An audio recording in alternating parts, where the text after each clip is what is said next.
the Rust programming language book converted to video. I am a text-to-speech AI, and I am going to read the Rust book from doc.rust-lang.org/book. This video is unofficial, it's an experiment and it has been generated automatically by programming a web scraper, generating highlighted code, using text-to-speech, and automated video editing. Code segments and notes will not be narrated, but will instead be displayed on the screen as such. Do not worry about the allow and used comments. The real book is linked in the description. And one more thing, I am just a silly crab and I may skip important characters such as exclamation marks or curly brackets, so when it is not clear what I am referring to, you may want to look up the chapter in the book. Getting started. Let's start your Rust journey. There's a lot to learn, but every journey starts somewhere. In this chapter, we'll discuss installing Rust on Linux, macOS, and Windows, writing a program that prints "Hello, World", using Cargo, Rust's package manager and build system. Installation. The first step is to install Rust. We'll download Rust through RustUp, a command line tool for managing Rust versions and associated tools. You'll need an internet connection for the download. The following steps install the latest stable version of the Rust compiler. Rust stability guarantees ensure that all the examples in the book that compile will continue to compile with newer Rust versions. The output might differ slightly between versions because Rust often improves error messages and warnings. In other words, any newer, stable version of Rust you install using these steps should work as expected with the content of this book.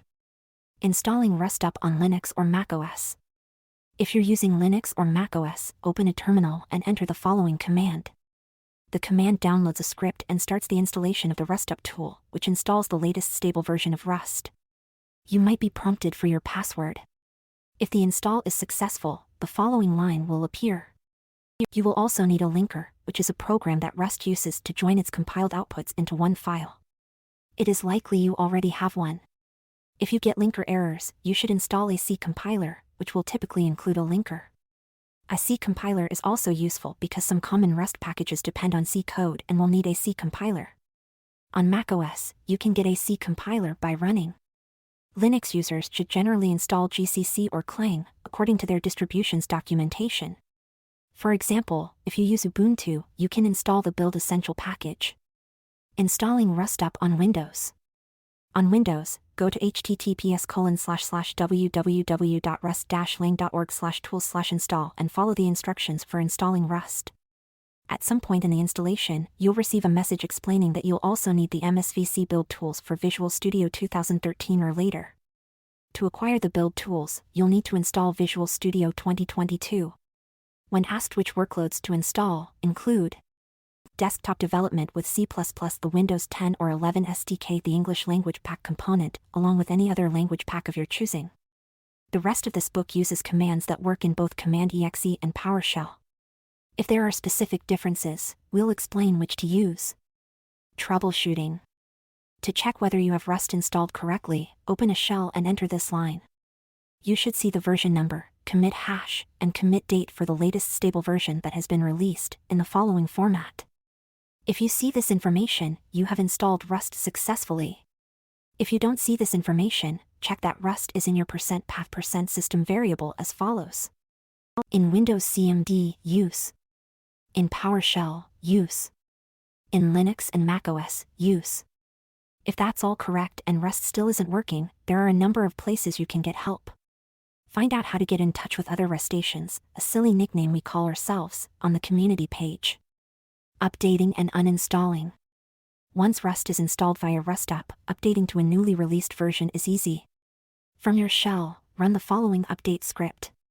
To uninstall Rust and RustUp, run the following uninstall script from your shell. Local documentation. The installation of Rust also includes a local copy of the documentation so that you can read it offline. Run RustUpDoc to open the local documentation in your browser. Anytime a type or function is provided by the standard library and you're not sure what it does or how to use it, use the Application Programming Interface (API) documentation to find out. Hello, world. Now that you've installed Rust, it's time to write your first Rust program. It's traditional when learning a new language to write a little program that prints the text "Hello, world" to the screen, so we'll do the same here. Creating a project directory. You'll start by making a directory to store your Rust code. It doesn't matter to Rust where your code lives, but for the exercises and projects in this book, we suggest making a projects directory in your home directory and keeping all your projects there. Open a terminal and enter the following commands to make a projects directory and a directory for the Hello World project within the projects directory. For Linux, macOS, and PowerShell on Windows, enter this. For Windows CMD, enter this. Writing and running a Rust program. Next, make a new source file and call it main.rs. Rust files always end with the .rs extension. If you're using more than one word in your file name, the convention is to use an underscore to separate them. For example, use hello_world.rs rather than helloworld.rs. Now open the main.rs file you just created and enter the code in listing 1-to-1. File name, main.rs. Listing 1-to-1, a program that prints hello, world. Save the file and go back to your terminal window in the /projects/hello_world directory. On Linux or macOS, enter the following commands to compile and run the file. On Windows, enter the command \main.exe instead of /main. Regardless of your operating system, the string hello, world should print to the terminal. If you don't see this output, refer back to the troubleshooting part of the installation section for ways to get help. If hello, world did print, congratulations! You've officially written a Rust program. That makes you a Rust programmer. Welcome. Anatomy of a Rust program. Let's review this hello, world program in detail. Here's the first piece of the puzzle. These lines define a function named main. The main function is special. It is always the first code that runs in every executable Rust program. Here, the first line declares a function named main that has no parameters and returns nothing. If there were parameters, they would go inside the parentheses. The function body is wrapped in. Rust requires curly brackets around all function bodies. It's good style to place the opening curly bracket on the same line as the function declaration, adding one space in between. The body of the main function holds the following code. This line does all the work in this little program. It prints text to the screen. There are 4 important details to notice here. First, Rust style is to indent with 4 spaces, not a tab. Second, println calls a Rust macro. If it had called a function instead, it would be entered as println, without the. We'll discuss Rust macros in more detail in Chapter 19. For now, you just need to know that using a means that you're calling a macro instead of a normal function and that macros don't always follow the same rules as functions. Third, you see the hello, world string. We pass this string as an argument to println, and the string is printed to the screen. Fourth, we end the line with a semicolon, winky face, which indicates that this expression is over and the next one is ready to begin. Most lines of Rust code end with a semicolon. Compiling and running are separate steps. You've just run a newly created program, so let's examine each step in the process. Before running a Rust program, you must compile it using the Rust compiler by entering the Rust command and passing it the name of your source file, like this. If you have a C or C++ background, you'll notice that this is similar to GCC or Clang. After compiling successfully, Rust outputs a binary executable. On Linux, macOS, and PowerShell on Windows, you can see the executable by entering the ls command in your shell. On Linux and macOS, you'll see 2 files. With PowerShell on Windows, you'll see the same 3 files that you would see using CMD. With CMD on Windows, you would enter the following. This shows the source code file with the .rs extension, the executable file, main.exe on Windows, but main on all other platforms, and, when using Windows, a file containing debugging information with the .pdb extension. From here, you run the main or main.exe file, like this. If your main.rs is your hello, world program, this line prints hello, world to your terminal. If you're more familiar with a dynamic language, such as Ruby, Python, or JavaScript, you might not be used to compiling and running a program as separate steps. Rust is an ahead-of-time compiled language, meaning you can compile a program and give the executable to someone else, and they can run it even without having Rust installed.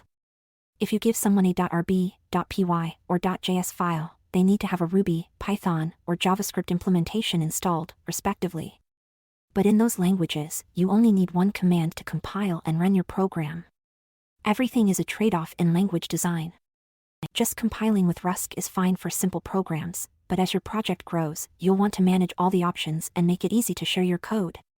Next, we'll introduce you to the Cargo tool, which will help you write real-world Rust programs. Hello, Cargo. Cargo is Rust's build system and package manager. Most Rustations use this tool to manage their Rust projects because Cargo handles a lot of tasks for you, such as building your code, downloading the libraries your code depends on, and building those libraries. We call the libraries that your code needs dependencies. The simplest Rust programs, like the one we've written so far, don't have any dependencies. If we had built the Hello World project with Cargo, it would only use the part of Cargo that handles building your code. As you write more complex Rust programs, you'll add dependencies, and if you start a project using Cargo, adding dependencies will be much easier to do. Because the vast majority of Rust projects use Cargo, the rest of this book assumes that you're using Cargo too. Cargo comes installed with Rust if you use the official installers discussed in the installation section. If you installed Rust through some other means, check whether Cargo is installed by entering the following in your terminal. If you see a version number, you have it. If you see an error, such as command not found, look at the documentation for your method of installation to determine how to install Cargo separately. Creating a project with Cargo. Let's create a new project using Cargo and look at how it differs from our original Hello World project. Navigate back to your project's directory, or wherever you decided to store your code.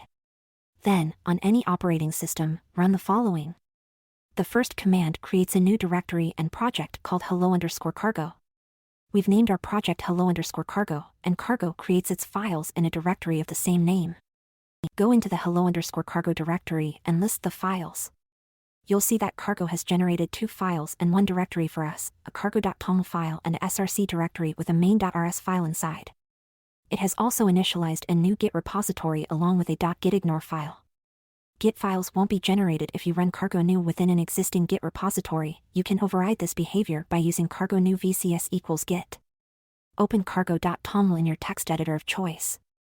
It should look similar to the code in listing 1 to 2. File name, cargo.toml. Listing 1 to 2, contents of cargo.toml generated by Cargo new. This file is in the TOML, Tom's obvious, minimal language, format, which is Cargo's configuration format. The first line, package, is a section heading that indicates that the following statements are configuring a package. As we add more information to this file, we'll add other sections. The next 3 lines set the configuration information Cargo needs to compile your program, the name, the version, and the edition of Rust to use. We'll talk about the edition key in Appendix E. The last line, dependencies, is the start of a section for you to list any of your project's dependencies. In Rust, packages of code are referred to as crates. We won't need any other crates for this project, but we will in the first project in Chapter 2, so we'll use this dependencies section then. Now open src/main.rs and take a look.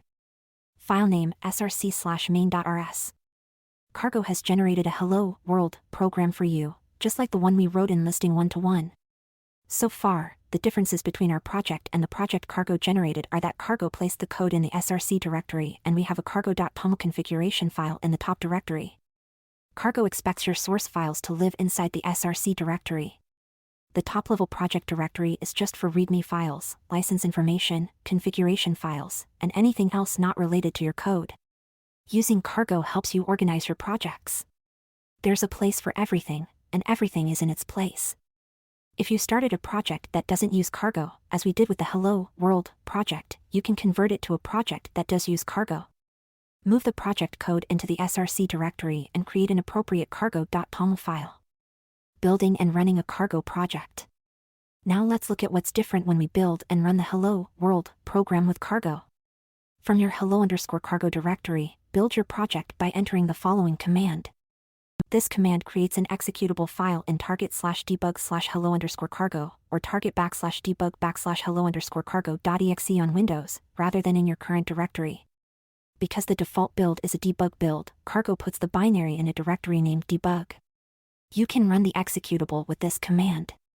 If all goes well, Hello World should print to the terminal.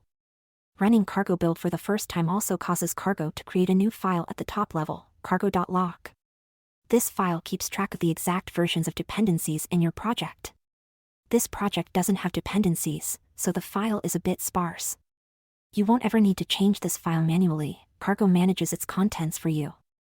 We just built a project with cargo build and ran it with /target/debug/hello_cargo, but we can also use cargo run to compile the code and then run the resultant executable all in one command. Using cargo run is more convenient than having to remember to run cargo build and then use the whole path to the binary, so most developers use cargo run. Notice that this time we didn't see output indicating that cargo was compiling hello_cargo.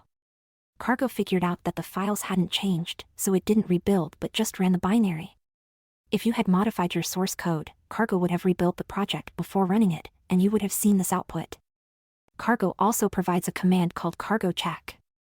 This command quickly checks your code to make sure it compiles but doesn't produce an executable. Why would you not want an executable? Often, cargo check is much faster than cargo build because it skips the step of producing an executable. If you're continually checking your work while writing the code, using cargo check will speed up the process of letting you know if your project is still compiling. As such, many rustations run cargo check periodically as they write their program to make sure it compiles. Then they run cargo build when they're ready to use the executable. Let's recap what we've learned so far about cargo. We can create a project using cargo new. We can build a project using cargo build. We can build and run a project in one step using cargo run. We can build a project without producing a binary to check for errors using cargo check.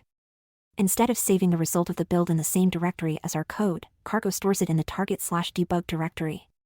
An additional advantage of using cargo is that the commands are the same no matter which operating system you're working on. So, at this point, we'll no longer provide specific instructions for Linux and macOS versus Windows. Building for release. When your project is finally ready for release, you can use cargo build release to compile it with optimizations.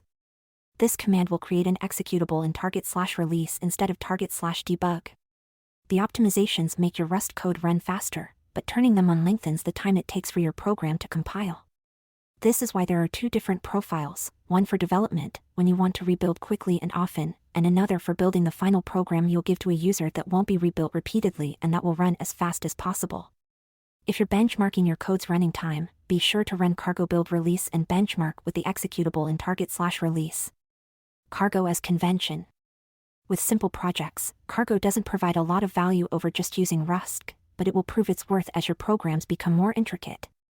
Once programs grow to multiple files or need a dependency, it's much easier to let cargo coordinate the build. Even though the hello_cargo project is simple, it now uses much of the real tooling you'll use in the rest of your Rust career.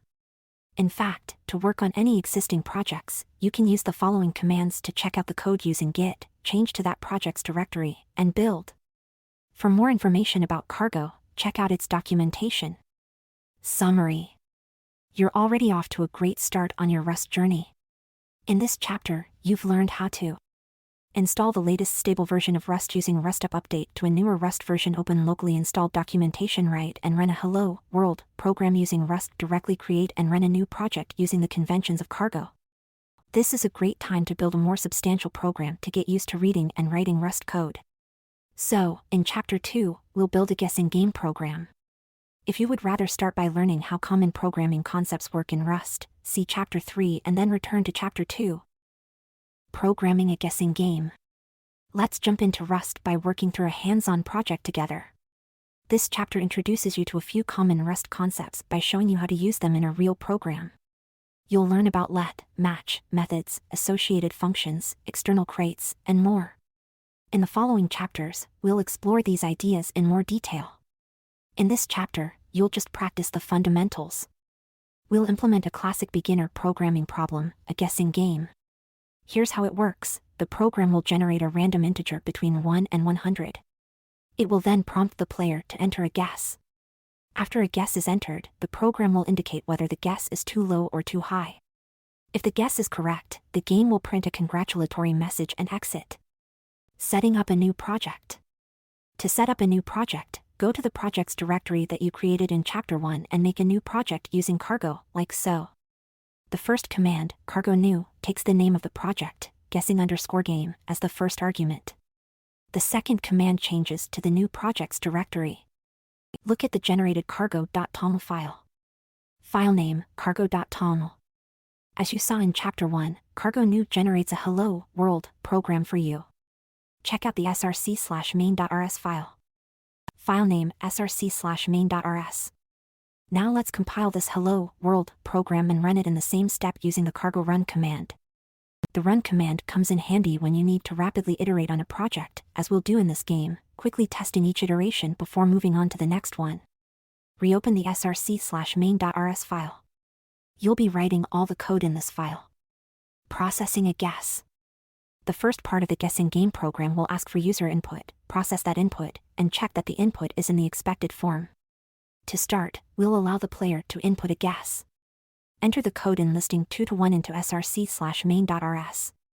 File name src/main.rs. Listing 2 to 1, code that gets a guess from the user and prints it. This code contains a lot of information, so let's go over it line by line. To obtain user input and then print the result as output, we need to bring the IO input-output library into scope.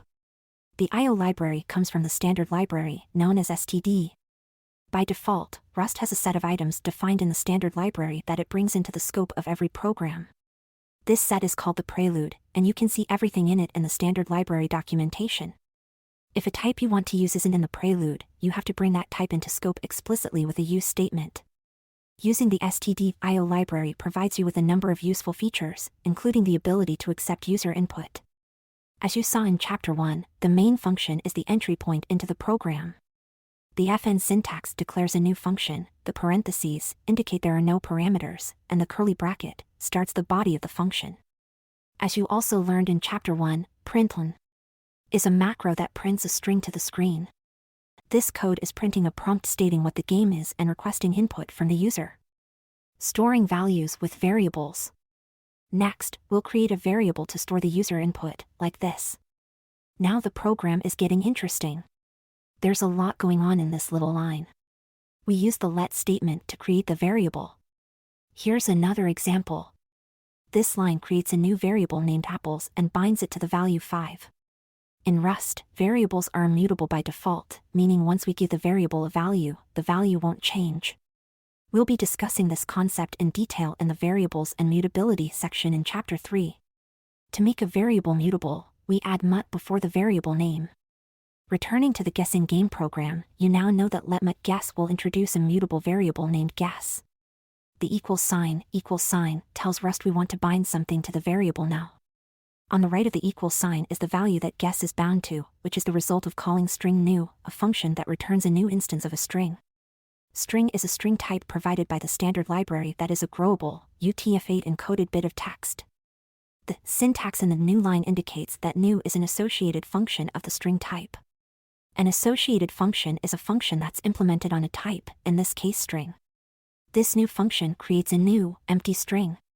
You'll find a new function on many types because it's a common name for a function that makes a new value of some kind. In full, the letMutGuess equals string new line has created a mutable variable that is currently bound to a new, empty instance of a string. Phew! Receiving user input. Recall that we included the input-output functionality from the standard library with use std.io on the first line of the program. Now we'll call the stin function from the IO module, which will allow us to handle user input. If we hadn't imported the IO library with use std.io at the beginning of the program, we could still use the function by writing this function call as std.io stin. The stin function returns an instance of std.io stin, which is a type that represents a handle to the standard input for your terminal.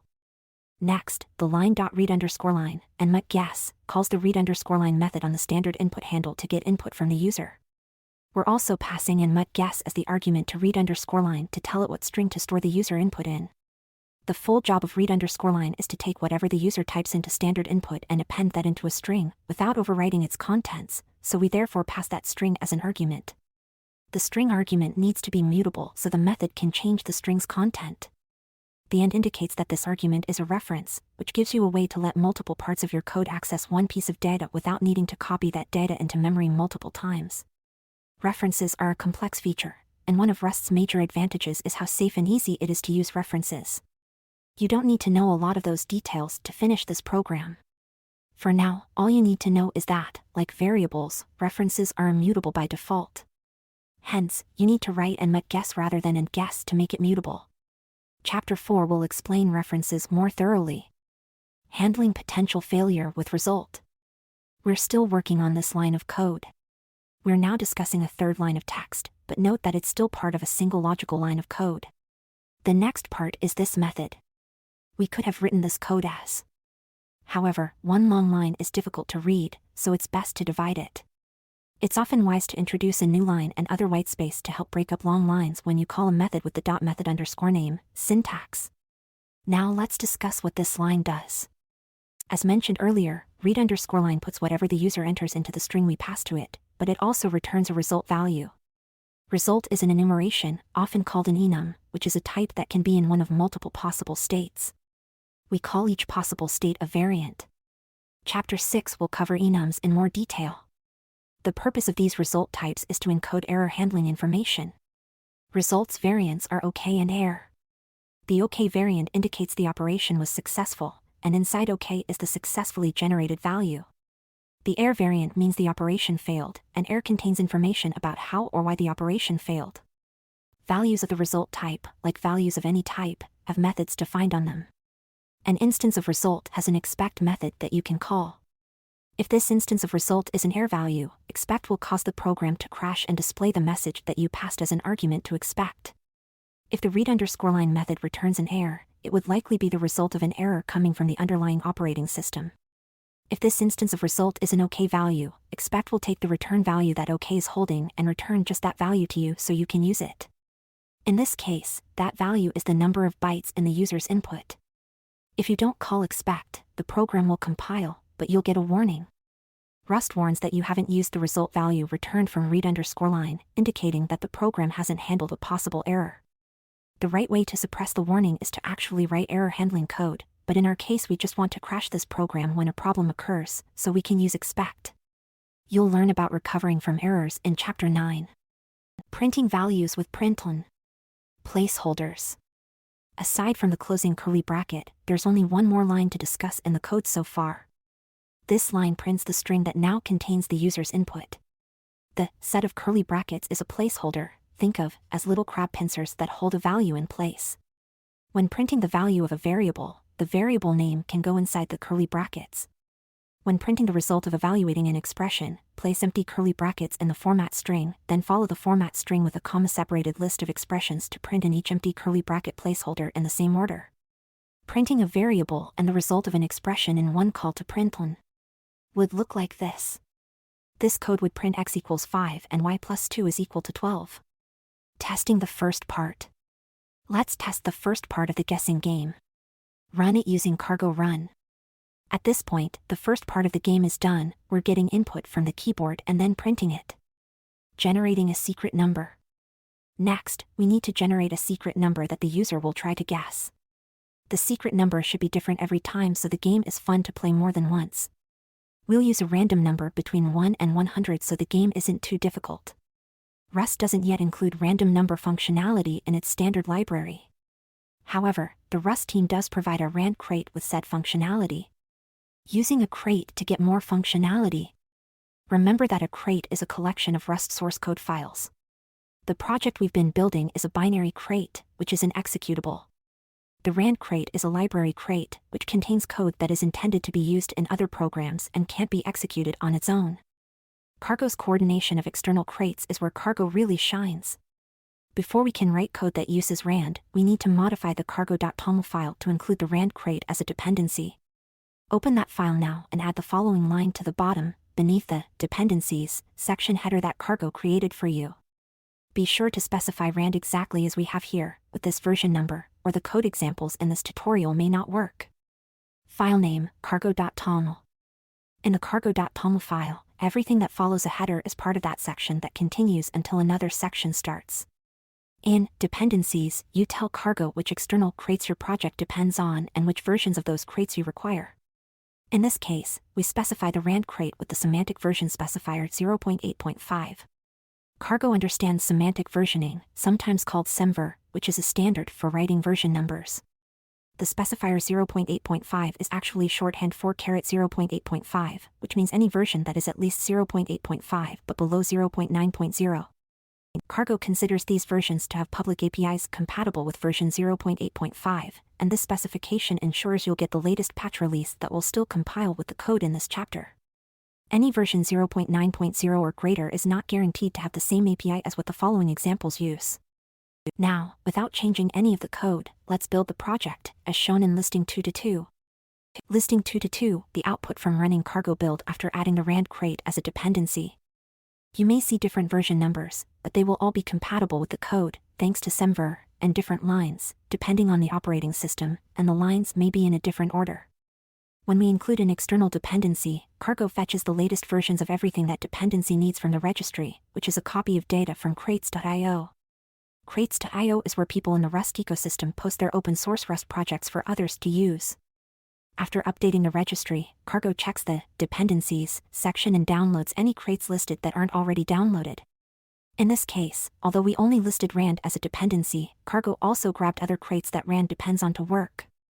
After downloading the crates, Rust compiles them and then compiles the project with the dependencies available. If you immediately run cargo build again without making any changes, you won't get any output aside from the finished line. Cargo knows it has already downloaded and compiled the dependencies, and you haven't changed anything about them in your cargo.tom file. Cargo also knows that you haven't changed anything about your code, so it doesn't recompile that either. With nothing to do, it simply exits. If you open the src/main.rs file, make a trivial change, and then save it and build again, you'll only see 2 lines of output. These lines show that cargo only updates the build with your tiny change to the src/main.rs file. Your dependencies haven't changed, so cargo knows it can reuse what it has already downloaded and compiled for those. Ensuring reproducible builds with the cargo.lock file. Cargo has a mechanism that ensures you can rebuild the same artifact every time you or anyone else builds your code. Cargo will use only the versions of the dependencies you specified until you indicate otherwise. For example, say that next week version 0.8.6 of the rand crate comes out, and that version contains an important bug fix, but it also contains a regression that will break your code. To handle this, Rust creates the cargo.lock file the first time you run cargo build, so we now have this in the guessing_game directory. When you build a project for the first time, cargo figures out all the versions of the dependencies that fit the criteria and then writes them to the cargo.lock file. When you build your project in the future, cargo will see that the cargo.lock file exists and will use the versions specified there rather than doing all the work of figuring out versions again. This lets you have a reproducible build automatically. In other words, your project will remain at 0.8.5 until you explicitly upgrade, thanks to the cargo.lock file. Because the cargo.lock file is important for reproducible builds, it's often checked into source control with the rest of the code in your project. Updating a crate to get a new version. When you do want to update a crate, cargo provides the command update, which will ignore the cargo.lock file and figure out all the latest versions that fit your specifications in cargo.tom. Cargo will then write those versions to the cargo.lock file. Otherwise, by default, cargo will only look for versions greater than 0.8.5 and less than 0.9.0. If the rand crate has released the 2 new versions 0.8.6 and 0.9.0, you would see the following if you ran cargo update. Cargo ignores the 0.9.0 release. At this point, you would also notice a change in your cargo.lock file noting that the version of the rand crate you are now using is 0.8.6. To use rand version 0.9.0 or any version in the 0.9.x series, you'd have to update the cargo.tom file to look like this instead. The next time you run cargo build, cargo will update the registry of crates available and reevaluate your rand requirements according to the new version you have specified. There's a lot more to say about cargo and its ecosystem, which we'll discuss in Chapter 14, but for now, that's all you need to know. Cargo makes it very easy to reuse libraries, so Rustaceans are able to write smaller projects that are assembled from a number of packages. Generating a random number. Let's start using rand to generate a number to guess. The next step is to update src/main.rs, as shown in listing 2-3. File name src/main.rs. Listing 2-3, adding code to generate a random number. First we add the line use rand RNG. The RNG trait defines methods that random number generators implement, and this trait must be in scope for us to use those methods. Chapter 10 will cover traits in detail. Next, we're adding 2 lines in the middle. In the first line, we call the rand thread_RNG function that gives us the particular random number generator we're going to use, one that is local to the current thread of execution and is seeded by the operating system. Then we call the gen_range method on the random number generator. This method is defined by the RNG trait that we brought into scope with the use rand RNG statement. the gen_range method takes a range expression as an argument and generates a random number in the range. The kind of range expression we're using here takes the form start equals end and is inclusive on the lower and upper bounds, so we need to specify 1 equals 100 to request a number between 1 and 100. The second new line prints the secret number. This is useful while we're developing the program to be able to test it, but we'll delete it from the final version. It's not much of a game if the program prints the answer as soon as it starts. Try running the program a few times. You should get different random numbers, and they should all be numbers between 1 and 100. Great job! Comparing the guess to the secret number. Now that we have user input and a random number, we can compare them. That step is shown in listing 2 to 4. Note that this code won't compile just yet, as we will explain. Filename src/main.rs. Listing 2 to 4, handling the possible return values of comparing two numbers. First we add another use statement, bringing a type called stdcmp ordering into scope from the standard library. The ordering type is another enum and has the variants less, greater, and equal. These are the three outcomes that are possible when you compare two values. Then we add 5 new lines at the bottom that use the ordering type. The CMP method compares two values and can be called on anything that can be compared. It takes a reference to whatever you want to compare with, here it's comparing guess to secret_number. Then it returns a variant of the ordering enum we brought into scope with the use statement. We use a match expression to decide what to do next based on which variant of ordering was returned from the call to CMP with the values in guess and secret_number.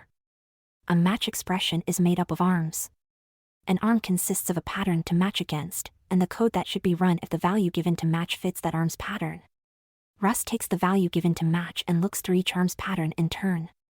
Patterns and the match construct are powerful Rust features. They let you express a variety of situations your code might encounter and they make sure you handle them all. These features will be covered in detail in Chapter 6 and Chapter 18, respectively. Let's walk through an example with the match expression we use here. Say that the user has guessed 50 and the randomly generated secret number this time is 38. When the code compares 50 to 38, the CMP method will return ordering greater because 50 is greater than 38. The match expression gets the ordering greater value and starts checking each arm's pattern. It looks at the first arm's pattern, ordering less, and sees that the value ordering greater does not match ordering less, so it ignores the code in that arm and moves to the next arm. The next arm's pattern is ordering greater, which does match ordering greater. The associated code in that arm will execute and print too big to the screen. The match expression ends after the first successful match, so it won't look at the last arm in the scenario. However, the code in listing 2 to 4 won't compile yet. Let's try it. The core of the error states that there are mismatched types. Rust has a strong, static type system. However, it also has type inference. When we wrote let guess equals string new, Rust was able to infer that guess should be a string and didn't make us write the type. The secret_number, on the other hand, is a number type. A few of Rust's number types can have a value between 1 and 100, I32, a 32-bit number, U32, an unsigned 32-bit number, I64, a 64-bit number, as well as others. Unless otherwise specified, Rust defaults to an I32, which is the type of secret_number unless you add type information elsewhere that would cause Rust to infer a different numerical type. The reason for the error is that Rust cannot compare a string and a number type. Ultimately, we want to convert the string the program reads as input into a real number type so we can compare it numerically to the secret number. We do so by adding this line to the main function body. Filename src/main.rs. The line is: we create a variable named guess. But wait, doesn't the program already have a variable named guess? It does, but helpfully Rust allows us to shadow the previous value of guess with a new one. Shadowing lets us reuse the guess variable name rather than forcing us to create two unique variables, such as guess_str and guess, for example. We'll cover this in more detail in Chapter 3, but for now, know that this feature is often used when you want to convert a value from one type to another type. We bind this new variable to the expression guess.trim.parse. The guess in the expression refers to the original guess variable that contained the input as a string. The trim method on a string instance will eliminate any whitespace at the beginning and end, which we must do to be able to compare the string to the U32, which can only contain numerical data.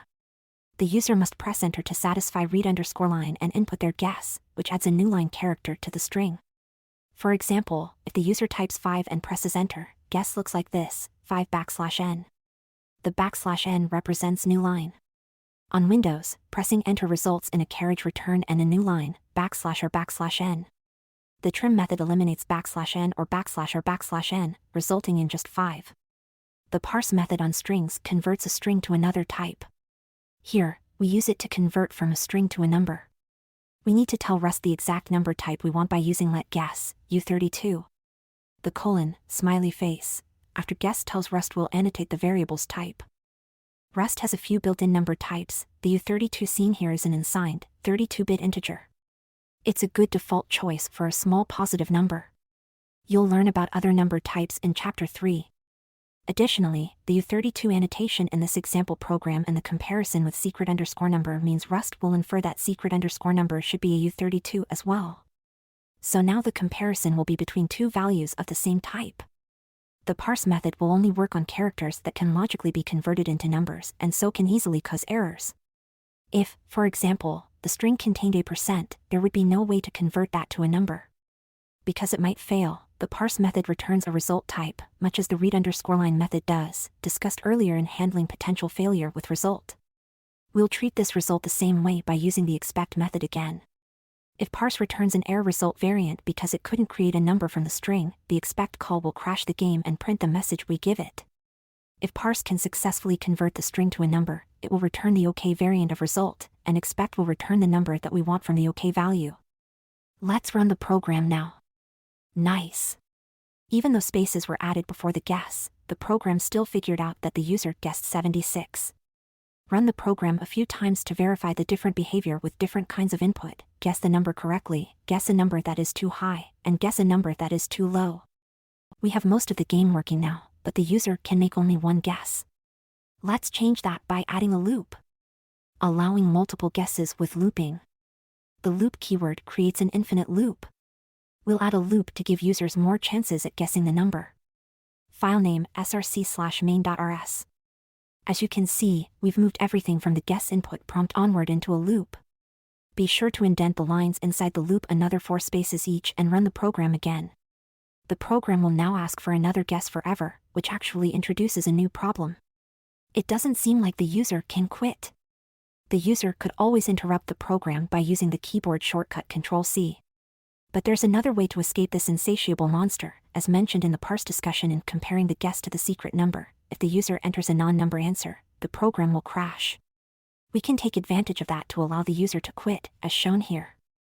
Typing quit will quit the game, but as you'll notice, so will entering any other non-number input. This is suboptimal, to say the least. We want the game to also stop when the correct number is guessed. Quitting after a correct guess. Let's program the game to quit when the user wins by adding a break statement. Filename src/main.rs. Adding the break line after you win makes the program exit the loop when the user guesses the secret number correctly. Exiting the loop also means exiting the program, because the loop is the last part of main. Handling invalid input.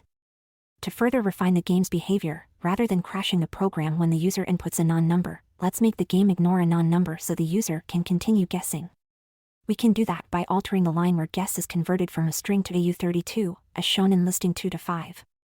Filename src/main.rs. Listing 2 to 5, ignoring a non-number guess and asking for another guess instead of crashing the program. We switch from an expect call to a match expression to move from crashing on an error to handling the error. Remember that parse returns a result type and result is an enum that has the variants OK and error.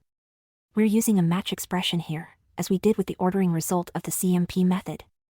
If parse is able to successfully turn the string into a number, it will return an OK value that contains the resultant number. That OK value will match the first arm's pattern, and the match expression will just return the number value that parse produced and put inside the OK value.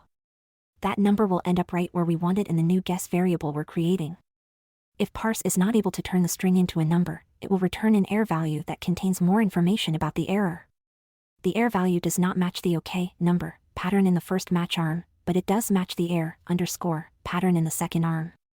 The underscore is a catch-all value. In this example, we're saying we want to match all error values, no matter what information they have inside them.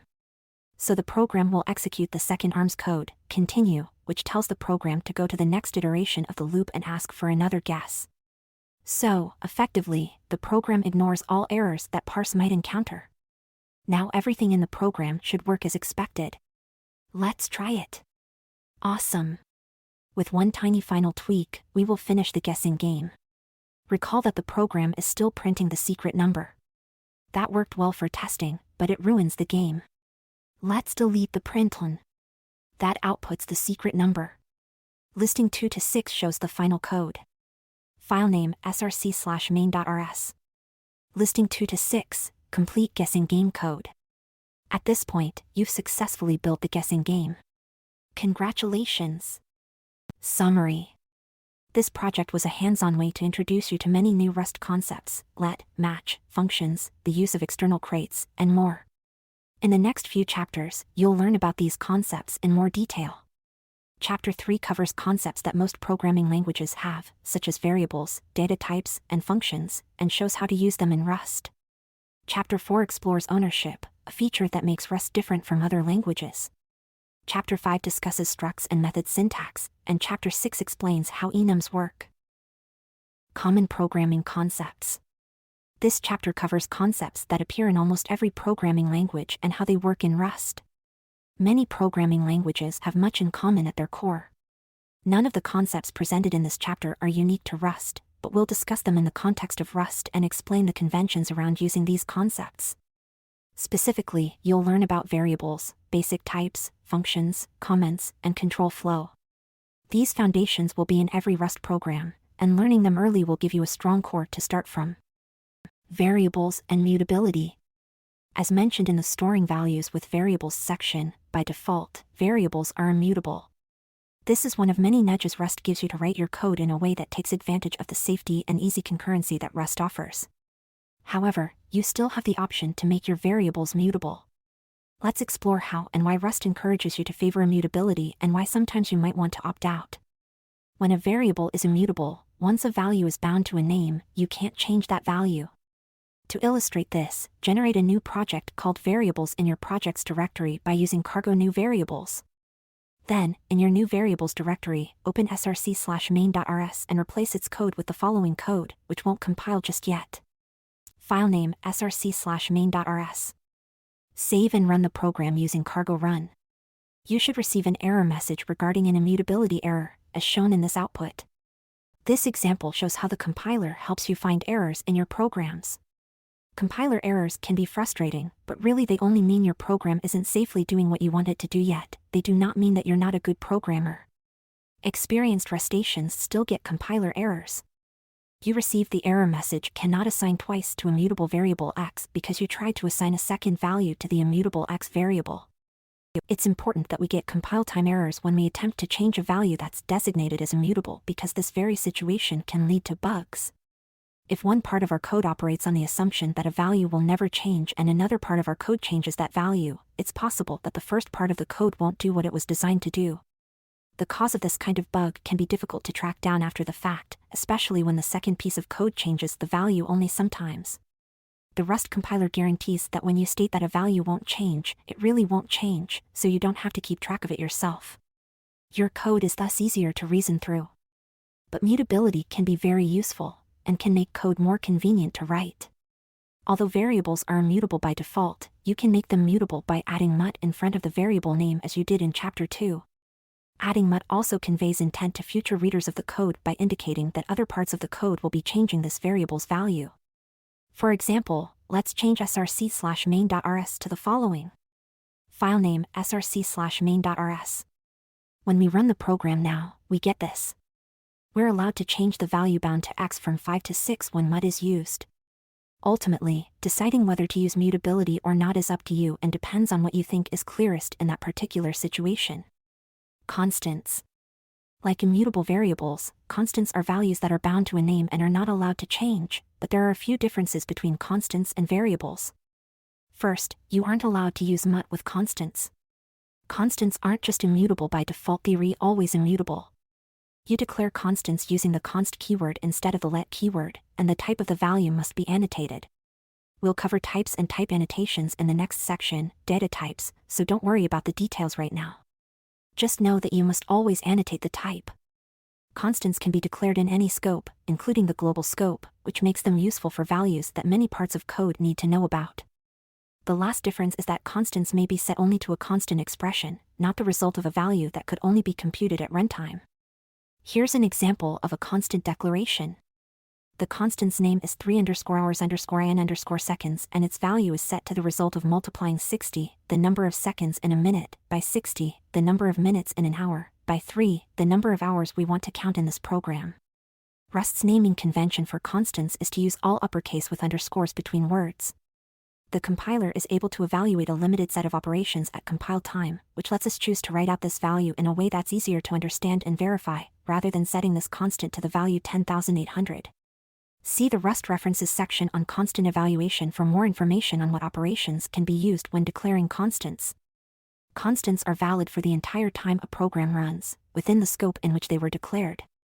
This property makes constants useful for values in your application domain that multiple parts of the program might need to know about, such as the maximum number of points any player of a game is allowed to earn, or the speed of light. Naming hard-coded values used throughout your program as constants is useful in conveying the meaning of that value to future maintainers of the code. It also helps to have only one place in your code you would need to change if the hard-coded value needed to be updated in the future. Shadowing. As you saw in the guessing game tutorial in Chapter 2, you can declare a new variable with the same name as a previous variable. Rustaceans say that the first variable is shadowed by the second, which means that the second variable is what the compiler will see when you use the name of the variable. In effect, the second variable overshadows the first, taking any uses of the variable name to itself until either it itself is shadowed or the scope ends. We can shadow a variable by using the same variable's name and repeating the use of the let keyword as follows. Filename src/main.rs. This program first binds x to a value of 5. Then it creates a new variable x by repeating let x equals, taking the original value and adding 1 so the value of x is then 6. Then, within an inner scope created with the curly brackets, the third let statement also shadows x and creates a new variable, multiplying the previous value by 2 to give x a value of 12. When that scope is over, the inner shadowing ends and x returns to being 6. When we run this program, it will output the following. Shadowing is different from marking a variable as mut because we'll get a compile time error if we accidentally try to reassign to this variable without using the let keyword. By using let, we can perform a few transformations on a value but have the variable be immutable after those transformations have been completed.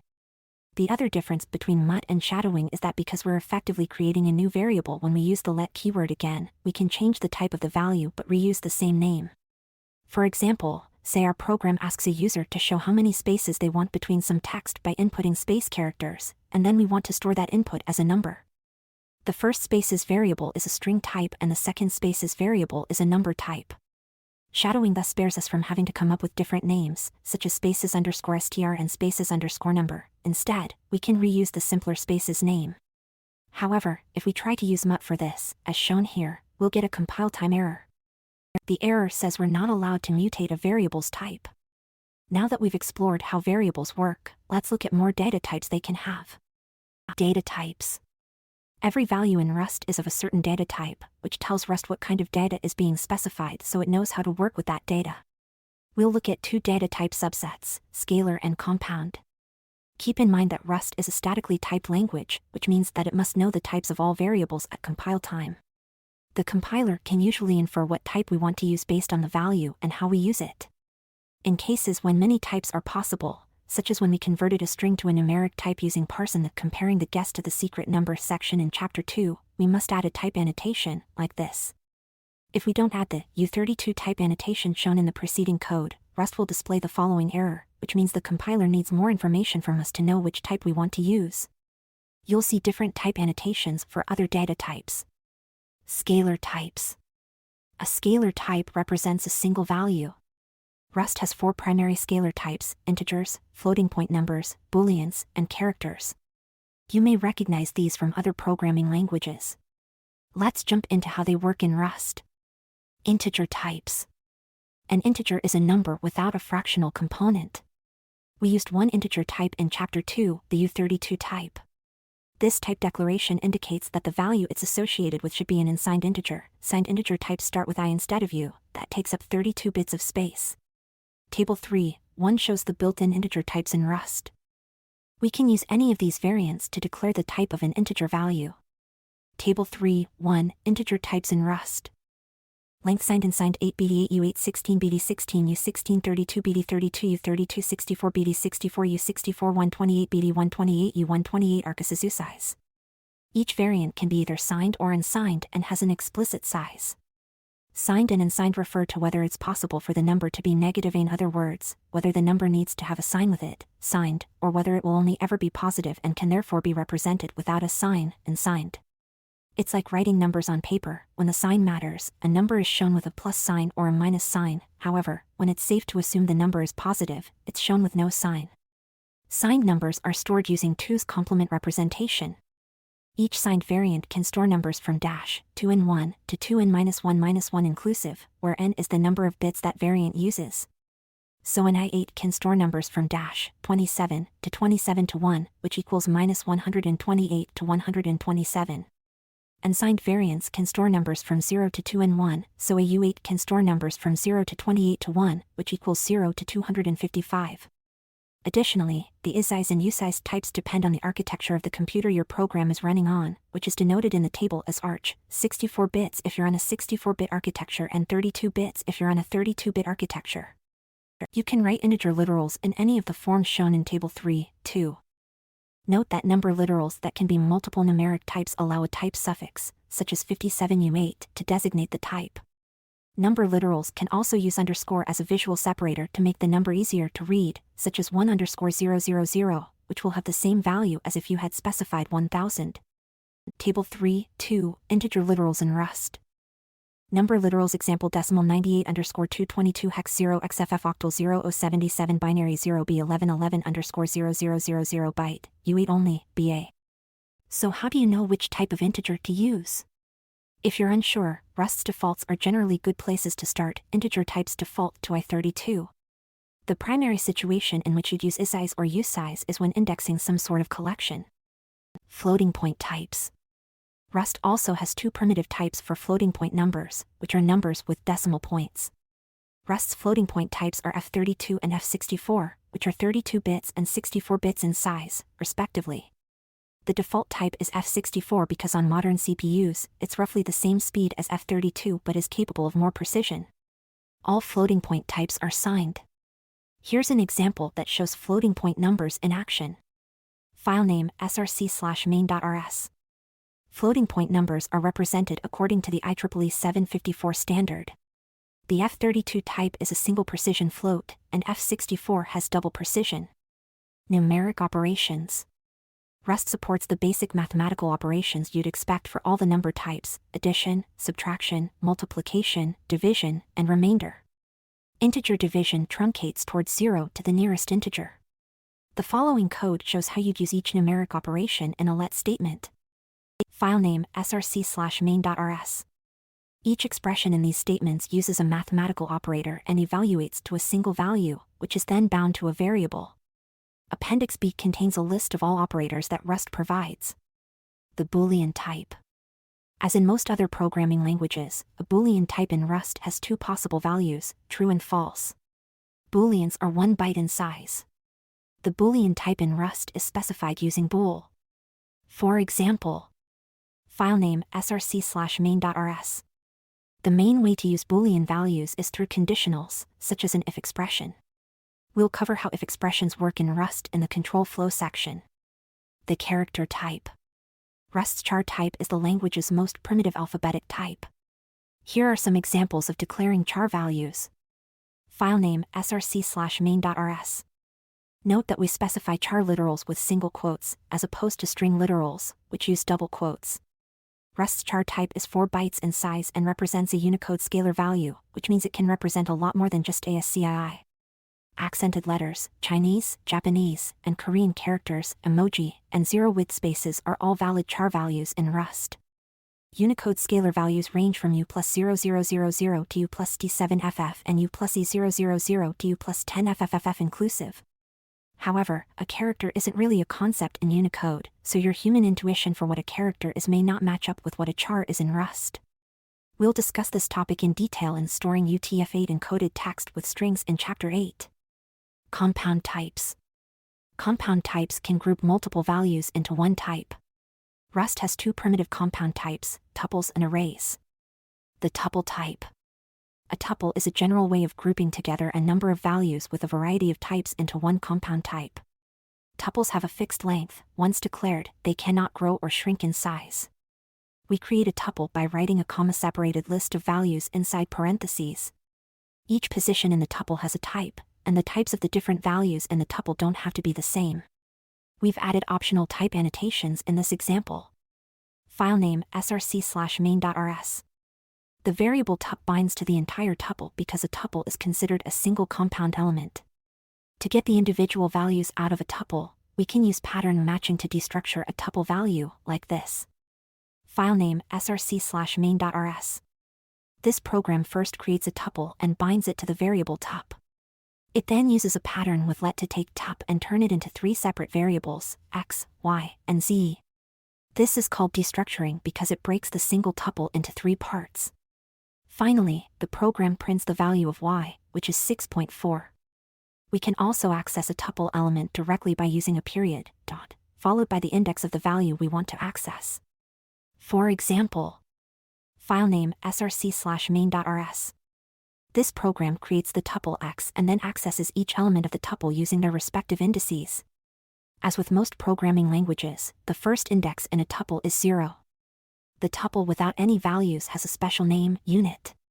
This value and its corresponding type are both written, and represent an empty value or an empty return type. Expressions implicitly return the unit value if they don't return any other value. The array type. Another way to have a collection of multiple values is with an array. Unlike a tuple, every element of an array must have the same type. Unlike arrays in some other languages, arrays in Rust have a fixed length.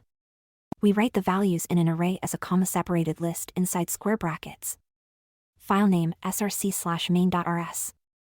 Arrays are useful when you want your data allocated on the stack rather than the heap. We will discuss the stack and the heap more in Chapter 4, or when you want to ensure you always have a fixed number of elements. An array isn't as flexible as the vector type, though. A vector is a similar collection type provided by the standard library that is allowed to grow or shrink in size. If you're unsure whether to use an array or a vector, chances are you should use a vector. Chapter 8 discusses vectors in more detail. However, arrays are more useful when you know the number of elements will not need to change.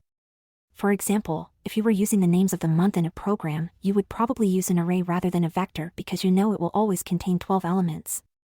You write an array's type using square brackets with the type of each element, a semicolon, and then the number of elements in the array, like so. Here, I32 is the type of each element. After the semicolon, the number 5 indicates the array contains 5 elements.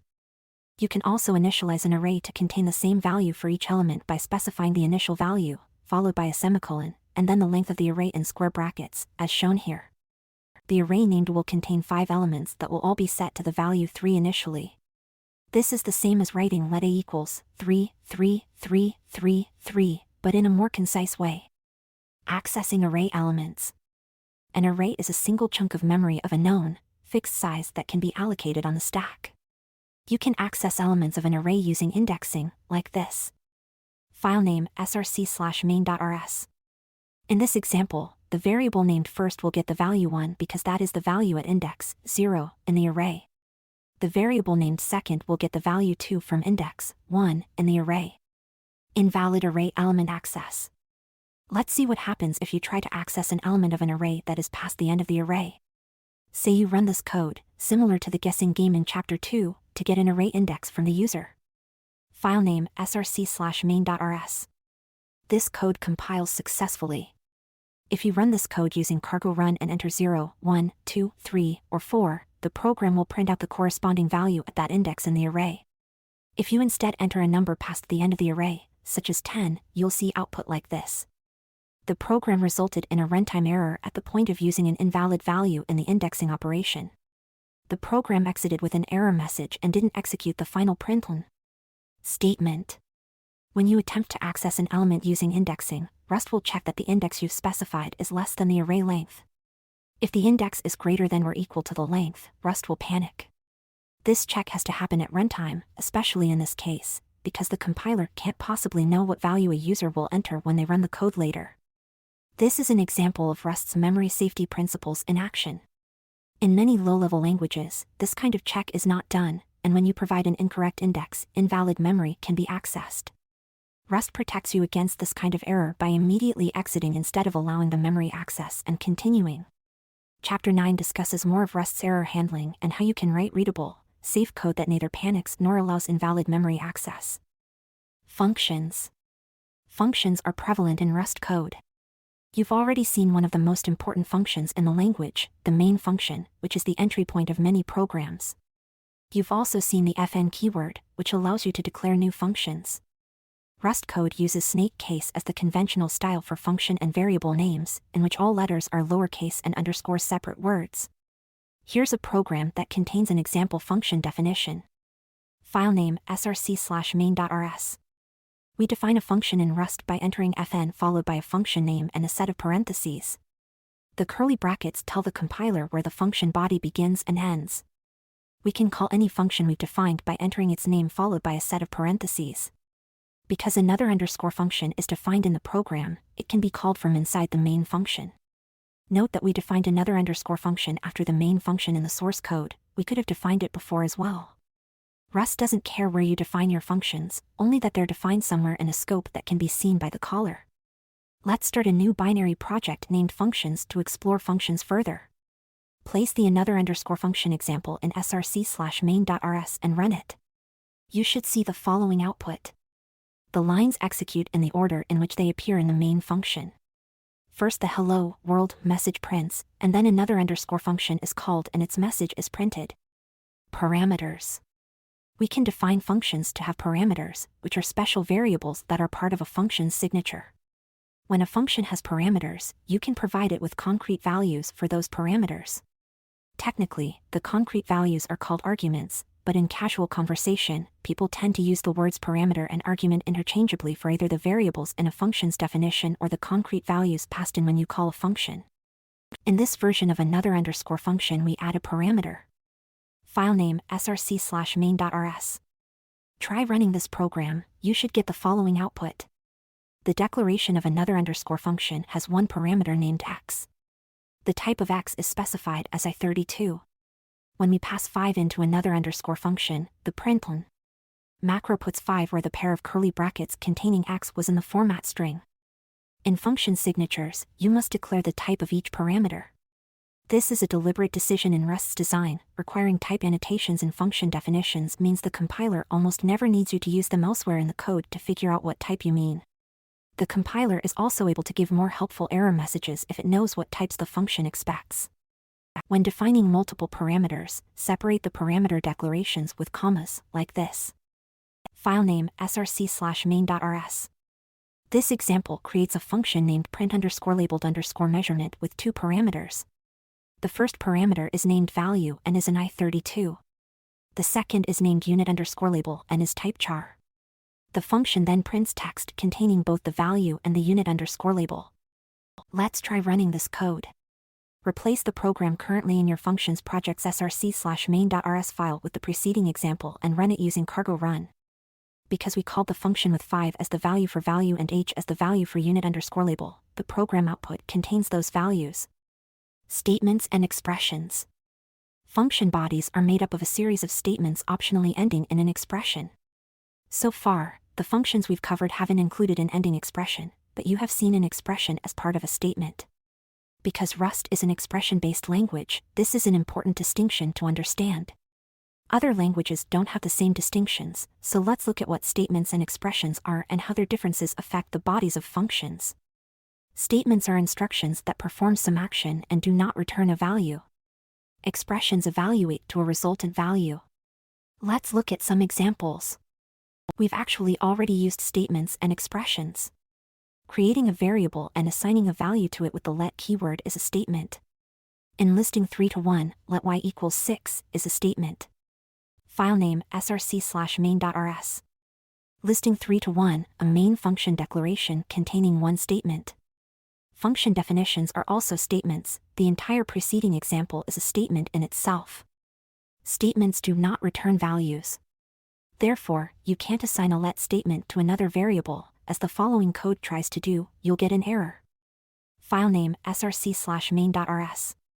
When you run this program, the error you'll get looks like this.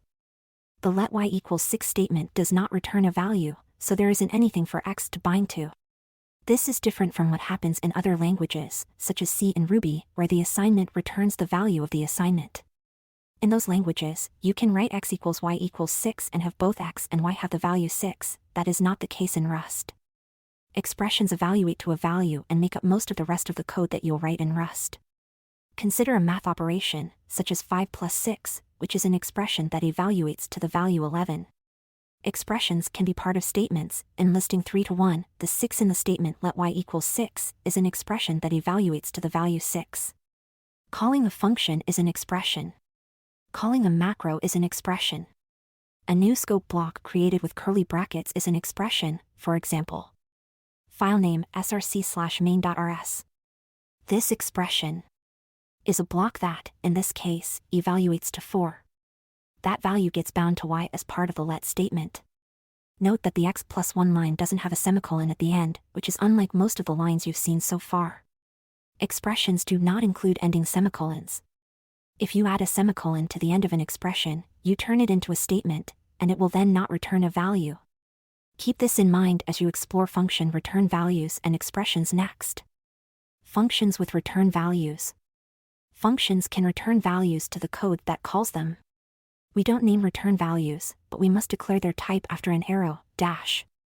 In Rust, the return value of the function is synonymous with the value of the final expression in the block of the body of a function.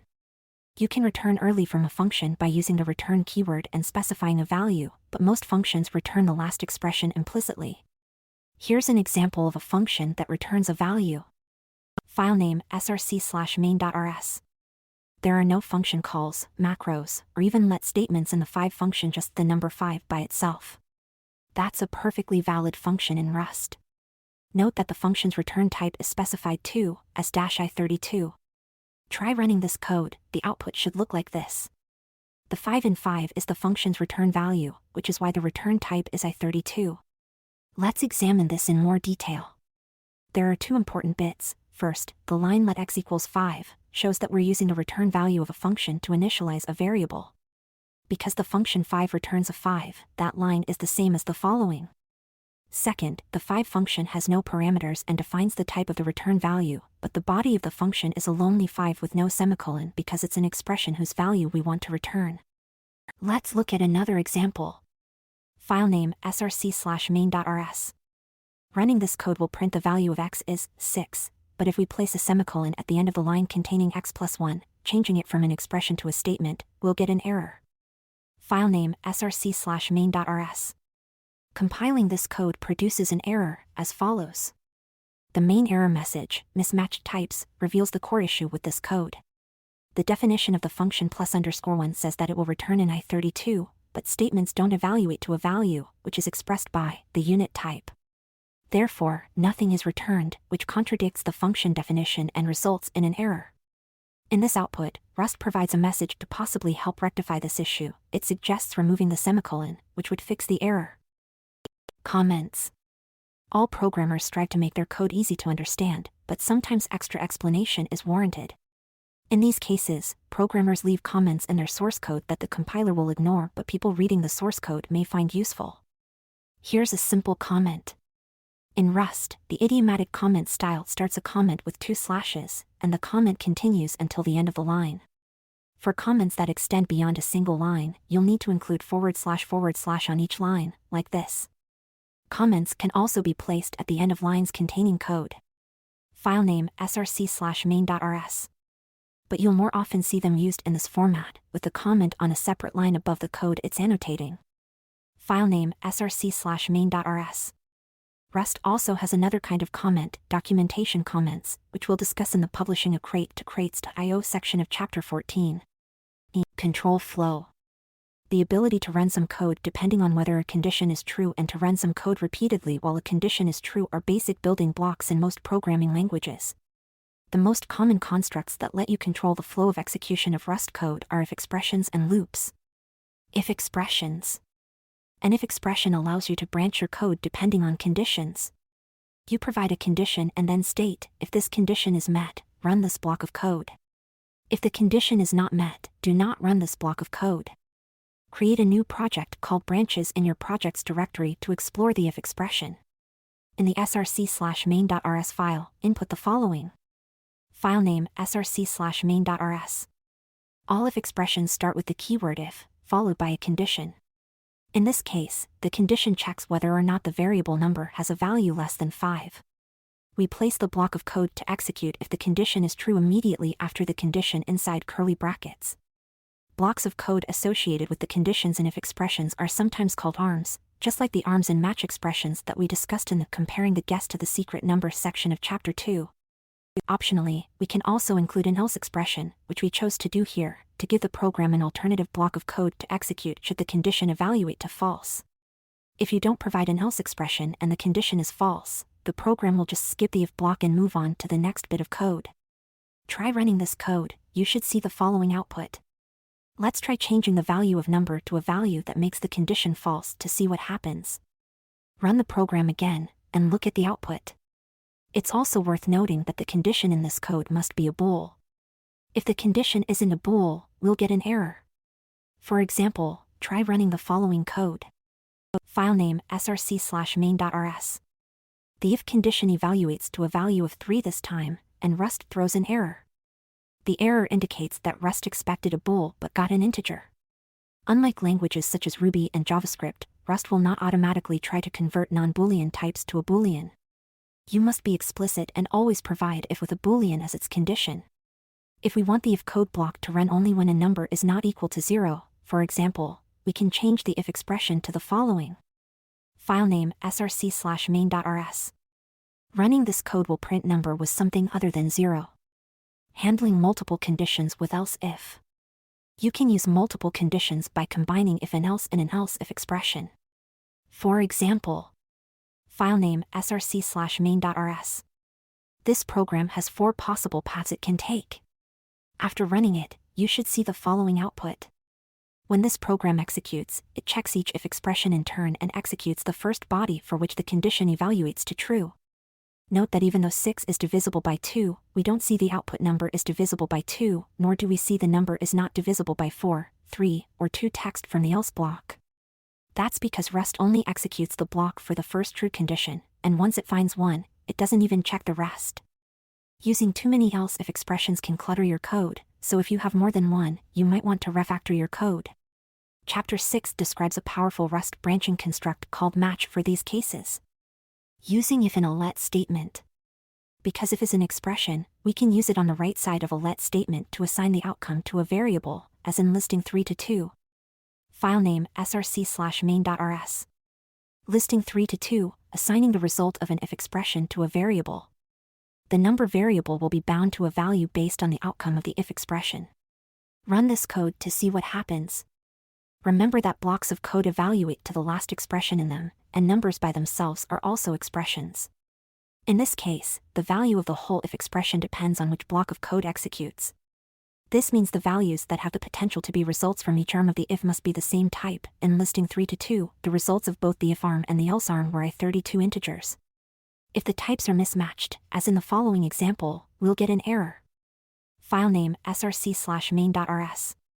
When we try to compile this code, we'll get an error.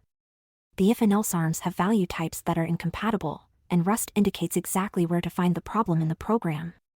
The expression in the if block evaluates to an integer, and the expression in the else block evaluates to a string. This won't work because variables must have a single type, and Rust needs to know at compile time what type the number variable is, definitively. Knowing the type of number lets the compiler verify the type is valid everywhere we use number. Rust wouldn't be able to do that if the type of number was only determined at runtime. The compiler would be more complex and would make fewer guarantees about the code if it had to keep track of multiple hypothetical types for any variable. Repetition with loops. It's often useful to execute a block of code more than once.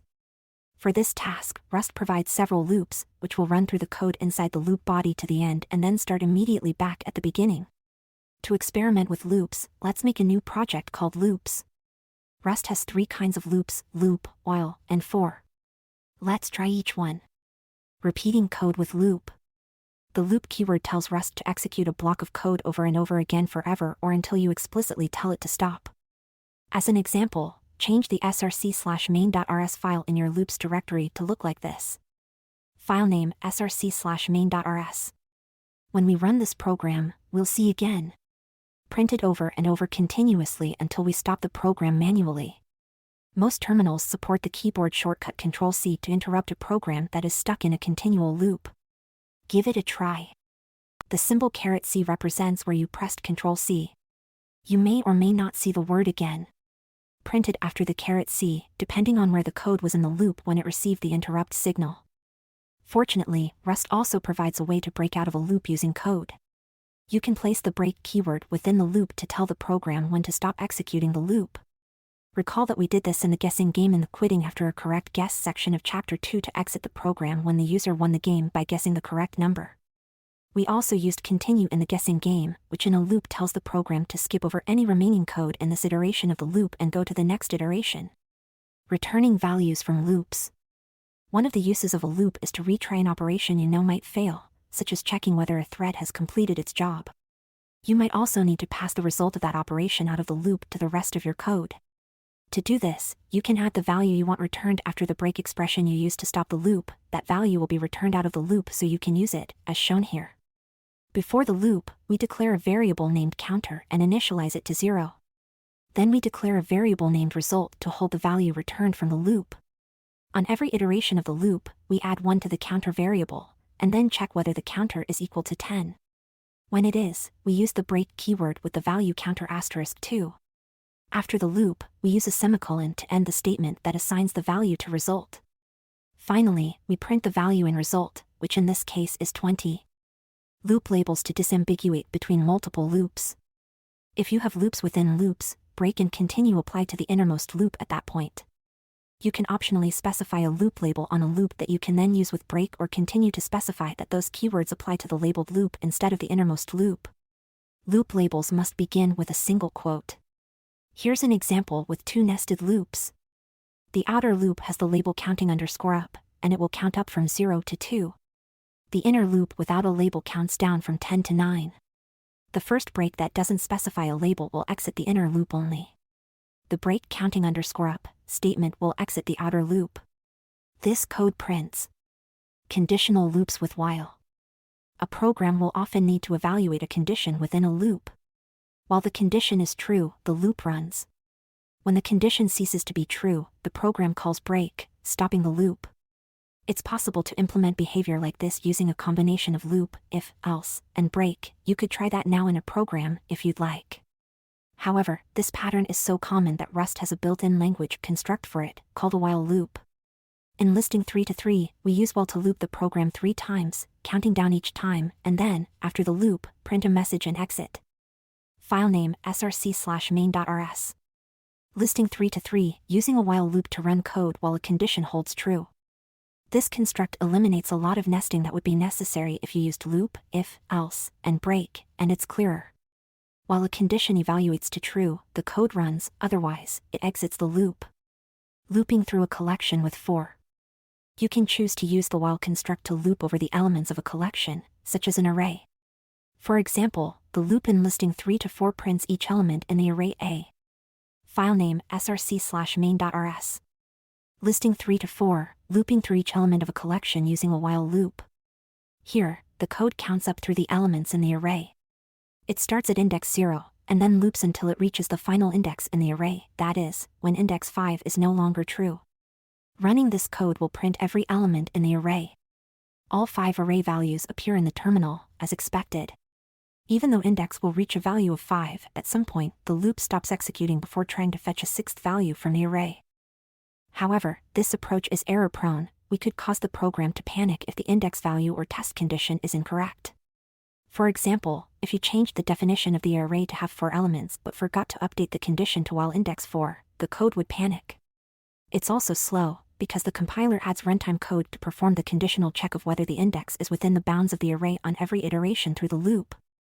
As a more concise alternative, you can use a for loop and execute some code for each item in a collection. A for loop looks like the code in listing 3 to 5. File name src/main.rs. Listing 3 to 5, looping through each element of a collection using a for loop. When we run this code, we'll see the same output as in listing 3 to 4.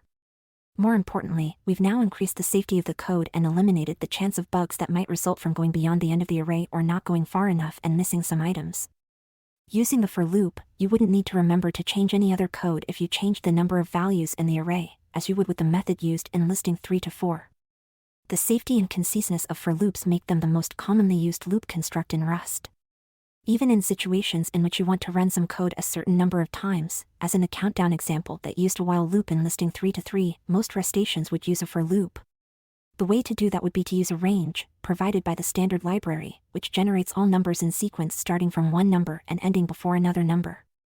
Here's what the countdown would look like using a for loop and another method we've not yet talked about, rev, to reverse the range.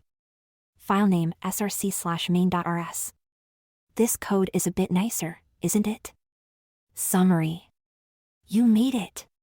This was a sizable chapter. You learned about variables, scalar and compound data types, functions, comments, if expressions, and loops. To practice with the concepts discussed in this chapter, try building programs to do the following. Convert temperatures between Fahrenheit and Celsius. Generate the nth Fibonacci number. Print the lyrics to the Christmas carol The 12 Days of Christmas, taking advantage of the repetition in the song.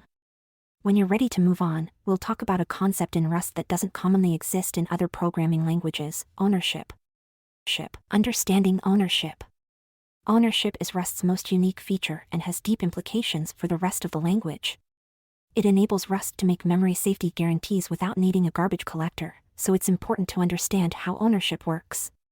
In this chapter, we'll talk about ownership as well as several related features, borrowing, slices, and how Rust lays data out in memory. What is ownership? Ownership is a set of rules that govern how a Rust program manages memory. All programs have to manage the way they use a computer's memory while running. Some languages have garbage collection that regularly looks for no longer used memory as the program runs. In other languages, the programmer must explicitly allocate and free the memory.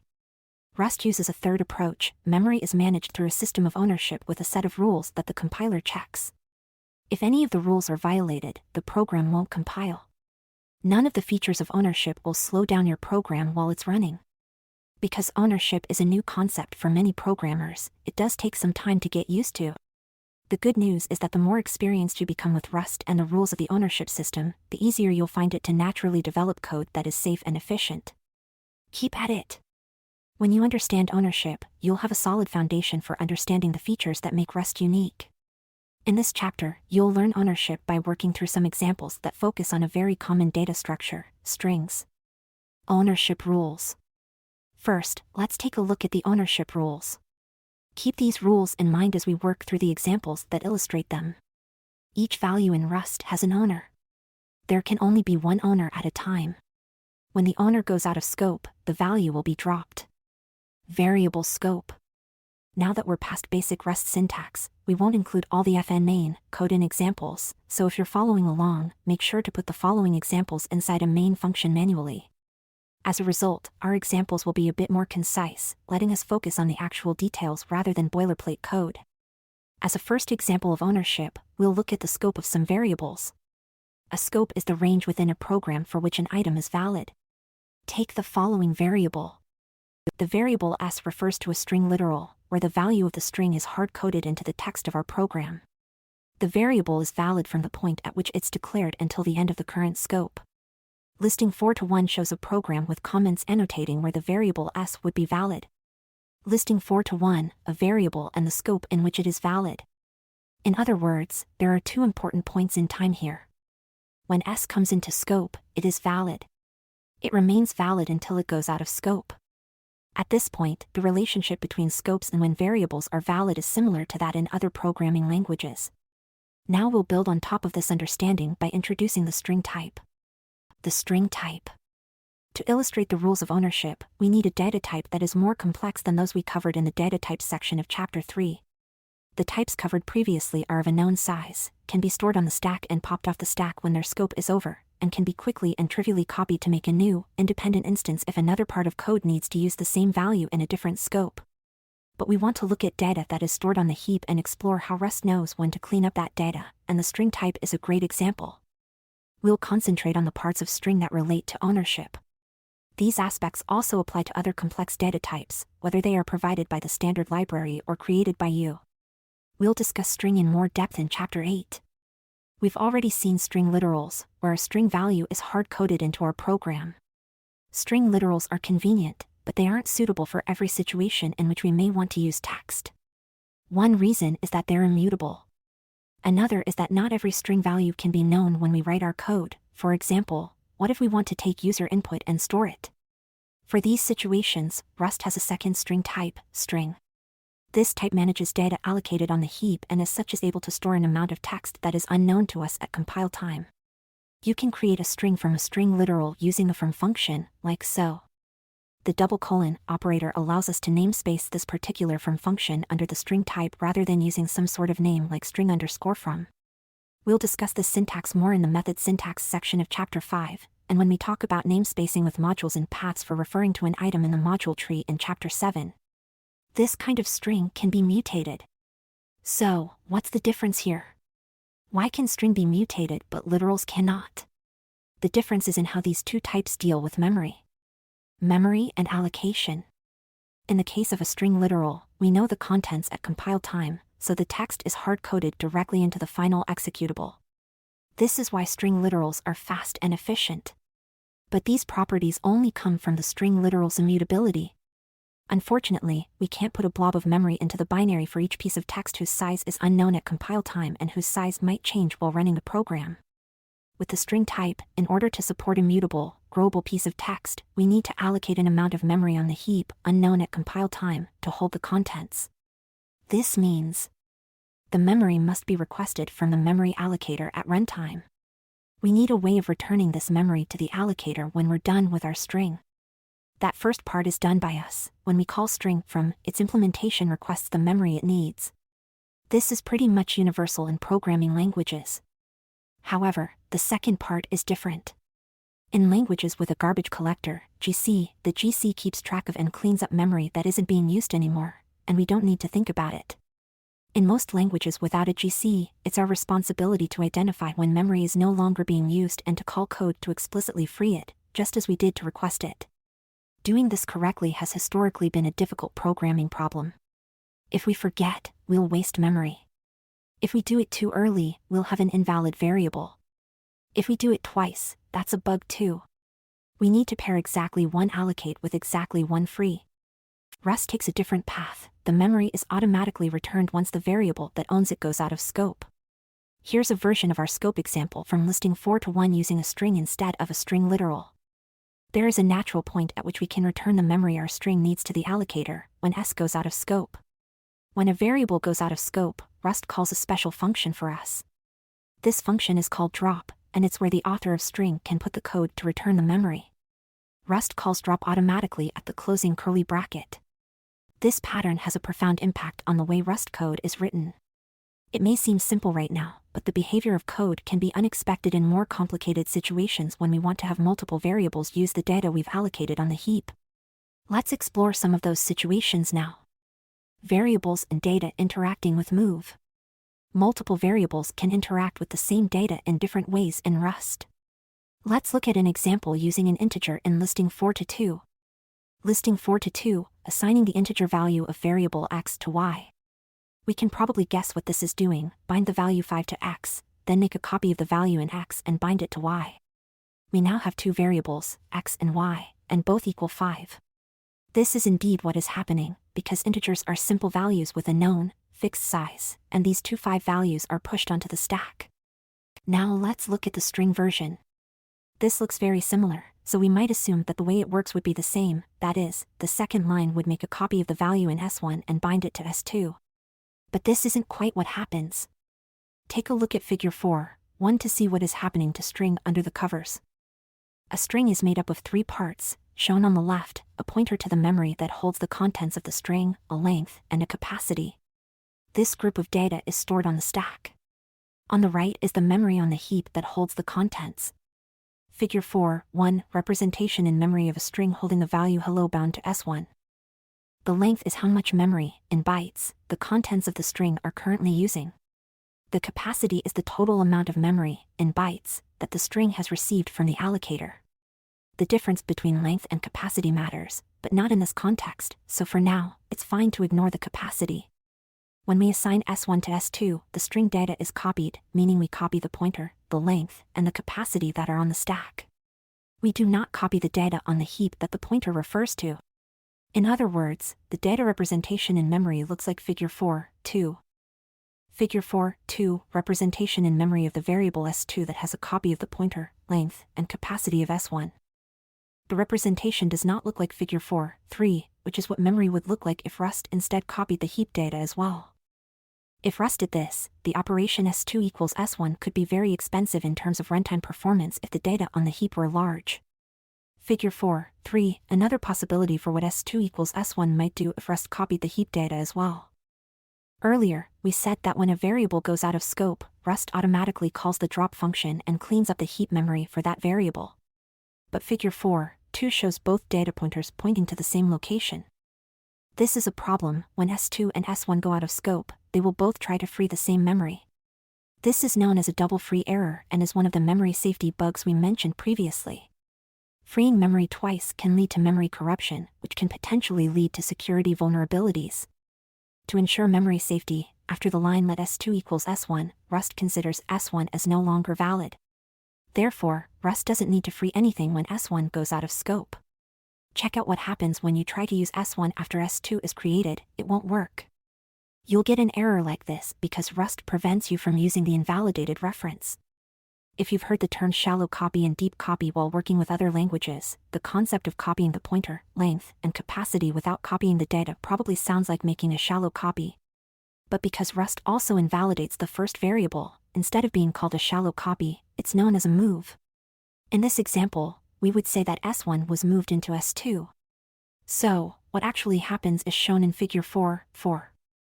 Figure 4.4, representation in memory after S1 has been invalidated. That solves our problem. With only S2 valid, when it goes out of scope it alone will free the memory, and we're done. In addition, there's a design choice that's implied by this. Rust will never automatically create deep copies of your data. Therefore, any automatic copying can be assumed to be inexpensive in terms of runtime performance. Variables and data interacting with clone. If we do want to deeply copy the heap data of the string, not just the stack data, we can use a common method called clone. We'll discuss method syntax in Chapter 5, but because methods are a common feature in many programming languages, you've probably seen them before.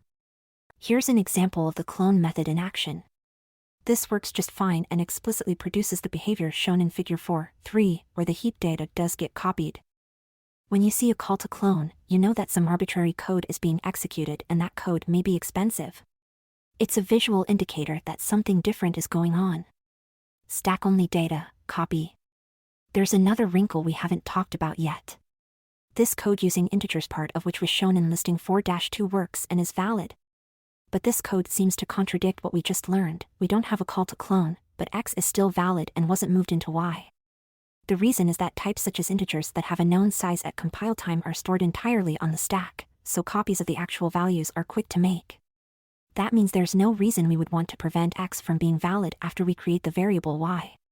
In other words, there's no difference between deep and shallow copying here, so calling clone wouldn't do anything different from the usual shallow copying, and we can leave it out. Rust has a special annotation called the copy trait that we can place on types that are stored on the stack, as integers are. We'll talk more about traits in Chapter 10. If a type implements the copy trait, variables that use it do not move, but rather are trivially copied, making them still valid after assignment to another variable. Rust won't let us annotate a type with copy if the type, or any of its parts, has implemented the drop trait. If the type needs something special to happen when the value goes out of scope and we add the copy annotation to that type, we'll get a compile time error. To learn about how to add the copy annotation to your type to implement the trait, see derivable traits in Appendix C. So, what types implement the copy trait? You can check the documentation for the given type to be sure, but as a general rule, any group of simple scalar values can implement copy, and nothing that requires allocation or is some form of resource can implement copy. Here are some of the types that implement copy. All the integer types, such as U32. the Boolean type, bool, with values true and false. All the floating point types, such as F64. The character type, char tuples, if they only contain types that also implement copy. For example, I32 implements copy, but I32 string does not. Ownership and functions. The mechanics of passing a value to a function are similar to those when assigning a value to a variable. Passing a variable to a function will move or copy, just as assignment does. Listing 4-3 has an example with some annotations showing where variables go into and out of scope. File name src/main.rs. Listing 4-3, functions with ownership and scope annotated. If we tried to use s after the call to takes_ownership, Rust would throw a compile time error.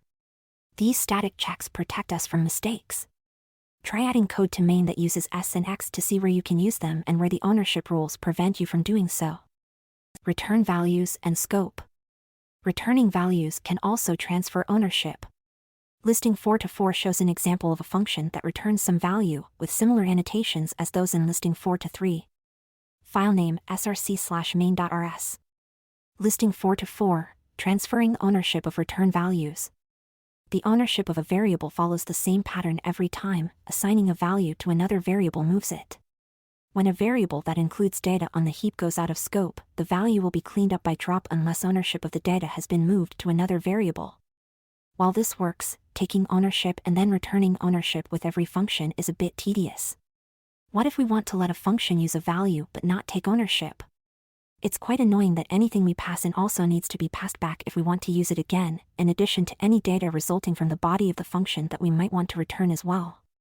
Rust does let us return multiple values using a tuple, as shown in listing 4-5. File name src/main.rs. Listing 4-5, returning ownership of parameters. But this is too much ceremony and a lot of work for a concept that should be common. Luckily for us, Rust has a feature for using a value without transferring ownership, called references. References and borrowing. The issue with the tuple code in listing 4-5 is that we have to return the string to the calling function so we can still use the string after the call to calculate_length, because the string was moved into calculate_length. Instead, we can provide a reference to the string value. A reference is like a pointer in that it's an address we can follow to access the data stored at that address. That data is owned by some other variable. Unlike a pointer, a reference is guaranteed to point to a valid value of a particular type for the life of that reference. Here is how you would define and use a calculate_length function that has a reference to an object as a parameter instead of taking ownership of the value. File name src/main.rs. First, notice that all the tuple code in the variable declaration and the function return value is gone. Second, note that we pass int s1 into calculate_length and, in its definition, we take in string rather than string. These ampersands represent references, and they allow you to refer to some value without taking ownership of it. Figure 4.5 depicts this concept. Figure 4.5, a diagram of string s pointing at string s1. Let's take a closer look at the function call here. The int s1 syntax lets us create a reference that refers to the value of s1 but does not own it. Because it does not own it, the value it points to will not be dropped when the reference stops being used. Likewise, the signature of the function uses and to indicate that the type of the parameter s is a reference. Let's add some explanatory annotations. The scope in which the variable s is valid is the same as any function parameter's scope, but the value pointed to by the reference is not dropped when s stops being used, because s doesn't have ownership. When functions have references as parameters instead of the actual values, we won't need to return the values in order to give back ownership, because we never had ownership. We call the action of creating a reference borrowing. As in real life, if a person owns something, you can borrow it from them. When you're done, you have to give it back. You don't own it. So, what happens if we try to modify something we're borrowing? Try the code in listing 4-6. Spoiler alert, it doesn't work. File name src/main.rs. Listing 4-6, attempting to modify a borrowed value. Here's the error. Just as variables are immutable by default, so are references. We're not allowed to modify something we have a reference to. Mutable references. We can fix the code from listing 4-6 to allow us to modify a borrowed value with just a few small tweaks that use, instead, a mutable reference. File name src/main.rs. First we change s to be mut. Then we create a mutable reference with mut_s where we call the change function, and update the function signature to accept a mutable reference with some underscore string, and mut string.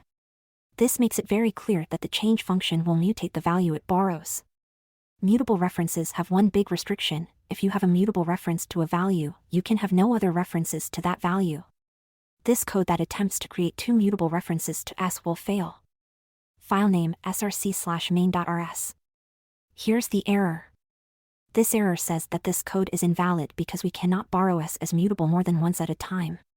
The first mutable borrow is iner1 and must last until it's used in the println, but between the creation of that mutable reference and its usage, we tried to create another mutable reference iner2 that borrows the same data as iner1. The restriction preventing multiple mutable references to the same data at the same time allows for mutation, but in a very controlled fashion. It's something that new Rustaceans struggle with because most languages let you mutate whenever you'd like. The benefit of having this restriction is that Rust can prevent data races at compile time. A data race is similar to a race condition and happens when these three behaviors occur. Two or more pointers access the same data at the same time. At least one of the pointers is being used to write to the data. There's no mechanism being used to synchronize access to the data. Data races cause undefined behavior and can be difficult to diagnose and fix when you're trying to track them down at runtime. Rust prevents this problem by refusing to compile code with data races. As always, we can use curly brackets to create a new scope, allowing for multiple mutable references, just not simultaneous ones. Rust enforces a similar rule for combining mutable and immutable references. This code results in an error. Here's the error. Phew. We also cannot have a mutable reference while we have an immutable one to the same value. Users of an immutable reference don't expect the value to suddenly change out from under them. However, multiple immutable references are allowed because no one who is just reading the data has the ability to affect anyone else's reading of the data. Note that a reference's scope starts from where it is introduced and continues through the last time that reference is used. For instance, this code will compile because the last usage of the immutable references, the println, occurs before the mutable reference is introduced. The scopes of the immutable references are 1 and iner2 and after the println. Where they are last used, which is before the mutable reference iner3 is created. These scopes don't overlap, so this code is allowed. The compiler can tell that the reference is no longer being used at a point before the end of the scope. Even the borrowing errors may be frustrating at times. Remember that it's the Rust compiler pointing out a potential bug early, at compile time rather than at runtime, and showing you exactly where the problem is. Then you don't have to track down why your data isn't what you thought it was. Dangling references. In languages with pointers, it's easy to erroneously create a dangling point error pointer that references a location in memory that may have been given to someone else to be freeing some memory while preserving a pointer to that memory. In Rust, by contrast, the compiler guarantees that references will never be dangling references. If you have a reference to some data, the compiler will ensure that the data will not go out of scope before the reference to the data does. Let's try to create a dangling reference to see how Rust prevents them with a compile time error. Filename src/main.rs. Here's the error. This error message refers to a feature we haven't covered yet, lifetimes. We'll discuss lifetimes in detail in Chapter 10. But, if you disregard the parts about lifetimes, the message does contain the key to why this code is a problem. Let's take a closer look at exactly what's happening at each stage of our dangle code. Filename src/main.rs. Because s is created inside dangle, when the code of dangle is finished, s will be deallocated. But we tried to return a reference to it. That means this reference would be pointing to an invalid string. That's no good. Rust won't let us do this. The solution here is to return the string directly. This works without any problems. Ownership is moved out, and nothing is deallocated. The rules of references. Let's recap what we've discussed about references. At any given time, you can have either one mutable reference or any number of immutable references. References must always be valid. Next, we'll look at a different kind of reference, slices. The slice type. Slices let you reference a contiguous sequence of elements in a collection rather than the whole collection. A slice is a kind of reference, so it does not have ownership. Here's a small programming problem: write a function that takes a string of words separated by spaces and returns the first word it finds in that string. If the function doesn't find a space in the string, the whole string must be one word, so the entire string should be returned. Let's work through how we'd write the signature of this function without using slices, to understand the problem that slices will solve. The first underscore word function has an string as a parameter. We don't want ownership, so this is fine. But what should we return? We don't really have a way to talk about part of a string. However, we could return the index of the end of the word, indicated by a space. Let's try that, as shown in listing 4 to 7. File name src/main.rs. Listing 4 to 7, the first underscore word function that returns a byte index value into the string parameter. Because we need to go through the string element by element and check whether a value is a space, we'll convert our string to an array of bytes using the as_bytes method. Next, we create an iterator over the array of bytes using the iter method. We'll discuss iterators in more detail in chapter 13. For now, know that iter is a method that returns each element in a collection and that enumerate wraps the result of iter and returns each element as part of a tuple instead. The first element of the tuple returned from enumerate is the index, and the second element is a reference to the element. This is a bit more convenient than calculating the index ourselves. Because the enumerate method returns a tuple, we can use patterns to destructure that tuple. We'll be discussing patterns more in chapter 6. In the for loop, we specify a pattern that has I for the index in the tuple and an item for the single byte in the tuple. Because we get a reference to the element from .iter.enumerate, we use and in the pattern. Inside the for loop, we search for the byte that represents the space by using the byte literal syntax. If we find a space, we return the position. Otherwise, we return the length of the string by using s.len. We now have a way to find out the index of the end of the first word in the string, but there's a problem. We're returning a usize on its own, but it's only a meaningful number in the context of the end string. In other words, because it's a separate value from the string, there's no guarantee that it will still be valid in the future. Consider the program in listing 4 to 8 that uses the first underscore word function from listing 4 to 7. File name src/main.rs. Listing 4 to 8, storing the result from calling the first underscore word function and then changing the string contents. This program compiles without any errors and would also do so if we used word after calling s.clear. Because word isn't connected to the state of s at all, word still contains the value 5. We could use that value 5 with the variable s to try to extract the first word out, but this would be a bug because the contents of s have changed since we saved 5 in word. Having to worry about the index in word getting out of sync with the data in s is tedious and error-prone. Managing these indices is even more brittle if we write a second underscore word function. Its signature would have to look like this.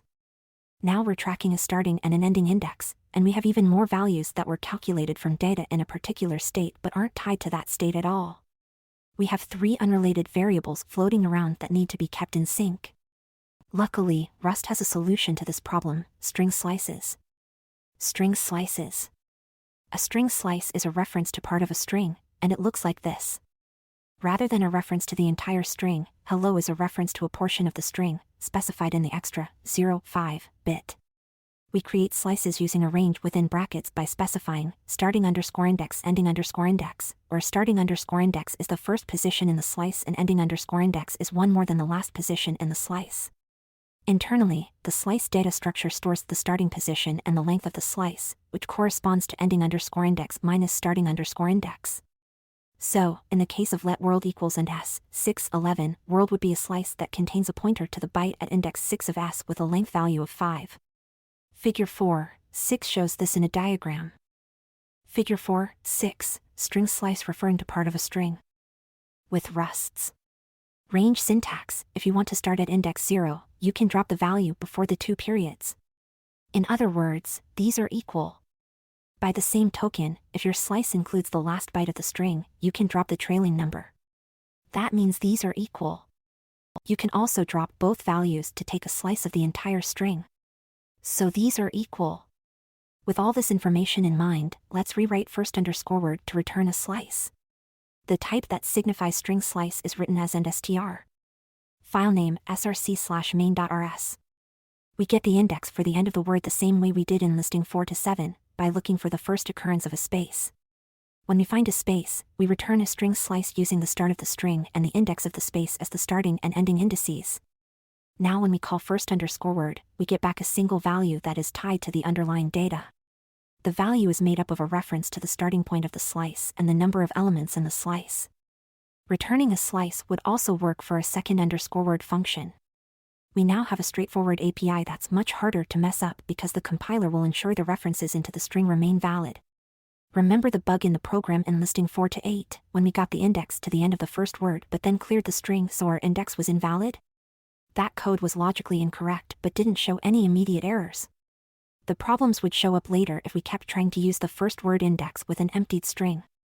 Slices make this bug impossible and let us know we have a problem with our code much sooner. Using the slice version of first_word will throw a compile time error. File name src/main.rs. Here's the compiler error. Recall from the borrowing rules that if we have an immutable reference to something, we cannot also take immutable reference. Because clear needs to truncate the string, it needs to get a mutable reference. The println after the call to clear uses the reference in word, so the immutable reference must still be active at that point. Rust disallows the mutable reference in clear and the immutable reference in word from existing at the same time, and compilation fails. Not only has Rust made our API easier to use, but it has also eliminated an entire class of errors at compile time. String literals as slices. Recall that we talked about string literals being stored inside the binary. Now that we know about slices, we can properly understand string literals. The type of S here is AndStr, it's a slice pointing to that specific point of the binary. This is also why string literals are immutable, and str is an immutable reference. String slices as parameters. Knowing that you can take slices of literals and string values leads us to one more improvement on first_word, and that's its signature. A more experienced Rustacean would write the signature shown in listing 4 to 9 instead because it allows us to use the same function on both string values and str values. Listing 4 to 9, improving the first_word function by using a string slice for the type of the S parameter. If we have a string slice, we can pass that directly. If we have a string, we can pass a slice of the string or a reference to the string. This flexibility takes advantage of deref coercions, a feature we will cover in Implicit Deref Coercions with Functions and Methods section of Chapter 15. Defining a function to take a string slice instead of a reference to a string makes our API more general and useful without losing any functionality. File name src/main.rs. Other slices. String slices, as you might imagine, are specific to strings. But there's a more general slice type too. Consider this array. Just as we might want to refer to part of a string, we might want to refer to part of an array. We do so like this. This slice has the type end I32. It works the same way as string slices do, by storing a reference to the first element and a length. You'll use this kind of slice for all sorts of other collections. We'll discuss these collections in detail when we talk about vectors in Chapter 8. Summary. The concepts of ownership, borrowing, and slices ensure memory safety in Rust programs at compile time. The Rust language gives you control over your memory usage in the same way as other systems programming languages, but having the owner of data automatically clean up that data when the owner goes out of scope means you don't have to write and debug extra code to get this control. Ownership affects how lots of other parts of Rust work, so we'll talk about these concepts further throughout the rest of the book. Let's move on to Chapter 5 and look at grouping pieces of data together in a struct. Using structs to structure related data. A struct, or structure, is a custom data type that lets you package together and name multiple related values that make up a meaningful group. If you're familiar with an object-oriented language, a struct is like an object's data attributes. In this chapter, we'll compare and contrast tuples with structs to build on what you already know and demonstrate when structs are a better way to group data. We'll demonstrate how to define and instantiate structs. We'll discuss how to define associated functions, especially the kind of associated functions called methods, to specify behavior associated with a struct type. Structs and enums, discussed in Chapter 6, are the building blocks for creating new types in your program's domain to take full advantage of Rust's compile-time type checking. Defining and instantiating structs. Structs are similar to tuples, discussed in the tuple type section, in that both hold multiple related values. Like tuples, the pieces of a struct can be different types. Unlike with tuples, in a struct you'll name each piece of data so it's clear what the values mean. Adding these names means that structs are more flexible than tuples. You don't have to rely on the order of the data to specify or access the values of an instance. To define a struct, we enter the keyword struct and name the entire struct. A struct's name should describe the significance of the pieces of data being grouped together. Then, inside curly brackets, we define the names and types of the pieces of data, which we call fields. For example, listing 5 to 1 shows a struct that stores information about a user account. File name src/main.rs. Listing 5 to 1, a user struct definition. To use a struct after we've defined it, we create an instance of that struct by specifying concrete values for each of the fields. We create an instance by stating the name of the struct and then add curly brackets containing key-value pairs, where the keys are the names of the fields and the values are the data we want to store in those fields. We don't have to specify the fields in the same order in which we declared them in the struct. In other words, the struct definition is like a general template for the type, and instances fill in that template with particular data to create values of the type. For example, we can declare a particular user as shown in listing 5 to 2. File name src/main.rs. Listing 5 to 2, creating an instance of the user struct. To get a specific value from a struct, we use dot notation. For example, to access this user's email address, we use user1.email. If the instance is mutable, we can change a value by using the dot notation and assigning into a particular field. Listing 5 to 3 shows how to change the value in the email field of a mutable user instance. File name src/main.rs.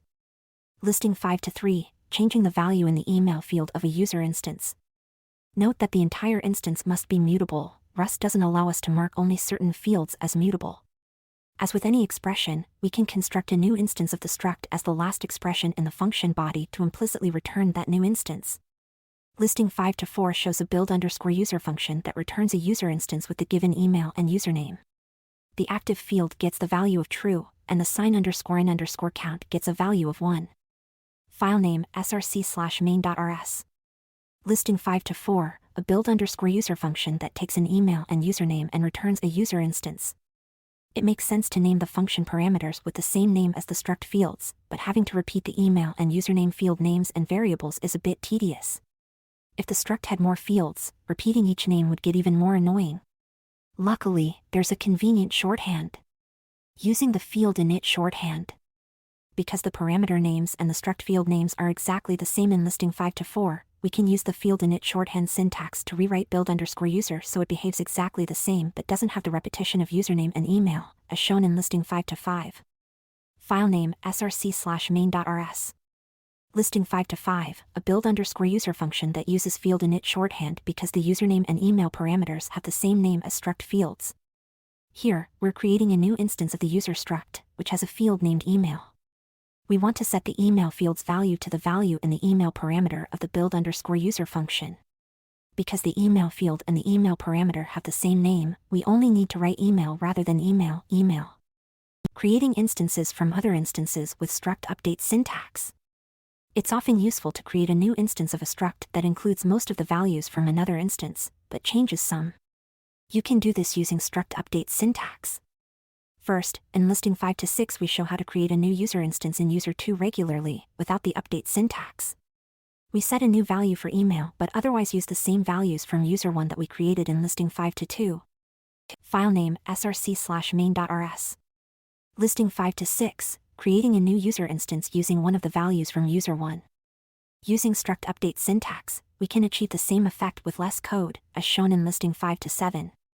The syntax specifies that the remaining fields not explicitly set should have the same value as the fields in the given instance. File name src/main.rs. Listing 5 to 7, using struct update syntax to set a new email value for a user instance but to use the rest of the values from user1.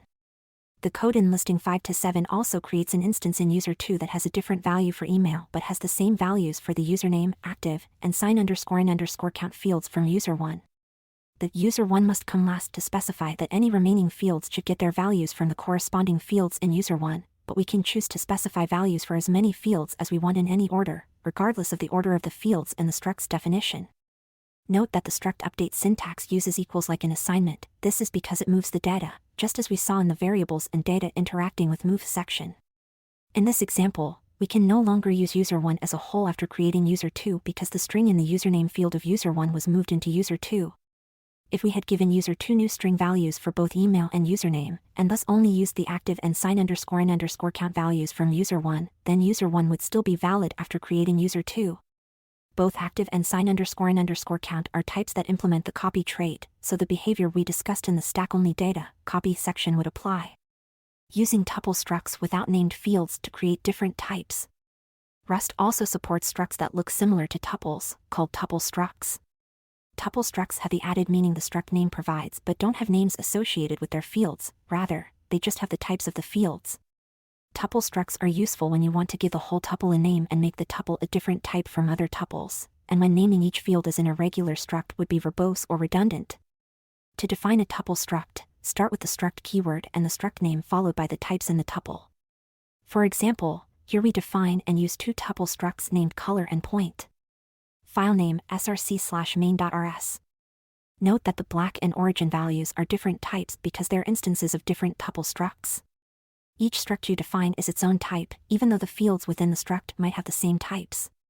For example, a function that takes a parameter of type color cannot take a point as an argument even though both types are made up of three i32 values. Otherwise, tuple struct instances are similar to tuples in that you can destructure them into their individual pieces, and you can use a followed by the index to access an individual value. Unit-like structs without any fields. You can also define structs that don't have any fields. These are called unit-like structs because they behave similarly to the unit type that we mentioned in the tuple type section. Unit-like structs can be useful when you need to implement a trait on some type but don't have any data that you want to store in the type itself. We'll discuss traits in Chapter 10. Here's an example of declaring and instantiating a unit struct named always_equal. File name src/main.rs. To define always_equal, we use the struct keyword, the name we want, and then a semicolon. No need for curly brackets or parentheses. Then we can get an instance of always_equal in the subject variable in a similar way, using the name we defined, without any curly brackets or parentheses. Imagine that later we'll implement behavior for this type such that every instance of always_equal is always equal to every instance of any other type, perhaps to have a known result for testing purposes. We wouldn't need any data to implement that behavior. You'll see in Chapter 10 how to define traits and implement them on any type, including unit-like structs. An example program using structs.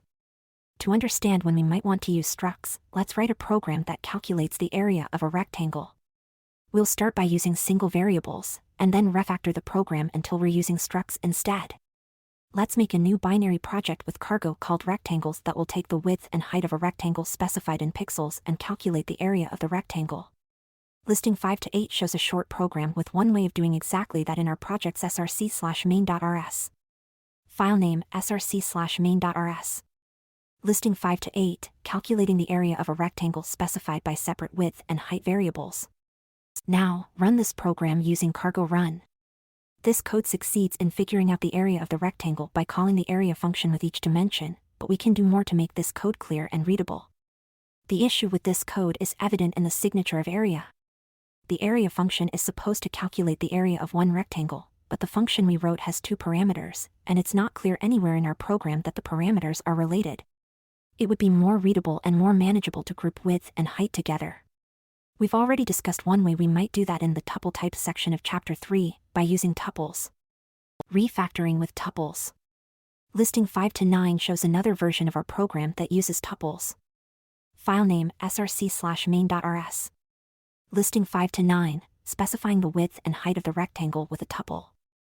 In one way, this program is better. Tuples let us add a bit of structure, and we're now passing just one argument. But in another way, this version is less clear. Tuples don't name their elements, so we have to index into the parts of the tuple, making our calculation less obvious. Mixing up the width and height wouldn't matter for the area calculation, but if we want to draw the rectangle on the screen, it would matter. We would have to keep in mind that width is the tuple index 0 and height is the tuple index 1. This would be even harder for someone else to figure out and keep in mind if they were to use our code. Because we haven't conveyed the meaning of our data in our code, it's now easier to introduce errors. Refactoring with structs, adding more meaning. We use structs to add meaning by labeling the data. We can transform the tuple we're using into a struct with a name for the whole as well as names for the parts, as shown in listing 5 to 10. File name src/main.rs. Listing 5 to 10, defining a rectangle struct. Here we've defined a struct and named it rectangle. Inside the curly brackets, we define the fields as width and height, both of which have type U32. Then, in main, we created a particular instance of rectangle that has a width of 30 and a height of 50. Our area function is now defined with one parameter, which we've named rectangle, whose type is an immutable borrow of a struct rectangle instance. As mentioned in Chapter 4, we want to borrow the struct rather than take ownership of it. This way, main retains its ownership and can continue using rect1, which is the reason we use the and in the function signature and where we call the function. The area function accesses the width and height fields of the rectangle instance. Note that accessing fields of a borrowed struct instance does not move the field values, which is why you often see borrows of structs. Our function signature for area now says exactly what we mean: calculate the area of rectangle, using its width and height fields. This conveys that the width and height are related to each other, and it gives descriptive names to the values rather than using the tuple index values of 0 and 1.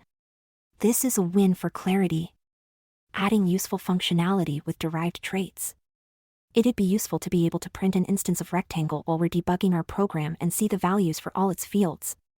Listing 5 to 11 tries using the println macro as we have used in previous chapters.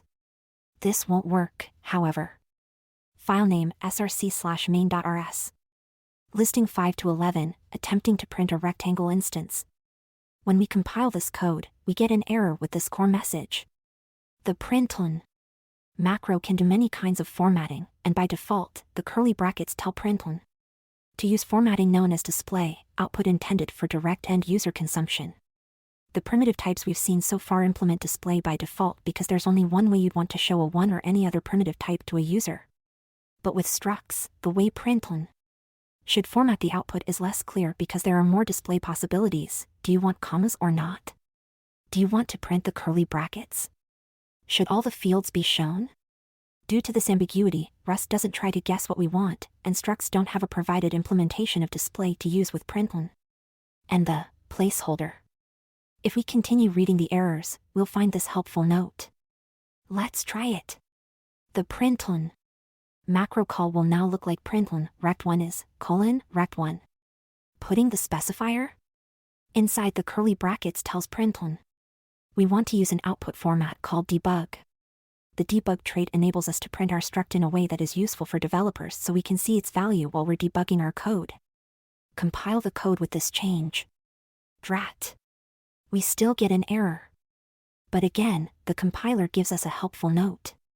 Rust does include functionality to print out debugging information, but we have to explicitly opt in to make that functionality available for our struct. To do that, we add the outer attribute hashtag derive debug just before the struct definition, as shown in listing 5 to 12. File name src/main.rs. Listing 5 to 12, adding the attribute to derive the debug trait and printing the rectangle instance using debug formatting. Now when we run the program, we won't get any errors, and we'll see the following output. Nice.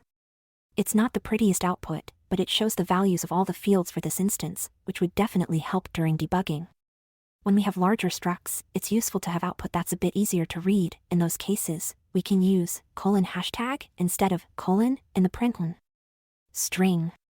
In this example, using the :# style will output the following. Another way to print out a value using the debug format is to use the dbg macro, which takes ownership of an expression, as opposed to println, which takes a reference, prints the file and line number of where that dbg macro call occurs in your code along with the resultant value of that expression, and returns ownership of the value. Here's an example where we're interested in the value that gets assigned to the width field, as well as the value of the whole struct in rect1. We can put dbg around the expression 30 asterisk scale and, because dbg returns ownership of the expression's value, the width field will get the same value as if we didn't have the dbg call there. We don't want dbg to take ownership of rect1, so we use a reference to rect1 in the next call. Here's what the output of this example looks like. We can see the first bit of output came from src/main.rs line 10 where we're debugging the expression 30 asterisk scale, and its resultant value is 60. The debug formatting implemented for integers is to print only their value. The dbg call on line 14 of src/main.rs outputs the value of rect1, which is the rectangle struct. This output uses the pretty debug formatting of the rectangle type. The dbg macro can be really helpful when you're trying to figure out what your code is doing. In addition to the debug trait, Rust has provided a number of traits for us to use with the derive attribute that can add useful behavior to our custom types. Those traits and their behaviors are listed in Appendix C. We'll cover how to implement these traits with custom behavior as well as how to create your own traits in Chapter 10. There are also many attributes other than derive. For more information, see the attributes section of the Rust reference. Our area function is very specific, it only computes the area of rectangles.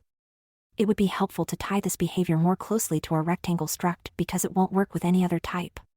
Let's look at how we can continue to refactor this code by turning the area function into an area method defined on our rectangle type. Method syntax.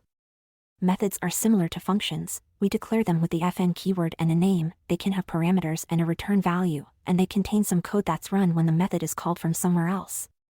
Unlike functions, methods are defined within the context of a struct, or an enum or a trait object, which we cover in Chapter 6 and Chapter 17, respectively, and their first parameter is always self, which represents the instance of the struct the method is being called on. Defining methods.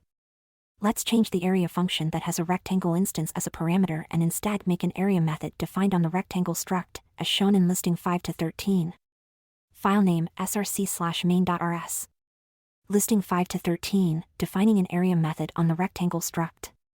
To define the function within the context of rectangle, we start an implementation block for rectangle. Everything within this impl block will be associated with the rectangle type. Then we move the area function within the impl curly brackets and change the first, and in this case, only, parameter to be self in the signature and everywhere within the body. In main, where we called the area function and passed rect1 as an argument, we can instead use method syntax to call the area method on our rectangle instance. The method syntax goes after an instance, we add a dot followed by the method name, parentheses, and any arguments. In the signature for area, we use endSelf instead of rectangle, and rectangle. The endSelf is actually short for self, and self. Within an impl block, the type self is an alias for the type that the impl block is for. Methods must have a parameter named self of type self for their first parameter, so Rust lets you abbreviate this with only the name self in the first parameter spot. Note that we still need to use the end in front of the self shorthand to indicate that this method borrows the self instance, just as we did in rectangle and rectangle. Methods can take ownership of self, borrow self immutably, as we've done here, or borrow self mutably, just as they can any other parameter. We chose endSelf here for the same reason we used endRectangle in the function version. We don't want to take ownership, and we just want to read the data in the struct, not write to it. If we wanted to change the instance that we've called the method on as part of what the method does, we'd use endMut_self as the first parameter. Having a method that takes ownership of the instance by using just self as the first parameter is rare. This technique is usually used when the method transforms self into something else and you want to prevent the caller from using the original instance after the transformation. The main reason for using methods instead of functions, in addition to providing method syntax and not having to repeat the type of self in every method signature, is for organization. We've put all the things we can do with an instance of a type in one impl block rather than making future users of our code search for capabilities of rectangle in various places in the library we provide. Note that we can choose to give a method the same name as one of the structs fields. For example, we can define a method on rectangle that is also named width. File name src/main.rs. Here, we're choosing to make the width method return true if the value in the instance's width field is greater than 0 and false if the value is 0. We can use a field within a method of the same name for any purpose. In main, when we follow rect1.width with parentheses, Rust knows we mean the method width. When we don't use parentheses, Rust knows we mean the field width. Often, but not always, when we give a method the same name as a field we want it to only return the value in the field and do nothing else. Methods like this are called getters, and Rust does not implement them automatically for struct fields as some other languages do. Getters are useful because you can make the field private but the method public, and thus enable read-only access to that field as part of the type's public API. We will discuss what public and private are and how to designate a field or method as public or private in Chapter 7. Methods with more parameters. Let's practice using methods by implementing a second method on the rectangle struct. This time we want an instance of rectangle to take another instance of rectangle and return true if the second rectangle can fit completely within self, the first rectangle, otherwise, it should return false. That is, once we've defined the can_hold method, we want to be able to write the program shown in listing 5 to 14. File name src/main.rs. Listing 5 to 14, using the as yet unwritten can_hold method. the expected output would look like the following because both dimensions of rect2 are smaller than the dimensions of rect1, but rect3 is wider than rect1. We know we want to define a method, so it will be within the impl rectangle block. The method name will be can_hold, and it will take an immutable borrow of another rectangle as a parameter. We can tell what the type of the parameter will be by looking at the code that calls the method rect1.can_hold, and rect2 passes in and rect2, which is an immutable borrow to rect2, an instance of rectangle. This makes sense because we only need to read rect2 rather than write, which would mean we'd need immutable borrow, and we want main to retain ownership of rect2 so we can use it again after calling the can_hold method. The return value of can_hold will be a boolean, and the implementation will check whether the width and height of self are greater than the width and height of the other rectangle, respectively. Let's add the new can_hold method to the impl block from listing 5 to 13, shown in listing 5 to 15. File name src/main.rs. Listing 5 to 15, implementing the can_hold method on rectangle that takes another rectangle instance as a parameter. When we run this code with the main function in listing 5 to 14, we'll get our desired output.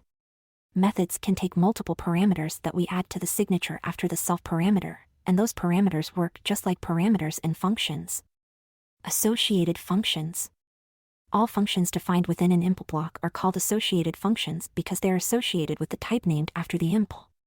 We can define associated functions that don't have self as their first parameter, and thus are not methods, because they don't need an instance of the type to work with. We've already used one function like this, the string from function that's defined on the string type. Associated functions that aren't methods are often used for constructors that will return a new instance of the struct. These are often called new, but new isn't a special name and isn't built into the language. For example, we could choose to provide an associated function named square that would have one dimension parameter and use that as both width and height, thus making it easier to create a square rectangle rather than having to specify the same value twice. File name src/main.rs. The self keywords in the return type and in the body of the function are aliases for the type that appears after the impl keyword, which in this case is rectangle. To call this associated function, we use the syntax with the struct name, let sq equals rectangle square 3 is an example. This function is namespaced by the struct. The syntax is used for both associated functions and namespaces created by modules. We'll discuss modules in Chapter 7. Multiple impl blocks. Each struct is allowed to have multiple impl blocks. For example, listing 5 to 15 is equivalent to the code shown in listing 5 to 16, which has each method in its own impl block. Listing 5 to 16, rewriting listing 5 to 15 using multiple impl blocks. There's no reason to separate these methods into multiple impl blocks here, but this is valid syntax. We'll see a case in which multiple impl blocks are useful in Chapter 10, where we discuss generic types and traits. Summary. Structs let you create custom types that are meaningful for your domain. By using structs, you can keep associated pieces of data connected to each other and name each piece to make your code clear. In impl blocks, you can define functions that are associated with your type, and methods are a kind of associated function that let you specify the behavior that instances of your structs have. But structs aren't the only way you can create custom types. Let's turn to Rust's Enum feature to add another tool to your toolbox. Enums and pattern matching.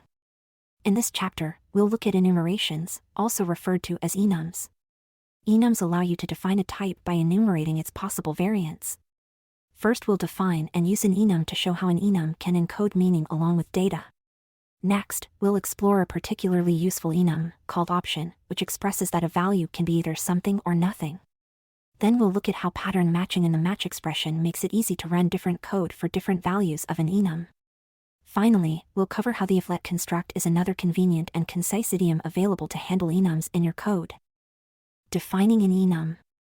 Where structs give you a way of grouping together related fields and data, like a rectangle with its width and height, enums give you a way of saying a value is one of a possible set of values.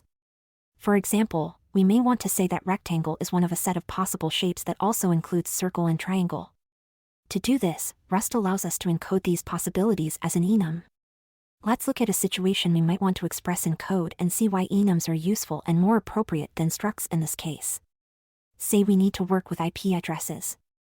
Currently, two major standards are used for IP addresses, version 4 and version 6. Because these are the only possibilities for an IP address that our program will come across, we can enumerate all possible variants, which is where enumeration gets its name. Any IP address can be either a version 4 or a version 6 address, but not both at the same time. That property of IP addresses makes the enum data structure appropriate because an enum value can only be one of its variants. Both version 4 and version 6 addresses are still fundamentally IP addresses, so they should be treated as the same type when the code is handling situations that apply to any kind of IP address. We can express this concept in code by defining an IP address kind enumeration and listing the possible kinds an IP address can be, v4 and v6. These are the variants of the enum. IP address kind is now a custom data type that we can use elsewhere in our code. Enum values. We can create instances of each of the two variants of IP address kind like this.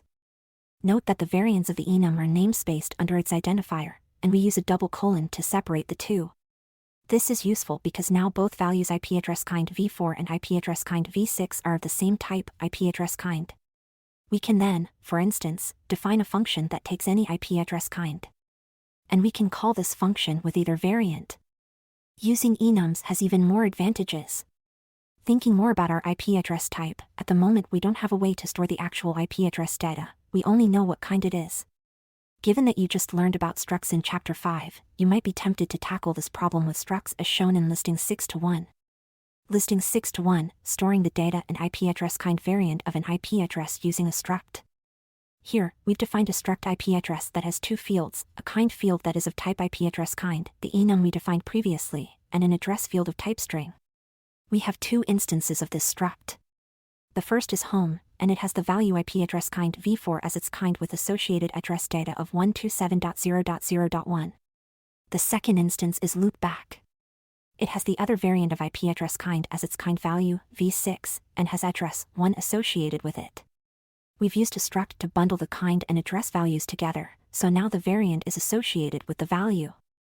However, representing the same concept using just an enum is more concise. Rather than an enum inside a struct, we can put data directly into each enum variant. This new definition of the IP address enum says that both v4 and v6 variants will have associated string values. We attach data to each variant of the enum directly, so there is no need for an extra struct. Here, it's also easier to see another detail of how enums work. The name of each enum variant that we define also becomes a function that constructs an instance of the enum. That is, IP address v4 is a function call that takes a string argument and returns an instance of the IP address type. We automatically get this constructor function defined as a result of defining the enum. There's another advantage to using an enum rather than a struct. Each variant can have different types and amounts of associated data. Version 4 IP addresses will always have 4 numeric components that will have values between 0 and 255. If we wanted to store v4 addresses as 4 U8 values but still express v6 addresses as 1 string value, we wouldn't be able to with a struct. Enums handle this case with ease. We've shown several different ways to define data structures to store version 4 and version 6 IP addresses. However, as it turns out, wanting to store IP addresses and encode which kind they are is so common that the standard library has a definition we can use. Let's look at how the standard library defines IP address. It has the exact enum and variants that we've defined and used, but it embeds the address data inside the variants in the form of two different structs, which are defined differently for each variant. This code illustrates that you can put any kind of data inside an enum variant, strings, numeric types, or structs, for example. You can even include another enum. Also, standard library types are often not much more complicated than what you might come up with. Note that even though the standard library contains a definition for IP address, we can still create and use our own definition without conflict because we haven't brought the standard library's definition into our scope. We'll talk more about bringing types into scope in Chapter 7. Let's look at another example of an enum in Listing 6-2. This one has a wide variety of types embedded in its variants. Listing 6-2, a message enum whose variants each store different amounts and types of values. This enum has 4 variants with different types. Quit has no data associated with it at all. Move has named fields, like a struct does. Write includes a single string. Change color includes 3 I32 values. Defining an enum with variants such as the ones in Listing 6-2 is similar to defining different kinds of struct definitions, except the enum doesn't use the struct keyword and all the variants are grouped together under the message type. The following structs could hold the same data that the preceding enum variants hold. But if we use the different structs, each of which has its own type, we couldn't as easily define a function to take any of these kinds of messages as we could with the message enum defined in Listing 6-2, which is a single type. There is one more similarity between enums and structs. Just as we're able to define methods on structs using impl, we're also able to define methods on enums. Here's a method named call that we could define on our message enum. The body of the method would use self to get the value that we called the method on. In this example, we've created a variable m that has the value message write string from hello, and that is what self will be in the body of the call method when m.call runs. Let's look at another enum in the standard library that is very common and useful, option. The option enum and its advantages over null values. This section explores a case study of option, which is another enum defined by the standard library. The option type encodes the very common scenario in which a value could be something or it could be nothing. For example, if you request the first item in a non-empty list, you would get a value. If you request the first item in an empty list, you would get nothing. Expressing this concept in terms of the type system means the compiler can check whether you've handled all the cases you should be handling. This functionality can prevent bugs that are extremely common in other programming languages. Programming language design is often thought of in terms of which features you include, but the features you exclude are important too. Rust doesn't have the null feature that many other languages have. Null is a value that means there is no value there. In languages with null, variables can always be in one of two states, null or not null. In his 2009 presentation Null References, The Billion-Dollar Mistake, Tony Hoare, the inventor of null, has this to say.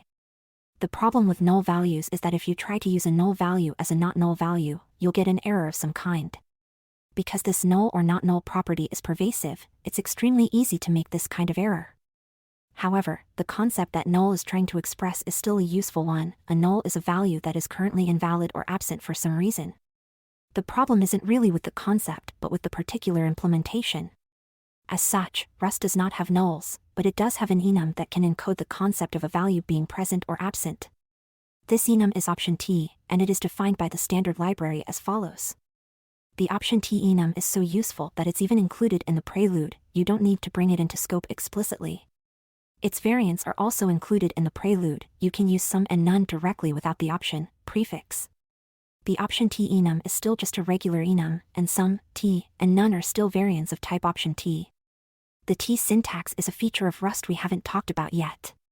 It's a generic type parameter, and we'll cover generics in more detail in Chapter 10. For now, all you need to know is that t means that the some variant of the option enum can hold one piece of data of any type, and that each concrete type that gets used in place of t makes the overall option t type a different type. Here are some examples of using option values to hold number types and string types. The type of sum_number is option I32. The type of sum_char is option char, which is a different type. Rust can infer these types because we've specified a value inside the sum variant. For absent_number, Rust requires us to annotate the overall option type. The compiler can't infer the type that the corresponding sum variant will hold by looking only at a none value. Here, we tell Rust that we mean for absent_number to be of type option I32. When we have a sum value, we know that a value is present and the value is held within the sum. When we have a none value, in some sense it means the same thing as null. We don't have a valid value. So why is having option t any better than having null? In short, because option t and t, where t can be any type, are different types, the compiler won't let us use an option t value as if it were definitely a valid value. For example, this code won't compile, because it's trying to add an I8 to an option I8. If we run this code, we get an error message like this one. Intense. In effect, this error message means that Rust doesn't understand how to add an I8 and an option I8, because they're different types. When we have a value of a type like I8 in Rust, the compiler will ensure that we always have a valid value. We can proceed confidently without having to check for null before using that value.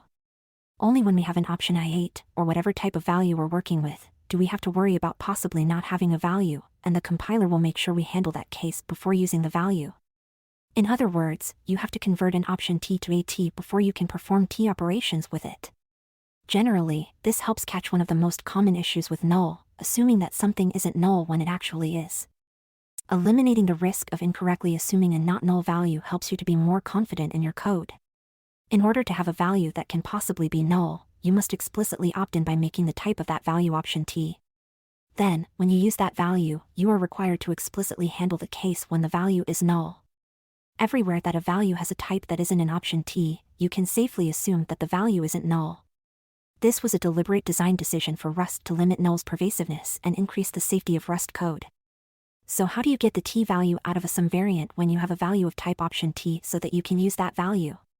The option t enum has a large number of methods that are useful in a variety of situations. You can check them out in its documentation.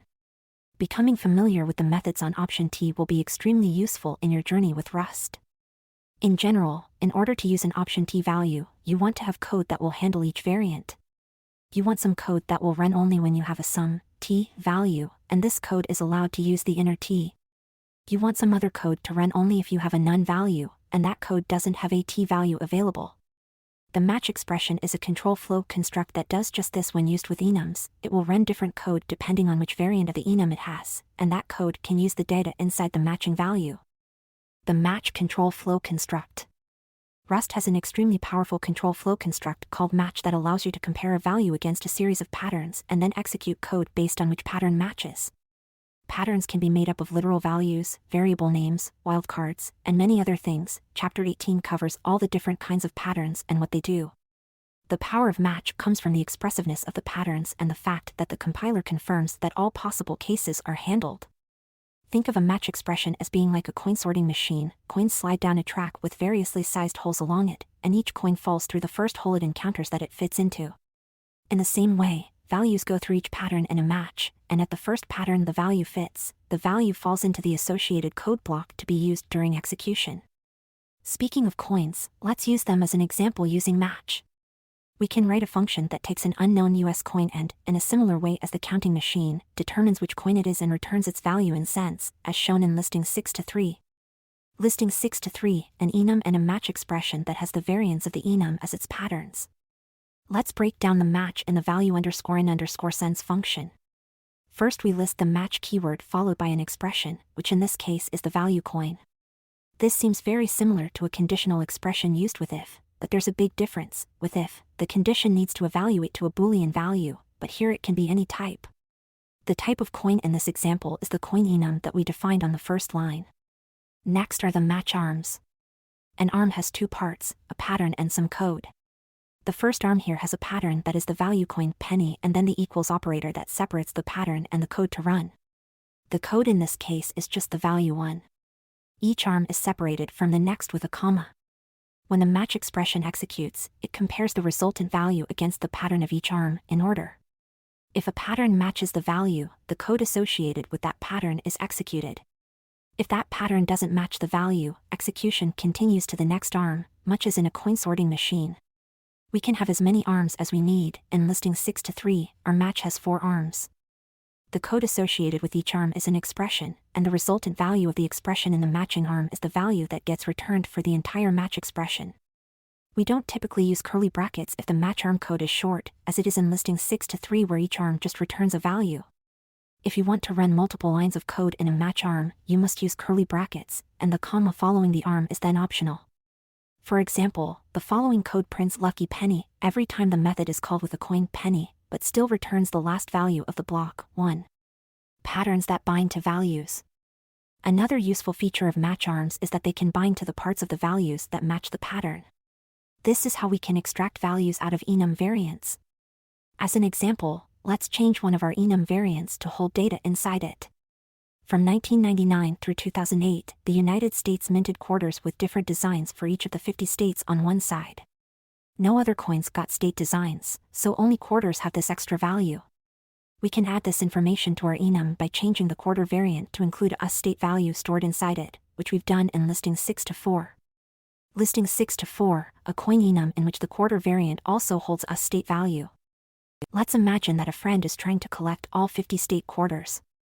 While we sort our loose change by coin type, we'll also call out the name of the state associated with each quarter so that if it's one our friend doesn't have, they can add it to their collection. In the match expression for this code, we add a variable called state to the pattern that matches values of the variant coin quarter. When a coin quarter matches, the state variable will bind to the value of that quarter's state. Then we can use state in the code for that arm, like so. If we were to call value_in_cents, coin quarter, a state Alaska, coin would be coin quarter, a state Alaska. When we compare that value with each of the match arms, none of them match until we reach coin quarter, state. At that point, the binding for state will be the value as state Alaska. We can then use that binding in the println expression, thus getting the inner state value out of the coin enum variant for quarter. Matching with option T. In the previous section, we wanted to get the inner T value out of the sum case when using option T. We can also handle option T using match, as we did with the coin enum. Instead of comparing coins, we'll compare the variance of option T, but the way the match expression works remains the same. Let's say we want to write a function that takes an option I32 and, if there's a value inside, adds 1 to that value. If there isn't a value inside, the function should return the none value and not attempt to perform any operations. This function is very easy to write, thanks to match, and will look like listing 6 to 5. Listing 6 to 5, a function that uses a match expression on an option I32. Let's examine the first execution of +_1 in more detail. When we call +_1, 5, the variable x in the body of +_1 will have the value sum, 5. We then compare that against each match arm. The sum, 5, value doesn't match the pattern none, so we continue to the next arm. Does sum, 5, match sum, I? It does. We have the same variant. The I binds to the value contained in sum, so I takes the value 5. The code in the match arm is then executed, so we add 1 to the value of I and create a new sum value with our total 6 inside. Now let's consider the second call of +_1 in listing 6 to 5, where x is none. We enter the match and compare to the first arm. It matches. There's no value to add to, so the program stops and returns the none value on the right side of equals. Because the first arm matched, no other arms are compared. Combining match and enums is useful in many situations. You'll see this pattern a lot in Rust code: match against an enum, bind a variable to the data inside, and then execute code based on it. It's a bit tricky at first, but once you get used to it, you'll wish you had it in all languages. It's consistently a user favorite. Matches are exhaustive. There's one other aspect of match we need to discuss: the arms patterns must cover all possibilities. Consider this version of our +_1 function, which has a bug and won't compile. We didn't handle the none case, so this code will cause a bug. Luckily, it's a bug Rust knows how to catch. If we try to compile this code, we'll get this error. Rust knows that we didn't cover every possible case, and even knows which pattern we forgot. Matches in Rust are exhaustive. We must exhaust every last possibility in order for the code to be valid. Especially in the case of option T, when Rust prevents us from forgetting to explicitly handle the none case, it protects us from assuming that we have a value when we might have null, thus making the billion-dollar mistake discussed earlier impossible. Catch-all patterns and the underscore placeholder. Using enums, we can also take special actions for a few particular values, but for all other values take one default action. Imagine we're implementing a game where, if you roll a 3 on a dice roll, your player doesn't move, but instead gets a new fancy hat. If you roll a 7, your player loses a fancy hat. For all other values, your player moves that number of spaces on the game board. Here's a match that implements that logic, with the result of the dice roll hard-coded rather than a random value, and all other logic represented by functions without bodies because actually implementing them is out of scope for this example. For the first two arms, the patterns are the literal values 3 and 7. For the last arm that covers every other possible value, the pattern is the variable we've chosen to name other. The code that runs for the other arm uses the variable by passing it to the move_player function. This code compiles, even though we haven't listed all the possible values a U8 can have, because the last pattern will match all values not specifically listed. This catch-all pattern meets the requirement that match must be exhaustive. Note that we have to put the catch-all arm last because the patterns are evaluated in order. If we put the catch-all arm earlier, the other arms would never run, so Rust will warn us if we add arms after a catch-all. Rust also has a pattern we can use when we want a catch-all but don't want to use the value in the catch-all pattern. Underscore is a special pattern that matches any value and does not bind to that value. This tells Rust we aren't going to use the value, so Rust won't warn us about an unused variable. Let's change the rules of the game. Now, if you roll anything other than a 3 or a 7, you must roll again. We no longer need to use the catch-all value, so we can change our code to use underscore instead of the variable named other. This example also meets the exhaustiveness requirement because we're explicitly ignoring all other values in the last arm. We haven't forgotten anything. Finally, we'll change the rules of the game one more time so that nothing else happens on your turn if you roll anything other than a 3 or a 7. We can express that by using the unit value, the empty tuple type we mentioned in the tuple type section, as the code that goes with the underscore arm. Here, we're telling Rust explicitly that we aren't going to use any other value that doesn't match a pattern in an earlier arm, and we don't want to run any code in this case. There's more about patterns and matching that we'll cover in Chapter 18. For now, we're going to move on to the if-let syntax, which can be useful in situations where the match expression is a bit wordy. Concise control flow with if-let. The if-let syntax lets you combine if and let into a less verbose way to handle values that match one pattern while ignoring the rest. Consider the program in listing 6 that matches on an option U8 value in the config_max variable but only wants to execute code if the value is the sum variant.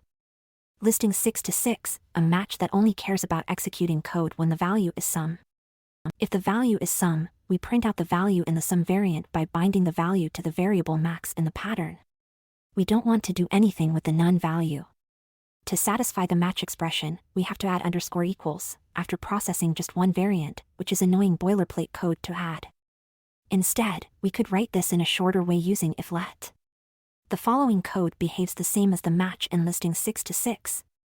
The syntax if-let takes a pattern and an expression separated by an equal sign. It works the same way as a match, where the expression is given to the match and the pattern is its first arm. In this case, the pattern is sum, max, and the max binds to the value inside the sum.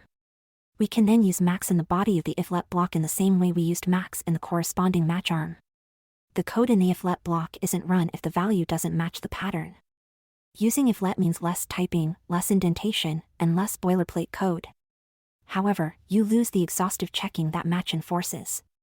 Choosing between match and if-let depends on what you're doing in your particular situation and whether gaining conciseness is an appropriate trade-off for losing exhaustive checking. In other words, you can think of if-let as syntax sugar for a match that runs code when the value matches one pattern and then ignores all other values. We can include an else with an if-let. The block of code that goes with the else is the same as the block of code that would go with the underscore case in the match expression that is equivalent to the if-let and else. Recall the coin enum definition in listing 6-4, where the quarter variant also held a state value. If we wanted to count all non-quarter coins we see while also announcing the state of the quarters, we could do that with a match expression, like this. Or we could use an if-let and else expression, like this. If you have a situation in which your program has logic that is too verbose to express using a match, remember that if-let is in your Rust toolbox as well. Summary. We've now covered how to use enums to create custom types that can be one of a set of enumerated values. We've shown how the standard libraries option t-type helps you use the type system to prevent errors. When enum values have data inside them, you can use match or if-let to extract and use those values, depending on how many cases you need to handle. Your Rust programs can now express concepts in your domain using structs and enums. Creating custom types to use in your API ensures type safety. The compiler will make certain your functions only get values of the type each function expects. In order to provide a well-organized API to your users that is straightforward to use and only exposes exactly what your users will need, let's now turn to Rust's modules. Managing growing projects with packages, crates, and modules. As you write large programs, organizing your code will become increasingly important. By grouping related functionality and separating code with distinct features, you'll clarify where to find code that implements a particular feature and where to go to change how a feature works.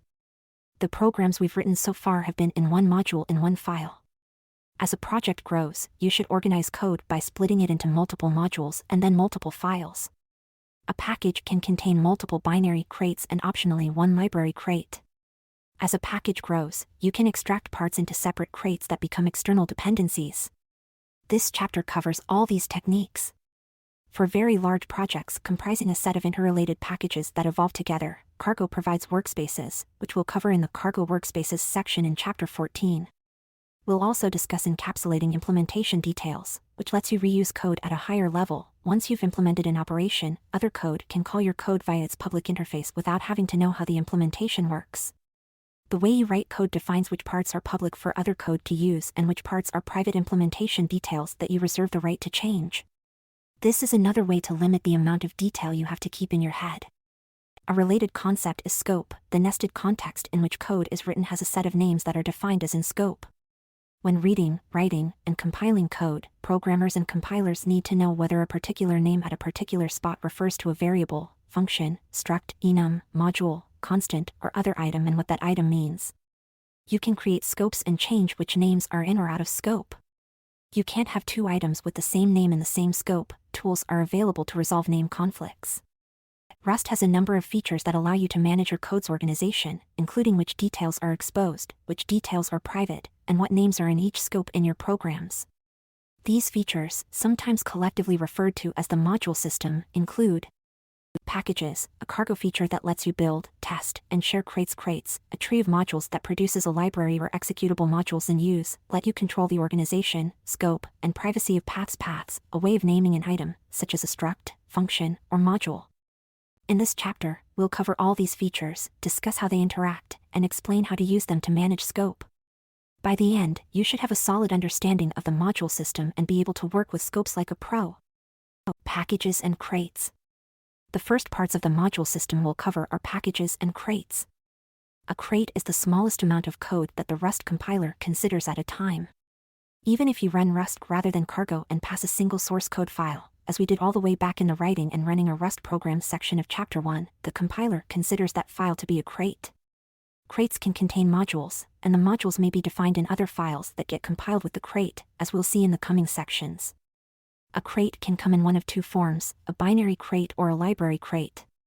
Binary crates are programs you can compile to an executable that you can run, such as a command line program or a server.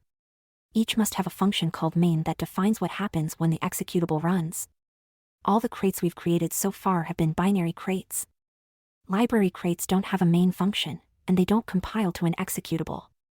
Instead, they define functionality intended to be shared with multiple projects. For example, the rand crate we used in Chapter 2 provides functionality that generates random numbers. Most of the time when Rustaceans say crate, they mean library crate, and they use crate interchangeably with the general programming concept of a library. The crate root is a source file that the Rust compiler starts from and makes up the root module of your crate. We'll explain modules in depth in the Defining Modules to Control Scope and Privacy section. A package is a bundle of one or more crates that provides a set of functionality. A package contains a cargo.toml file that describes how to build those crates. Cargo is actually a package that contains the binary crate for the command line tool you've been using to build your code. The cargo package also contains a library crate that the binary crate depends on. Other projects can depend on the cargo library crate to use the same logic the cargo command line tool uses. A package can contain as many binary crates as you like, but at most only one library crate. A package must contain at least one crate, whether that's a library or binary crate. Let's walk through what happens when we create a package. First, we enter the command cargo new. After we run cargo new, we use ls to see what cargo creates. In the project directory, there's a cargo.toml file, giving us a package. There's also a src directory that contains main.rs. Open cargo.toml in your text editor, and note there's no mention of src/main.rs. Cargo follows a convention that src/main.rs is the crate root of a binary crate with the same name as the package. Likewise, cargo knows that if the package directory contains src/librs, the package contains a library crate with the same name as the package, and src/librs is its crate root. Cargo passes the crate root files to Rust to build the library or binary. Here, we have a package that only contains src/main.rs, meaning it only contains a binary crate named myProject. If a package contains src/main.rs and src/librs, it has two crates, a binary and a library, both with the same name as the package. A package can have multiple binary crates by placing files in the src/bin directory. Each file will be a separate binary crate. 8. Defining modules to control scope and privacy. In this section, we'll talk about modules and other parts of the module system, namely paths that allow you to name items, the use keyword that brings a path into scope, and the pub keyword to make items public. We'll also discuss the as keyword, external packages, and the glob operator. First, we're going to start with a list of rules for easy reference when you're organizing your code in the future. Then we'll explain each of the rules in detail. Modules cheat sheet. Here we provide a quick reference on how modules, paths, the use keyword, and the pub keyword work in the compiler, and how most developers organize their code.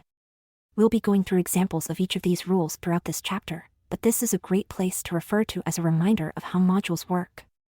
Start from the crate root. When compiling a crate, the compiler first looks in the crate root file, usually src/librs for a library crate or src/main.rs for a binary crate, for code to compile. Declaring modules. In the crate root file, you can declare new modules. Say, you declare a garden module with mod garden. The compiler will look for the module's code in these places, inline, within curly brackets that replace the semicolon following mod garden in the file src/garden.rs and the file src/garden/mod.rs declaring submodules. In any file other than the crate root, you can declare submodules. For example, you might declare mod vegetables in src/garden.rs. The compiler will look for the submodule's code within the directory named for the parent module in these places, inline, directly following mod vegetables, within curly brackets instead of the semicolon in the file src/garden/vegetables.rs and the file src/garden/vegetables/mod.rs paths to code in modules. Once a module is part of your crate, you can refer to code in that module from anywhere else in that same crate, as long as the privacy rules allow, using the path to the code. For example, an asparagus type in the garden vegetables module would be found at crate garden vegetables asparagus. Private versus public. Code within a module is private from its parent modules by default. To make a module public, declare it with pubmod instead of mod. To make items within a public module public as well, use pub before their declarations.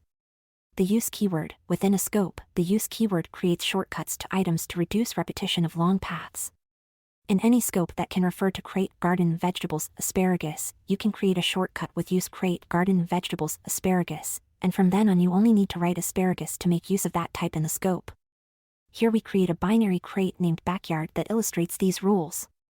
The crates directory, also named backyard, contains these files and directories. The crate root file in this case is src/main.rs, and it contains file name src/main.rs. The pubmod garden line tells the compiler to include the code it finds in src/garden.rs, which is file name src/garden.rs. Here, pubmod vegetables means the code in src/garden/vegetables.rs is included too. That code is. Now let's get into the details of these rules and demonstrate them in action. Grouping related code in modules. Modules let us organize code within a crate for readability and easy reuse. Modules also allow us to control the privacy of items, because code within a module is private by default. Private items are internal implementation details not available for outside use. We can choose to make modules and the items within them public, which exposes them to allow external code to use and depend on them. As an example, let's write a library crate that provides the functionality of a restaurant. We'll define the signatures of functions but leave their bodies empty to concentrate on the organization of the code, rather than the implementation of a restaurant. In the restaurant industry, some parts of a restaurant are referred to as front of house and others as back of house. Front of house is where customers are. This encompasses where the hosts seat customers, servers take orders and payment, and bartenders make drinks. Back of house is where the chefs and cooks work in the kitchen, dishwashers clean up, and managers do administrative work. To structure our crate in this way, we can organize its functions into nested modules. Create a new library named restaurant by running cargo new restaurant lib, then enter the code in listing 7-1 into src/librs to define some modules and function signatures. Here's the front of house section. File name src/librs. Listing 7-1, a front_of_house module containing other modules that then contain functions.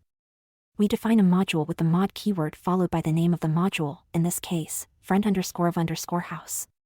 The body of the module then goes inside curly brackets. Inside modules, we can place other modules, as in this case with the modules hosting and serving. Modules can also hold definitions for other items, such as structs, enums, constants, traits, and as in listing 7-1 functions. By using modules, we can group related definitions together and name why they're related. Programmers using this code can navigate the code based on the groups rather than having to read through all the definitions, making it easier to find the definitions relevant to them. Programmers adding new functionality to this code would know where to place the code to keep the program organized. Earlier, we mentioned that src/main.rs and src/librs are called crate roots. The reason for their name is that the contents of either of these two files form a module named crate at the root of the crate's module structure, known as the module tree. Listing 7-2 shows the module tree for the structure in listing 7-1. Listing 7-2, the module tree for the code in listing 7-1. This tree shows how some of the modules nest inside one another, for example, hosting nests inside front_of_house. The tree also shows that some modules are siblings to each other, meaning they're defined in the same module. Hosting and serving are siblings defined within front_of_house. If module A is contained inside module B, we say that module A is the child of module B and that module B is the parent of module A. Notice that the entire module tree is rooted under the implicit module named crate. The module tree might remind you of the file system's directory tree on your computer. This is a very apt comparison. Just like directories in a file system, you use modules to organize your code. And just like files in a directory, we need a way to find our modules. Paths for referring to an item in the module tree. To show Rust where to find an item in a module tree, we use a path in the same way we use a path when navigating a file system. To call a function, we need to know its path. A path can take two forms. An absolute path is the full path starting from a crate root. For code from an external crate, the absolute path begins with the crate name, and for code from the current crate, it starts with the literal crate. A relative path starts from the current module and uses self, super, or an identifier in the current module. Both absolute and relative paths are followed by one or more identifiers separated by double colons, smiley face, smiley face. Returning to listing 7 to 1, say we want to call the add_to_waitlist function. This is the same as asking, what's the path of the add_to_waitlist function? Listing 7 to 3 contains listing 7 to 1 with some of the modules and functions removed. We'll show two ways to call the add_to_waitlist function from a new function eat_add_restaurant defined in the crate root. These paths are correct, but there's another problem remaining that will prevent this example from compiling as is. We'll explain why in a bit. The eat_add_restaurant function is part of our library crate's public API, so we mark it with the pub keyword. In the exposing paths with the pub keyword section, we'll go into more detail about pub. Filename src/librs. Listing 7 to 3, calling the add_to_waitlist function using absolute and relative paths. The first time we call the add_to_waitlist function in eat_add_restaurant, we use an absolute path. The add_to_waitlist function is defined in the same crate as eat_add_restaurant, which means we can use the crate keyword to start an absolute path. We then include each of the successive modules until we make our way to add_to_waitlist. You can imagine a file system with the same structure. We'd specify the path /friend_of_house/hosting/add_to_waitlist to run the add_to_waitlist program. Using the crate name to start from the crate root is like using / to start from the file system root in your shell. The second time we call add_to_waitlist in eat_add_restaurant, we use a relative path. The path starts with friend_of_house, the name of the module defined at the same level of the module tree as eat_add_restaurant. Here the file system equivalent would be using the path friend_of_house/hosting/add_to_waitlist. Starting with a module name means that the path is relative. Choosing whether to use a relative or absolute path is a decision you'll make based on your project, and depends on whether you're more likely to move item definition code separately from or together with the code that uses the item. For example, if we move the friend_of_house module and the eat_add_restaurant function into a module named customer_experience, we'd need to update the absolute path to add_to_waitlist, but the relative path would still be valid. However, if we move the eat_add_restaurant function separately into a module named dining, the absolute path to the add_to_waitlist call would stay the same, but the relative path would need to be updated. Our preference in general is to specify absolute paths because it's more likely we'll want to move code definitions and item calls independently of each other. Let's try to compile listing 7 to 3 and find out why it won't compile yet. The error we get is shown in listing 7 to 4. Listing 7 to 4, compiler errors from building the code in listing 7 to 3. The error messages say that module hosting is private.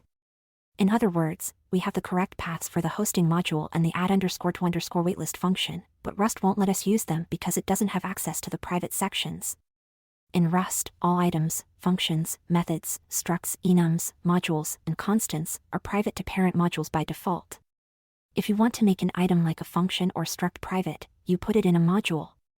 Items in a parent module can't use the private items inside child modules, but items in child modules can use the items in their ancestor modules.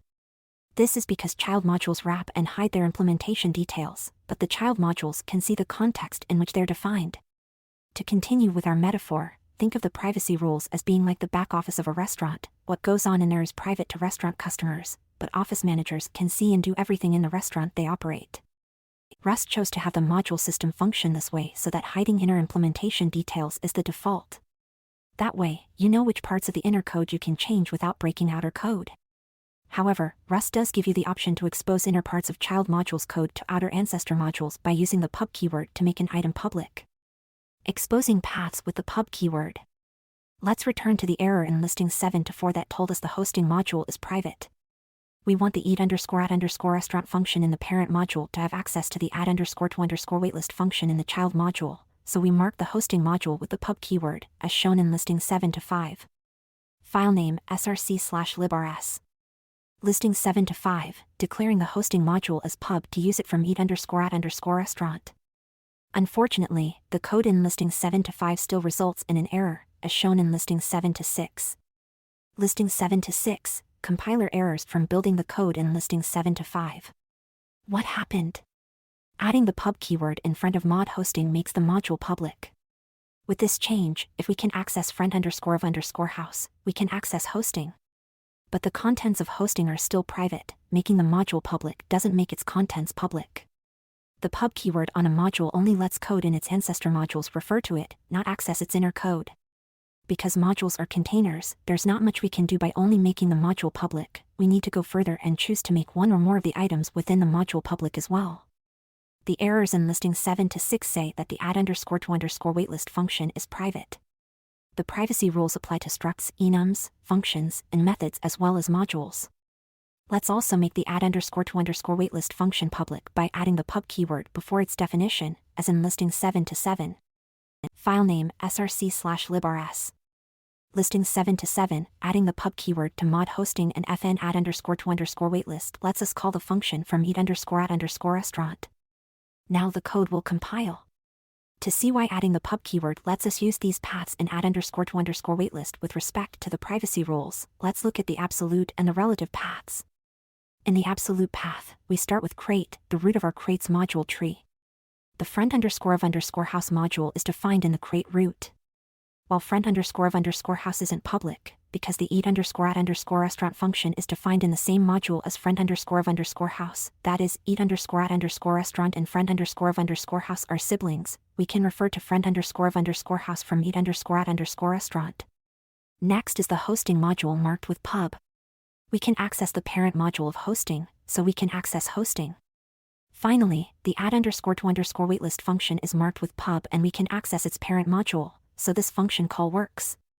In the relative path, the logic is the same as the absolute path except for the first step. Rather than starting from the crate root, the path starts from friend_of_house. The friend_of_house module is defined within the same module as eat_add_restaurant, so the relative path starting from the module in which eat_add_restaurant is defined works.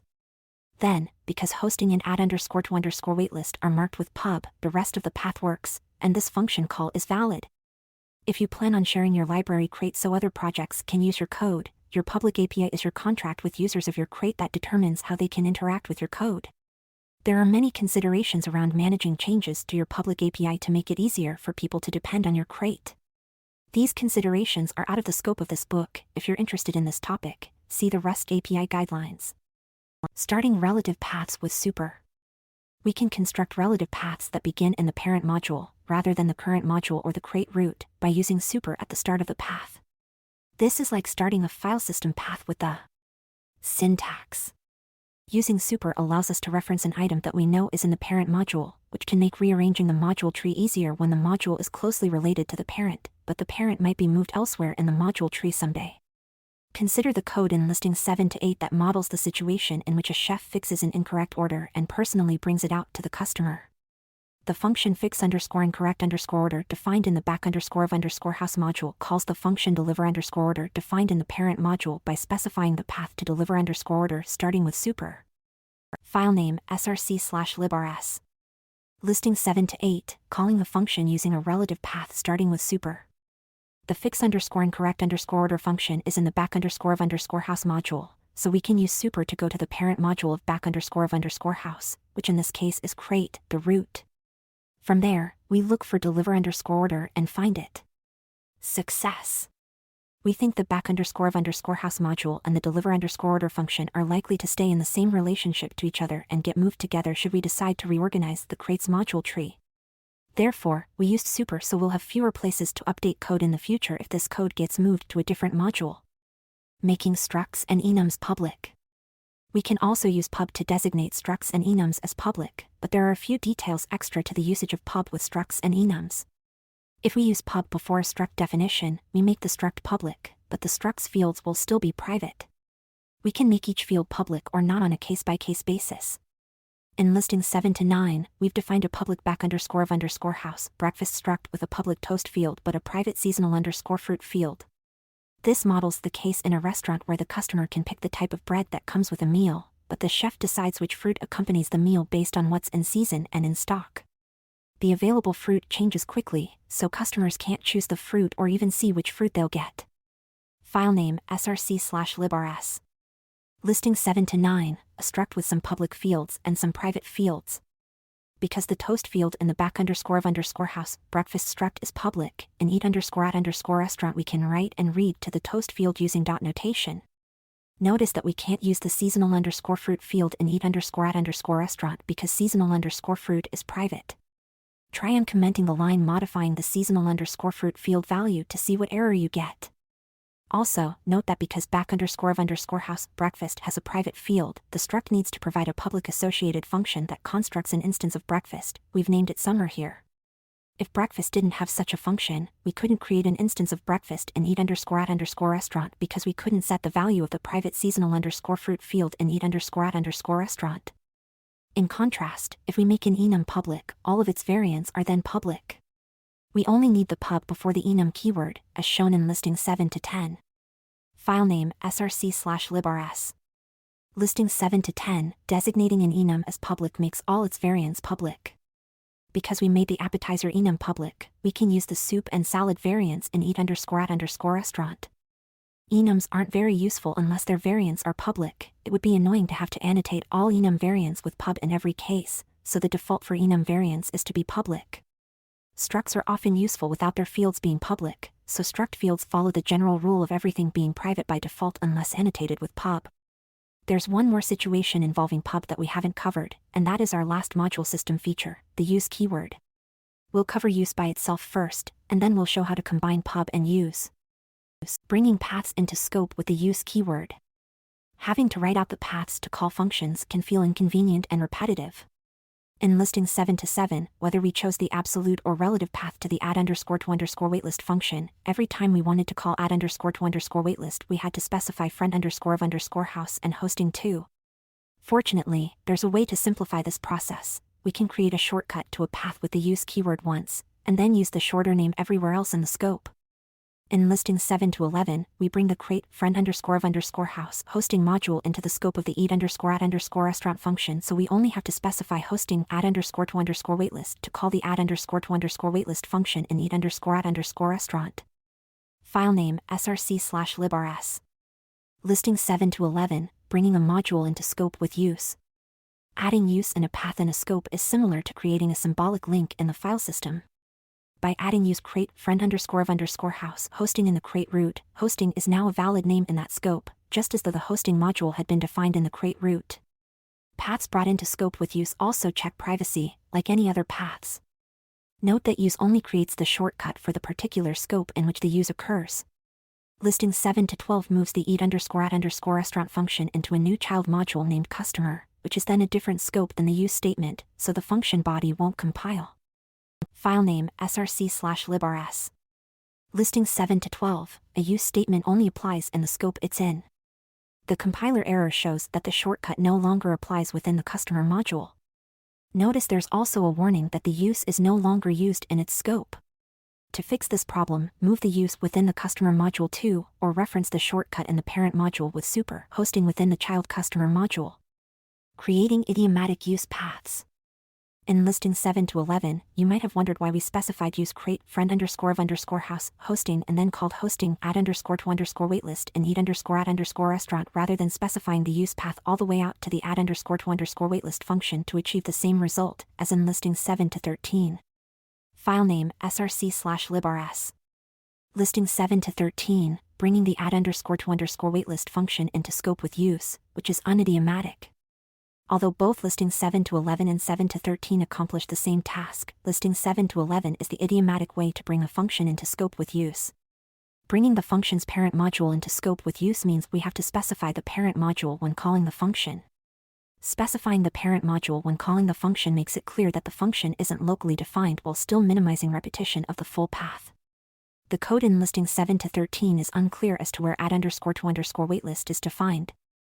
On the other hand, when bringing in structs, enums, and other items with use, it's idiomatic to specify the full path. Listings 7 to 14 shows the idiomatic way to bring the standard library's hashmap struct into the scope of a binary crate. Filename src/main.rs. Listings 7 to 14, bringing hashmap into scope in an idiomatic way. There's no strong reason behind this idiom, it's just the convention that has emerged, and folks have gotten used to reading and writing Rust code this way. The exception to this idiom is if we're bringing two items with the same name into scope with use statements, because Rust doesn't allow that. Listing 7 to 15 shows how to bring two result types into scope that have the same name but different parent modules and how to refer to them. Filename src/librs. Listing 7 to 15, bringing two types with the same name into the same scope requires using their parent modules. As you can see, using the parent modules distinguishes the two result types. If instead we specified use std_fmt result and use std_io result, we have two result types in the same scope and Rust wouldn't know which one we meant when we used result. Providing new names with the as keyword. There's another solution to the problem of bringing two types of the same name into the same scope with use. After the path, we can specify as and a new local name, or alias, for the type. Listing 7 to 16 shows another way to write the code in listing 7 to 15 by renaming one of the two result types using as. Filename src/librs.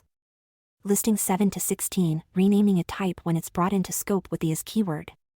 In the second use statement, we chose the new name io result for the std_io result type, which won't conflict with the result from std_fmt that we've also brought into scope. Listings 7 to 15 and listings 7 to 16 are considered idiomatic, so the choice is up to you. Re-exporting names with pub use. When we bring a name into scope with the use keyword, the name available in the new scope is private. To enable the code that calls our code to refer to that name as if it had been defined in that code scope, we can combine pub and use. This technique is called re-exporting because we're bringing an item into scope but also making that item available for others to bring into their scope. Listing 7 to 17 shows the code in listing 7 to 11 with use and the root module changed to pub use. Filename src/librs. Listing 7 to 17, making a name available for any code to use from a new scope with pub use. Before this change, external code would have to call the add_to_waitlist function by using the path restaurant friend_of_house hosting add_to_waitlist. Now that this pub use has re-exported the hosting module from the root module, external code can now use the path restaurant hosting add_to_waitlist instead. Re-exporting is useful when the internal structure of your code is different from how programmers calling your code would think about the domain. For example, in this restaurant metaphor, the people running the restaurant think about front of house and back of house. But customers visiting a restaurant probably won't think about the parts of the restaurant in those terms.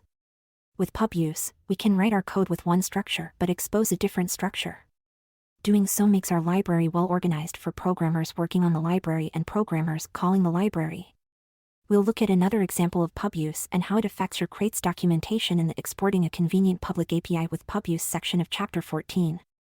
Using external packages. In Chapter 2, we programmed a guessing game project that used an external package called rand to get random numbers. To use rand in our project, we added this line to cargo.toml. Filename cargo.toml. Adding rand as a dependency in cargo.toml tells cargo to download the rand package and any dependencies from crates.io and make rand available to our project. Then, to bring rand definitions into the scope of our package, we added a use line starting with the name of the crate, rand, and listed the items we wanted to bring into scope. Recall that in the Generating a Random Number section in Chapter 2, we brought the RNG trait into scope and called the rand thread_RNG function. Members of the Rust community have made many packages available at crates.io, and pulling any of them into your package involves these same steps, listing them in your package's cargo.toml file and using use to bring items from their crates into scope. Note that the standard std library is also a crate that's external to our package. Because the standard library is shipped with the Rust language, we don't need to change cargo.toml to include std. But we do need to refer to it with use to bring items from there into our package's scope. For example, with hashmap we would use this line.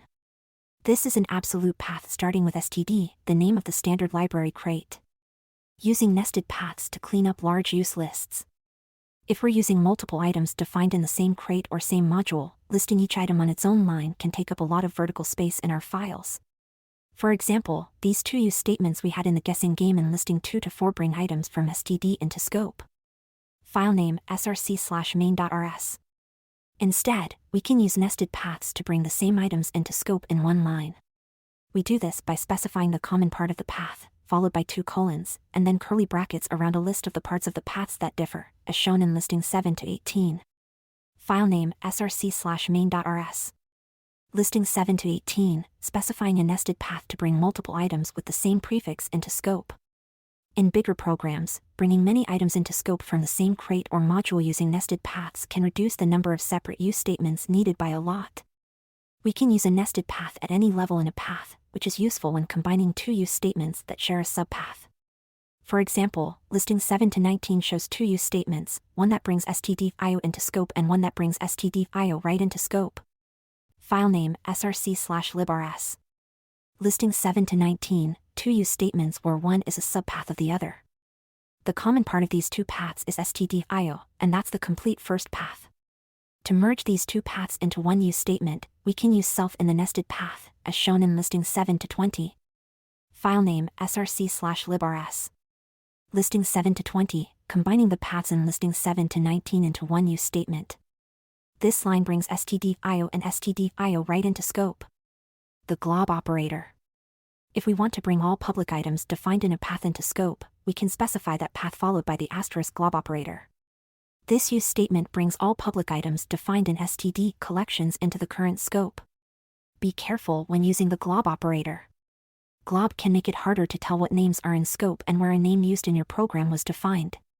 The glob operator is often used when testing to bring everything under test into the tests module. We'll talk about that in the How to Write Tests section in Chapter 11. The glob operator is also sometimes used as part of the prelude pattern. See the standard library documentation for more information on that pattern. Separating modules into different files. So far, all the examples in this chapter defined multiple modules in one file. When modules get large, you might want to move their definitions to a separate file to make the code easier to navigate. For example, let's start from the code in listing 7 to 17 that had multiple restaurant modules. We'll extract modules into files instead of having all the modules defined in the crate root file. In this case, the crate root file is src/librs, but this procedure also works with binary crates whose crate root file is src/main.rs. First, we'll extract the friend_of_house module to its own file. Remove the code inside the curly brackets for the friend_of_house module, leaving only the mod friend_of_house declaration, so that src/librs contains the code shown in listing 7 to 21. Note that this won't compile until we create the src/friend_of_house.rs file in listing 7 to 22. Filename src/librs. Listing 7 to 21, declaring the friend_of_house module whose body will be in src/friend_of_house.rs. Next, place the code that was in the curly brackets into a new file named src/friend_of_house.rs, as shown in listing 7 to 22. The compiler knows to look in this file because it came across the module declaration in the crate root with the name friend_of_house. Filename src/friend_of_house.rs. Listing 7 to 22, definitions inside the friend_of_house module in src/friend_of_house.rs.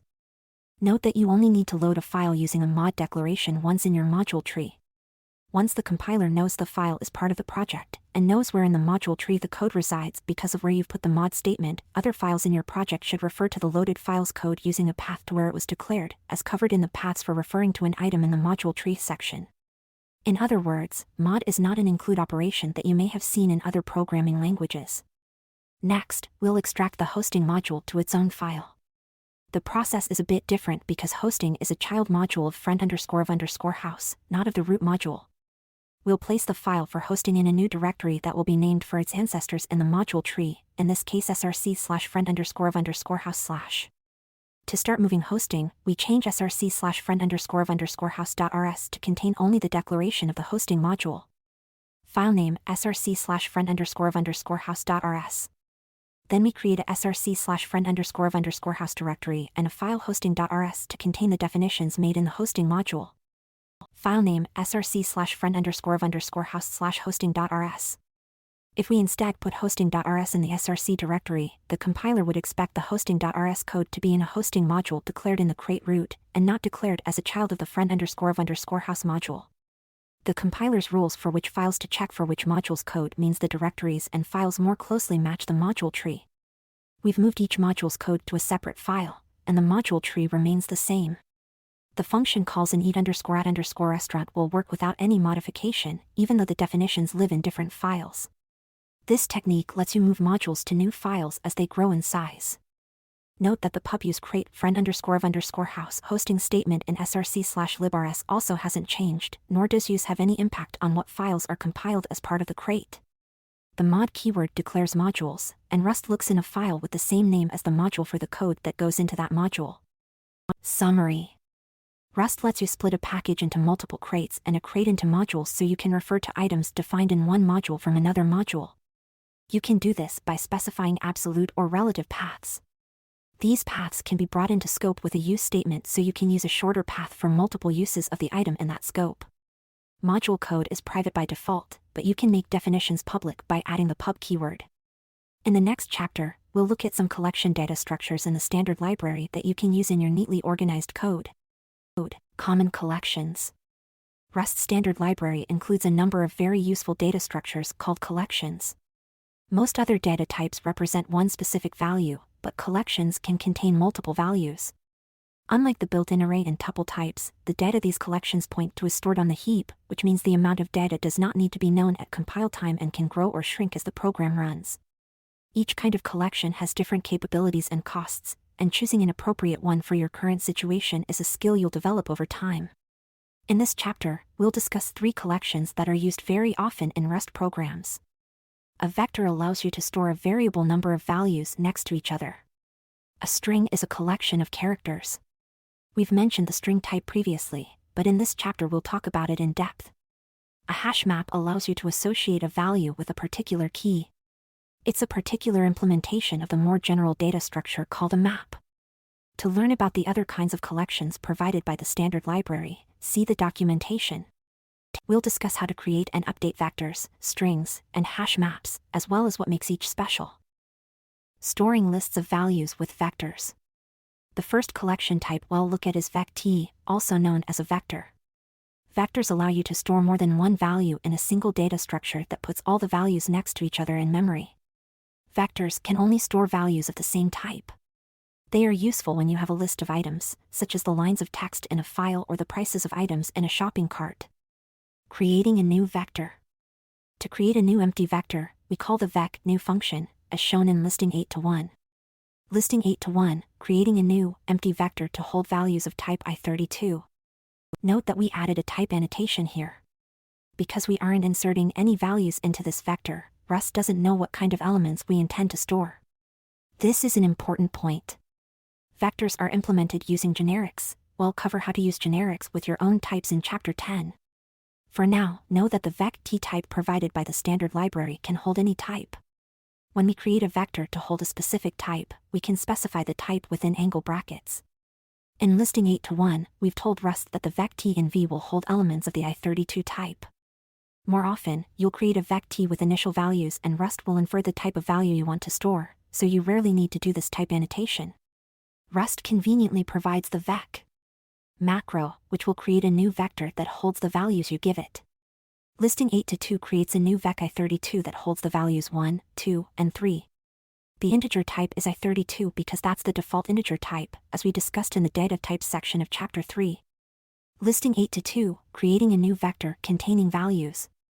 Because we've given initial i32 values, Rust can infer that the type of v is vec i32, and the type annotation isn't necessary. Next, we'll look at how to modify a vector. Updating a vector. To create a vector and then add elements to it, we can use the push method, as shown in listing 8-3. Listing 8-3, using the push method to add values to a vector.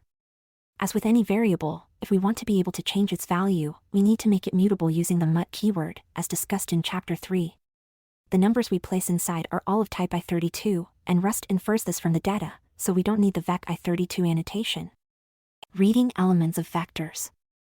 There are two ways to reference a value stored in a vector, via indexing or using the get method. In the following examples, we've annotated the types of the values that are returned from these functions for extra clarity. Listing 8 to 4 shows both methods of accessing a value in a vector, with indexing syntax and the get method. Listing 8 to 4, using indexing syntax or the get method to access an item in a vector. Note a few details here. We use the index value of 2 to get the third element because vectors are indexed by number, starting at 0. Using end gives us a reference to the element at the index value. When we use the get method with the index passed as an argument, we get an option nt that we can use with match.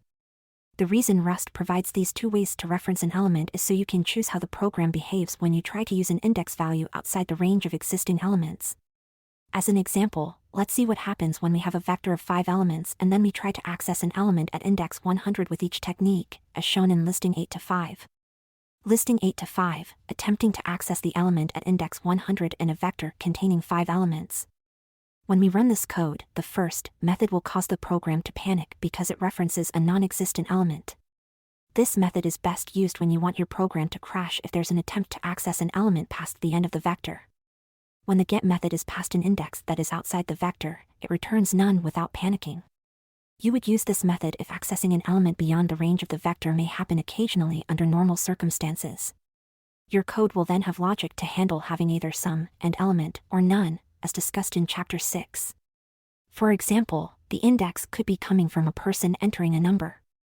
If they accidentally enter a number that's too large and the program gets a none value, you could tell the user how many items are in the current vector and give them another chance to enter a valid value. That would be more user-friendly than crashing the program due to a typo. When the program has a valid reference, the borrow checker enforces the ownership and borrowing rules, covered in Chapter 4, to ensure this reference and any other references to the contents of the vector remain valid. Recall the rule that states you can't have mutable and immutable references in the same scope. That rule applies in listing 8 to 6, where we hold an immutable reference to the first element in a vector and try to add an element to the end. This program won't work if we also try to refer to that element later in the function. Listing 8 to 6, attempting to add an element to a vector while holding a reference to an item. Compiling this code will result in this error. The code in listing 8 to 6 might look like it should work. Why should a reference to the first element care about changes at the end of the vector? This error is due to the way vectors work, because vectors put the values next to each other in memory. Adding a new element onto the end of the vector might require allocating new memory and copying the old elements to the new space, if there isn't enough room to put all the elements next to each other where the vector is currently stored. In that case, the reference to the first element would be pointing to deallocated memory. The borrowing rules prevent programs from ending up in that situation. Iterating over the values in a vector. To access each element in a vector in turn, we would iterate through all of the elements rather than use indices to access one at a time. Listing 8 to 7 shows how to use a for loop to get immutable references to each element in a vector of i32 values and print them. Listing 8 to 7, printing each element in a vector by iterating over the elements using a for loop. We can also iterate over mutable references to each element in a mutable vector in order to make changes to all the elements. The for loop in listing 8 to 8 will add 50 to each element. Listing 8 to 8, iterating over mutable references to elements in a vector. To change the value that the mutable reference refers to, we have to use the asterisk dereference operator to get to the value in I before we can use the plus equals operator. We'll talk more about the dereference operator in the following the pointer to the value with the dereference operator section of Chapter 15. Iterating over a vector, whether immutably or mutably, is safe because of the borrow checkers rules.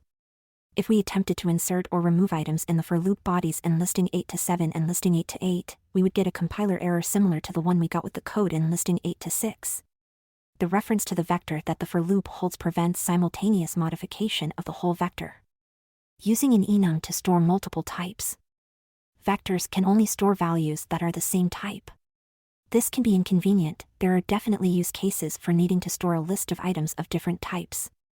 Fortunately, the variants of an enum are defined under the same enum type, so when we need one type to represent elements of different types, we can define and use an enum.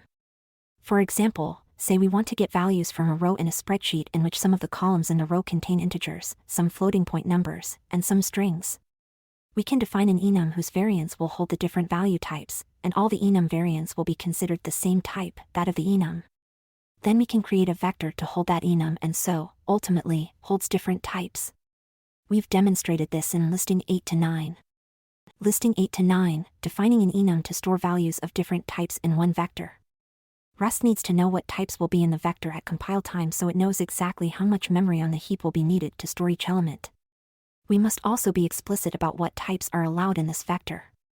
If Rust allowed a vector to hold any type, there would be a chance that one or more of the types would cause errors with the operations performed on the elements of the vector. Using an enum plus a match expression means that Rust will ensure at compile time that every possible case is handled, as discussed in Chapter 6.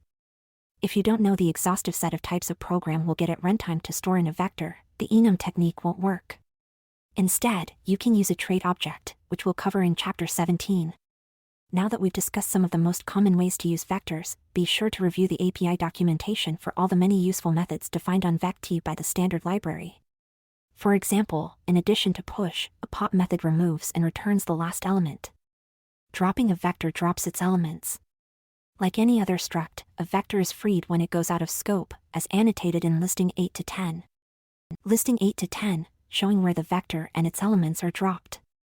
When the vector gets dropped, all of its contents are also dropped, meaning the integers it holds will be cleaned up. The borrow checker ensures that any references to contents of a vector are only used while the vector itself is valid. Let's move on to the next collection type, string. Storing UTF-8 encoded text with strings. We talked about strings in Chapter 4, but we'll look at them in more depth now. New Rustaceans commonly get stuck on strings for a combination of 3 reasons: Rust's propensity for exposing possible errors, strings being a more complicated data structure than many programmers give them credit for, and UTF-8. These factors combine in a way that can seem difficult when you're coming from other programming languages. We discuss strings in the context of collections because strings are implemented as a collection of bytes, plus some methods to provide useful functionality when those bytes are interpreted as text. In this section, we'll talk about the operations on string that every collection type has, such as creating, updating, and reading. We'll also discuss the ways in which string is different from the other collections, namely how indexing into a string is complicated by the differences between how people and computers interpret string data. What is a string? Well, first define what we mean by the term string. Rust has only one string type in the core language, which is the string slice str that is usually seen in its borrowed form and str. In Chapter 4, we talked about string slices, which are references to some UTF-8 encoded string data stored elsewhere. String literals, for example, are stored in the program's binary and are therefore string slices. The string type, which is provided by Rust's standard library rather than coded into the core language, is a growable, mutable, and UTF-8 encoded string type. When Rustaceans refer to strings in Rust, they might be referring to either the string or the string slice and str types, not just one of those types. Although this section is largely about string, both types are used heavily in Rust's standard library, and both string and string slices are UTF-8 encoded. Creating a new string. Many of the same operations available with vect are available with string as well, because string is actually implemented as a wrapper around a vector of bytes with some extra guarantees, restrictions, and capabilities. An example of a function that works the same way with vect and string is the new function to create an instance, shown in listing 8 to 11. Listing 8 to 11, creating a new, empty string. This line creates a new empty string called s, which we can then load data into. Often, we'll have some initial data that we want to start the string with. For that, we use the to_string method, which is available on any type that implements the display trait, as string literals do. Listing 8 to 12 shows 2 examples. Listing 8 to 12, using the to_string method to create a string from a string literal. This code creates a string containing initial contents. We can also use the function string from to create a string from a string literal. The code in listing 8 to 13 is equivalent to the code from listing 8 to 12 that uses to_string. Listing 8 to 13, using the string from function to create a string from a string literal. Because strings are used for so many things, we can use many different generic APIs for strings, providing us with a lot of options. Some of them can seem redundant, but they all have their place. In this case, string from and to_string do the same thing, so which you choose is a matter of style and readability. Remember that strings are UTF-8 encoded, so we can include any properly encoded data in them, as shown in listing 8 to 14. Listing 8 to 14, storing greetings in different languages in strings. All of these are valid string values. Updating a string. A string can grow in size and its contents can change, just like the contents of a vec if you push more data into it. In addition, you can conveniently use the plus operator or the format macro to concatenate string values. Appending to a string with push_str and push. We can grow a string by using the push_str method to append a string slice, as shown in listing 8 to 15. Listing 8 to 15, appending a string slice to a string using the push_str method. After these two lines, S will contain foobar. The push_str method takes a string slice because we don't necessarily want to take ownership of the parameter. For example, in the code in listing 8 to 16, we want to be able to use S2 after appending its contents to S1. Listing 8 to 16, using a string slice after appending its contents to a string. If the push_str method took ownership of S2, we wouldn't be able to print its value on the last line. However, this code works as we'd expect. The push method takes a single character as a parameter and adds it to the string. Listing 8 to 17 adds the letter L to a string using the push method. Listing 8 to 17, adding one character to a string value using push. As a result, S will contain LOL. Concatenation with the plus operator or the format macro. Often, you'll want to combine two existing strings. One way to do so is to use the plus operator, as shown in listing 8 to 18. Listing 8 to 18, using the plus operator to combine two string values into a new string value. The string S3 will contain hello, world. The reason S1 is no longer valid after the addition, and the reason we used a reference to S2, has to do with the signature of the method that's called when we use the plus operator. The plus operator uses the add method, whose signature looks something like this. In the standard library, you'll see add defined using generics and associated types. Here, we've substituted in concrete types, which is what happens when we call this method with string values. We'll discuss generics in Chapter 10. This signature gives us the clues we need to understand the tricky bits of the plus operator. First, S2 has an AND, meaning that we're adding a reference of the second string to the first string. This is because of the S parameter in the add function. We can only add A and str to a string, we can't add two string values together. But wait, the type of AND S2 is AND string, not AND str, as specified in the second parameter to add. So why does listing 8 to 18 compile? The reason we're able to use AND S2 in the call to add is that the compiler can coerce the AND string argument into A and str. When we call the add method, Rust uses a deref coercion, which returns AND S2 into AND S2. We'll discuss deref coercion in more depth in Chapter 15. Because add does not take ownership of the S parameter, S2 will still be a valid string after this operation. Second, we can see in the signature that add takes ownership of self, because self does not have an AND. This means S1 in listing 8 to 18 will be moved into the add call and will no longer be valid after that. So although let S3 equals S1 plus AND S2, looks like it will copy both strings and create a new one, this statement actually takes ownership of S1, appends a copy of the contents of S2, and then returns ownership of the result. In other words, it looks like it's making a lot of copies but isn't. The implementation is more efficient than copying.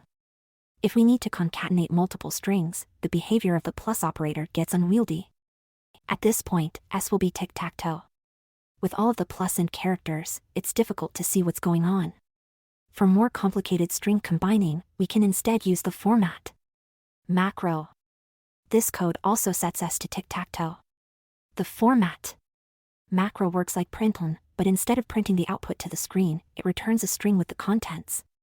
The version of the code using format is much easier to read, and the code generated by the format macro uses references so that this call doesn't take ownership of any of its parameters. Indexing into strings. In many other programming languages, accessing individual characters in a string by referencing them by index is a valid and common operation. However, if you try to access parts of a string using indexing syntax in Rust, you'll get an error. Consider the invalid code in listing 8 to 19. Listing 8 to 19, attempting to use indexing syntax with a string. This code will result in the following error. The error and the note tell the story: Rust strings don't support indexing. But why not? To answer that question, we need to discuss how Rust stores strings in memory. Internal representation. A string is a wrapper over a vec U8. Let's look at some of our properly encoded UTF-8 example strings from listing 8 to 14. First, this one. In this case, len will be 4, which means the vector storing the string ola is 4 bytes long. Each of these letters takes 1 byte when encoded in UTF-8. The following line, however, may surprise you. Note that this string begins with the capital Cyrillic letters A, not the Arabic number 3. Asked how long the string is, you might say 12. In fact, Rust's answer is 24, that's the number of bytes it takes to encode in UTF-8, because each Unicode scalar value in that string takes 2 bytes of storage. Therefore, an index into the string's bytes will not always correlate to a valid Unicode scalar value. To demonstrate, consider this invalid Rust code. You already know that answer will not be the first letter. When encoded in UTF-8, the first byte of is 208 and the second is 151, so it would seem that answer should in fact be 208, but 208 is not a valid character on its own. Returning 208 is likely not what a user would want if they asked for the first letter of this string, however, that's the only data that Rust has at byte index 0. Users generally don't want the byte value returned even if the string contains only Latin letters. If and hello, 0 were valid code that returned the byte value, it would return 104, not H. The answer, then, is that to avoid returning an unexpected value and causing bugs that might not be discovered immediately, Rust doesn't compile this code at all and prevents misunderstandings early in the development process. Bytes and scalar values and grapheme clusters. Oh my! Another point about UTF-8 is that there are actually 3 relevant ways to look at strings from Rust's perspective, as bytes, scalar values, and grapheme clusters, the closest thing to what we would call letters. If we look at the Hindi word written in the Devanagari script, it is stored as a vector of U8 values that looks like this. That's 18 bytes and is how computers ultimately store this data. If we look at them as Unicode scalar values, which are what Rust's char type is, those bytes look like this. There are 6 char values here, but the 4th and 6th are not letters, they're diacritics that don't make sense on their own. Finally, if we look at them as grapheme clusters, we'd get what a person would call the 4 letters that make up the Hindi word. Rust provides different ways of interpreting the raw string data that computers store so that each program can choose the interpretation it needs, no matter what human language the data is in. A final reason Rust doesn't allow us to index into a string to get a character is that indexing operations are expected to always take constant time, 1. But it isn't possible to guarantee that performance with a string, because Rust would have to walk through the contents from the beginning to the index to determine how many valid characters there were. Slicing strings. Indexing into a string is often a bad idea because it's not clear what the return type of the string indexing operation should be, a byte value, a character, a grapheme cluster, or a string slice. If you really need to use indices to create string slices, therefore, Rust asks you to be more specific. Rather than indexing using, with a single number, you can use, with a range to create a string slice containing particular bytes. Here, S will be A and str that contains the first 4 bytes of the string. Earlier, we mentioned that each of these characters was 2 bytes, which means S will be. If we were to try to slice only part of a character's bytes with something like int hello, 0, 1, Rust would panic at runtime in the same way as if an invalid index were accessed in a vector. You should use ranges to create string slices with caution, because doing so can crash your program. Methods for iterating over strings. The best way to operate on pieces of strings is to be explicit about whether you want characters or bytes. For individual Unicode scalar values, use the chars method. Calling chars on separates out and returns 2 values of type char, and you can iterate over the result to access each element. This code will print the following. Alternatively, the bytes method returns each raw byte, which might be appropriate for your domain. This code will print the 4 bytes that make up this string. But be sure to remember that valid Unicode scalar values may be made up of more than 1 byte. Getting grapheme clusters from strings as with the Devanagari script is complex, so this functionality is not provided by the standard library. Crates are available on crates.io if this is the functionality you need. Strings are not so simple. To summarize, strings are complicated. Different programming languages make different choices about how to present this complexity to the programmer. Rust has chosen to make the correct handling of string data the default behavior for all Rust programs, which means programmers have to put more thought into handling UTF-8 data up front. This trade-off exposes more of the complexity of strings than is apparent in other programming languages, but it prevents you from having to handle errors involving non-ASCII characters later in your development lifecycle. The good news is that the standard library offers a lot of functionality built off the string and str types to help handle these complex situations correctly. Be sure to check out the documentation for useful methods like contains for searching in a string and replace for substituting parts of a string with another string. Let's switch to something a bit less complex, hash maps. Storing keys with associated values in hash maps. The last of our common collections is the hash map. The type hashmap k, v stores a mapping of keys of type k to values of type v using a hashing function, which determines how it places these keys and values into memory. Many programming languages support this kind of data structure, but they often use a different name, such as hash, map, object, hash table, dictionary, or associative array, just to name a few. Hash maps are useful when you want to look up data not by using an index, as you can with vectors, but by using a key that can be of any type. For example, in a game, you could keep track of each team's score in a hash map in which each key is a team's name and the values are each team's score. Given a team name, you can retrieve its score. We'll go over the basic API of hash maps in this section, but many more goodies are hiding in the functions defined on hashmap k, v by the standard library. As always, check the standard library documentation for more information. Creating a new hash map. One way to create an empty hash map is using new and adding elements with insert. In listing 8 to 20, we're keeping track of the scores of two teams whose names are blue and yellow. The blue team starts with 10 points, and the yellow team starts with 50. Listing 8 to 20, creating a new hash map and inserting some keys and values. Note that we need to first use the hash map from the collections portion of the standard library. Of our three common collections, this one is the least often used, so it's not included in the features brought into scope automatically in the prelude. Hash maps also have less support from the standard library. There's no built-in macro to construct them, for example. Just like vectors, hash maps store their data on the heap. This hash map has keys of type string and values of type i32. Like vectors, hash maps are homogeneous. All of the keys must have the same type as each other, and all of the values must have the same type. Accessing values in a hash map. We can get a value out of the hash map by providing its key to the get method, as shown in listing 8 to 21. Listing 8 to 21, accessing the score for the blue team stored in the hash map. Here, score will have the value that's associated with the blue team, and the result will be 10. The get method returns an option in v. If there's no value for that key in the hash map, get will return none. This program handles the option by calling copy to get an option i32 rather than an option and i32, then unwrap underscore to set score to 0 if scores doesn't have an entry for the key. We can iterate over each key/value pair in a hash map in a similar manner as we do with vectors, using a for loop. This code will print each pair in an arbitrary order. Hash maps and ownership.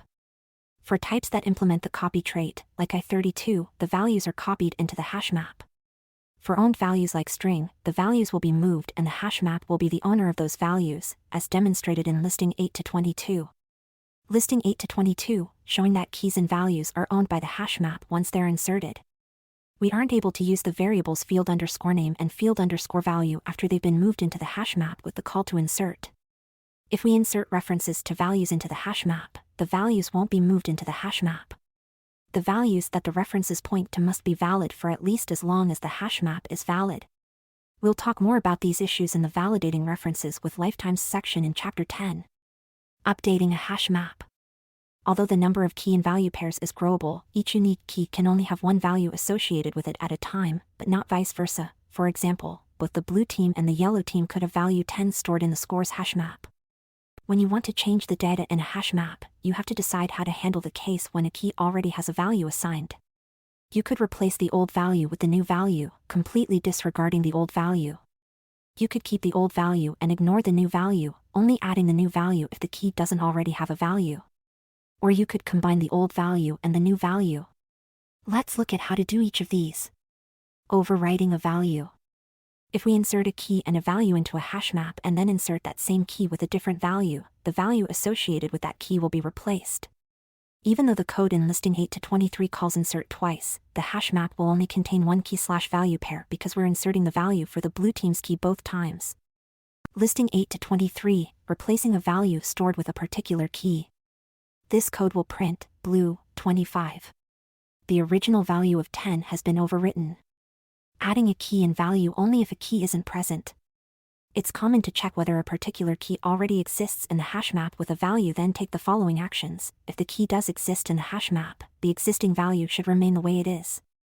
If the key doesn't exist, insert it and a value for it. Hash maps have a special API for this called entry that takes the key you want to check as a parameter. The return value of the entry method is an enum called entry that represents a value that might or might not exist. Let's say we want to check whether the key for the yellow team has a value associated with it. If it doesn't, we want to insert the value 50, and the same for the blue team. Using the entry API, the code looks like listing 8 to 24. Listing 8 to 24, using the entry method to only insert if the key does not already have a value. The or_insert method on entry is defined to return a mutable reference to the value for the corresponding entry key if that key exists, and if not, inserts the parameter as the new value for this key and returns a mutable reference to the new value. This technique is much cleaner than writing the logic ourselves and, in addition, plays more nicely with the borrow checker. Running the code in listing 8 to 24 will print yellow, 50, blue, 10. The first call to entry will insert the key for the yellow team with the value 50 because the yellow team doesn't have a value already. The second call to entry will not change the hash map because the blue team already has the value 10. Updating a value based on the old value. Another common use case for hash maps is to look up a key's value and then update it based on the old value. For instance, listing 8 to 25 shows code that counts how many times each word appears in some text. We use a hash map with the words as keys and increment the value to keep track of how many times we've seen that word. If it's the first time we've seen a word, we'll first insert the value 0.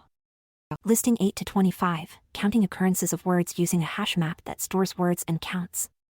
This code will print world 2, hello 1, wonderful 1. You might see the same key/value pairs printed in a different order. Recall from the accessing values in a hash map section that iterating over a hash map happens in an arbitrary order. The split_whitespace method returns an iterator over subslices, separated by whitespace, of the value in text. The or_insert method returns a mutable reference, and mut_v, to the value for the specified key.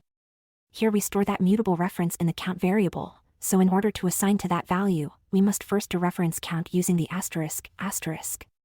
The mutable reference goes out of scope at the end of the for loop, so all of these changes are safe and allowed by the borrowing rules. Hashing functions. By default, HashMap uses a hashing function called SIPHash that can provide resistance to denial of service, DOS, attacks involving hash tables 1. This is not the fastest hashing algorithm available, but the trade-off for better security that comes with the drop in performance is worth it. If you profile your code and find that the default hash function is too slow for your purposes, you can switch to another function by specifying a different hasher. A hasher is a type that implements the build hasher trait. We'll talk about traits and how to implement them in Chapter 10. You don't necessarily have to implement your own hasher from scratch. Crates.io has libraries shared by other Rust users that provide hashers implementing many common hashing algorithms. 1 https://en.wikipedia.org/wiki/siphash. Summary. Vectors, strings, and hash maps will provide a large amount of functionality necessary in programs when you need to store, access, and modify data. Here are some exercises you should now be equipped to solve. Given a list of integers, use a vector and return the median, when sorted, the value in the middle position, and mode, the value that occurs most often. A hash map will be helpful here, of the list. Convert strings to Pig Latin. The first consonant of each word is moved to the end of the word and a is added, so first becomes erstve. Words that start with a vowel have hey added to the end instead. Apple becomes apple hey. Keep in mind the details about UTF-8 encoding. Using a hash map and vectors, create a text interface to allow a user to add employee names to a department in a company. For example, add Sally to engineering or add Amir to sales. Then let the user retrieve a list of all people in a department or all people in the company by department, sorted alphabetically. The standard library API documentation describes methods that vectors, strings, and hash maps have that will be helpful for these exercises.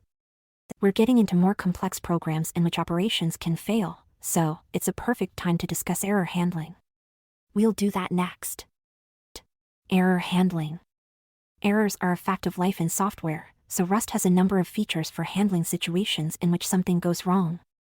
In many cases, Rust requires you to acknowledge the possibility of an error and take some action before your code will compile.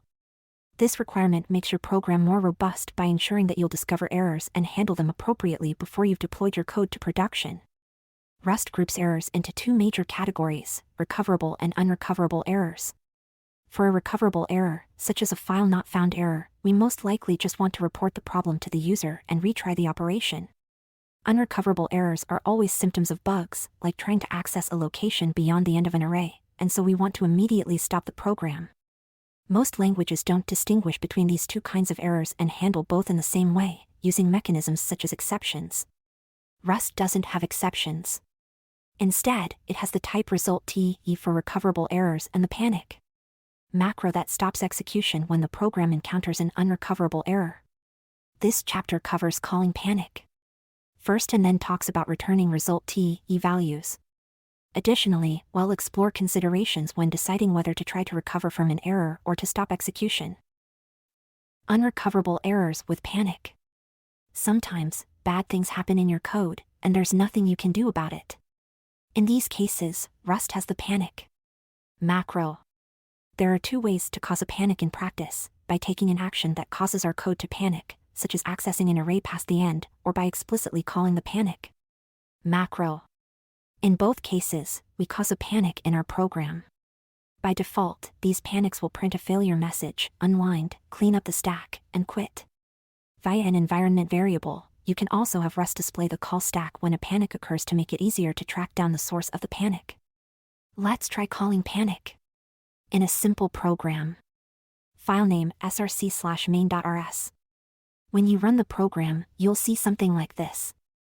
The call to panic causes the error message contained in the last two lines. The first line shows our panic message and the place in our source code where the panic occurred. src/main.rs 2:5 indicates that it's the second line, fifth character of our src/main.rs file. In this case, the line indicated is part of our code, and if we go to that line, we see the panic macro call.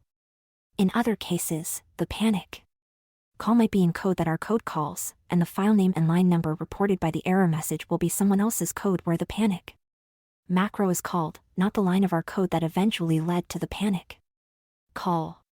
We can use the backtrace of the functions the panic call came from to figure out the part of our code that is causing the problem. We'll discuss backtraces in more detail next. Using a panic backtrace. Let's look at another example to see what it's like when a panic call comes from a library because of a bug in our code instead of from our code calling the macro directly. Listing 9-1 has some code that attempts to access an index in a vector beyond the range of valid indexes. Filename src/main.rs. Listing 9-1, attempting to access an element beyond the end of a vector, which will cause a call to panic. Here, we're attempting to access the 100th element of our vector, which is at index 99 because indexing starts at 0, but the vector has only 3 elements. In this situation, Rust will panic. Using is supposed to return an element, but if you pass an invalid index, there's no element that Rust could return here that would be correct. In C, attempting to read beyond the end of a data structure is undefined behavior. You might get whatever is at the location in memory that would correspond to that element in the data structure, even though the memory doesn't belong to that structure. This is called a buffer overread and can lead to security vulnerabilities if an attacker is able to manipulate the index in such a way as to read data they shouldn't be allowed to that is stored after the data structure. To protect your program from this sort of vulnerability, if you try to read an element at an index that doesn't exist, Rust will stop execution and refuse to continue. Let's try it and see. This error points at line 4 of our main.rs where we attempt to access index 99. The next note line tells us that we can set the Rust_backtrace environment variable to get a backtrace of exactly what happened to cause the error. A backtrace is a list of all the functions that have been called to get to this point. Backtraces in Rust work as they do in other languages. The key to reading the backtrace is to start from the top and read until you see files you wrote. That's the spot where the problem originated. The lines above that spot are code that your code has called, the lines below are code that called your code. These before and after lines might include core Rust code, standard library code, or crates that you're using. Let's try getting a backtrace by setting the Rust_backtrace environment variable to any value except 0. Listing 9-2 shows output similar to what you'll see. Listing 9-2, the backtrace generated by a call to panic. Displayed when the environment variable Rust_backtrace is set. That's a lot of output. The exact output you see might be different depending on your operating system and Rust version. In order to get backtraces with this information, debug symbols must be enabled. Debug symbols are enabled by default when using cargo build or cargo run without the release flag, as we have here. In the output in listing 9-2, line 6 of the backtrace points to the line in our project that's causing the problem, line 4 of src/main.rs. If we don't want our program to panic, we should start our investigation at the location pointed to by the first line mentioning a file we wrote. In listing 9 to 1, where we deliberately wrote code that would panic, the way to fix the panic is to not request an element beyond the range of the vector indexes. When your code panics in the future, you'll need to figure out what action the code is taking with what values to cause the panic and what the code should do instead.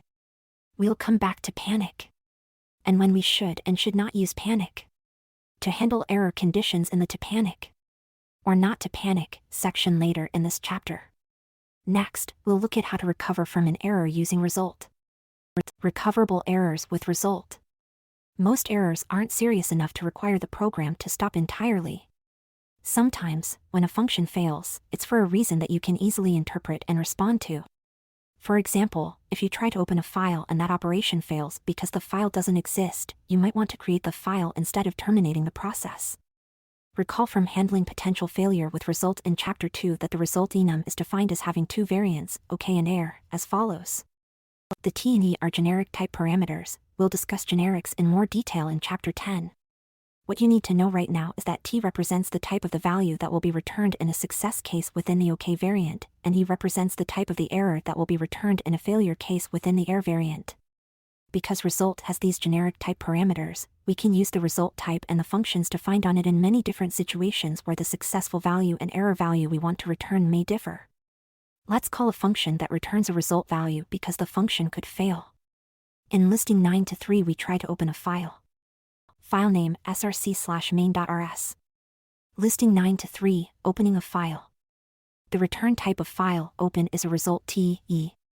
The generic parameter T has been filled in by the implementation of file open with the type of the success value, stdfs file, which is a file handle. The type of E used in the error value is stdio error. This return type means the call to file open might succeed and return a file handle that we can read from or write to. The function call also might fail. For example, the file might not exist, or we might not have permission to access the file. The file open function needs to have a way to tell us whether it succeeded or failed and at the same time give us either the file handle or error information.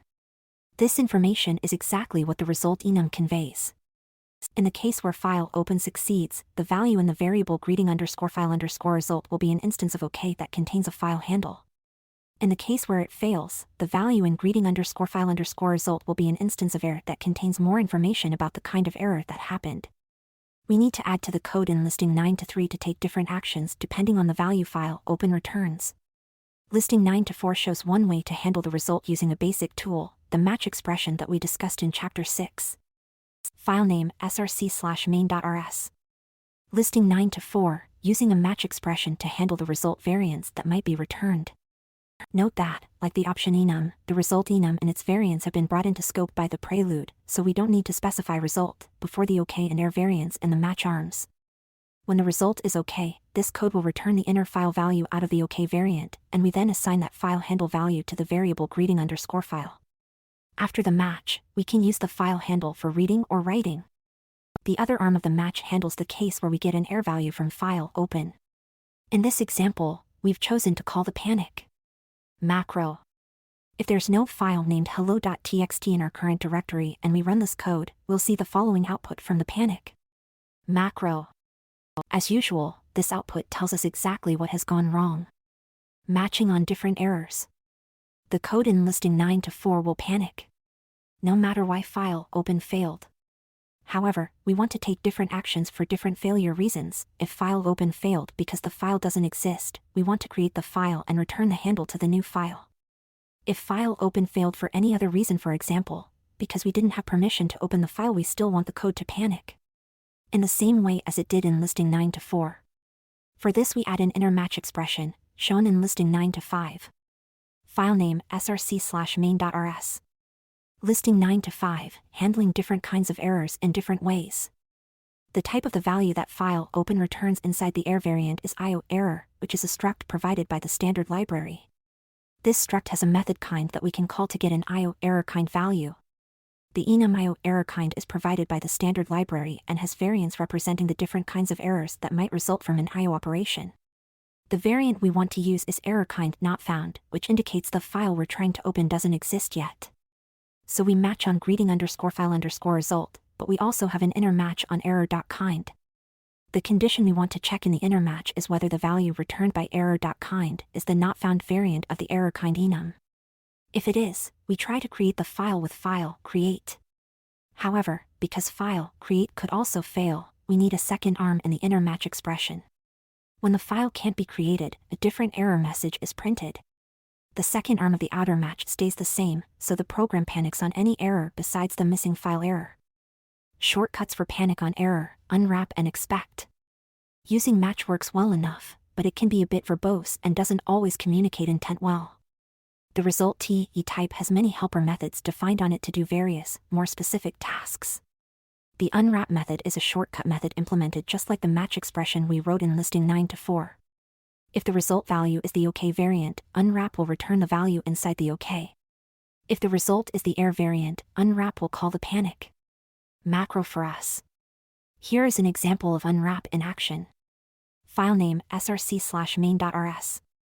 If we run this code without a hello.txt file, we'll see an error message from the panic call that the unwrap method makes. Similarly, the expect method lets us also choose the panic error message.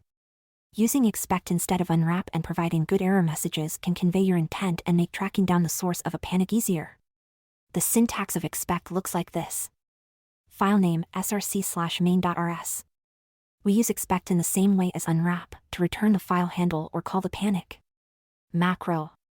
The error message used by expect in its call to panic will be the parameter that we pass to expect, rather than the default panic message that unwrap uses. Here's what it looks like. In production quality code, most rustations choose expect rather than unwrap and give more context about why the operation is expected to always succeed. That way, if your assumptions are ever proven wrong, you have more information to use in debugging. Propagating errors. When a function's implementation calls something that might fail, instead of handling the error within the function itself, you can return the error to the calling code so that it can decide what to do. This is known as propagating the error and gives more control to the calling code, where there might be more information or logic that dictates how the error should be handled than what you have available in the context of your code. For example, listing 9-6 shows a function that reads a username from a file. If the file doesn't exist or can't be read, this function will return those errors to the code that called the function. File name src/main.rs. Listing 9-6, a function that returns errors to the calling code using match. This function can be written in a much shorter way, but we're going to start by doing a lot of it manually in order to explore error handling. At the end, we'll show the shorter way. Let's look at the return type of the function first: result string, IO, error. This means the function is returning a value of the type result T, E, where the generic parameter T has been filled in with the concrete type string, and the generic type E has been filled in with the concrete type IO, error. If this function succeeds without any problems, the code that calls this function will receive an OK value that holds a string the username that this function read from the file. If this function encounters any problems, the calling code will receive an error value that holds an instance of IO error that contains more information about what the problems were. We chose IO error as the return type of this function because that happens to be the type of the error value returned from both of the operations we're calling in this function's body that might fail, the file open function and the read_to_string method. The body of the function starts by calling the file open function. Then we handle the result value with a match similar to the match in listing 9-4. If file open succeeds, the file handle in the pattern variable file becomes the value in the mutable variable username_file and the function continues. In the error case, instead of calling panic, we use the return keyword to return early out of the function entirely and pass the error value from file open, now in the pattern variable E, back to the calling code as this function's error value. So if we have a file handle in username_file, the function then creates a new string in variable username and calls the read_to_string method on the file handle in username_file to read the contents of the file into username. The read_to_string method also returns a result because it might fail, even though file open succeeded. So we need another match to handle that result. If read_to_string succeeds, then our function has succeeded, and we return the username from the file that's now in username wrapped in an OK. If read_to_string fails, we return the error value in the same way that we returned the error value in the match that handled the return value of file open. However, we don't need to explicitly say return, because this is the last expression in the function. The code that calls this code will then handle getting either an OK value that contains a username or an error value that contains an IO error. It's up to the calling code to decide what to do with those values. If the calling code gets an error value, it could call panic. and crash the program, use a default username, or look up the username from somewhere other than a file, for example. We don't have enough information on what the calling code is actually trying to do, so we propagate all the success or error information upward for it to handle appropriately. This pattern of propagating errors is so common in Rust that Rust provides the question mark operator. To make this easier, a shortcut for propagating errors, the operator. Listing 9 to 7 shows an implementation of read_username_from_file that has the same functionality as in listing 9 to 6, but this implementation uses the operator. Filename src/main.rs. Listing 9 to 7, a function that returns errors to the calling code using the operator. The placed after a result value is defined to work in almost the same way as the match expressions we define to handle the result values in listing 9 to 6. If the value of the result is an OK, the value inside the OK will get returned from this expression, and the program will continue. If the value is an error, the error will be returned from the whole function as if we had used the return keyword, so the error value gets propagated to the calling code. There is a difference between what the match expression from listing 9 to 6 does and what the operator does. Error values that have the operator called on them go through the from function, defined in the from trait in the standard library, which is used to convert values from one type into another. When the operator calls the from function, the error type received is converted into the error type defined in the return type of the current function. This is useful when a function returns one error type to represent all the ways a function might fail, even if parts might fail for many different reasons. For example, we could change the read_username_from_file function in listing 9 to 7 to return a custom error type named our_error that we define. If we also define impl from io_error for our_error to construct an instance of our_error from an io_error, then the operator calls in the body of read_username_from_file will call from and convert the error types without needing to add any more code to the function.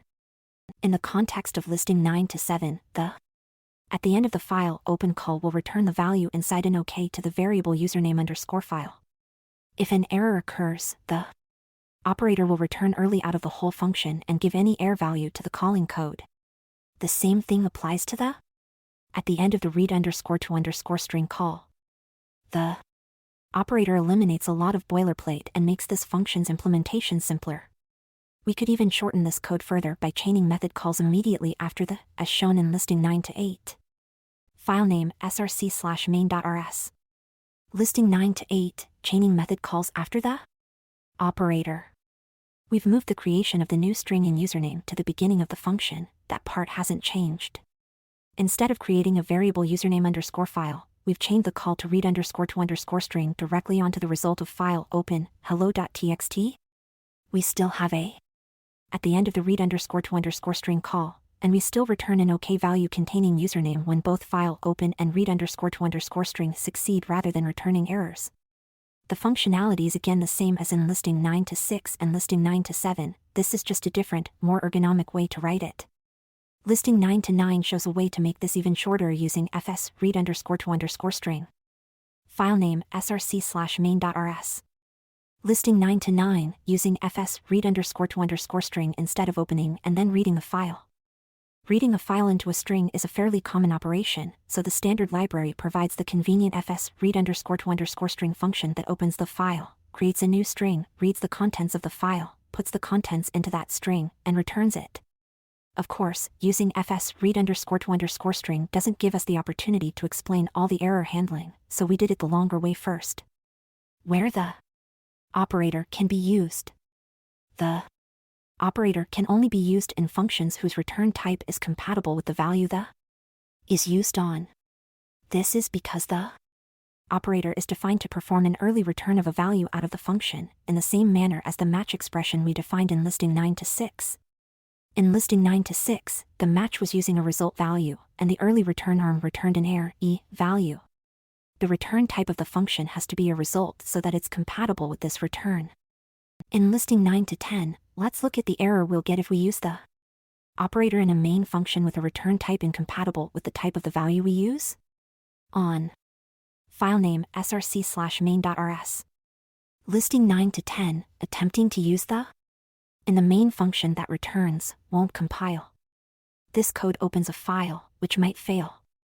The operator follows the result value returned by file open, but this main function has the return type of not result. When we compile this code, we get the following error message. This error points out that we're only allowed to use the operator in a function that returns result, option, or another type that implements from residual. To fix the error, you have two choices. One choice is to change the return type of your function to be compatible with the value you're using the operator on as long as you have no restrictions preventing that. The other technique is to use a match or one of the result t, e methods to handle the result t, e in whatever way is appropriate. The error message also mentioned that can be used with option t values as well. As with using on result, you can only use on option in a function that returns an option. The behavior of the operator when called on an option t is similar to its behavior when called on a result t. If the value is none, then none will be returned early from the function at that point. If the value is sum, the value inside the sum is the resulting value of the expression and the function continues. Listing 9 to 11 has an example of a function that finds the last character of the first line in the given text. Listing 9 to 11, using the operator on an option t value. This function returns option char because it's possible that there is a character there, but it's also possible that there isn't. This code takes the text string slice argument and calls the lines method on it, which returns an iterator over the lines in the string. Because this function wants to examine the first line, it calls next on the iterator to get the first value from the iterator. If text is the empty string, this call to next will return none, in which case we use to stop and return none from last underscore char underscore of underscore first underscore line. If text is not the empty string, next will return as some value containing a string slice of the first line in text. The extracts the string slice, and we can call chars on that string slice to get an iterator of its characters. We're interested in the last character in this first line, so we call last to return the last item in the iterator. This is an option because it's possible that the first line is the empty string, for example if text starts with a blank line but has characters on other lines, as in \nhi. However, if there is a last character on the first line, it will be returned in the sum variant. The operator in the middle gives us a concise way to express this logic, allowing us to implement the function in one line. If we couldn't use the operator on option, we'd have to implement this logic using more method calls or a match expression. Note that you can use the operator on a result in a function that returns result, and you can use the operator on an option in a function that returns option, but you can't mix and match. The operator won't automatically convert a result to an option or vice versa. In those cases, you can use methods like the OK method on result or the OK underscore method on option to do the conversion explicitly. So far, all the main functions we've used return. The main function is special because it's the entry and exit point of executable programs, and there are restrictions on what its return type can be for the programs to behave as expected.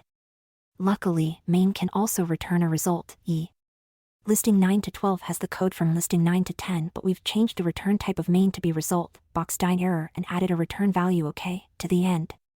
This code will now compile. Listing 9 to 12, changing main to return result, e allows the use of the operator on result values.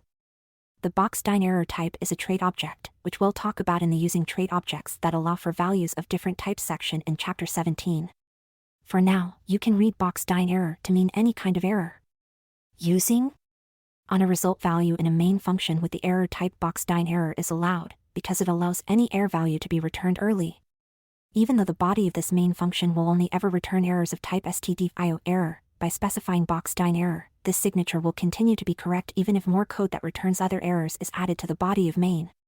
When a main function returns a result, e, the executable will exit with a value of 0 if main returns OK, and will exit with a non-zero value if main returns an error value. Executables written in C return integers when they exit. Programs that exit successfully return the integer 0, and programs that error return some integer other than 0. Rust also returns integers from executables to be compatible with this convention. The main function may return any types that implement the std process termination trait, which contains a function report that returns an exit code. Consult the standard library documentation for more information on implementing the termination trait for your own types. Now that we've discussed the details of calling panic or returning result, let's return to the topic of how to decide which is appropriate to use in which cases. To panic or not to panic. So how do you decide when you should call panic and when you should return result? When code panics, there's no way to recover. You could call panic for any error situation, whether there's a possible way to recover or not, but then you're making the decision that a situation is unrecoverable on behalf of the calling code. When you choose to return a result value, you give the calling code options. The calling code could choose to attempt to recover in a way that's appropriate for its situation, or it could decide that an error value in this case is unrecoverable, so it can call panic and turn your recoverable error into an unrecoverable one. Therefore, returning result is a good default choice when you're defining a function that might fail. In situations such as examples, prototype code, and tests, it's more appropriate to write code that panics instead of returning a result. Let's explore why, then discuss situations in which the compiler can't tell that failure is impossible, but you as a human can. The chapter will conclude with some general guidelines on how to decide whether to panic in library code. Examples, prototype code, and tests. When you're writing an example to illustrate some concept, also including robust error handling code can make the example less clear. In examples, it's understood that a call to a method like unwrap that could panic is meant as a placeholder for the way you'd want your application to handle errors, which can differ based on what the rest of your code is doing. Similarly, the unwrap and expect methods are very handy when prototyping, before you're ready to decide how to handle errors. They leave clear markers in your code for when you're ready to make your program more robust. If a method call fails in a test, you'd want the whole test to fail, even if that method isn't the functionality under test. Because panic is how a test is marked as a failure, calling unwrap or expect is exactly what should happen. Cases in which you have more information than the compiler. It would also be appropriate to call unwrap or expect when you have some other logic that ensures the result will have an okay value, but the logic isn't something the compiler understands. You'll still have a result value that you need to handle. Whatever operation you're calling still has the possibility of failing in general, even though it's logically impossible in your particular situation. If you can ensure by manually inspecting the code that you'll never have an error variant, it's perfectly acceptable to call unwrap, and even better to document the reason you think you'll never have an error variant in the expect text. Here's an example. We're creating an IP address instance by parsing a hard-coded string. We can see that 127.0.0.1 is a valid IP address, so it's acceptable to use expect here. However, having a hard-coded, valid string doesn't change the return type of the parse method. We still get a result value, and the compiler will still make us handle the result as if the error variant is a possibility because the compiler isn't smart enough to see that this string is always a valid IP address. If the IP address string came from a user rather than being hard-coded into the program and therefore did have a possibility of failure, we definitely want to handle the result in a more robust way instead. Mentioning the assumption that this IP address is hard-coded will prompt us to change expect to better error handling code if in the future, we need to get the IP address from some other source instead. Guidelines for error handling. It's advisable to have your code panic when it's possible that your code could end up in a bad state. In this context, a bad state is when some assumption, guarantee, contract, or invariant has been broken, such as when invalid values, contradictory values, or missing values are passed to your code plus one or more of the following. The bad state is something that is unexpected, as opposed to something that will likely happen occasionally, like a user entering data in the wrong format. Your code after this point needs to rely on not being in this bad state, rather than checking for the problem at every step. There's not a good way to encode this information in the types you use. We'll work through an example of what we mean in the Encoding States and Behavior as Types section of Chapter 17. If someone calls your code and passes in values that don't make sense, it's best to return an error if you can so the user of the library can decide what they want to do in that case. However, in cases where continuing could be insecure or harmful, the best choice might be to call panic and alert the person using your library to the bug in their code so they can fix it during development. Similarly, panic is often appropriate if you're calling external code that is out of your control and it returns an invalid state that you have no way of fixing.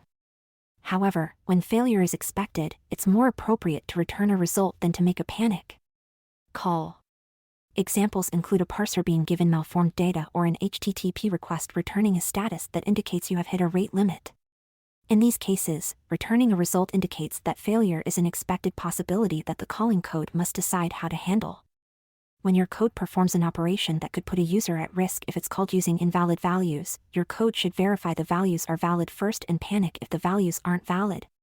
This is mostly for safety reasons. Attempting to operate on invalid data can expose your code to vulnerabilities.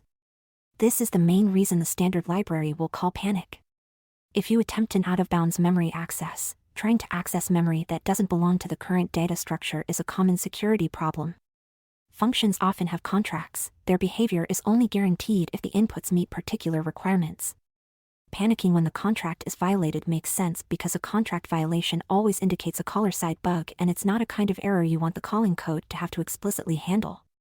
In fact, there's no reasonable way for calling code to recover. The calling programmers need to fix the code. Contracts for a function, especially when a violation will cause a panic, should be explained in the API documentation for the function. However, having lots of error checks in all of your functions would be verbose and annoying. Fortunately, you can use Rust's type system, and thus the type checking done by the compiler, to do many of the checks for you. If your function has a particular type as a parameter, you can proceed with your code's logic knowing that the compiler has already ensured you have a valid value. For example, if you have a type rather than an option, your program expects to have something rather than nothing. Your code then doesn't have to handle two cases for the some and none variants, it will only have one case for definitely having a value. Code trying to pass nothing to your function won't even compile, so your function doesn't have to check for that case at runtime. Another example is using an unsigned integer type such as U32, which ensures the parameter is never negative. Creating custom types for validation. Let's take the idea of using Rust's type system to ensure we have a valid value one step further and look at creating a custom type for validation. Recall the guessing game in Chapter 2 in which our code asked the user to guess a number between 1 and 100. We never validated that the user's guess was between those numbers before checking it against our secret number, we only validated that the guess was positive. In this case, the consequences were not very dire, our output of too high or too low would still be correct. But it would be a useful enhancement to guide the user toward valid guesses and have different behavior when a user guesses a number that's out of range versus when a user types, for example, letters instead. One way to do this would be to parse the guess as an I32 instead of only a U32 to allow potentially negative numbers, and then add a check for the number being in range, like so. The if expression checks whether our value is out of range, tells the user about the problem, and calls continue to start the next iteration of the loop and ask for another guess. After the if expression, we can proceed with the comparisons between guess and the secret number knowing that guess is between 1 and 100. However, this is not an ideal solution if it was absolutely critical that the program only operated on values between 1 and 100, and it had many functions with this requirement. Having a check like this in every function would be tedious, and might impact performance. Instead, we can make a new type and put the validations in a function to create an instance of the type rather than repeating the validations everywhere. That way, it's safe for functions to use the new type in their signatures and confidently use the values they receive. Listing 9 to 13 shows one way to define a guess type that will only create an instance of guess if the new function receives a value between 1 and 100. Listing 9 to 13, a guess type that will only continue with values between 1 and 100. First, we define a struct named guess that has a field named value that holds an I32. This is where the number will be stored. Then we implement an associated function named new_on_guess that creates instances of guess values. The new function is defined to have one parameter named value of type I32 and to return a guess. The code in the body of the new function tests value to make sure it's between 1 and 100. If value doesn't pass this test, we make a panic call, which will alert the programmer who is writing the calling code that they have a bug they need to fix, because creating a guess with a value outside this range would violate the contract that guess new is relying on. The conditions in which guess new might panic should be discussed in its public-facing API documentation. We'll cover documentation conventions indicating the possibility of a panic in the API documentation that you create in Chapter 14. If value does pass the test, we create a new guess with its value field set to the value parameter and return the guess. Next, we implement a method named value that borrows self, doesn't have any other parameters, and returns an I32. This kind of method is sometimes called a getter, because its purpose is to get some data from its fields and return it. This public method is necessary because the value field of the guess struct is private. It's important that the value field be private so code using the guess struct is not allowed to set value directly. Code outside the module must use the guess new function to create an instance of guess, thereby ensuring there's no way for a guess to have a value that hasn't been checked by the conditions in the guess new function. A function that has a parameter or returns only numbers between 1 and 100 could then declare in its signature that it takes or returns a guess rather than an I32 and wouldn't need to do any additional checks in its body. Summary. Rust's error handling features are designed to help you write more robust code. The panic Macro signals that your program is in a state it can't handle and lets you tell the process to stop instead of trying to proceed with invalid or incorrect values. The result enum uses Rust's type system to indicate that operations might fail in a way that your code could recover from. You can use result to tell code that calls your code that it needs to handle potential success or failure as well. Using panic and result in the appropriate situations will make your code more reliable in the face of inevitable problems. Now that you've seen useful ways that the standard library uses generics with the option and result enums, we'll talk about how generics work and how you can use them in your code. Generic types, traits, and lifetimes. Every programming language has tools for effectively handling the duplication of concepts. In Rust, one such tool is generics, abstract stand-ins for concrete types or other properties. We can express the behavior of generics or how they relate to other generics without knowing what will be in their place when compiling and running the code. Functions can take parameters of some generic type, instead of a concrete type like i32 or string, in the same way a function takes parameters with unknown values to run the same code on multiple concrete values. In fact, we've already used generics in Chapter 6 with option T, Chapter 8 with vec T and hashmap K, V, and Chapter 9 with result T, E. In this chapter, you'll explore how to define your own types, functions, and methods with generics. First, we'll review how to extract a function to reduce code duplication.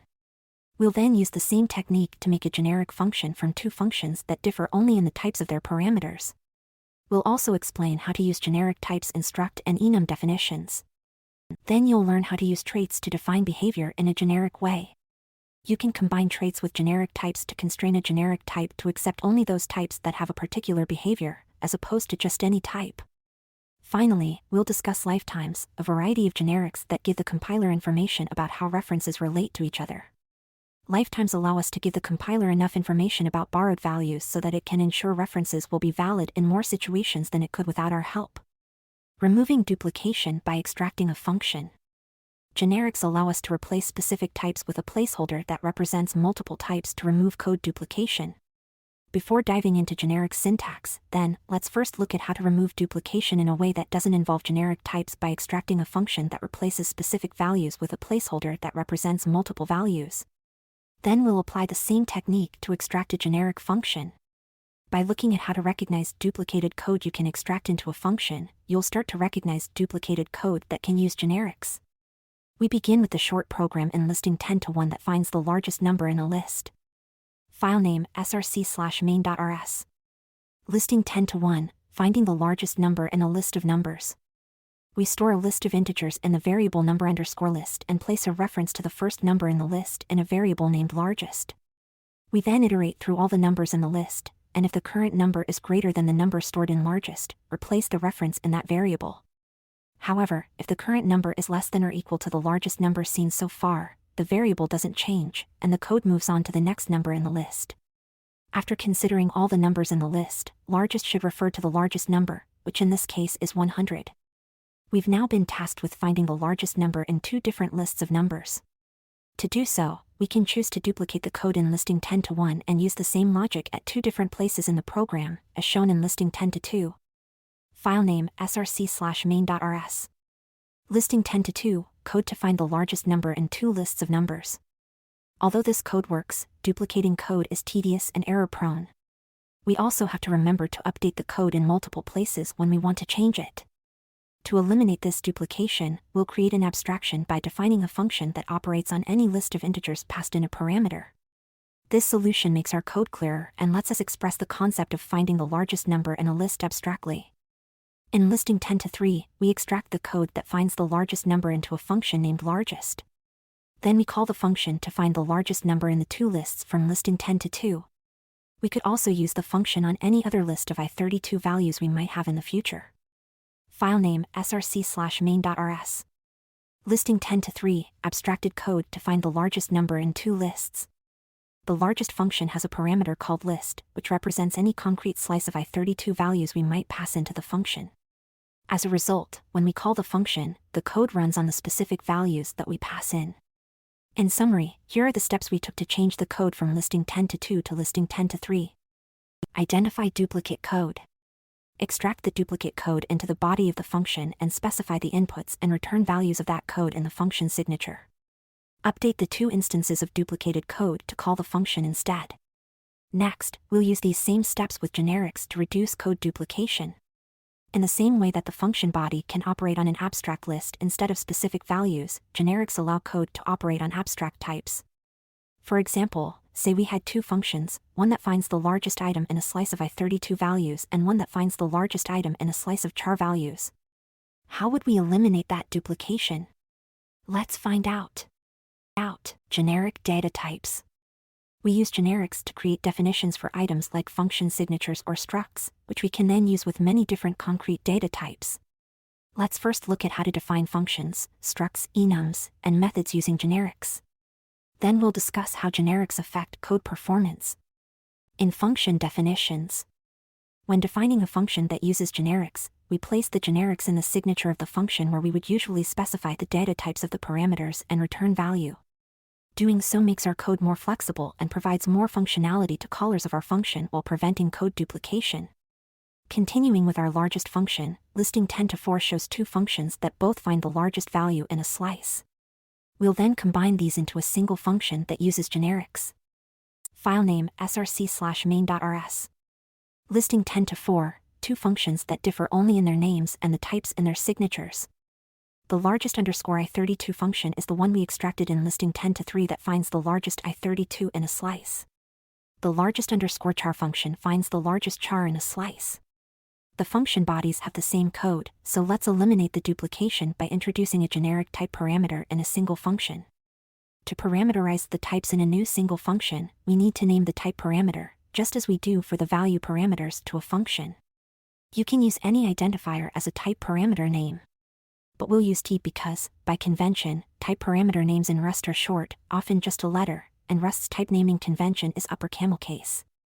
Short for type, T is the default choice of most Rust programmers. When we use a parameter in the body of the function, we have to declare the parameter name in the signature so the compiler knows what that name means. Similarly, when we use a type parameter name in a function signature, we have to declare the type parameter name before we use it. To define the generic largest function, place type name declarations inside angle brackets, between the name of the function and the parameter list, like this. We read this definition as, the function largest is generic over some type T. This function has one parameter named list, which is a slice of values of type T. The largest function will return a reference to a value of the same type T. Listing 10 to 5 shows the combined largest function definition using the generic data type in its signature. The listing also shows how we can call the function with either a slice of i32 values or char values. Note that this code won't compile yet, but we'll fix it later in this chapter. Filename src/main.rs.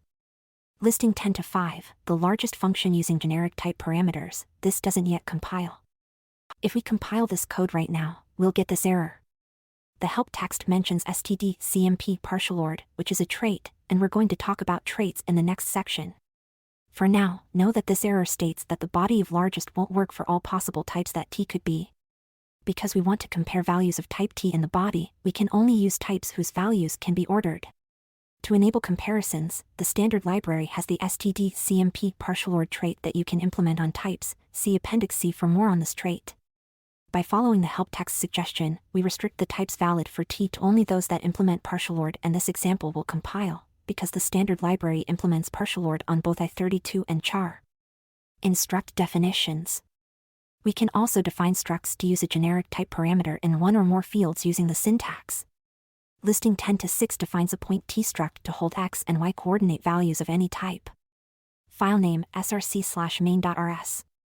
Listing 10 to 6, a point T struct that holds x and y values of type T.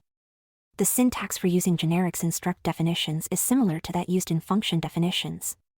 First, we declare the name of the type parameter inside angle brackets just after the name of the struct. Then we use the generic type in the struct definition where we would otherwise specify concrete data types. Note that because we've used only one generic type to define point T, this definition says that the point T struct is generic over some type T, and the fields x and y are both that same type, whatever that type may be. If we create an instance of a point T that has values of different types, as in listing 10 to 7, our code won't compile. Filename src/main.rs. Listing 10 to 7, the fields x and y must be the same type because both have the same generic data type T. In this example, when we assign the integer value 5 to x, we let the compiler know that the generic type t will be an integer for this instance of point t. Then when we specify 4.0 for y, which we've defined to have the same type as x, we'll get a type mismatch error like this. To define a point struct where x and y are both generics but could have different types, we can use multiple generic type parameters. For example, in listing 10 to 8, we changed the definition of point to be generic over types t and u where x is of type t and y is of type u. File name src/main.rs. Listing 10 to 8, a point t, u generic over two types so that x and y can be values of different types. Now all the instances of point shown are allowed. You can use as many generic type parameters in a definition as you want, but using more than a few makes your code hard to read. If you're finding you need lots of generic types in your code, it could indicate that your code needs restructuring into smaller pieces. In enum definitions, as we did with structs, we can define enums to hold generic data types and their variants. Let's take another look at the option t enum that the standard library provides, which we used in Chapter 6. This definition should now make more sense to you. As you can see, the option t enum is generic over type t and has two variants, some, which holds one value of type t, and a none variant that doesn't hold any value. By using the option t enum, we can express the abstract concept of an optional value, and because option t is generic, we can use this abstraction no matter what the type of the optional value is. Enums can use multiple generic types as well. The definition of the result enum that we used in Chapter 9 is one example. The result enum is generic over two types, t and e, and has two variants, OK, which holds a value of type t, and air, which holds a value of type e. This definition makes it convenient to use the result enum anywhere we have an operation that might succeed, return a value of some type t, or fail, return an error of some type e. In fact, this is what we used to open a file in listing 9 to 3, where t was filled in with the type stdfs file when the file was opened successfully and e was filled in with the type stdio error when there were problems opening the file. When you recognize situations in your code with multiple struct or enum definitions that differ only in the types of the values they hold, you can avoid duplication by using generic types instead. In method definitions, we can implement methods on structs and enums, as we did in Chapter 5, and use generic types in their definitions, too. Listing 10 to 9 shows the point t struct we defined in listing 10 to 6 with a method named x implemented on it. File name src/main.rs. Listing 10 to 9, implementing a method named x on the point t struct that will return a reference to the x field of type t. Here, we've defined a method named x on point t that returns a reference to the data in the field x. Note that we have to declare t just after impl so we can use t to specify that we're implementing methods on the type point t. By declaring t as a generic type after impl, Rust can identify that the type in the angle brackets in point is a generic type rather than a concrete type. We could have chosen a different name for this generic parameter than the generic parameter declared in the struct definition, but using the same name is conventional. Methods written within an impl that declares the generic type will be defined on any instance of the type, no matter what concrete type ends up substituting for the generic type. We can also specify constraints on generic types when defining methods on the type. We could, for example, implement methods only on point f32 instances rather than on point t instances with any generic type. In listing 10 to 10 we use the concrete type f32, meaning we don't declare any types after impl. File name src/main.rs. Listing 10 to 10, an impl block that only applies to a struct with a particular concrete type for the generic type parameter t. This code means the type point f32 will have a distance_from_origin method. Other instances of point t where t is not of type f32 will not have this method defined. The method measures how far our point is from the point at coordinates 0.0, 0.0, and uses mathematical operations that are available only for floating point types. Generic type parameters in a struct definition aren't always the same as those you use in that same struct's method signatures. Listing 10 to 11 uses the generic types x1 and y1 for the point struct and x2, y2 for the mix-up method signature to make the example clearer. The method creates a new point instance with the x value from the self point of type x1 and the y value from the passed-in point of type y2. File name src/main.rs. Listing 10 to 11, a method that uses generic types different from its struct's definition. In main, we've defined a point that has an i32 for x, with value 5, and an f64 for y, with value 10.4. The p2 variable is a point struct that has a string slice for x, with value hello, and a char for y, with value c.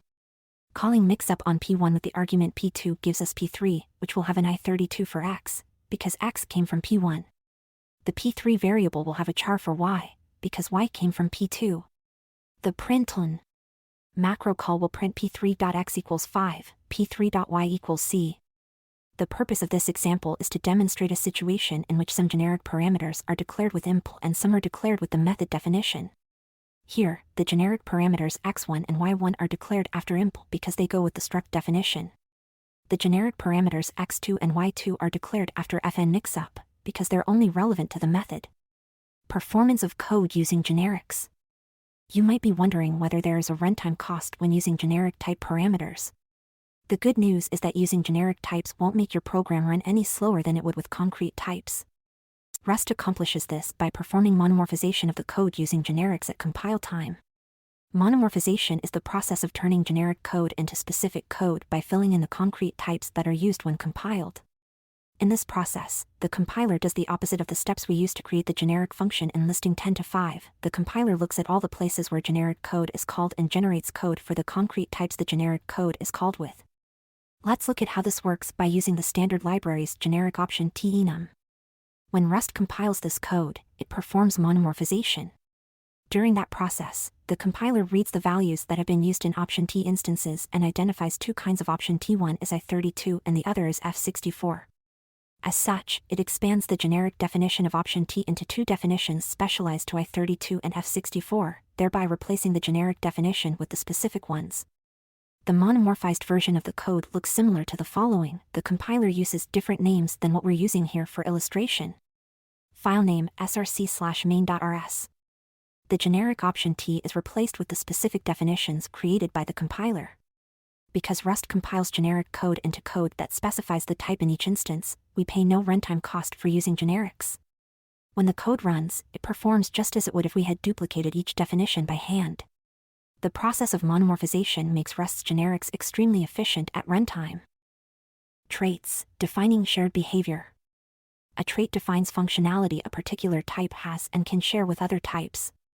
We can use traits to define shared behavior in an abstract way. We can use trait bounds to specify that a generic type can be any type that has certain behavior. Defining a trait. A type's behavior consists of the methods we can call on that type. Different types share the same behavior if we can call the same methods on all of those types. Trait definitions are a way to group method signatures together to define a set of behaviors necessary to accomplish some purpose. For example, let's say we have multiple structs that hold various kinds and amounts of text, a news article struct that holds a news story filed in a particular location and a tweet that can have at most 280 characters along with metadata that indicates whether it was a new tweet, a retweet, or a reply to another tweet. We want to make a media aggregator library crate named aggregator that can display summaries of data that might be stored in a news article or tweet instance. To do this, we need a summary from each type, and we'll request that summary by calling the summarize method on an instance. Listing 10 to 12 shows the definition of a public summary trait that expresses this behavior. File name src/librs. Listing 10 to 12, a summary trait that consists of the behavior provided by a summarize method. Here, we declare a trait using the trait keyword and then the trait's name, which is summary in this case. We've also declared the trait as pub so that crates depending on this crate can make use of this trait too, as we'll see in a few examples. Inside the curly brackets, we declare the method signatures that describe the behaviors of the types that implement this trait, which in this case is fn summarize, and self-string. After the method signature, instead of providing an implementation within curly brackets, we use a semicolon. Each type implementing this trait must provide its own custom behavior for the body of the method. The compiler will enforce that any type that has the summary trait will have the method summarize defined with this signature exactly. A trait can have multiple methods in its body. The method signatures are listed one per line and each line ends in a semicolon. Implementing a trait on a type. Now that we've defined the desired signatures of the summary traits methods, we can implement it on the types in our media aggregator.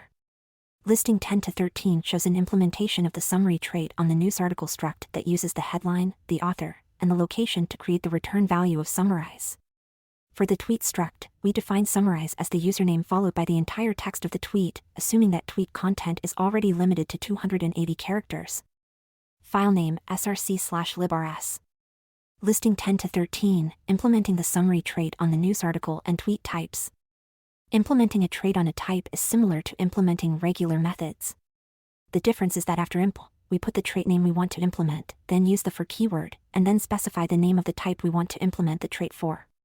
Within the impl block, we put the method signatures that the trait definition has defined. Instead of adding a semicolon after each signature, we use curly brackets and fill in the method body with the specific behavior that we want the methods of the trait to have for the particular type. Now that the library has implemented the summary trait on newsarticle and tweet, users of the crate can call the trait methods on instances of newsarticle and tweet in the same way we call regular methods.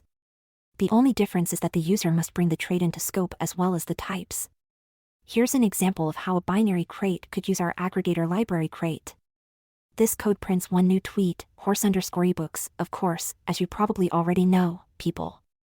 Other crates that depend on the aggregator crate can also bring the summary trait into scope to implement summary on their own types.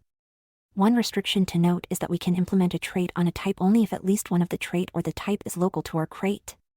For example, we can implement standard library traits like display on a custom type like tweet as part of our aggregator crate functionality, because the type tweet is local to our aggregator crate.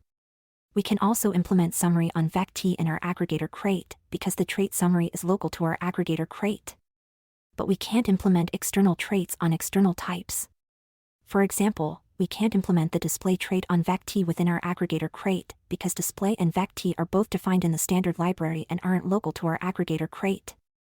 This restriction is part of a property called coherence, and more specifically the orphan rule, so named because the parent type is not present. This rule ensures that other people's code can't break your code and vice versa. Without the rule, two crates could implement the same trait for the same type, and Rust wouldn't know which implementation to use. Default implementations. Sometimes it's useful to have default behavior for some or all of the methods in a trait instead of requiring implementations for all methods on every type. Then, as we implement the trait on a particular type, we can keep or override each method's default behavior. In listing 10 to 14 we specify a default string for the summarize method of the summary trait instead of only defining the method signature, as we did in listing 10 to 12. File name src/librs. Listing 10 to 14, defining a summary trait with a default implementation of the summarize method. To use a default implementation to summarize instances of newsarticle, we specify an empty impl block with impl summary for newsarticle. Even though we're no longer defining the summarize method on newsarticle directly, we've provided a default implementation and specified that newsarticle implements the summary trait. As a result, we can still call the summarize method on an instance of newsarticle, like this. This code prints new article available. Read more. Creating a default implementation doesn't require us to change anything about the implementation of summary on tweet in listing 10 to 13. The reason is that the syntax for overriding a default implementation is the same as the syntax for implementing a trait method that doesn't have a default implementation. Default implementations can call other methods in the same trait, even if those other methods don't have a default implementation. In this way, a trait can provide a lot of useful functionality and only require implementers to specify a small part of it. For example, we could define the summary trait to have a summarize_author method whose implementation is required, and then define a summarize method that has a default implementation that calls the summarize_author method. To use this version of summary, we only need to define summarize_author when we implement the trait on a type. After we define summarize_author, we can call summarize on instances of the tweet struct, and the default implementation of summarize will call the definition of summarize_author that we've provided. Because we've implemented summarize_author, the summary trait has given us the behavior of the summarize method without requiring us to write any more code. This code prints one new tweet, read more from @horse_ebooks. Note that it isn't possible to call the default implementation from an overriding implementation of that same method. Traits as parameters. Now that you know how to define and implement traits, we can explore how to use traits to define functions that accept many different types. We'll use the summary trait we implemented on the newsarticle and tweet types in listing 10 to 13 to define a notify function that calls the summarize method on its item parameter, which is of some type that implements the summary trait. To do this, we use the impl trait syntax, like this. Instead of a concrete type for the item parameter, we specify the impl keyword and the trait name. This parameter accepts any type that implements the specified trait. In the body of notify, we can call any methods on item that come from the summary trait, such as summarize. We can call notify and pass in any instance of newsarticle or tweet. Code that calls the function with any other type, such as a string or an i32, won't compile because those types don't implement summary. Trait-bound syntax. The impl-trait syntax works for straightforward cases but is actually syntax sugar for a longer form known as a trait-bound. It looks like this. This longer form is equivalent to the example in the previous section but is more verbose. We place trait bounds with the declaration of the generic type parameter after a colon and inside angle brackets. The impl-trait syntax is convenient and makes for more concise code in simple cases, while the fuller trait-bound syntax can express more complexity in other cases. For example, we can have two parameters that implement summary. Doing so with the impl-trait syntax looks like this. Using impl-trait is appropriate if we want this function to allow item 1 and item 2 to have different types, as long as both types implement summary. If we want to force both parameters to have the same type, however, we must use a trait bound, like this. The generic type t specified as the type of the item 1 and item 2 parameters constrains the function such that the concrete type of the value passed as an argument for item 1 and item 2 must be the same. Specifying multiple trait bounds with the plus syntax. We can also specify more than one trait bound. Say we wanted notify to use display formatting as well as summarize on item, we specify in the notify definition that item must implement both display and summary. We can do so using the plus syntax. The plus syntax is also valid with trait bounds on generic types. With the two trait bounds specified, the body of notify can call summarize and use to format item. Clearer trait bounds with where clauses.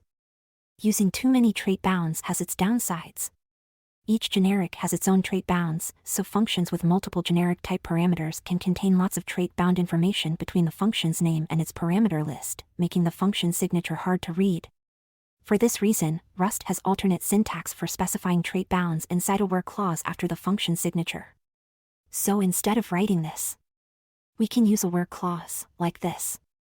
This function's signature is less cluttered, the function name, parameter list, and return type are close together, similar to a function without lots of trait bounds. Returning types that implement traits.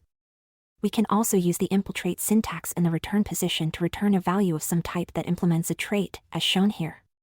By using impl-summary for the return type, we specify that the returns_summarizable function returns some type that implements the summary trait without naming the concrete type.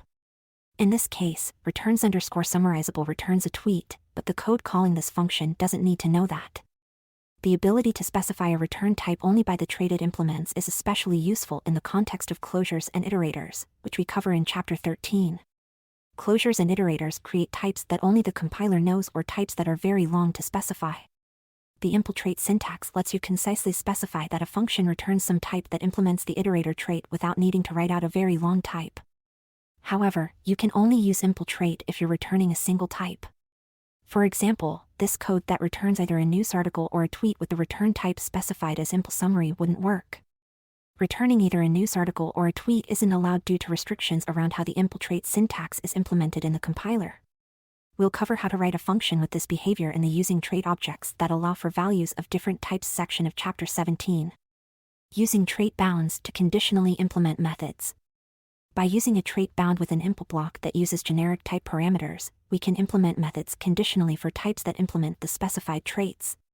For example, the type pair t in listing 10 to 15 always implements the new function to return a new instance of pair t. Recall from the defining methods section of Chapter 5 that self is a type alias for the type of the impl block, which in this case is pair t. But in the next impl block, pair t only implements the cmp_display method if its inner type t implements the partial or trait that enables comparison and the display trait that enables printing. Filename src/librs. Listing 10 to 15, conditionally implementing methods on a generic type depending on trait bounds. We can also conditionally implement a trait for any type that implements another trait. Implementations of a trait on any type that satisfies the trait bounds are called blanket implementations and are extensively used in the Rust standard library. For example, the standard library implements the toString trait on any type that implements the display trait. The impl block in the standard library looks similar to this code. Because the standard library has this blanket implementation, we can call the to_string method defined by the toString trait on any type that implements the display trait. For example, we can turn integers into their corresponding string values like this because integers implement display. Blanket implementations appear in the documentation for the trait in the implementer section. Traits and trait bounds let us write code that uses generic type parameters to reduce duplication but also specify to the compiler that we want the generic type to have particular behavior. The compiler can then use the trait-bound information to check that all the concrete types used with our code provide the correct behavior. In dynamically typed languages, we would get an error at runtime if we called a method on a type which didn't define the method. But Rust moves these errors to compile time, so we're forced to fix the problems before our code is even able to run. Additionally, we don't have to write code that checks for behavior at runtime because we've already checked at compile time. Doing so improves performance without having to give up the flexibility of generics. Validating references with lifetimes. Lifetimes are another kind of generic that we've already been using. Rather than ensuring that a type has the behavior we want, lifetimes ensure that references are valid as long as we need them to be. One detail we didn't discuss in the references and borrowing section in Chapter 4 is that every reference in Rust has a lifetime, which is the scope for which that reference is valid. Most of the time, lifetimes are implicit and inferred, just like most of the time, types are inferred. We only must annotate types when multiple types are possible. In a similar way, we must annotate lifetimes when the lifetimes of references could be related in a few different ways. Rust requires us to annotate the relationships using generic lifetime parameters to ensure the actual references used at runtime will definitely be valid. Annotating lifetimes is not even a concept most other programming languages have, so this is going to feel unfamiliar. Although we won't cover lifetimes in their entirety in this chapter, we'll discuss common ways you might encounter lifetime syntax so you can get comfortable with the concept. Preventing dangling references with lifetimes. The main aim of lifetimes is to prevent dangling references, which cause a program to reference data other than the data it's intended to reference. Consider the program in listing 10 to 16, which has an outer scope and an inner scope. Listing 10 to 16, an attempt to use a reference whose value has gone out of scope. The outer scope declares a variable named r with no initial value, and the inner scope declares a variable named x with the initial value of 5. Inside the inner scope, we attempt to set the value of r as a reference to x. Then the inner scope ends, and we attempt to print the value in r. This code won't compile because the value r is referring to has gone out of scope before we try to use it. Here is the error message. The variable x doesn't live long enough. The reason is that x will be out of scope when the inner scope ends on line 7. But r is still valid for the outer scope, because its scope is larger, we say that it lives longer. If Rust allowed this code to work, r would be referencing memory that was deallocated when x went out of scope, and anything we tried to do with r wouldn't work correctly. So how does Rust determine that this code is invalid? It uses a borrow checker. The borrow checker. The Rust compiler has a borrow checker that compares scopes to determine whether all borrows are valid. Listing 10 to 17 shows the same code as listing 10 to 16 but with annotations showing the lifetimes of the variables. Listing 10 to 17, annotations of the lifetimes of r and x, named a and b, respectively. Here, we've annotated the lifetime of r with a and the lifetime of x with b. As you can see, the inner b block is much smaller than the outer a lifetime block. At compile time, Rust compares the size of the two lifetimes and sees that r has a lifetime of a but that it refers to memory with a lifetime of b. The program is rejected because b is shorter than a, the subject of the reference doesn't live as long as the reference. Listing 10 to 18 fixes the code so it doesn't have a dangling reference and compiles without any errors. Listing 10 to 18, a valid reference because the data has a longer lifetime than the reference. Here, x has the lifetime b, which in this case is larger than a. This means r can reference x because Rust knows that the reference in r will always be valid while x is valid. Now that you know where the lifetimes of references are and how Rust analyzes lifetimes to ensure references will always be valid, let's explore generic lifetimes of parameters and return values in the context of functions. Generic lifetimes in functions. We'll write a function that returns the longer of two string slices. This function will take two string slices and return a single string slice. After we've implemented the longest function, the code in listing 10 to 19 should print the longest string is abcd. File name src/main.rs. Listing 10 to 19, a main function that calls the longest function to find the longer of two string slices. Note that we want the function to take string slices, which are references, rather than strings, because we don't want the longest function to take ownership of its parameters. Refer to the string slices as parameters section in Chapter 4 for more discussion about why the parameters we use in listing 10 to 19 are the ones we want. If we try to implement the longest function as shown in listing 10 to 20, it won't compile. File name src/main.rs. Listing 10 to 20, an implementation of the longest function that returns the longer of two string slices but does not yet compile. Instead, we get the following error that talks about lifetimes. The help text reveals that the return type needs a generic lifetime parameter on it because Rust can't tell whether the reference being returned refers to X or Y. Actually, we don't know either, because the if block in the body of this function returns a reference to X and the else block returns a reference to Y. When we're defining this function, we don't know the concrete values that will be passed into this function, so we don't know whether the if case or the else case will execute. We also don't know the concrete lifetimes of the references that will be passed in, so we can't look at the scopes as we did in listings 10 to 17 and 10 to 18 to determine whether the reference we return will always be valid.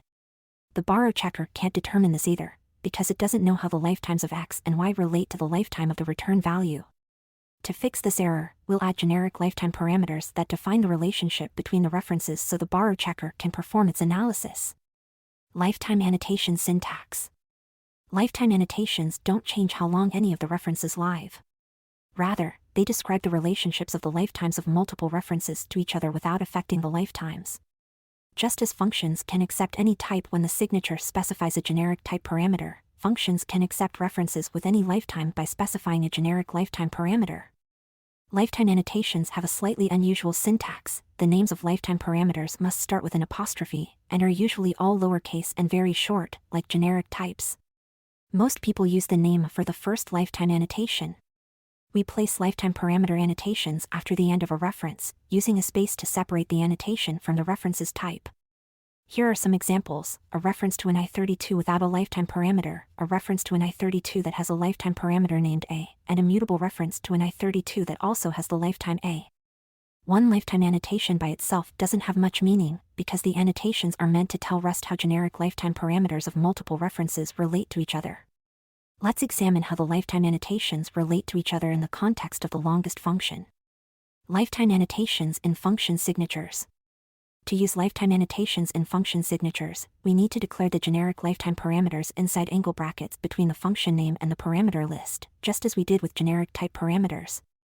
We want the signature to express the following constraint: the returned reference will be valid as long as both the parameters are valid. This is the relationship between lifetimes of the parameters and the return value.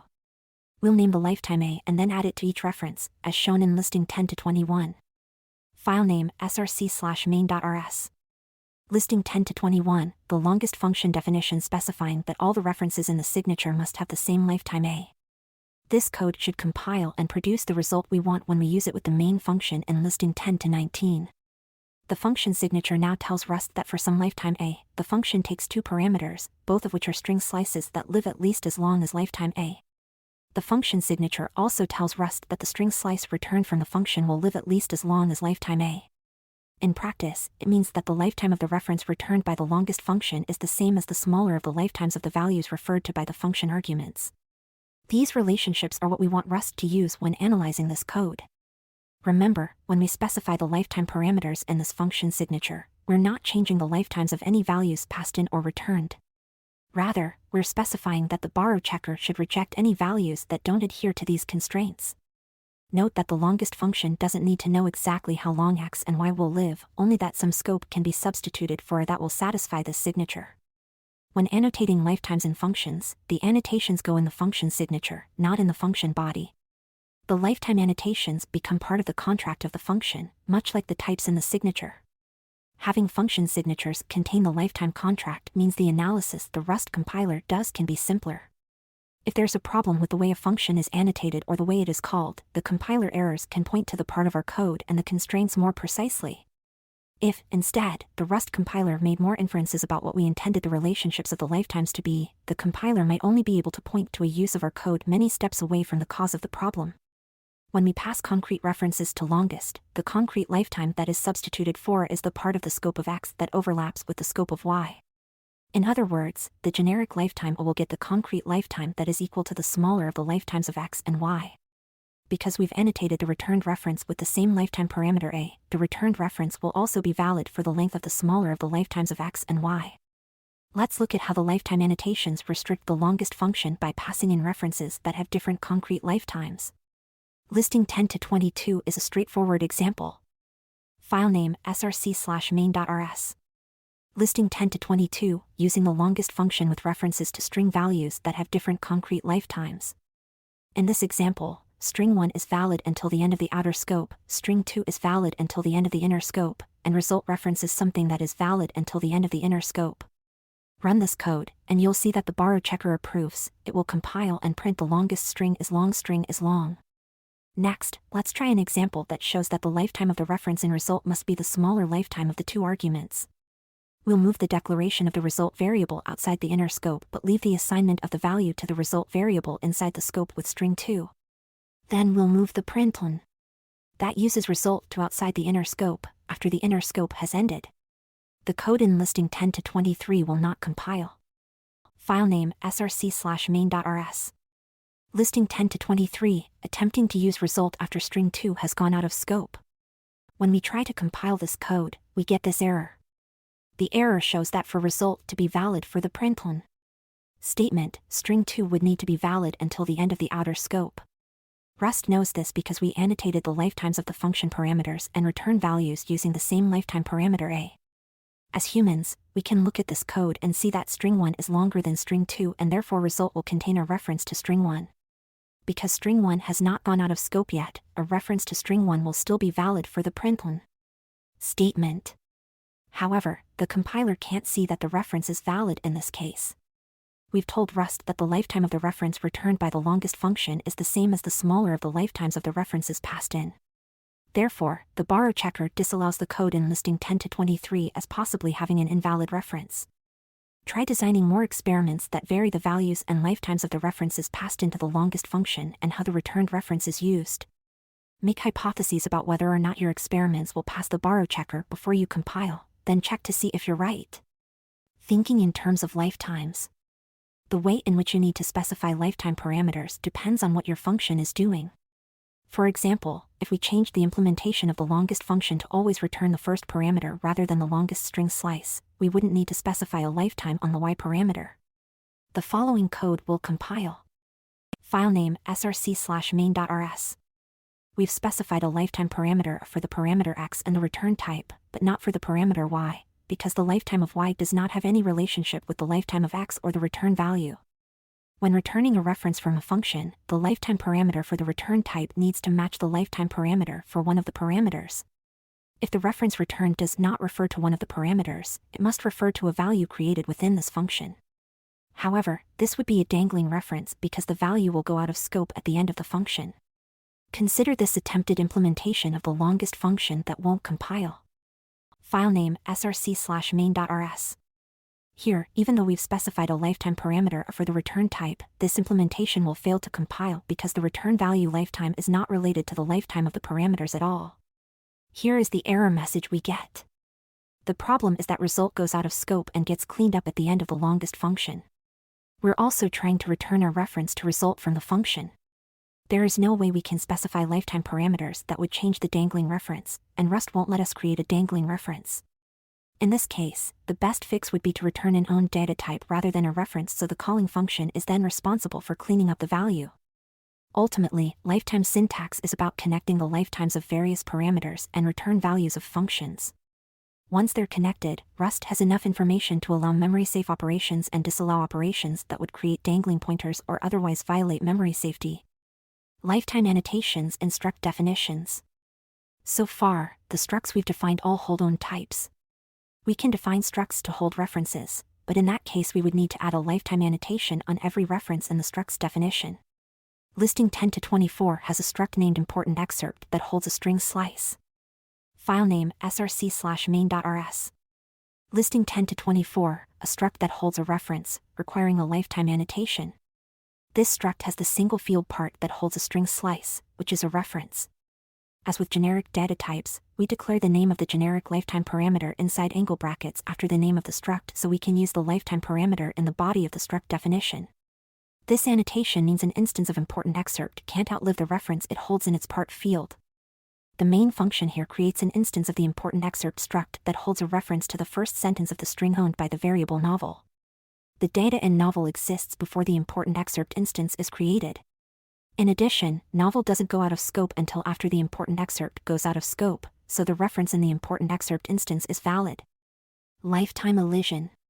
You've learned that every reference has a lifetime and that you need to specify lifetime parameters for functions or structs that use references. However, in Chapter 4 we had a function in listing 4 to 9, shown again in listing 10 to 25, that compiled without lifetime annotations. Filename src/librs. Listing 10 to 25, a function we defined in listing 4 to 9 that compiled without lifetime annotations, even though the parameter and return type are references.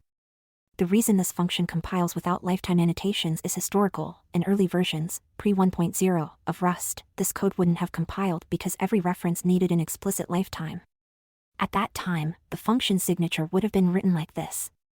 After writing a lot of Rust code, the Rust team found that Rust programmers were entering the same lifetime annotations over and over in particular situations. These situations were predictable and followed a few deterministic patterns. The developers programmed these patterns into the compiler's code so the borrow checker could infer the lifetimes in these situations and wouldn't need explicit annotations. This piece of Rust history is relevant because it's possible that more deterministic patterns will emerge and be added to the compiler. In the future, even fewer lifetime annotations might be required. The patterns programmed into Rust's analysis of references are called the lifetime elision rules. These aren't rules for programmers to follow, they're a set of particular cases that the compiler will consider, and if your code fits these cases, you don't need to write the lifetimes explicitly. The elision rules don't provide full inference.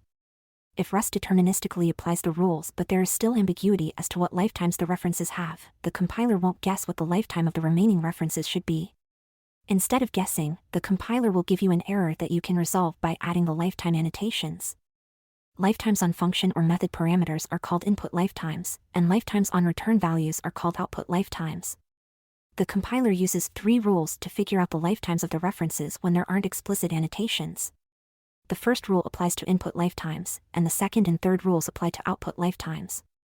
If the compiler gets to the end of the 3 rules and there are still references for which it can't figure out lifetimes, the compiler will stop with an error. These rules apply to FN definitions as well as input blocks. The first rule is that the compiler assigns a lifetime parameter to each parameter that's a reference.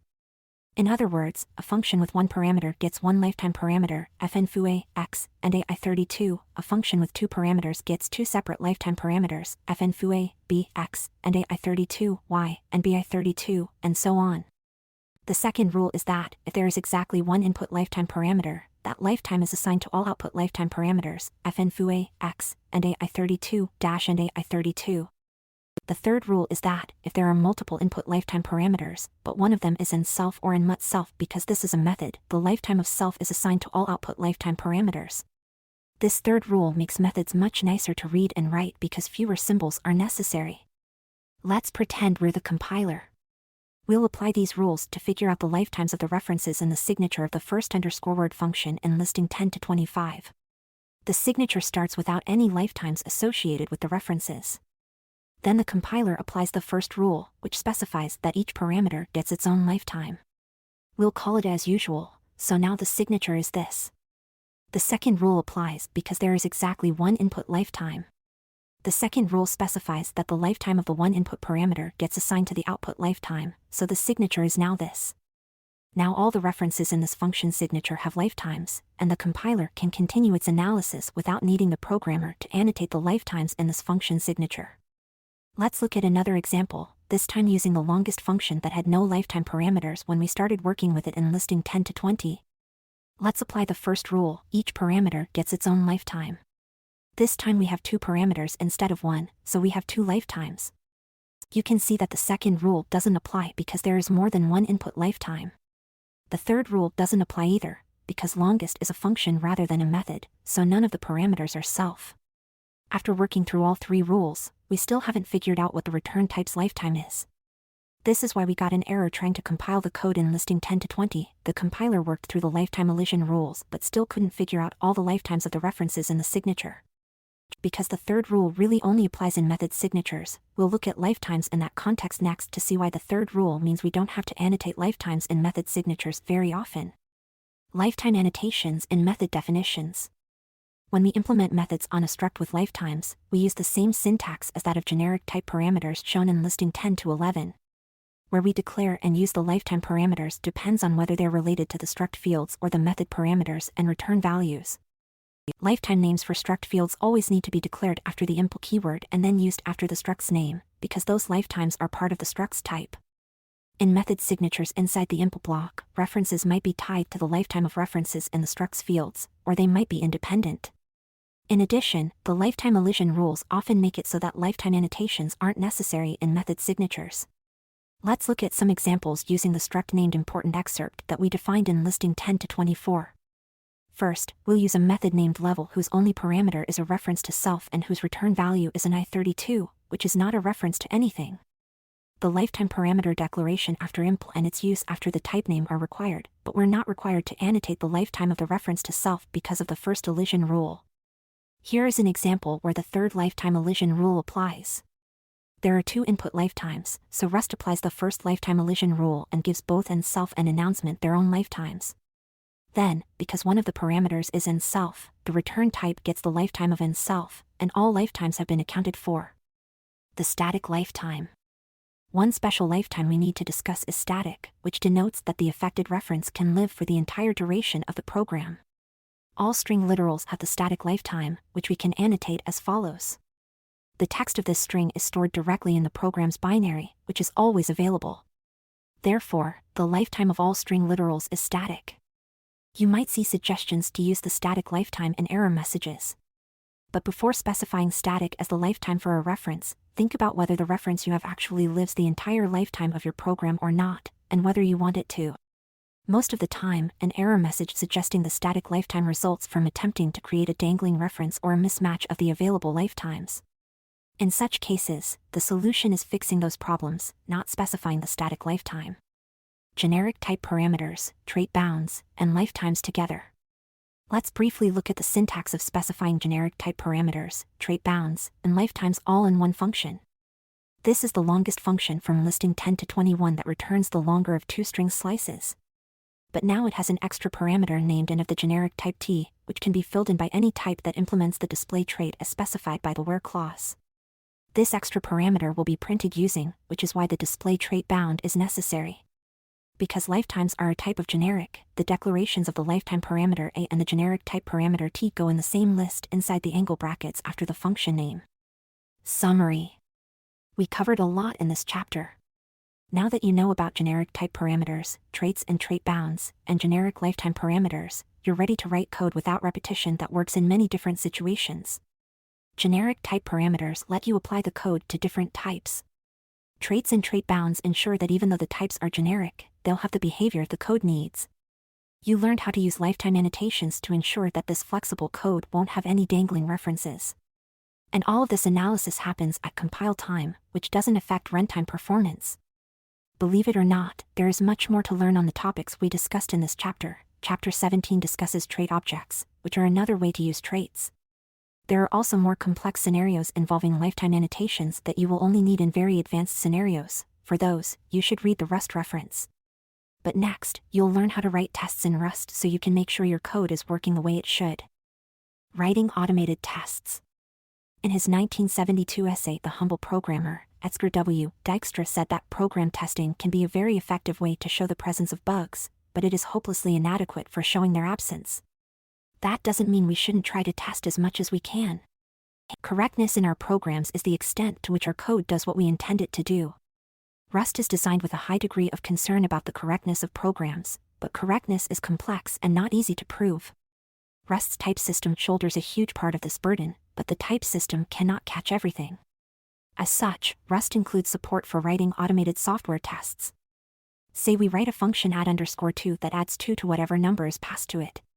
This function's signature accepts an integer as a parameter and returns an integer as a result.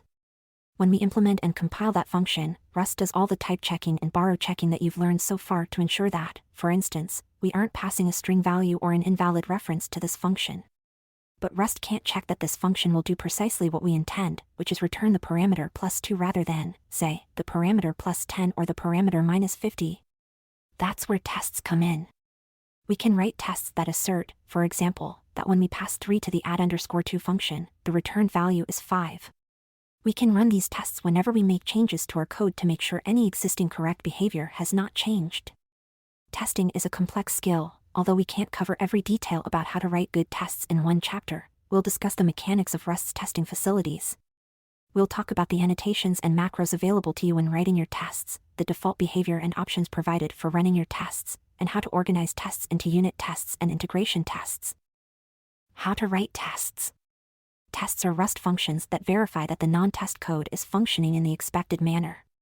The bodies of test functions typically perform these three actions. Set up any needed data or state. Run the code you want to test. Assert the results or what you expect. Let's look at the features Rust provides specifically for writing tests that take these actions, which include the test attribute, a few macros, and the should_panic attribute. The anatomy of a test function. At its simplest, a test in Rust is a function that's annotated with the test attribute. Attributes are metadata about pieces of Rust code. One example is the derive attribute we used with Structs in Chapter 5. To change a function into a test function, add #test on the line before fn. When you run your tests with the cargo test command, Rust builds a test runner binary that runs the annotated functions and reports on whether each test function passes or fails. Whenever we make a new library project with cargo, a test module with a test function in it is automatically generated for us. This module gives you a template for writing your tests so you don't have to look up the exact structure and syntax every time you start a new project. You can add as many additional test functions and as many test modules as you want. We'll explore some aspects of how tests work by experimenting with the template test before we actually test any code. Then we'll write some real-world tests that call some code that we've written and assert that its behavior is correct. Let's create a new library project called Adder that will add two numbers. The contents of the src/librs file in your Adder library should look like listing 11 to 1. File name src/librs. Listing 11 to 1, the test module and function generated automatically by cargo new. For now, let's ignore the top two lines and focus on the function. Note the #test annotation. This attribute indicates this is a test function, so the test runner knows to treat this function as a test. We might also have non-test functions in the tests module to help set up common scenarios or perform common operations, so we always need to indicate which functions are tests. The example function body uses the assert_eq macro to assert that result, which contains the result of adding 2 and 2 equals 4. This assertion serves as an example of the format for a typical test. Let's run it to see that this test passes. The cargo test command runs all tests in our project, as shown in listing 11 to 2. Listing 11 to 2, the output from running the automatically generated test. Cargo compiled and ran the test. We see the line running one test. The next line shows the name of the generated test function, called it_works, and that the result of running that test is OK. The overall summary test result, OK, means that all the tests passed, and the portion that reads 1 passed, 0 failed totals the number of tests that passed or failed. It's possible to mark a test as ignored so it doesn't run in a particular instance. We'll cover that in the ignoring some tests unless specifically requested section later in this chapter. Because we haven't done that here, the summary shows 0 ignored.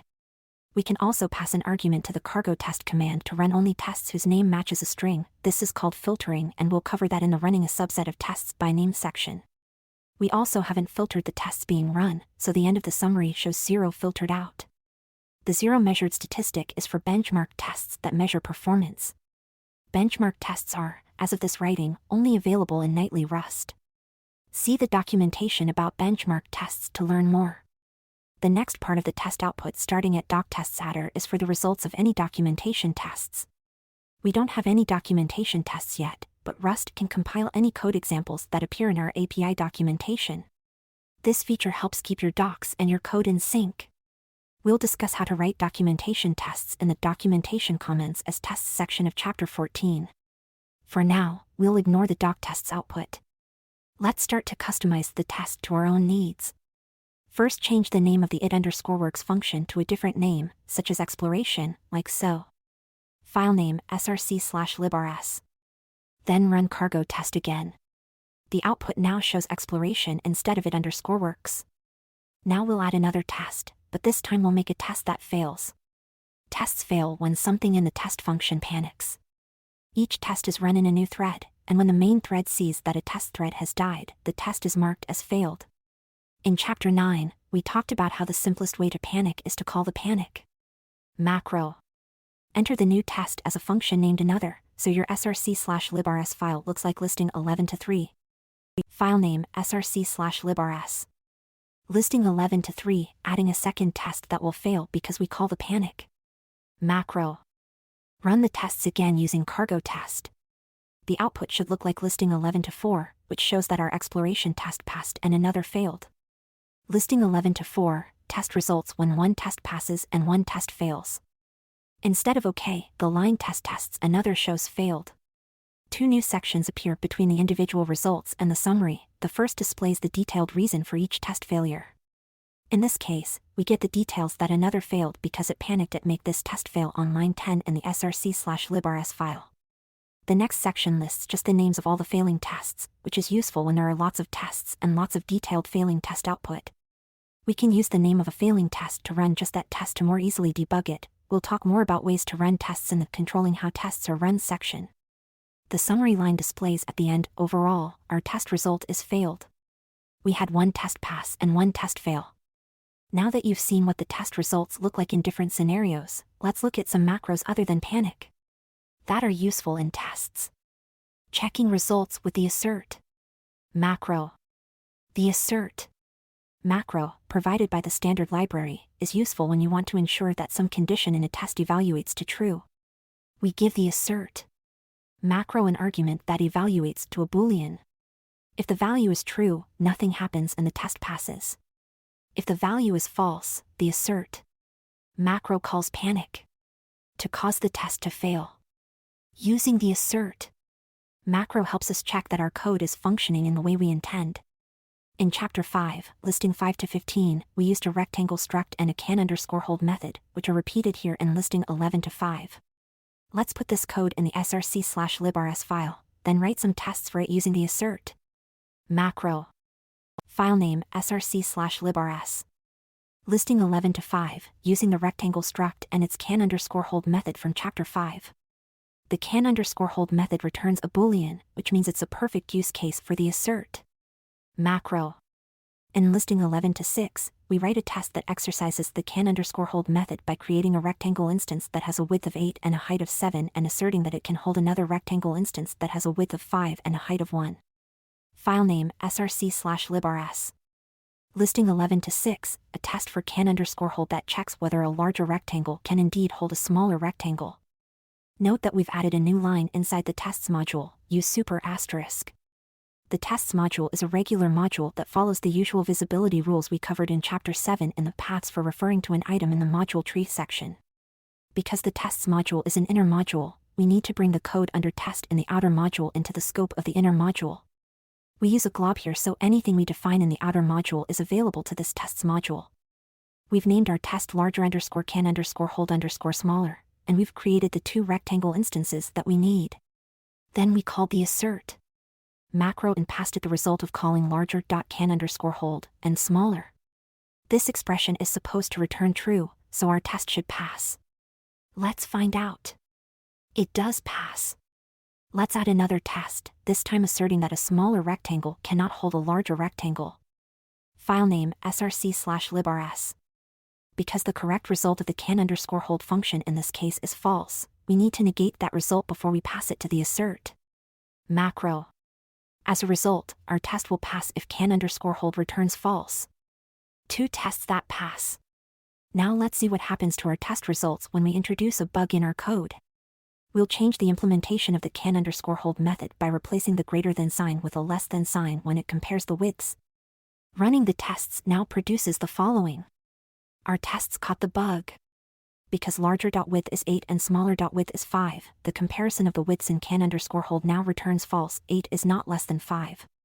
Testing equality with the assert_eq and assert_ne macros. A common way to verify functionality is to test for equality between the result of the code under test and the value you expect the code to return. You could do this using the assert macro and passing it an expression using the == operator. However, this is such a common test that the standard library provides a pair of macros assert_eq and assert_ne to perform this test more conveniently. These macros compare two arguments for equality or inequality, respectively. They'll also print the two values if the assertion fails, which makes it easier to see why the test failed. Conversely, the assert Macro only indicates that it got a false value for the equals expression, without printing the values that led to the false value. In listing 11 to 7, we write a function named add_2 that adds 2 to its parameter, then we test this function using the assert_eq macro. Filename src/librs. Listing 11 to 7, testing the function add_2 using the assert_eq macro. Let's check that it passes. We pass 4 as the argument to assert_eq, which is equal to the result of calling add_2, 2.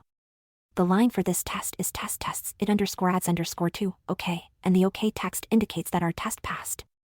Let's introduce a bug into our code to see what assert_eq looks like when it fails. Change the implementation of the add_2 function to instead add 3. Run the tests again.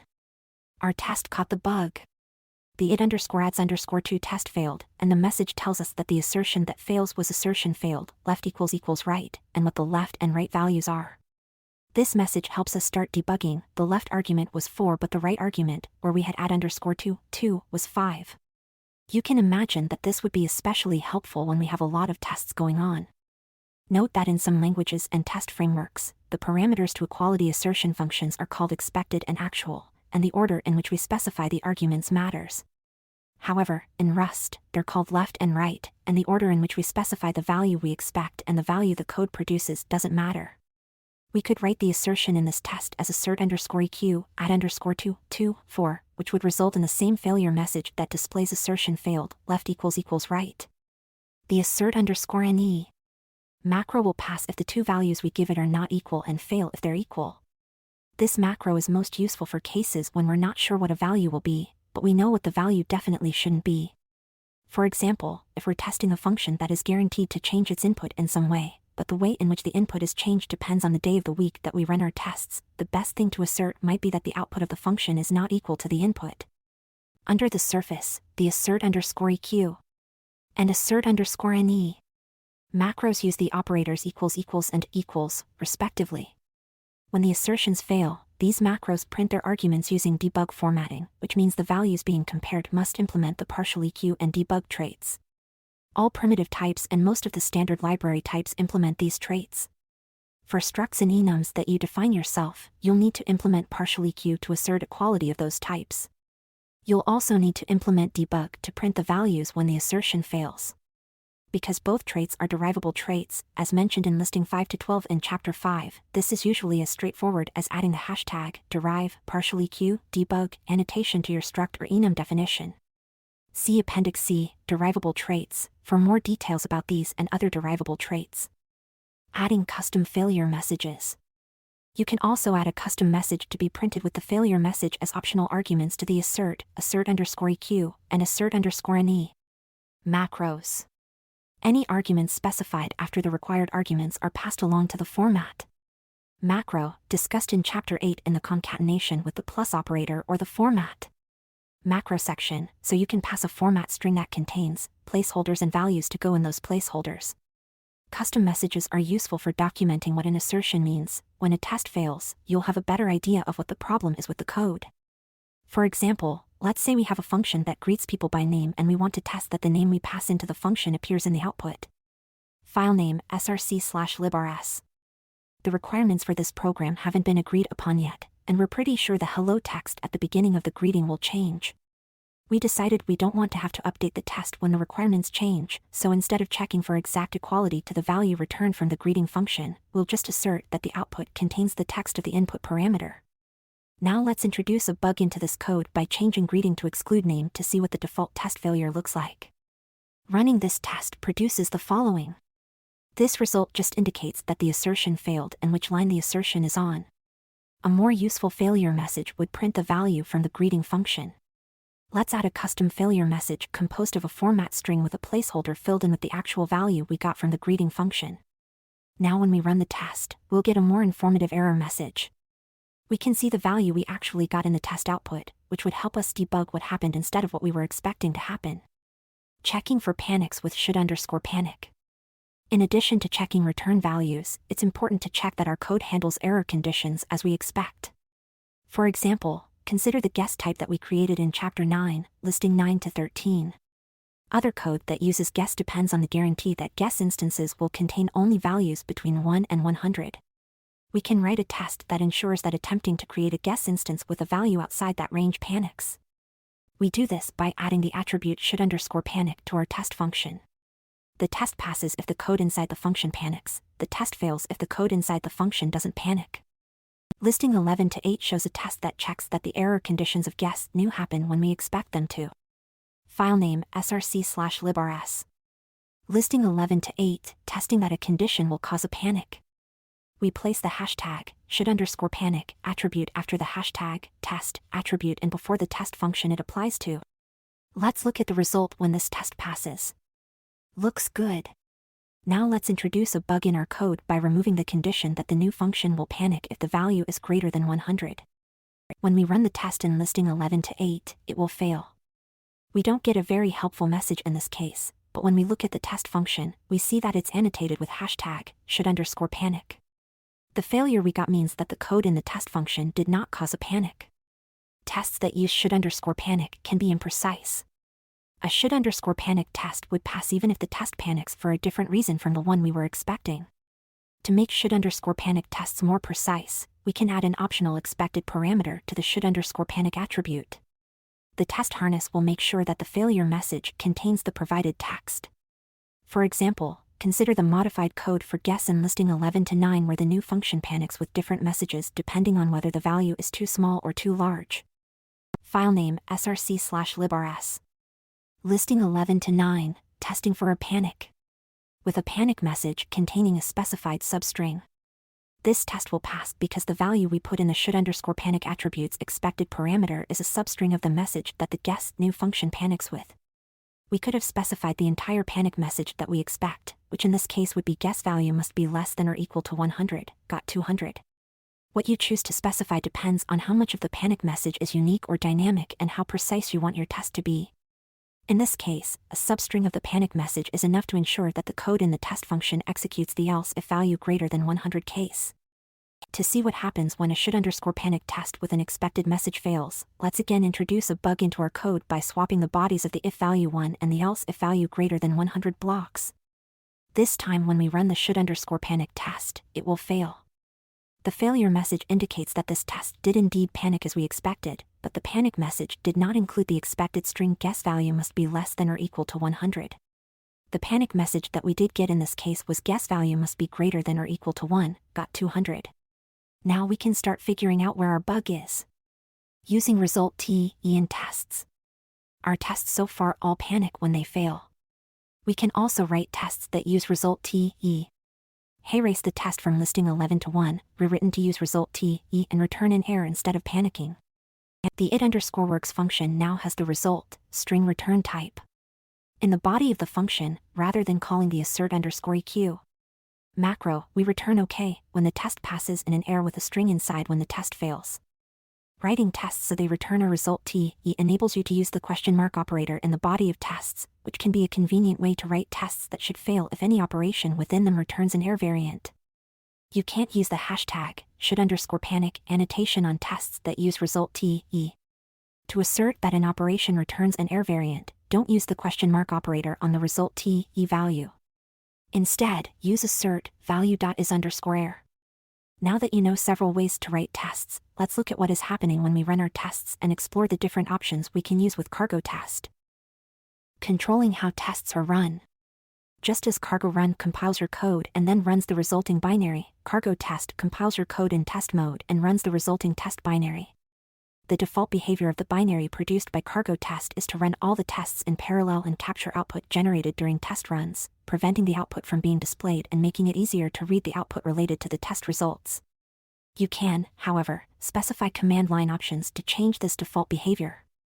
Some command line options go to cargo test, and some go to the resulting test binary. To separate these two types of arguments, you list the arguments that go to cargo test followed by the separator and then the ones that go to the test binary. Running cargo test help displays the options you can use with cargo test, and running cargo test help displays the options you can use after the separator. Running tests in parallel or consecutively. When you run multiple tests, by default they run in parallel using threads, meaning they finish running faster and you get feedback quicker. Because the tests are running at the same time, you must make sure your tests don't depend on each other or on any shared state, including a shared environment, such as the current working directory or environment variables. For example, say each of your tests runs some code that creates a file on disk named testoutput.txt and writes some data to that file. Then each test reads the data in that file and asserts that the file contains a particular value, which is different in each test. Because the tests run at the same time, one test might overwrite the file in the time between another test writing and reading the file. The second test will then fail, not because the code is incorrect but because the tests have interfered with each other while running in parallel. One solution is to make sure each test writes to a different file, another solution is to run the tests one at a time. If you don't want to run the tests in parallel or if you want more fine-grained control over the number of threads used, you can send the test threads flag and the number of threads you want to use to the test binary. Take a look at the following example. We set the number of test threads to 1, telling the program not to use any parallelism. Running the tests using one thread will take longer than running them in parallel, but the tests won't interfere with each other if they share state. Showing function output. By default, if a test passes, Rust's test library captures anything printed to standard output. For example, if we call println in a test and the test passes, we won't see the println output in the terminal, we'll see only the line that indicates the test passed. If a test fails, we'll see whatever was printed to standard output with the rest of the failure message. As an example, listing 11 to 10 has a silly function that prints the value of its parameter and returns 10, as well as a test that passes and a test that fails. Filename src/librs. Listing 11 to 10, tests for a function that calls println. When we run these tests with cargo test, we'll see the following output. Note that nowhere in this output do we see I got the value 4, which is what is printed when the test that passes runs. That output has been captured. The output from the test that failed, I got the value 8, appears in the section of the test summary output, which also shows the cause of the test failure. If we want to see printed values for passing tests as well, we can tell Rust to also show the output of successful tests with show output. When we run the tests in listing 11 to 10 again with the show output flag, we see the following output. Running a subset of tests by name. Sometimes, running a full test suite can take a long time. If you're working on code in a particular area, you might want to run only the tests pertaining to that code. You can choose which tests to run by passing cargo test the name or names of the tests you want to run as an argument. To demonstrate how to run a subset of tests, we'll first create 3 tests for our add_2 function, as shown in listing 11 to 11, and choose which ones to run. Filename src/librs. Listing 11 to 11, 3 tests with 3 different names. If we run the tests without passing any arguments, as we saw earlier, all the tests will run in parallel. Running single tests.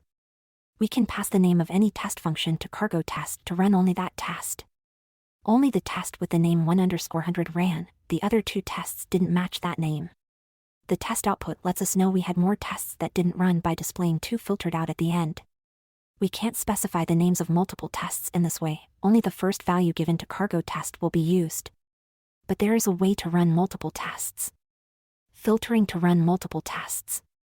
We can specify part of a test name, and any test whose name matches that value will be run. For example, because 2 of our tests' names contain add, we can run those 2 by running cargo test add. This command ran all tests with add in the name and filtered out the test named 1_100. Also note that the module in which a test appears becomes part of the test's name, so we can run all the tests in a module by filtering on the module's name. Ignoring some tests unless specifically requested. Sometimes a few specific tests can be very time-consuming to execute, so you might want to exclude them during most runs of cargo test. Rather than listing as arguments all tests you do want to run, you can instead annotate the time-consuming tests using the ignore attribute to exclude them, as shown here. Filename src/librs. After #test, we add the #ignore line to the test we want to exclude. Now when we run our tests, it_works runs, but expensive_test doesn't. The expensive_test function is listed as ignored.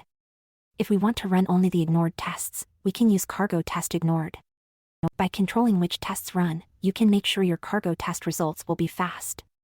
When you're at a point where it makes sense to check the results of the ignored tests and you have time to wait for the results, you can run cargo test ignored instead. If you want to run all tests whether they're ignored or not, you can run cargo test include ignored. Test organization. As mentioned at the start of the chapter, testing is a complex discipline, and different people use different terminology and organization. The Rust community thinks about tests in terms of two main categories: unit tests and integration tests. Unit tests are small and more focused, testing one module in isolation at a time, and can test private interfaces. Integration tests are entirely external to your library and use your code in the same way any other external code would, using only the public interface and potentially exercising multiple modules per test. Writing both kinds of tests is important to ensure that the pieces of your library are doing what you expect them to, separately and together. Unit tests. The purpose of unit tests is to test each unit of code in isolation from the rest of the code to quickly pinpoint where code is and isn't working as expected. You'll put unit tests in the src directory in each file with the code that they're testing. The convention is to create a module named tests in each file to contain the test functions and to annotate the module with CFG test. The tests module and hashtag CFG test.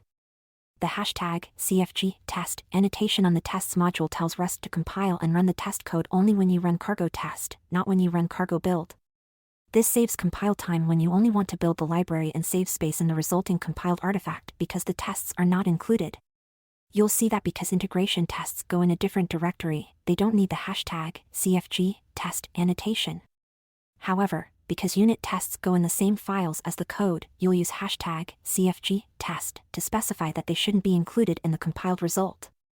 Recall that when we generated the new Iter project in the first section of this chapter, Cargo generated this code for us.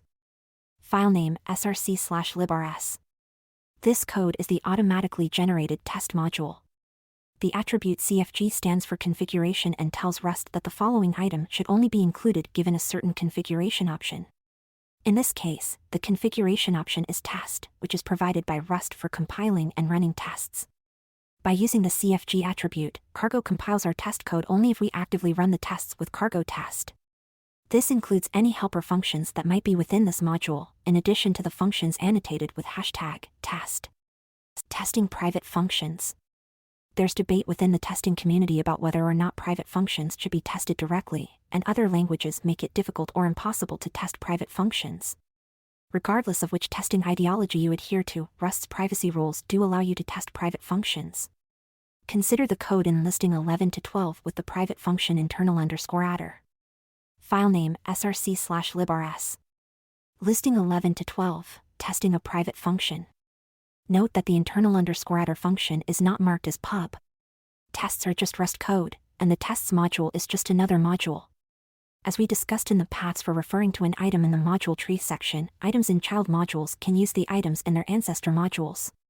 In this test, we bring all of the test module's parents items into scope with use super asterisk, and then the test can call internal_adder. If you don't think private functions should be tested, there's nothing in Rust that will compel you to do so. Integration tests. In Rust, integration tests are entirely external to your library. They use your library in the same way any other code would, which means they can only call functions that are part of your library's public API. Their purpose is to test whether many parts of your library work together correctly. Units of code that work correctly on their own could have problems when integrated, so test coverage of the integrated code is important as well. To create integration tests, you first need a tests directory. The tests directory.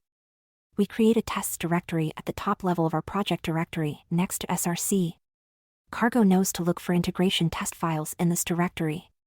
We can then make as many test files as we want, and Cargo will compile each of the files as an individual crate. Let's create an integration test. With the code in listing 11 to 12 still in the src/librs file, make a tests directory, and create a new file named tests/integration_test.rs. Your directory structure should look like this. Enter the code in listing 11 to 13 into the tests/integration_test.rs file. File name, tests/integration_test.rs. Listing 11 to 13, an integration test of a function in the adder crate. Each file in the tests directory is a separate crate, so we need to bring our library into each test crate's scope. For that reason we add useAdder at the top of the code, which we didn't need in the unit tests. We don't need to annotate any code in tests/integration_test.rs with hashtag CFG test. Cargo treats the tests directory specially and compiles files in this directory only when we run cargo test. Run cargo test now. The three sections of output include the unit tests, the integration test, and the doc tests. Note that if any test in a section fails, the following sections will not be run. For example, if a unit test fails, there won't be any output for integration and doc tests because those tests will only be run if all unit tests are passing. The first section for the unit tests is the same as we've been seeing, one line for each unit test, one named internal that we added in listing 11 to 12, and then a summary line for the unit tests. The integration tests section starts with the line running tests/integration_test.rs. Next, there is a line for each test function in that integration test and a summary line for the results of the integration test just before the doc tests adder section starts. Each integration test file has its own section, so if we add more files in the tests directory, there will be more integration test sections. We can still run a particular integration test function by specifying the test function's name as an argument to cargo test. To run all the tests in a particular integration test file, use the test argument of cargo test followed by the name of the file. This command runs only the tests in the tests/integration_test.rs file. Submodules in integration tests. As you add more integration tests, you might want to make more files in the tests directory to help organize them. For example, you can group the test functions by the functionality they're testing.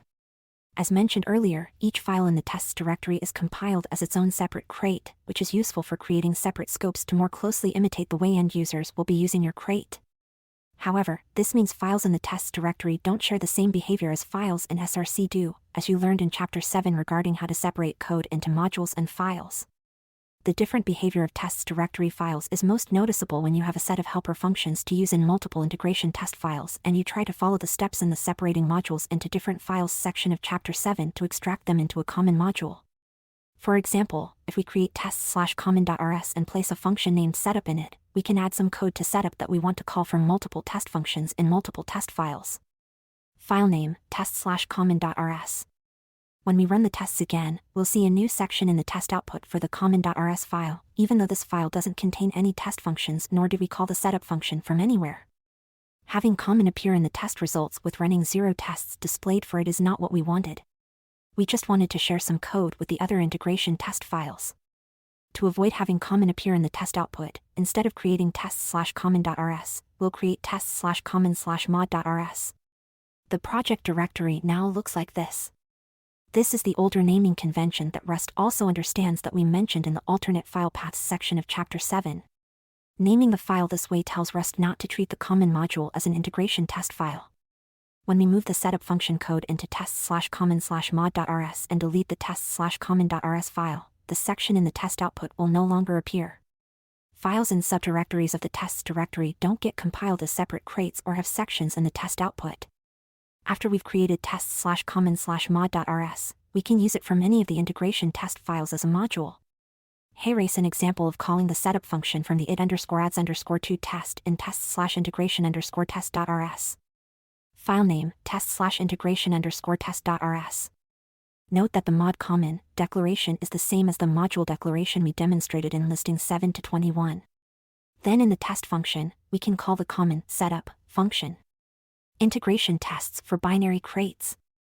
If our project is a binary crate that only contains src/main.rs file and doesn't have a src/librs file, we can't create integration tests in the tests directory and bring functions defined in the src/main.rs file into scope with a use statement. Only library crates expose functions that other crates can use. Binary crates are meant to be run on their own. This is one of the reasons Rust projects that provide a binary have a straightforward src/main.rs file that calls logic that lives in the src/librs file. Using that structure, integration tests can test the library crate with use to make the important functionality available. If the important functionality works, the small amount of code in the src/main.rs file will work as well, and that small amount of code doesn't need to be tested. Summary.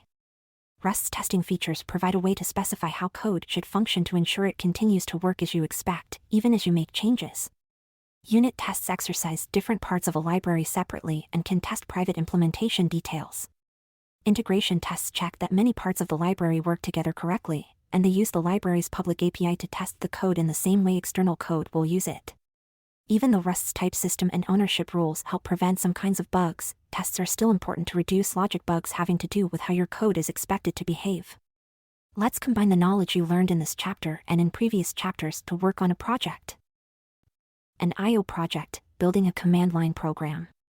This chapter is a recap of the many skills you've learned so far and an exploration of a few more standard library features. We'll build a command line tool that interacts with file and command line input-output to practice some of the Rust concepts you now have under your belt.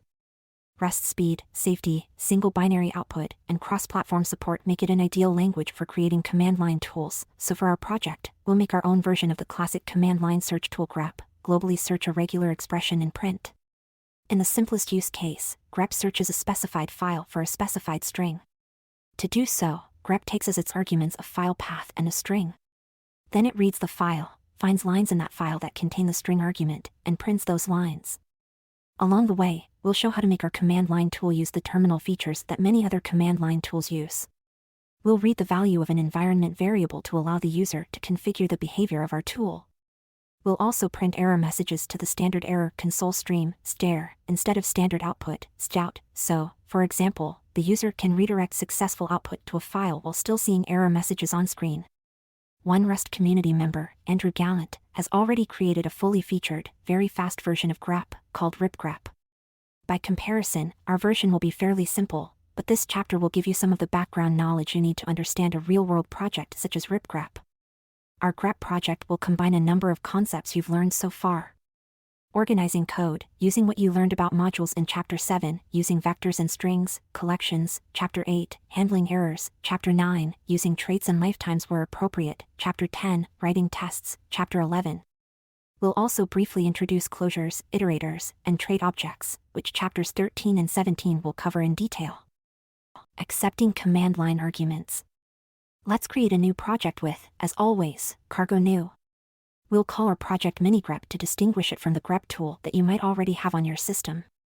The first task is to make minigrep accept its two command line arguments, the file path and a string to search for.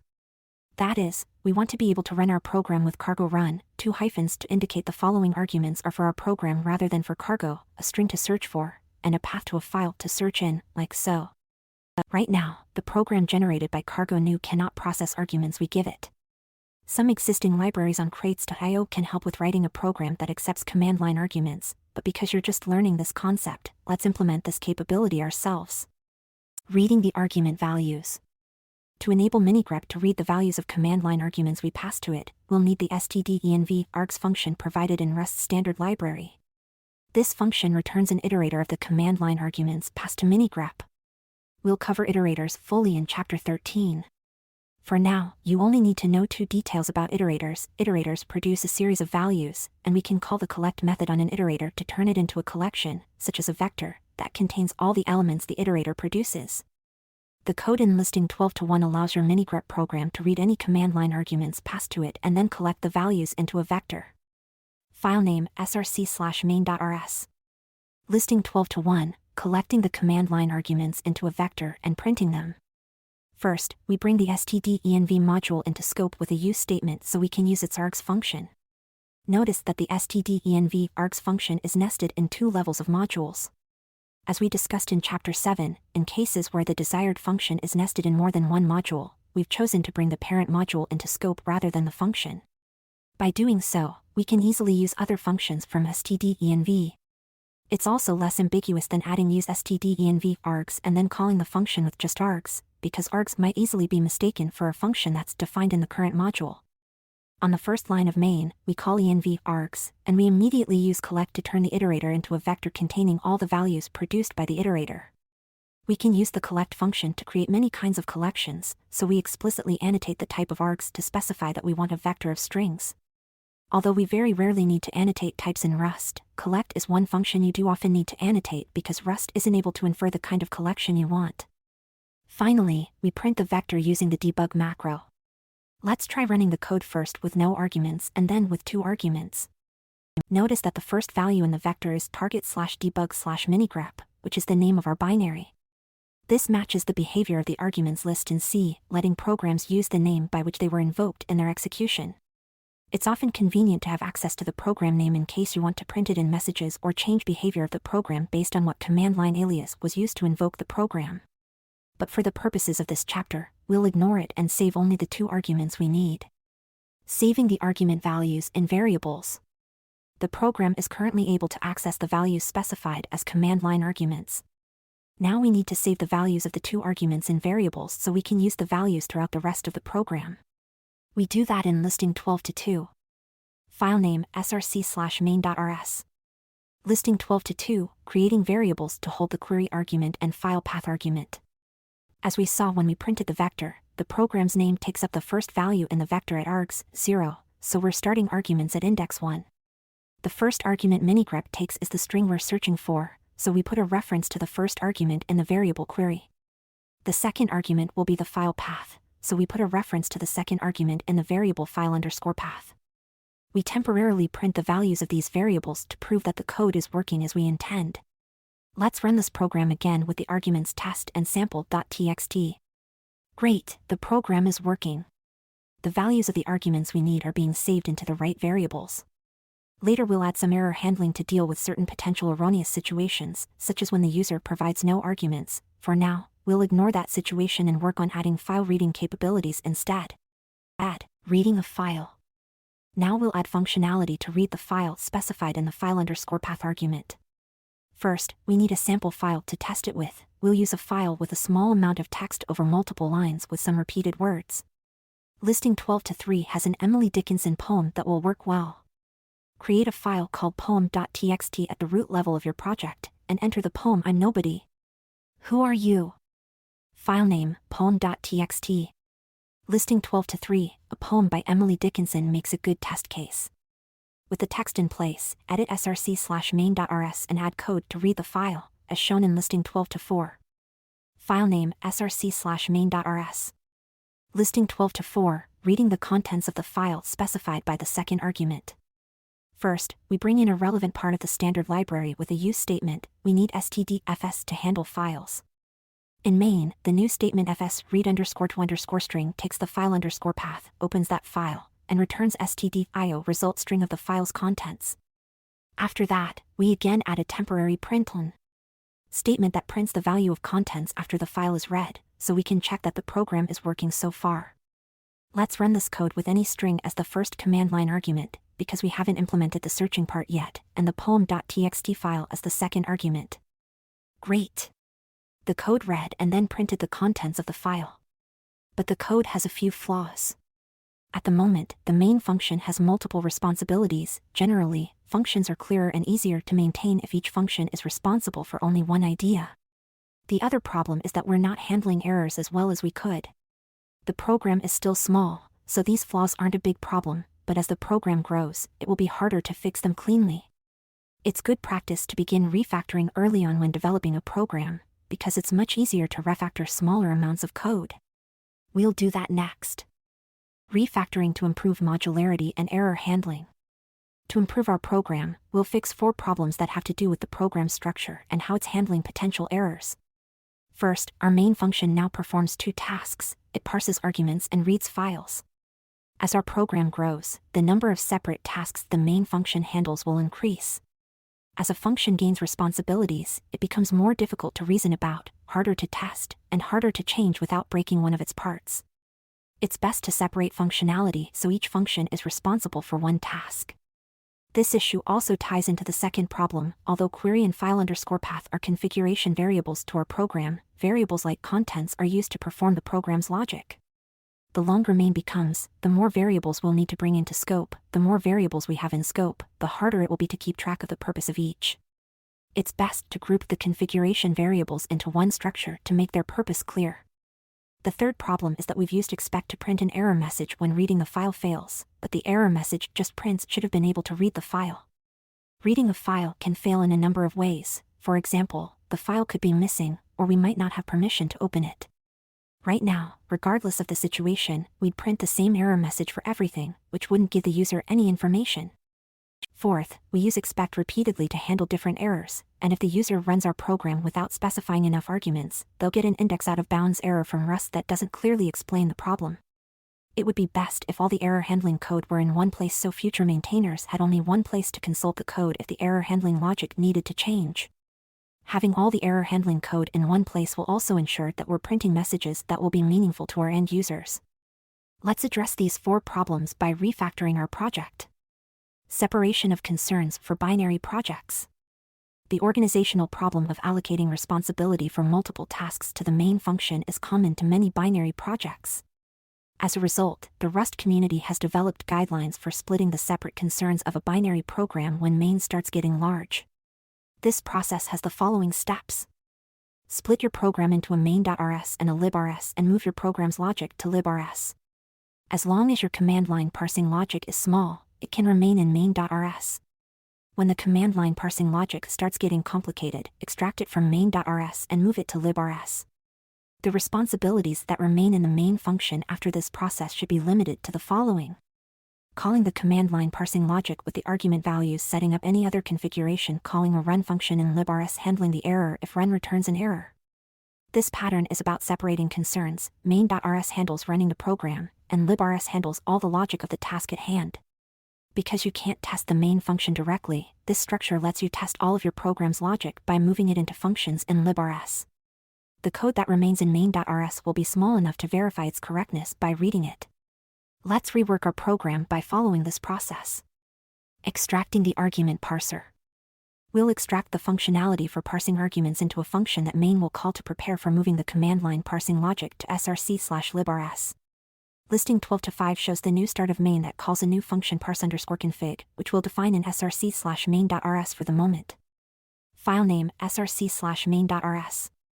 Listing 12-5, extracting a parse_config function from main. We're still collecting the command line arguments into a vector, but instead of assigning the argument value at index 1 to the variable query and the argument value at index 2 to the variable file_path within the main function, we pass the whole vector to the parse_config function. The parse_config function then holds the logic that determines which argument goes in which variable and passes the values back to main.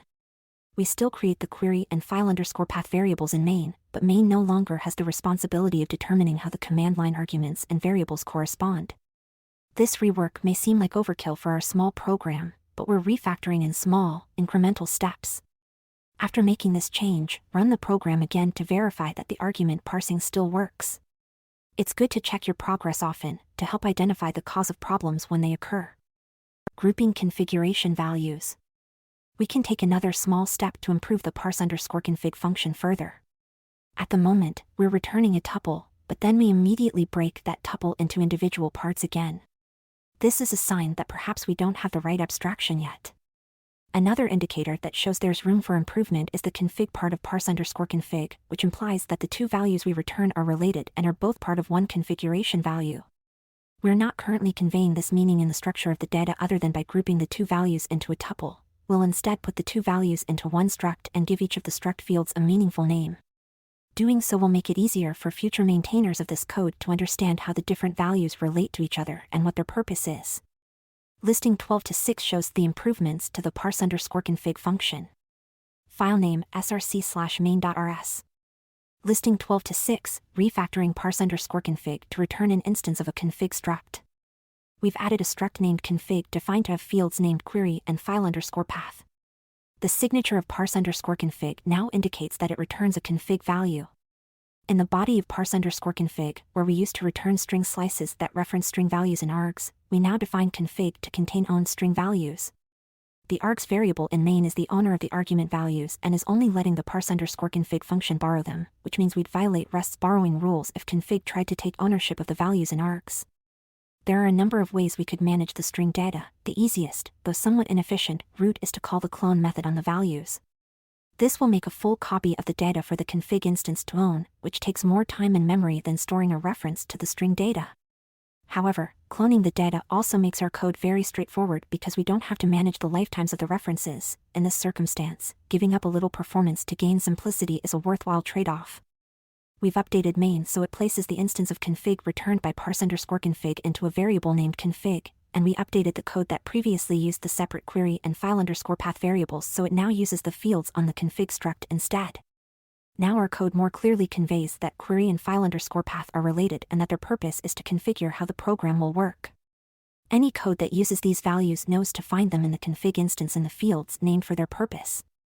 Creating a constructor for config. So far, we've extracted the logic responsible for parsing the command line arguments from main and placed it in the parse_config function. Doing so helped us to see that the query and file_path values were related and that relationship should be conveyed in our code. We then added a config struct to name the related purpose of query and file_path and to be able to return the values names as struct field names from the parse_config function. So now that the purpose of the parse_config function is to create a config instance, we can change parse_config from a plain function to a function named new that is associated with the config struct. Making this change will make the code more idiomatic. We can create instances of types in the standard library, such as string, by calling string new. Similarly, by changing parse_config into a new function associated with config, we'll be able to create instances of config by calling config new. Listing 12-7 shows the changes we need to make. File name src/main.rs. Listing 12-7, changing parse_config into config new. We've updated main where we were calling parse_config to instead call config new. We've changed the name of parse_config to new and moved it within an input block, which associates the new function with config. Try compiling this code again to make sure it works. Fixing the error handling. Now we'll work on fixing our error handling. Recall that attempting to access the values in the args vector at index 1 or index 2 will cause the program to panic if the vector contains fewer than 3 items. Try running the program without any arguments. It will look like this. The line index out of bounds, the len is 1 but the index is 1 is an error message intended for programmers. It won't help our end users understand what they should do instead. Let's fix that now. Improving the error message. In listing 12-8, we add a check in the new function that will verify that the slice is long enough before accessing index 1 and 2.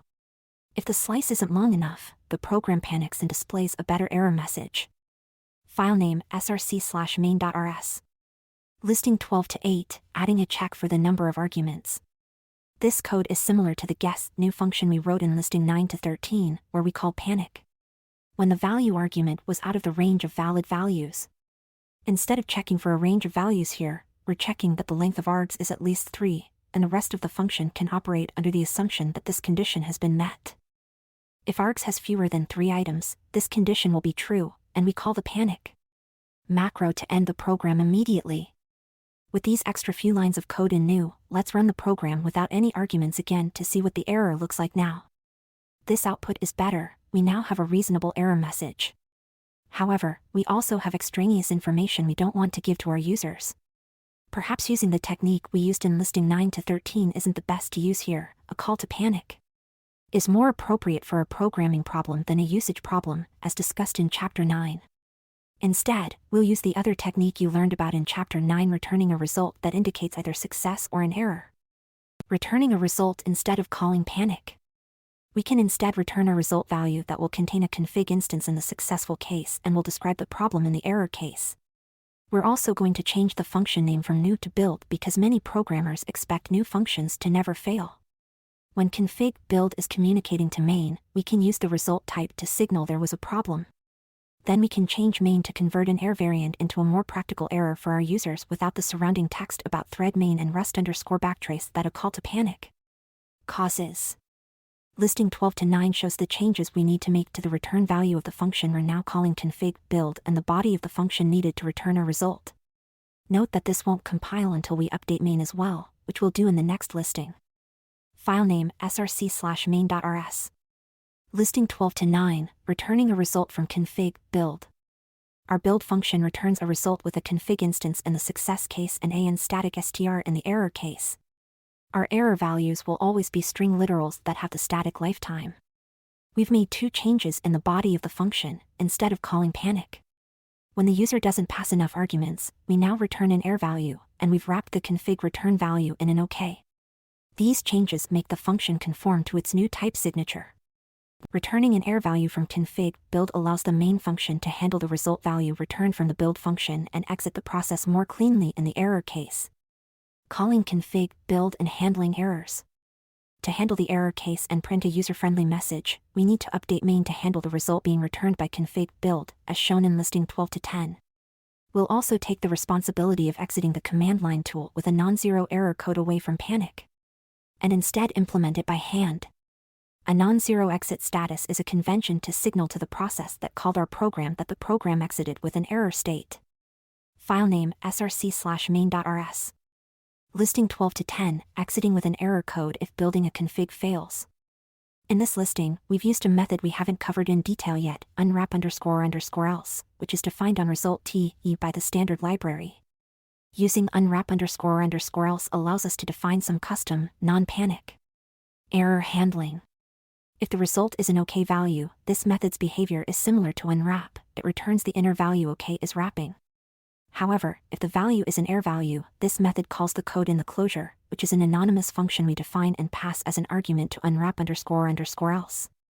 We'll cover closures in more detail in Chapter 13.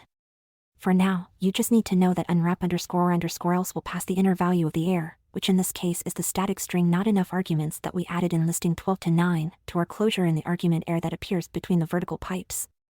The code in the closure can then use the error value when it runs. We've added a new use line to bring process from the standard library into scope. The code in the closure that will be run in the error case is only 2 lines. We print the error value and then call process exit. The process exit function will stop the program immediately and return the number that was passed as the exit status code. This is similar to the panic-based handling we used in listing 12 to 8, but we no longer get all the extra output. Let's try it. Great. This output is much friendlier for our users. Extracting logic from main. Now that we've finished refactoring the configuration parsing, let's turn to the program's logic. As we stated in separation of concerns for binary projects, we'll extract a function named run that will hold all the logic currently in the main function that isn't involved with setting up configuration or handling errors. When we're done, main will be concise and easy to verify by inspection, and we'll be able to write tests for all the other logic. Listing 12 to 11 shows the extracted run function. For now, we're just making the small, incremental improvement of extracting the function. We're still defining the function in src/main.rs. Filename src/main.rs. Listing 12 to 11, extracting a run function containing the rest of the program logic. The run function now contains all the remaining logic from main, starting from reading the file. The run function takes the config instance as an argument, returning errors from the run function. With the remaining program logic separated into the run function, we can improve the error handling, as we did with config build and listing 12 to 9. Instead of allowing the program to panic by calling expect, the run function will return a result TE when something goes wrong. This will let us further consolidate the logic around handling errors into main in a user-friendly way. Listing 12 to 12 shows the changes we need to make to the signature and body of run. Filename src/main.rs. Listing 12 to 12, changing the run function to return result. We've made 3 significant changes here. First, we changed the return type of the run function to result, box-dine error. This function previously returned the unit type, and we keep that as the value returned in the OK case. For the error type, we use the trait object box-dine error, and we've brought std error into scope with a use statement at the top. We'll cover trait objects in Chapter 17. For now, just know that box-dine error means the function will return a type that implements the error trait, but we don't have to specify what particular type the return value will be. This gives us flexibility to return error values that may be of different types in different error cases. The dine keyword is short for dynamic. Second, we've removed the call to expect in favor of the operator, as we talked about in Chapter 9. Rather than panic on an error, we'll return the error value from the current function for the caller to handle. Third, the run function now returns an OK value in the success case. We've declared the run function's success type as in the signature, which means we need to wrap the unit type value in the OK value. This OK syntax might look a bit strange at first, but using like this is the idiomatic way to indicate that we're calling run for its side effects only. It doesn't return a value we need. When you run this code, it will compile but will display a warning. Rust tells us that our code ignored the result value, and the result value might indicate that an error occurred. But we're not checking to see whether or not there was an error, and the compiler reminds us that we probably meant to have some error handling code here.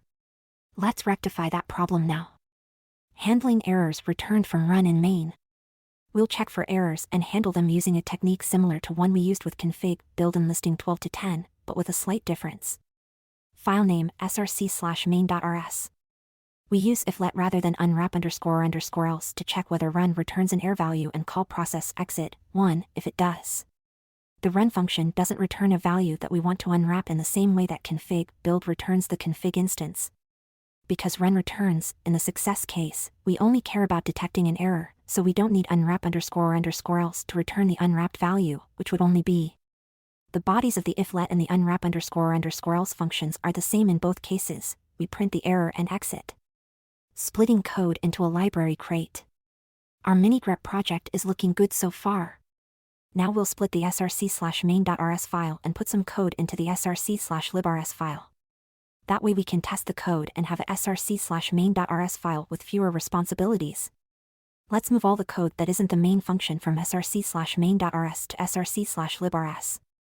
The run function definition, the relevant use statements, the definition of config, the config build function definition. The contents of src/librs should have the signatures shown in listing 12 to 13. We've omitted the bodies of the functions for brevity. Note that this won't compile until we modify src/main.rs in listing 12 to 14. File name src/librs. Listing 12 to 13, moving config and run into src/librs. We've made liberal use of the pub keyword, on config, on its fields and its build method, and on the run function. We now have a library crate that has a public API we can test. Now we need to bring the code we moved to src/librs into the scope of the binary crate in src/main.rs, as shown in listing 12 to 14. File name src/main.rs. Listing 12 to 14, using the minigrep library crate in src/main.rs. We add a use minigrep config line to bring the config type from the library crate into the binary crate scope, and we prefix the run function with our crate name. Now all the functionality should be connected and should work. Run the program with cargo run and make sure everything works correctly. Phew. That was a lot of work, but we've set ourselves up for success in the future. Now it's much easier to handle errors, and we've made the code more modular. Almost all of our work will be done in src/librs from here on out. Let's take advantage of this newfound modularity by doing something that would have been difficult with the old code but is easy with the new code. We'll write some tests. Developing the library's functionality with test-driven development. Now that we've extracted the logic into src/librs and left the argument collecting and error handling in src/main.rs, it's much easier to write tests for the core functionality of our code. We can call functions directly with various arguments and check return values without having to call our binary from the command line. In this section, we'll add the searching logic to the minigrep program using the test-driven development (TDD) process with the following steps. Write a test that fails and run it to make sure it fails for the reason you expect. Write or modify just enough code to make the new test pass. Refactor the code you just added or changed and make sure the tests continue to pass. Repeat from step 1.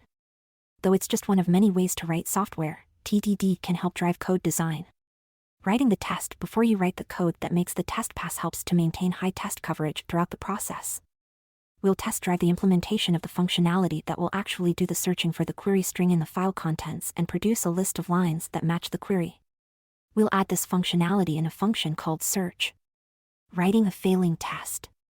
Because we don't need them anymore, let's remove the println statements from src/librs and src/main.rs that we use to check the program's behavior. Then, in src/librs, add a tests module with a test function, as we did in chapter 11. The test function specifies the behavior we want the search function to have. It will take a query and the text to search, and it will return only the lines from the text that contain the query. Listing 12 to 15 shows this test, which won't compile yet. File name src/librs. Listing 12 to 15, creating a failing test for the search function we wish we had. This test searches for the string duct. The text we're searching is 3 lines, only one of which contains duct. Note that the backslash after the opening double quote tells Rust not to put a newline character at the beginning of the contents of this string literal. We assert that the value returned from the search function contains only the line we expect. We aren't yet able to run this test and watch it fail because the test doesn't even compile. The search function doesn't exist yet. In accordance with TDD principles, we'll add just enough code to get the test to compile and run by adding a definition of the search function that always returns an empty vector, as shown in listing 12 to 16. Then the test should compile and fail because an empty vector doesn't match a vector containing the line safe, fast, productive. File name src/librs. Listing 12 to 16, defining just enough of the search function so our test will compile. Notice that we need to define an explicit lifetime in the signature of search and use that lifetime with the contents argument and the return value. Recall in Chapter 10 that the lifetime parameters specify which argument lifetime is connected to the lifetime of the return value. In this case, we indicate that the returned vector should contain string slices that reference slices of the argument contents, rather than the argument query. In other words, we tell Rust that the data returned by the search function will live as long as the data passed into the search function in the contents argument. This is important. The data referenced by a slice needs to be valid for the reference to be valid. If the compiler assumes we're making string slices of query rather than contents, it will do its safety checking incorrectly. If we forget the lifetime annotations and try to compile this function, we'll get this error. Rust can't possibly know which of the two arguments we need, so we need to tell it explicitly. Because contents is the argument that contains all of our text and we want to return the parts of that text that match, we know contents is the argument that should be connected to the return value using the lifetime syntax. Other programming languages don't require you to connect arguments to return values in the signature, but this practice will get easier over time. You might want to compare this example with the validating references with lifetimes section in Chapter 10. Now let's run the test. Great, the test fails, exactly as we expected. Let's get the test to pass. Writing code to pass the test. Currently, our test is failing because we always return an empty vector. To fix that and implement search, our program needs to follow these steps. Iterate through each line of the contents. Check whether the line contains our query string. If it does, add it to the list of values we're returning. If it doesn't, do nothing. Return the list of results that match. Let's work through each step, starting with iterating through lines. Iterating through lines with the lines method. Rust has a helpful method to handle line-by-line iteration of strings, conveniently named lines, that works as shown in listing 12 to 17. Note this won't compile yet. Filename src/librs. Listing 12 to 17, iterating through each line in contents. The lines method returns an iterator.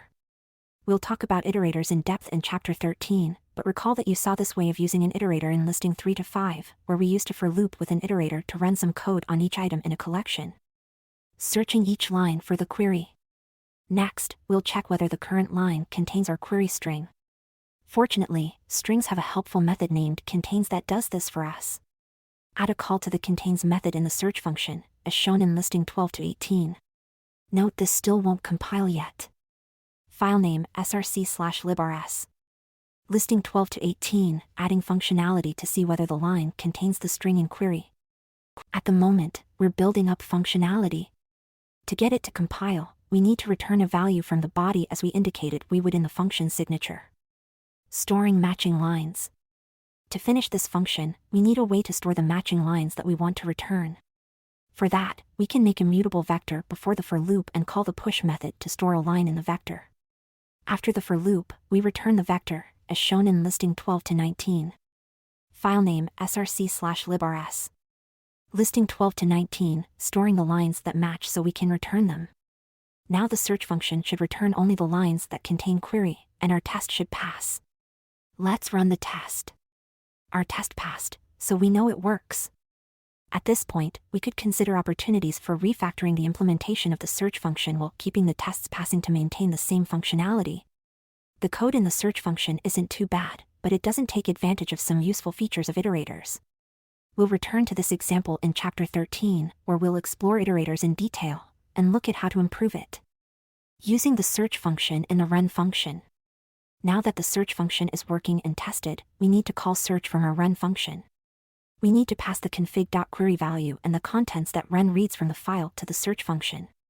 Then run will print each line returned from search. Filename src/librs. We're still using a for loop to return each line from search and print it. Now the entire program should work. Let's try it out, first with a word that should return exactly one line from the Emily Dickinson poem, Frog. Cool. Now let's try a word that will match multiple lines, like body. And finally, let's make sure that we don't get any lines when we search for a word that isn't anywhere in the poem, such as monomorphization. Excellent. We've built our own mini version of a classic tool and learned a lot about how to structure applications. We've also learned a bit about file input and output, lifetimes, testing, and command line parsing.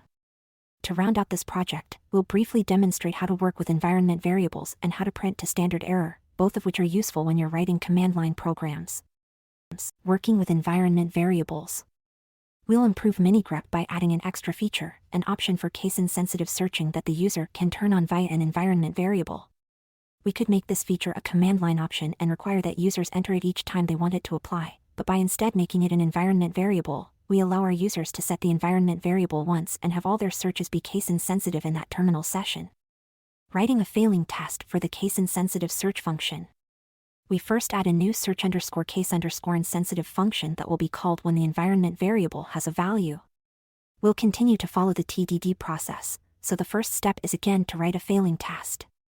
We'll add a new test for the new search_case_insensitive function and rename our old test from one_result to case_sensitive to clarify the differences between the two tests, as shown in listing 12 to 20. File name src/librs. Listing 12 to 20, adding a new failing test for the case-insensitive function we're about to add. Note that we've edited the old test's contents too. We've added a new line with the text duct tape using a capital D that shouldn't match the query duct when we're searching in a case-sensitive manner. Changing the old test in this way helps ensure that we don't accidentally break the case-sensitive search functionality that we've already implemented. This test should pass now and should continue to pass as we work on the case-insensitive search. The new test for the case-insensitive search uses Rust as its query. In the search_case_insensitive function we're about to add, the query Rust should match the line containing Rust with a capital R and match the line trust me even though both have different casing from the query. This is our failing test, and it will fail to compile because we haven't yet defined the search_case_insensitive function.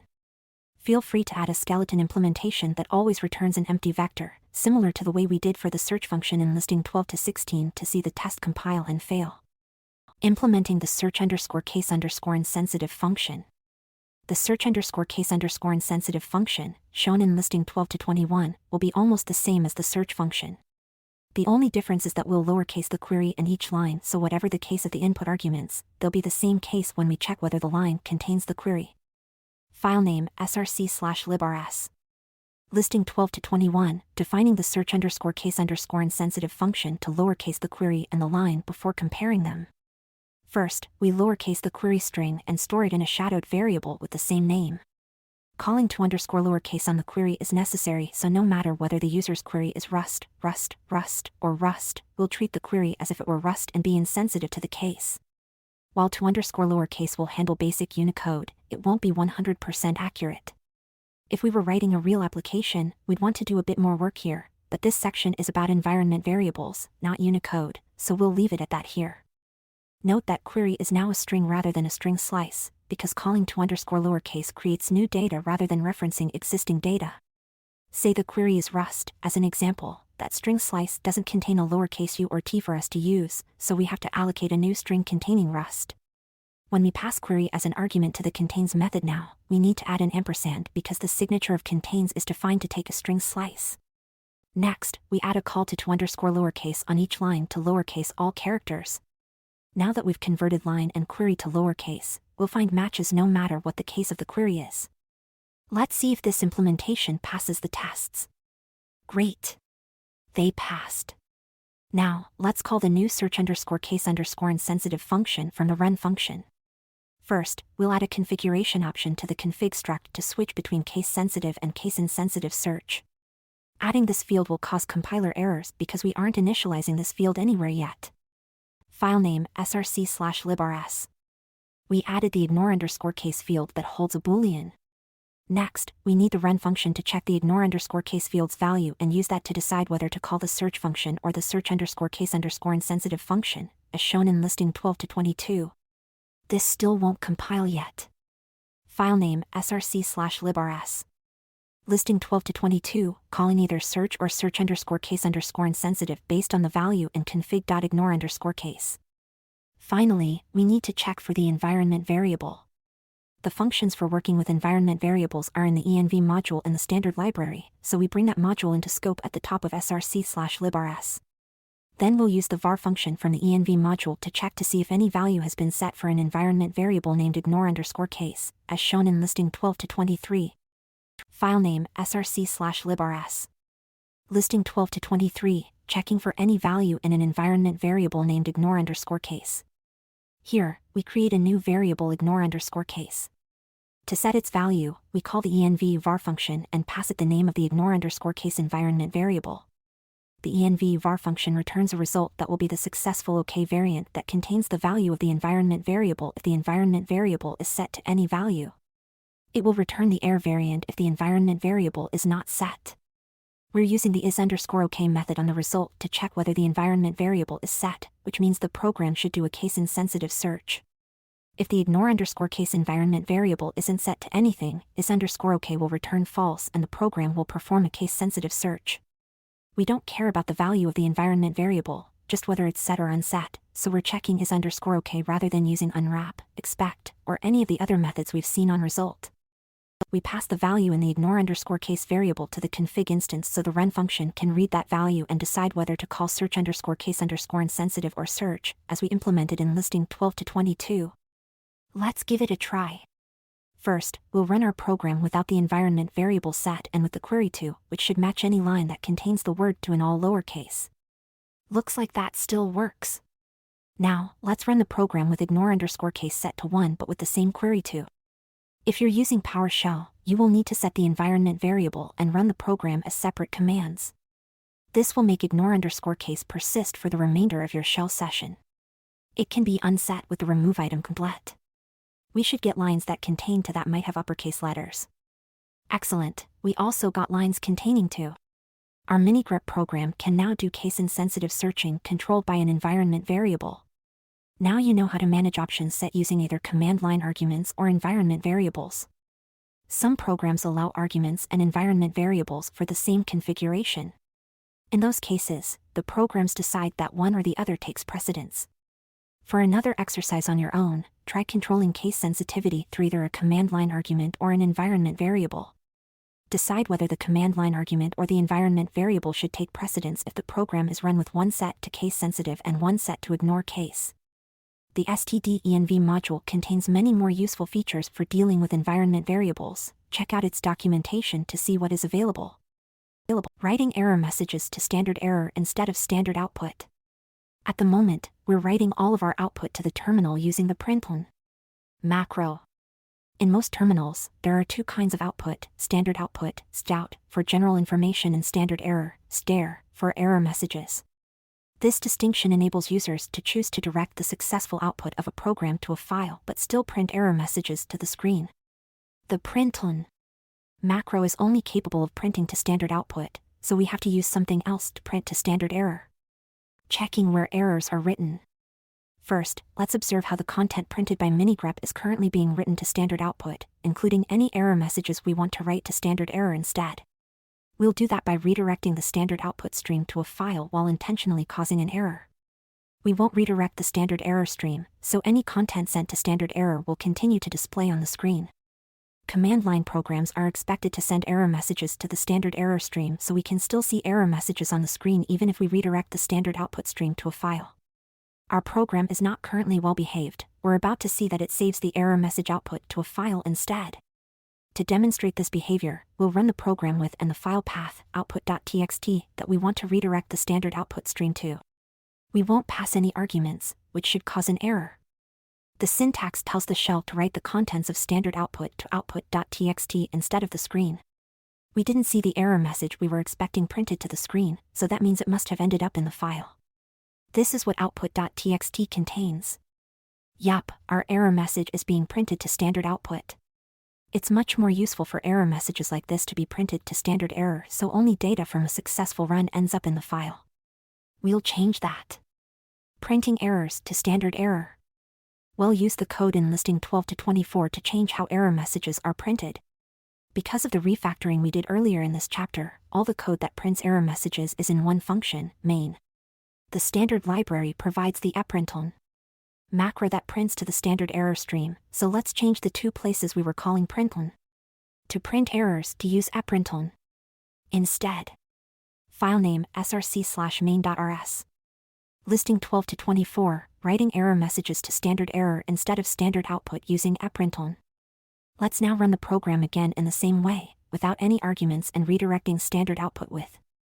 Now we see the error on screen and output.txt contains nothing, which is the behavior we expect of command line programs. Let's run the program again with arguments that don't cause an error but still redirect standard output to a file, like so. We won't see any output to the terminal, and output.txt will contain our results. File name, output.txt. This demonstrates that we're now using standard output for successful output and standard error for error output as appropriate. Summary. This chapter recaps some of the major concepts you've learned so far and covered how to perform common I/O operations in Rust.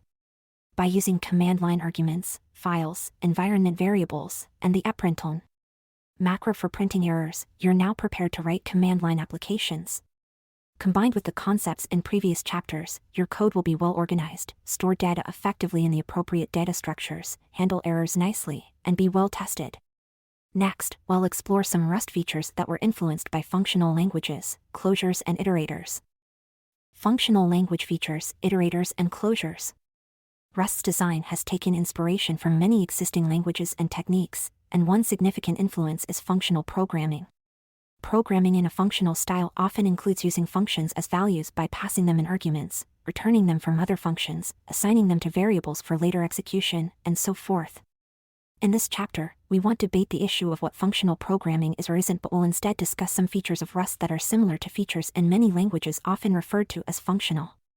More specifically, we'll cover closures, a function-like construct you can store in a variable. Iterators, a way of processing a series of elements. How to use closures and iterators to improve the I/O project. In Chapter 12, the performance of closures and iterators. Spoiler alert, they're faster than you might think. We've already covered some other Rust features, such as pattern matching and enums, that are also influenced by the functional style. Because mastering closures and iterators is an important part of writing idiomatic, fast Rust code, we'll devote this entire chapter to them. Closures, anonymous functions that capture their environment.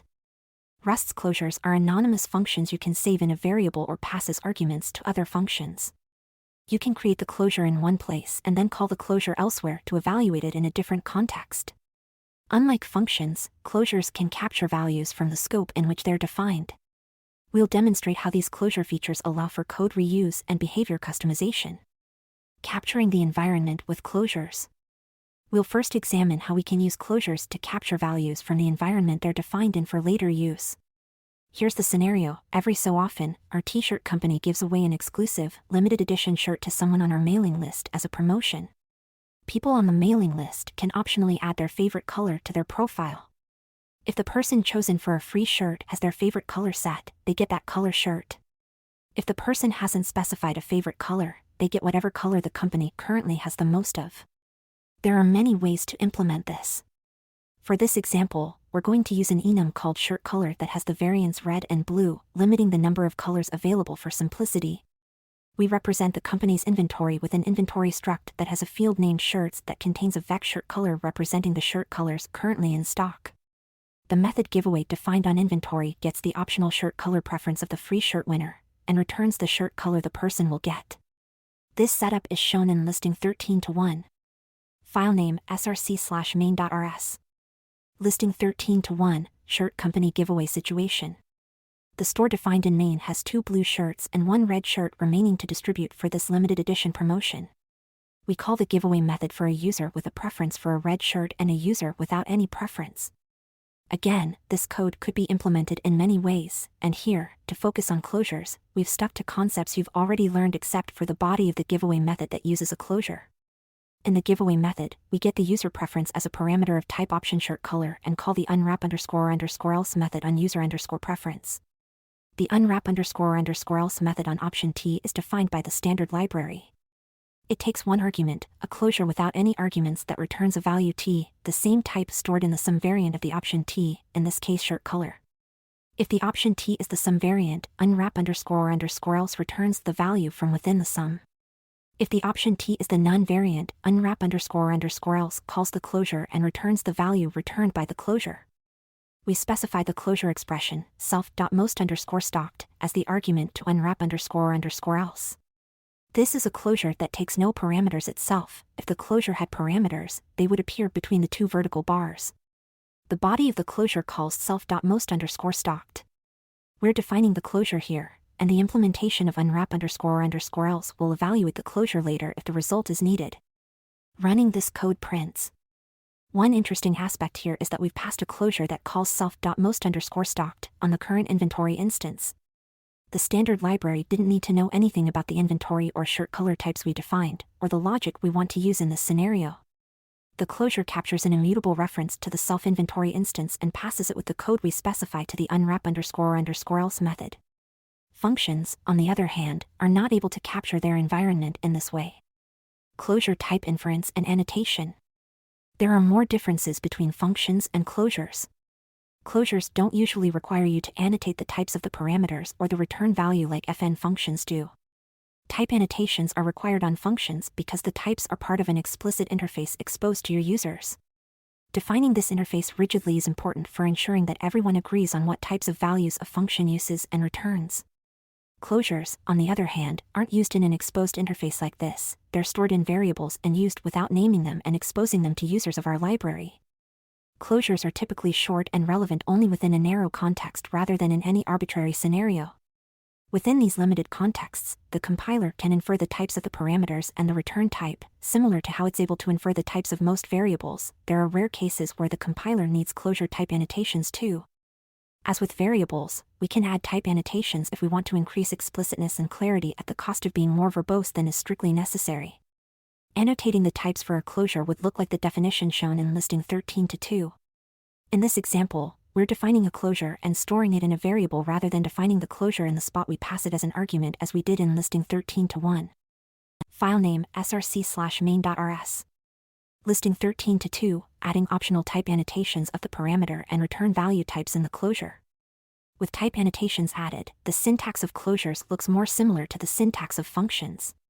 Here we define a function that adds 1 to its parameter and a closure that has the same behavior. For comparison, we've added some spaces to line up the relevant parts. This illustrates how closure syntax is similar to function syntax except for the use of pipes and the amount of syntax that is optional. The first line shows a function definition, and the second line shows a fully annotated closure definition.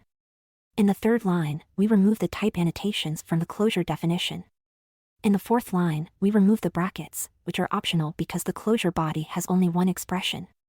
These are all valid definitions that will produce the same behavior when they're called. The add_1_v3 and add_1_v4 lines require the closures to be evaluated to be able to compile because the types will be inferred from their usage.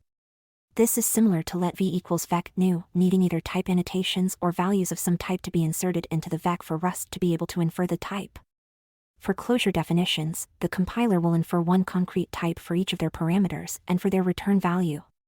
For instance, listing 13-3 shows the definition of a short closure that just returns the value it receives as a parameter.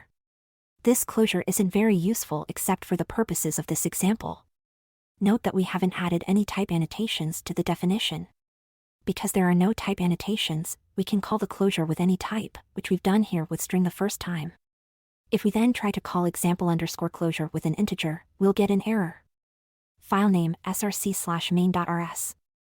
Listing 13-3, attempting to call a closure whose types are inferred with two different types. The compiler gives us this error. The first time we call example_closure with the string value, the compiler infers the type of x and the return type of the closure to be string. Those types are then locked into the closure in example_closure, and we get a type error when we next try to use a different type with the same closure. Capturing references or moving ownership. Closures can capture values from their environment in three ways, which directly map to the three ways a function can take a parameter: borrowing immutably, borrowing mutably, and taking ownership. The closure will decide which of these to use based on what the body of the function does with the captured values. In listing 13-4, we define a closure that captures an immutable reference to the vector named list because it only needs an immutable reference to print the value. File name src/main.rs. Listing 13-4, defining and calling a closure that captures an immutable reference. This example also illustrates that a variable can bind to a closure definition, and we can later call the closure by using the variable name and parentheses as if the variable name were a function name. Because we can have multiple immutable references to list at the same time, list is still accessible from the code before the closure definition, after the closure definition but before the closure is called, and after the closure is called. This code compiles, runs, and prints. Next, in listing 13-5, we change the closure body so that it adds an element to the list vector. The closure now captures a mutable reference. File name src/main.rs. Listing 13 to 5, defining and calling a closure that captures a mutable reference. This code compiles, runs, and prints. Note that there's no longer a println between the definition and the call of the borrows_mutably closure. When borrows_mutably is defined, it captures a mutable reference to list. We don't use the closure again after the closure is called, so the mutable borrow ends. Between the closure definition and the closure call, an immutable borrow to print isn't allowed because no other borrows are allowed when there's a mutable borrow. Try adding a println there to see what error message you get. If you want to force the closure to take ownership of the values it uses in the environment even though the body of the closure doesn't strictly need ownership, you can use the move keyword before the parameter list. This technique is mostly useful when passing a closure to a new thread to move the data so that it's owned by the new thread. We'll discuss threads and why you would want to use them in detail in Chapter 16 when we talk about concurrency, but for now, let's briefly explore spawning a new thread using a closure that needs the move keyword. Listing 13 to 6 shows listing 13 to 4 modified to print the vector in a new thread rather than in the main thread. File name src/main.rs. Listing 13 to 6, using move to force the closure for the thread to take ownership of list. We spawn a new thread, giving the thread a closure to run as an argument. The closure body prints out the list. In listing 13 to 4, the closure only captured list using an immutable reference because that's the least amount of access to list needed to print it.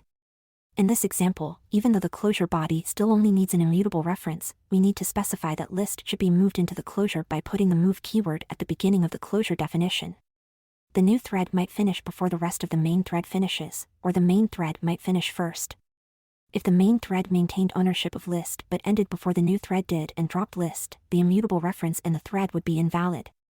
Therefore, the compiler requires that list be moved into the closure given to the new thread so the reference will be valid. Try removing the move keyword or using list in the main thread after the closure is defined to see what compiler errors you get.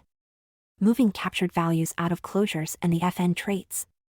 Once a closure has captured a reference or captured ownership of a value from the environment where the closure is defined, thus affecting what, if anything, is moved into the closure, the code in the body of the closure defines what happens to the references or values when the closure is evaluated later, thus affecting what, if anything, is moved out of the closure.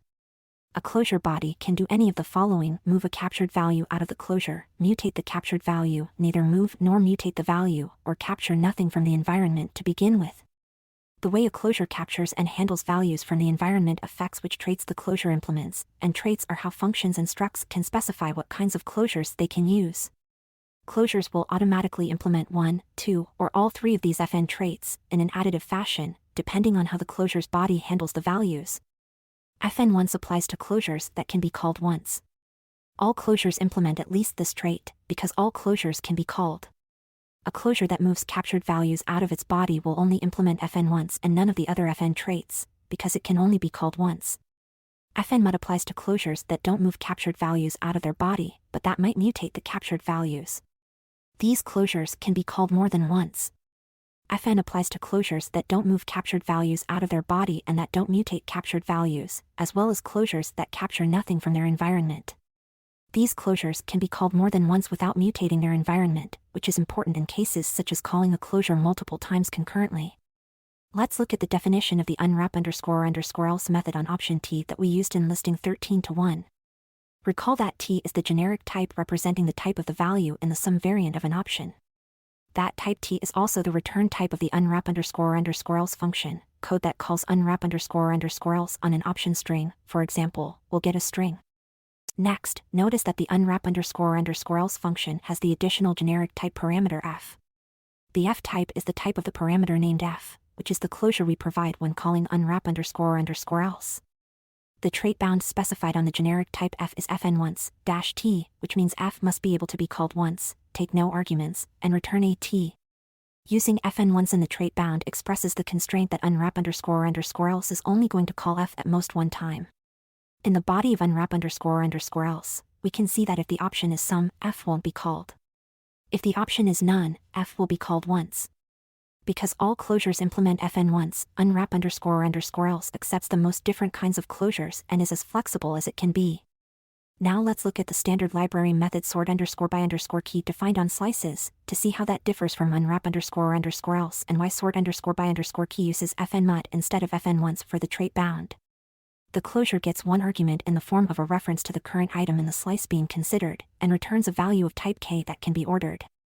This function is useful when you want to sort a slice by a particular attribute of each item. In listing 13 to 7, we have a list of rectangle instances and we use sort_by_key to order them by their width attribute from low to high. File name src/main.rs. Listing 13 to 7, using sort_by_key to order rectangles by width. This code prints. The reason sort_by_key is defined to take an fnmut closure is that it calls the closure multiple times, once for each item in the slice.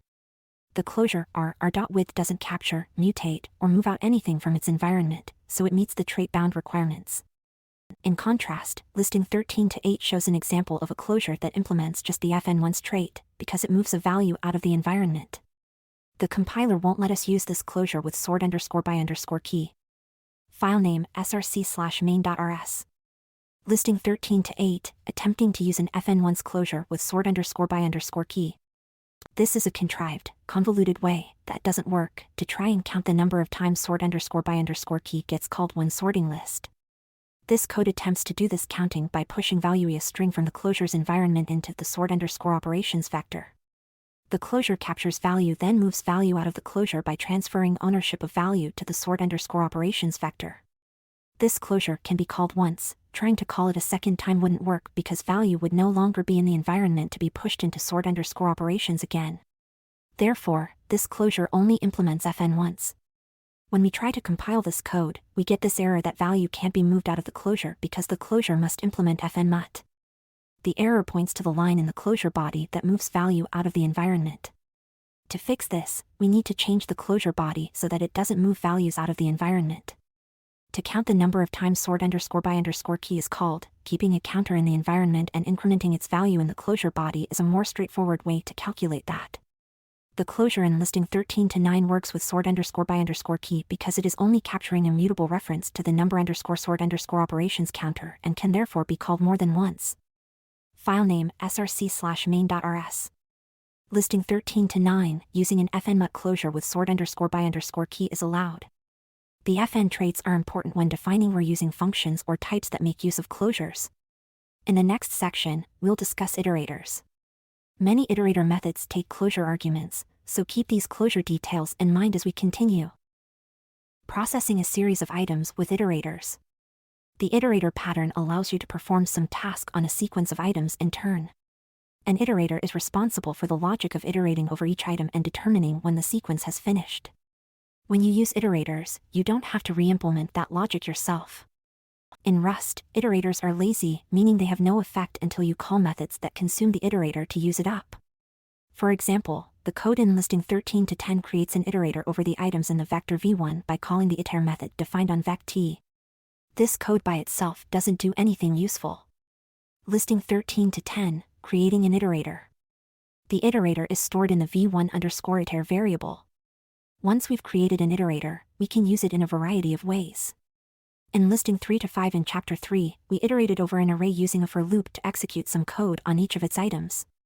Under the hood this implicitly created and then consumed an iterator, but we glossed over how exactly that works until now. In the example in listing 13 to 11, we separate the creation of the iterator from the use of the iterator in the for loop. When the for loop is called using the iterator in v1_iter, each element in the iterator is used in one iteration of the loop, which prints out each value. Listing 13 to 11, using an iterator in a for loop. In languages that don't have iterators provided by their standard libraries, you would likely write this same functionality by starting a variable at index 0, using that variable to index into the vector to get a value, and incrementing the variable value in a loop until it reached the total number of items in the vector. Iterators handle all that logic for you, cutting down on repetitive code you could potentially mess up. Iterators give you more flexibility to use the same logic with many different kinds of sequences, not just data structures you can index into, like vectors. Let's examine how iterators do that. The iterator trait and the next method. All iterators implement a trait named iterator that is defined in the standard library. The definition of the trait looks like this. Notice this definition uses some new syntax, type item and self item, which are defining an associated type with this trait. We'll talk about associated types in depth in Chapter 19. For now, all you need to know is that this code says implementing the iterator trait requires that you also define an item type, and this item type is used in the return type of the next method. In other words, the item type will be the type returned from the iterator. The iterator trait only requires implementers to define one method, the next method, which returns one item of the iterator at a time wrapped in some and, when iteration is over, returns none. We can call the next method on iterators directly. Listing 13 to 12 demonstrates what values are returned from repeated calls to next on the iterator created from the vector. Filename src/librs. Listing 13 to 12, calling the next method on an iterator. Note that we needed to make v1_iter mutable. Calling the next method on an iterator changes internal state that the iterator uses to keep track of where it is in the sequence. In other words, this code consumes, or uses up, the iterator. Each call to next eats up an item from the iterator. We didn't need to make v1_iter mutable when we used a for loop because the loop took ownership of v1_iter and made it mutable behind the scenes. Also note that the values we get from the calls to next are immutable references to the values in the vector. The iter method produces an iterator over immutable references. If we want to create an iterator that takes ownership of v1 and returns owned values, we can call into _iter instead of iter. Similarly, if we want to iterate over mutable references, we can call iter_mut instead of iter. Methods that consume the iterator. The iterator trait has a number of different methods with default implementations provided by the standard library. You can find out about these methods by looking in the standard library API documentation for the iterator trait. Some of these methods call the next method in their definition, which is why you're required to implement the next method when implementing the iterator trait. Methods that call next are called consuming adapters, because calling them uses up the iterator. One example is the sum method, which takes ownership of the iterator and iterates through the items by repeatedly calling next, thus consuming the iterator. As it iterates through, it adds each item to a running total and returns the total when iteration is complete. Listing 13 to 13 has a test illustrating a use of the sum method. Filename src/librs. Listing 13 to 13, calling the sum method to get the total of all items in the iterator. We aren't allowed to use v1_iter after the call to sum because sum takes ownership of the iterator we call it on. Methods that produce other iterators. Iterator adapters are methods defined on the iterator trait that don't consume the iterator. Instead, they produce different iterators by changing some aspect of the original iterator. Listing 13 to 14 shows an example of calling the iterator adapter method map, which takes a closure to call on each item as the items are iterated through. The map method returns a new iterator that produces the modified items. The closure here creates a new iterator in which each item from the vector will be incremented by 1. Filename src/main.rs. Listing 13 to 14, calling the iterator adapter map to create a new iterator. However, this code produces a warning. The code in listing 13 to 14 doesn't do anything, the closure we've specified never gets called. The warning reminds us why iterator adapters are lazy, and we need to consume the iterator here. To fix this warning and consume the iterator, we'll use the collect method, which we used in Chapter 12 with env args in listing 12 to 1. This method consumes the iterator and collects the resulting values into a collection data type. In listing 13 to 15, we collect the results of iterating over the iterator that's returned from the call to map into a vector. This vector will end up containing each item from the original vector increment by 1. Filename src/main.rs. Listing 13 to 15, calling the map method to create a new iterator and then calling the collect method to consume the new iterator and create a vector. Because map takes a closure, we can specify any operation we want to perform on each item. This is a great example of how closures let you customize some behavior while reusing the iteration behavior that the iterator trait provides. You can chain multiple calls to iterator adapters to perform complex actions in a readable way. But because all iterators are lazy, you have to call one of the consuming adapter methods to get results from calls to iterator adapters. Using closures that capture their environment. Many iterator adapters take closures as arguments, and commonly the closures we'll specify as arguments to iterator adapters will be closures that capture their environment. For this example, we'll use the filter method that takes a closure.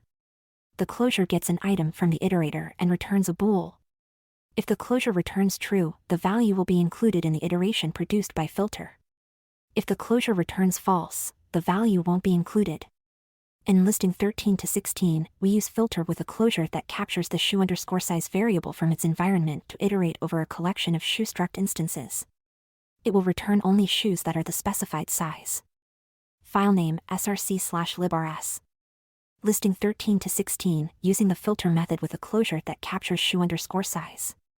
The shoes_in_size function takes ownership of a vector of shoes and a shoe size as parameters. It returns a vector containing only shoes of the specified size. In the body of shoes_in_size, we call into_iter to create an iterator that takes ownership of the vector. Then we call filter to adapt that iterator into a new iterator that only contains elements for which the closure returns true. The closure captures the shoe_size parameter from the environment and compares the value with each shoe's size, keeping only shoes of the size specified.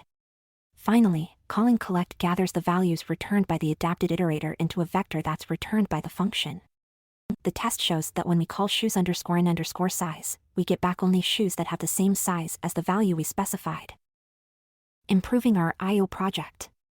With this new knowledge about iterators, we can improve the I/O project in Chapter 12 by using iterators to make places in the code clearer and more concise. Let's look at how iterators can improve our implementation of the config build function and the search function. Removing a clone using an iterator. In listing 12 to 6, we added code that took a slice of string values and created an instance of the config struct by indexing into the slice and cloning the values, allowing the config struct to own those values. In listing 13 to 17, we've reproduced the implementation of the config build function as it was in listing 12 to 23. File name src/librs. Listing 13 to 17, reproduction of the config build function from listing 12 to 23. At the time, we said not to worry about the inefficient clone calls because we would remove them in the future. Well, that time is now. We needed clone here because we have a slice with string elements in the parameter args, but the build function doesn't own args.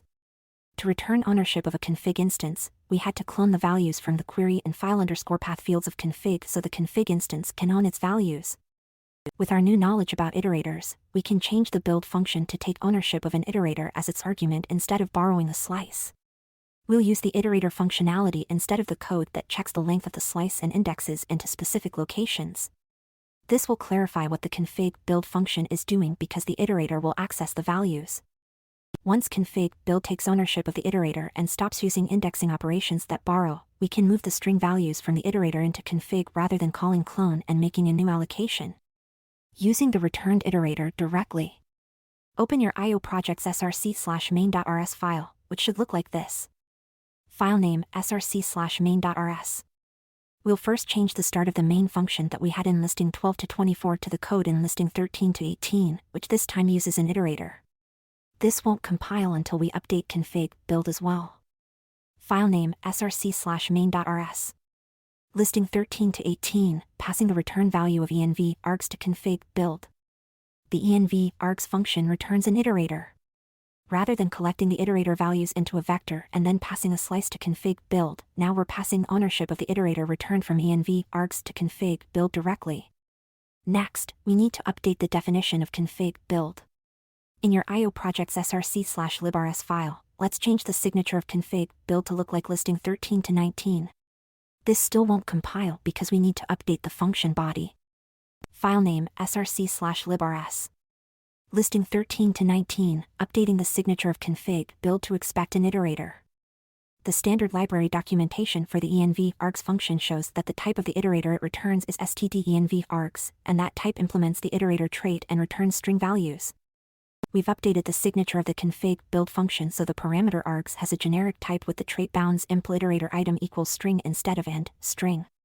This usage of the impl trait syntax we discussed in the traits as parameters section of chapter 10 means that args can be any type that implements the iterator type and returns string items.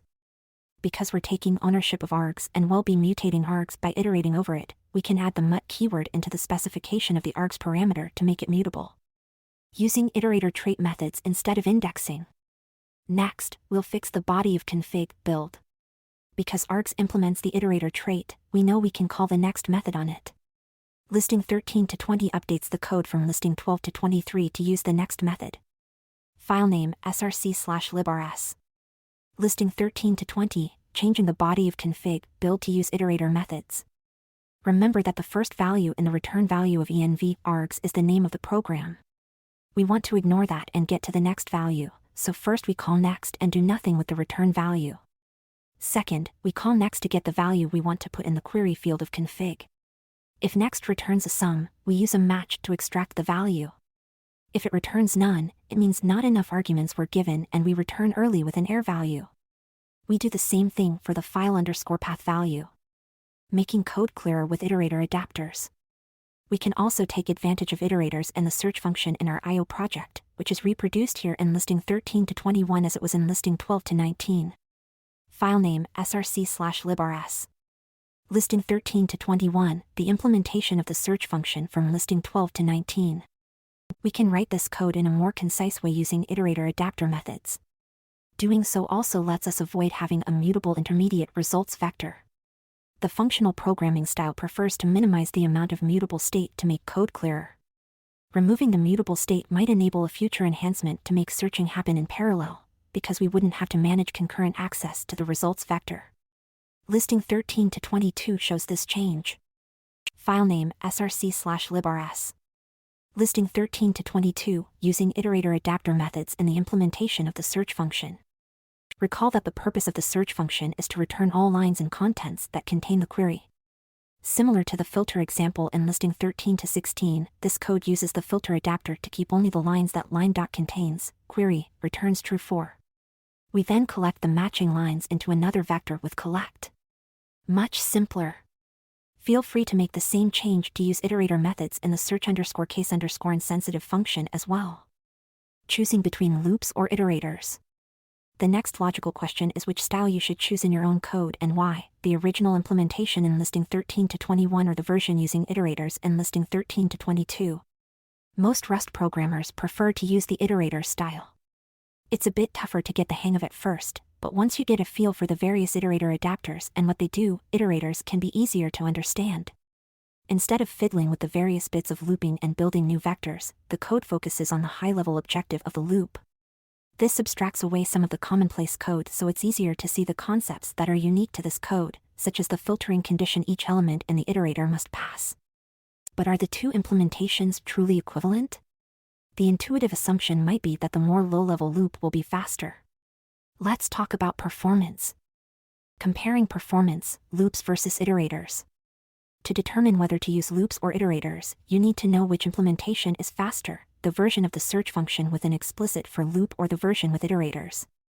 We ran a benchmark by loading the entire contents of The Adventures of Sherlock Holmes by Sir Arthur Conan Doyle into a string and looking for the word the in the contents. Here are the results of the benchmark on the version of search using the for loop and the version using iterators. The iterator version was slightly faster. We won't explain the benchmark code here, because the point is not to prove that the two versions are equivalent but to get a general sense of how these two implementations compare performance-wise. For a more comprehensive benchmark, you should check using various texts of various sizes as the contents, different words and words of different lengths as the query, and all kinds of other variations.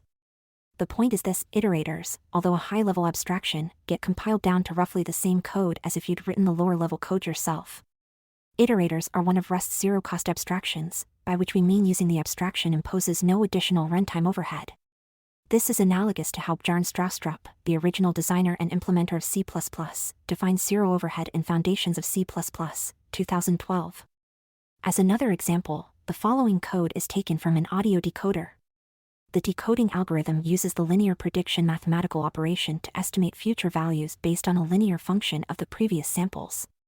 This code uses an iterator chain to do some math on 3 variables in scope, a buffer slice of data, an array of 12 coefficients, and an amount by which to shift data in QLP_shift. We've declared the variables within this example but not given them any values. Although this code doesn't have much meaning outside of its context, it's still a concise, real-world example of how Rust translates high-level ideas to low-level code. To calculate the value of prediction, this code iterates through each of the 12 values and coefficients and uses the zip method to pair the coefficient values with the previous 12 values in buffer.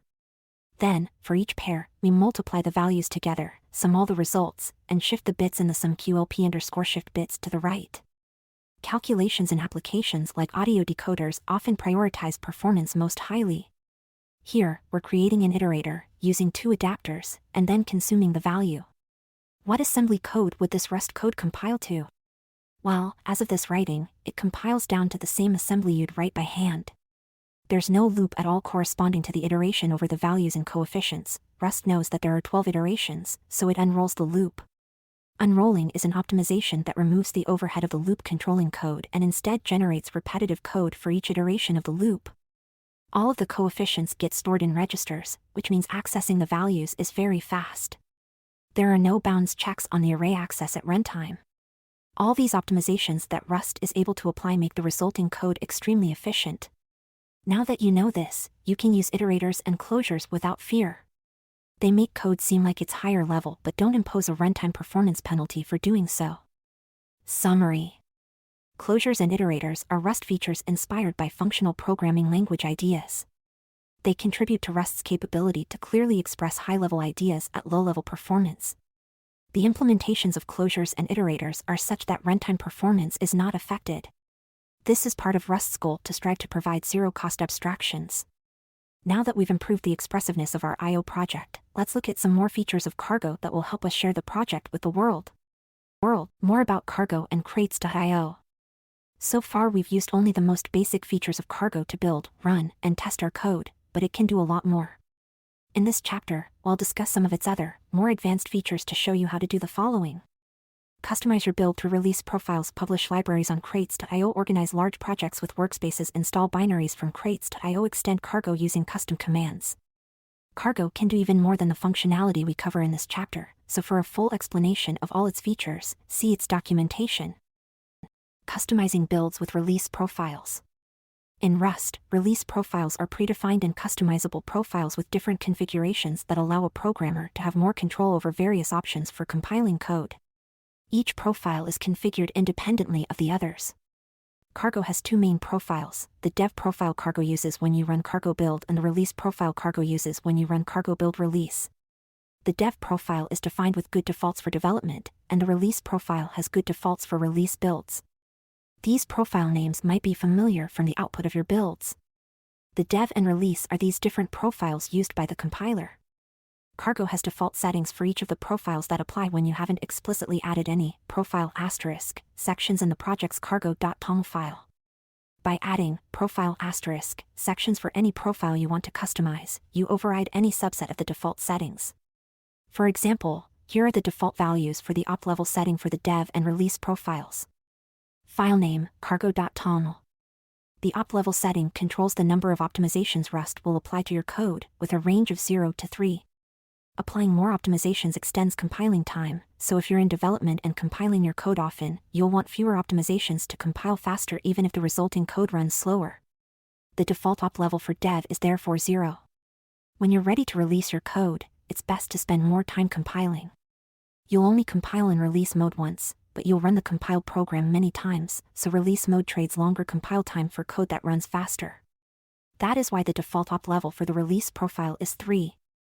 You can override a default setting by adding a different value for it in cargo.tom. For example, if we want to use optimization level 1 in the development profile, we can add these two lines to our project's cargo.tom file. File name, cargo.tom. This code overrides the default setting of 0. Now when we run Cargo build, Cargo will use the defaults for the dev profile plus our customization to op level. Because we set op level to 1, Cargo will apply more optimizations than the default, but not as many as in a release build. For the full list of configuration options and defaults for each profile, see Cargo's documentation. Publishing a crate to crates.io. We've used packages from crates.io as dependencies of our project, but you can also share your code with other people by publishing your own packages. The crate registry at crates.io distributes the source code of your packages, so it primarily hosts code that is open source. Rust and Cargo have features that make your published package easier for people to find and use. We'll talk about some of these features next and then explain how to publish a package. Making useful documentation comments. Accurately documenting your packages will help other users know how and when to use them, so it's worth investing the time to write documentation. In Chapter 3, we discussed how to comment Rust code using 2 slashes, //. Rust also has a particular kind of comment for documentation, known conveniently as a documentation comment, that will generate HTML documentation. The HTML displays the contents of documentation comments for public API items intended for programmers interested in knowing how to use your crate as opposed to how your crate is implemented. Documentation comments use 3 slashes, // instead of 2 and support markdown notation for formatting the text. Place documentation comments just before the item they're documenting. Listing 14:1 shows documentation comments for an add_1 function in a crate named my_crate. File name src/librs. Listing 14:1, a documentation comment for a function. Here, we give a description of what the add_1 function does, start a section with the heading examples, and then provide code that demonstrates how to use the add_1 function. We can generate the HTML documentation from this documentation comment by running cargo doc. This command runs the Rust doc tool distributed with Rust and puts the generated HTML documentation in the target/doc directory. For convenience, running cargo doc open will build the HTML for your current crate's documentation, as well as the documentation for all of your crate's dependencies, and open the result in a web browser. Navigate to the add_1 function and you'll see how the text in the documentation comments is rendered, as shown in Figure 14.1. Figure 14.1 HTML documentation for the add_1 function. Commonly used sections. We use the hashtag examples markdown heading in listing 14:1 to create a section in the HTML with the title examples. Here are some other sections that crate authors commonly use in their documentation. Panics, the scenarios in which the function being documented could panic. Callers of the function who don't want their programs to panic should make sure they don't call the function in these situations. Errors, if the function returns a result, describing the kinds of errors that might occur and what conditions might cause those errors to be returned can be helpful to callers so they can write code to handle the different kinds of errors in different ways. Safety, if the function is unsafe to call, we discuss unsafety in Chapter 19, there should be a section explaining why the function is unsafe and covering the invariants that the function expects callers to uphold. Most documentation comments don't need all of these sections, but this is a good checklist to remind you of the aspects of your code users will be interested in knowing about. Documentation comments as tests. Adding example code blocks in your documentation comments can help demonstrate how to use your library, and doing so has an additional bonus. Running cargo test will run the code examples in your documentation as tests. Nothing is better than documentation with examples. But nothing is worse than examples that don't work because the code has changed since the documentation was written. If we run cargo test with the documentation for the add_1 function from listing 14:1, we will see a section in the test results like this. Now if we change either the function or the example so the assert_eq. In the example panics and run cargo test again, we'll see that the doc tests catch that the example and the code are out of sync with each other. Commenting contained items. The style of doc comment // adds documentation to the item that contains the comments rather than to the items following the comments. We typically use these doc comments inside the crate root file, src/librs by convention, or inside a module to document the crate or the module as a whole. For example, to add documentation that describes the purpose of the my_crate crate that contains the add_1 function, we add documentation comments that start with // to the beginning of the src/librs file, as shown in listing 14:2. File name src/librs. Listing 14:2, documentation for the my_crate crate as a whole. Notice there isn't any code after the last line that begins with //. Because we started the comments with //. Instead of ///, we're documenting the item that contains this comment rather than an item that follows this comment. In this case, that item is the src/librs file, which is the crate root. These comments describe the entire crate. When we run cargo doc open, these comments will display on the front page of the documentation for my_crate above the list of public items in the crate, as shown in Figure 14.2. Figure 14.2 rendered documentation for my_crate, including the comment describing the crate as a whole. Documentation comments within items are useful for describing crates and modules especially. Use them to explain the overall purpose of the container to help your users understand the crate's organization. Exporting a convenient public API with pub use. The structure of your public API is a major consideration when publishing a crate. People who use your crate are less familiar with the structure than you are and might have difficulty finding the pieces they want to use if your crate has a large module hierarchy. In Chapter 7, we covered how to make items public using the pub keyword, and bring items into a scope with the use keyword. However, the structure that makes sense to you while you're developing a crate might not be very convenient for your users. You might want to organize your structs in a hierarchy containing multiple levels, but then people who want to use a type you've defined deep in the hierarchy might have trouble finding out that type exists. They might also be annoyed at having to enter use my_crate, some_module, another_module, useful type, rather than use my_crate, useful type. The good news is that if the structure isn't convenient for others to use from another library, you don't have to rearrange your internal organization. Instead, you can re-export items to make a public structure that's different from your private structure by using pubuse. Re-exporting takes a public item in one location and makes it public in another location, as if it were defined in the other location instead. For example, say we made a library named Art for modeling artistic concepts. Within this library are two modules, a kinds module containing two enums named primary color and secondary color, and a utils module containing a function named mix, as shown in listing 14-3. File name src/librs. Listing 14-3, an art library with items organized into kinds and utils modules. Figure 14.3 shows what the front page of the documentation for this crate generated by CargoDoc would look like. Figure 14.3, front page of the documentation for art that lists the kinds and utils modules. Note that the primary color and secondary color types aren't listed on the front page, nor is the mix function. We have to click kinds and utils to see them.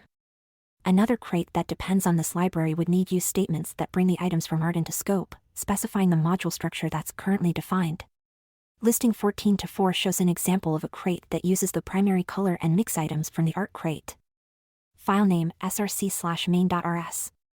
Listing 14-4, a crate using the art crate's items with its internal structure exported. The author of the code in listing 14-4, which uses the art crate, had to figure out that primary color is in the kinds module and mix is in the utils module. The module structure of the art crate is more relevant to developers working on the art crate than to those using it. The internal structure doesn't contain any useful information for someone trying to understand how to use the art crate, but rather causes confusion because developers who use it have to figure out where to look, and must specify the module names and the use statements. To remove the internal organization from the public API, we can modify the art crate code in listing 14-3 to add pub use statements to re-export the items at the top level, as shown in listing 14-5. File name src/librs. Listing 14-5, adding pub use statements to re-export items.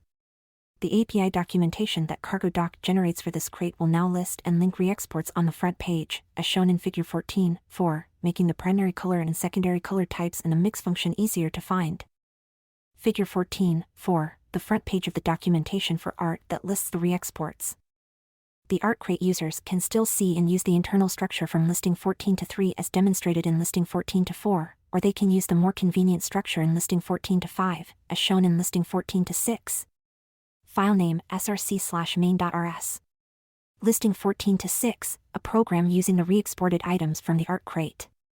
In cases where there are many nested modules, re-exporting the types at the top level with pub use can make a significant difference in the experience of people who use the crate.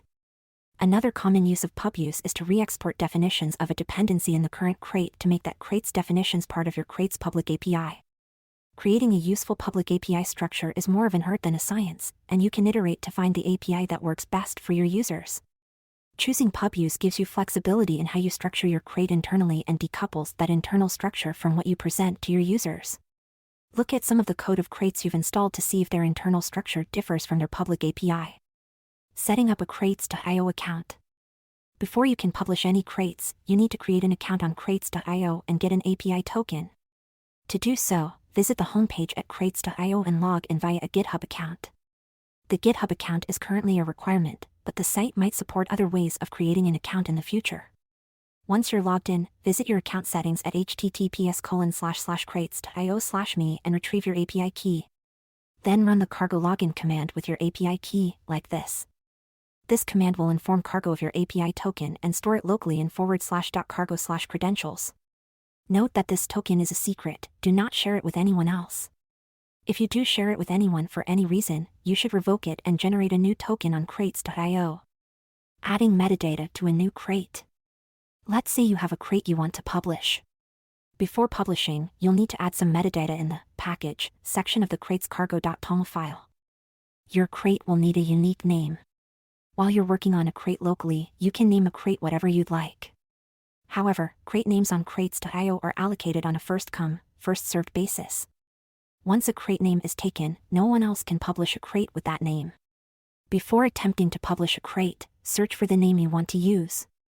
If the name has been used, you will need to find another name and edit the name field in the cargo.toml file under the Package section to use the new name for publishing, like so. File name, cargo.toml. Even if you've chosen a unique name, when you run cargo publish to publish the crate at this point, you'll get a warning and then an error. This error's because you're missing some crucial information. A description and license are required so people will know what your crate does and under what terms they can use it. In cargo.toml, add a description that's just a sentence or two, because it will appear with your crate in search results. For the license field, you need to give a license identifier value. The Linux Foundation's Software Package Data Exchange, SPDX, lists the identifiers you can use for this value. For example, to specify that you've licensed your crate using the MIT license, add the MIT identifier. File name, cargo.toml. If you want to use a license that doesn't appear in the SPDX, you need to place the text of that license in a file, include the file in your project, and then use license file to specify the name of that file instead of using the license key. Guidance on which license is appropriate for your project is beyond the scope of this book. Many people in the Rust community license their projects in the same way as Rust by using a dual license of MIT or Apache 2.0. This practice demonstrates that you can also specify multiple license identifiers separated by or to have multiple licenses for your project. With a unique name, the version, your description, and a license added, the cargo.toml file for a project that is ready to publish might look like this. File name, cargo.toml. Cargo's documentation describes other metadata you can specify to ensure others can discover and use your crate more easily. Publishing to crates.io. Now that you've created an account, saved your API token, chosen a name for your crate, and specified the required metadata, you're ready to publish. Publishing a crate uploads a specific version to crates.io for others to use. Be careful, because a publish is permanent. The version can never be overwritten, and the code cannot be deleted. One major goal of crates.io is to act as a permanent archive of code so that builds of all projects that depend on crates from crates.io will continue to work. Allowing version deletions would make fulfilling that goal impossible. However, there is no limit to the number of crate versions you can publish. Run the cargo publish command again. It should succeed now. Congratulations! You've now shared your code with the Rust community, and anyone can easily add your crate as a dependency of their project. Publishing a new version of an existing crate. When you've made changes to your crate and are ready to release a new version, you change the version value specified in your cargo.toml file and republish. Use the semantic versioning rules to decide what an appropriate next version number is based on the kinds of changes you've made. Then run cargo publish to upload the new version. Deprecating versions from crates.io with cargo yank. Although you can't remove previous versions of a crate, you can prevent any future projects from adding them as a new dependency. This is useful when a crate version is broken for one reason or another. In such situations, cargo supports yanking a crate version. Yanking a version prevents new projects from depending on that version while allowing all existing projects that depend on it to continue. Essentially, a yank means that all projects with a cargo.lock will not break, and any future cargo.lock files generated will not use the yanked version. To yank a version of a crate, in the directory of the crate that you've previously published, run cargo yank and specify which version you want to yank. For example, if we've published a crate named guessing_game version 1.0.1 and we want to yank it, in the project directory for guessing_game wed run. By adding undo to the command, you can also undo a yank and allow projects to start depending on a version again. A yank does not delete any code. It cannot, for example, delete accidentally uploaded secrets. If that happens, you must reset those secrets immediately. Cargo Workspaces. In Chapter 12, we built a package that included a binary crate and a library crate. As your project develops, you might find that the library crate continues to get bigger and you want to split your package further into multiple library crates. Cargo offers a feature called Workspaces that can help manage multiple related packages that are developed in tandem. Creating a workspace. A workspace is a set of packages that share the same cargo.lock and output directory. Let's make a project using a workspace. We'll use trivial code so we can concentrate on the structure of the workspace. There are multiple ways to structure a workspace, so we'll just show one common way. We'll have a workspace containing a binary and two libraries. The binary, which will provide the main functionality, will depend on the two libraries. One library will provide an add_1 function, and a second library an add_2 function. These three crates will be part of the same workspace. We'll start by creating a new directory for the workspace. Next, in the add directory, we create the cargo.toml file that will configure the entire workspace. This file won't have a package section. Instead, it will start with a workspace section that will allow us to add members to the workspace by specifying the path to the package with our binary crate. In this case, that path is adder. File name, cargo.toml. Next, we'll create the adder binary crate by running cargo new within the add directory. At this point, we can build the workspace by running cargo build.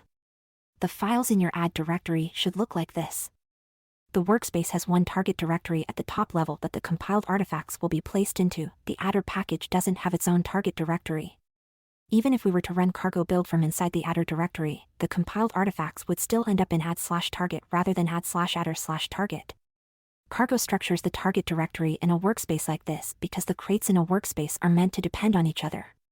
If each crate had its own target directory, each crate would have to recompile each of the other crates in the workspace to place the artifacts in its own target directory. By sharing one target directory, the crates can avoid unnecessary rebuilding. Creating the second package in the workspace. Next, let's create another member package in the workspace and call it add_1. Change the top-level cargo.toml to specify the add_1 path in the members list. File name, cargo.toml. Then generate a new library crate named add_1. Your add directory should now have these directories and files. In the add_1/src/librs file, let's add an add_1 function. File name, add_1/src/librs. Now we can have the adder package with our binary depend on the add_1 package that has our library. First, we'll need to add a path dependency on add_1 to adder/cargo.toml. File name, adder/cargo.toml. Cargo doesn't assume that crates in a workspace will depend on each other, so we need to be explicit about the dependency relationships. Next, let's use the add_1 function from the add_1 crate in the adder crate. Open the adder/src/main.rs file and add a use line at the top to bring the new add_1 library crate into scope. Then change the main function to call the add_1 function, as in listing 14 to 7. File name, adder/src/main.rs. Listing 14 to 7, using the add_1 library crate from the adder crate. Let's build the workspace by running cargo build in the top-level add directory.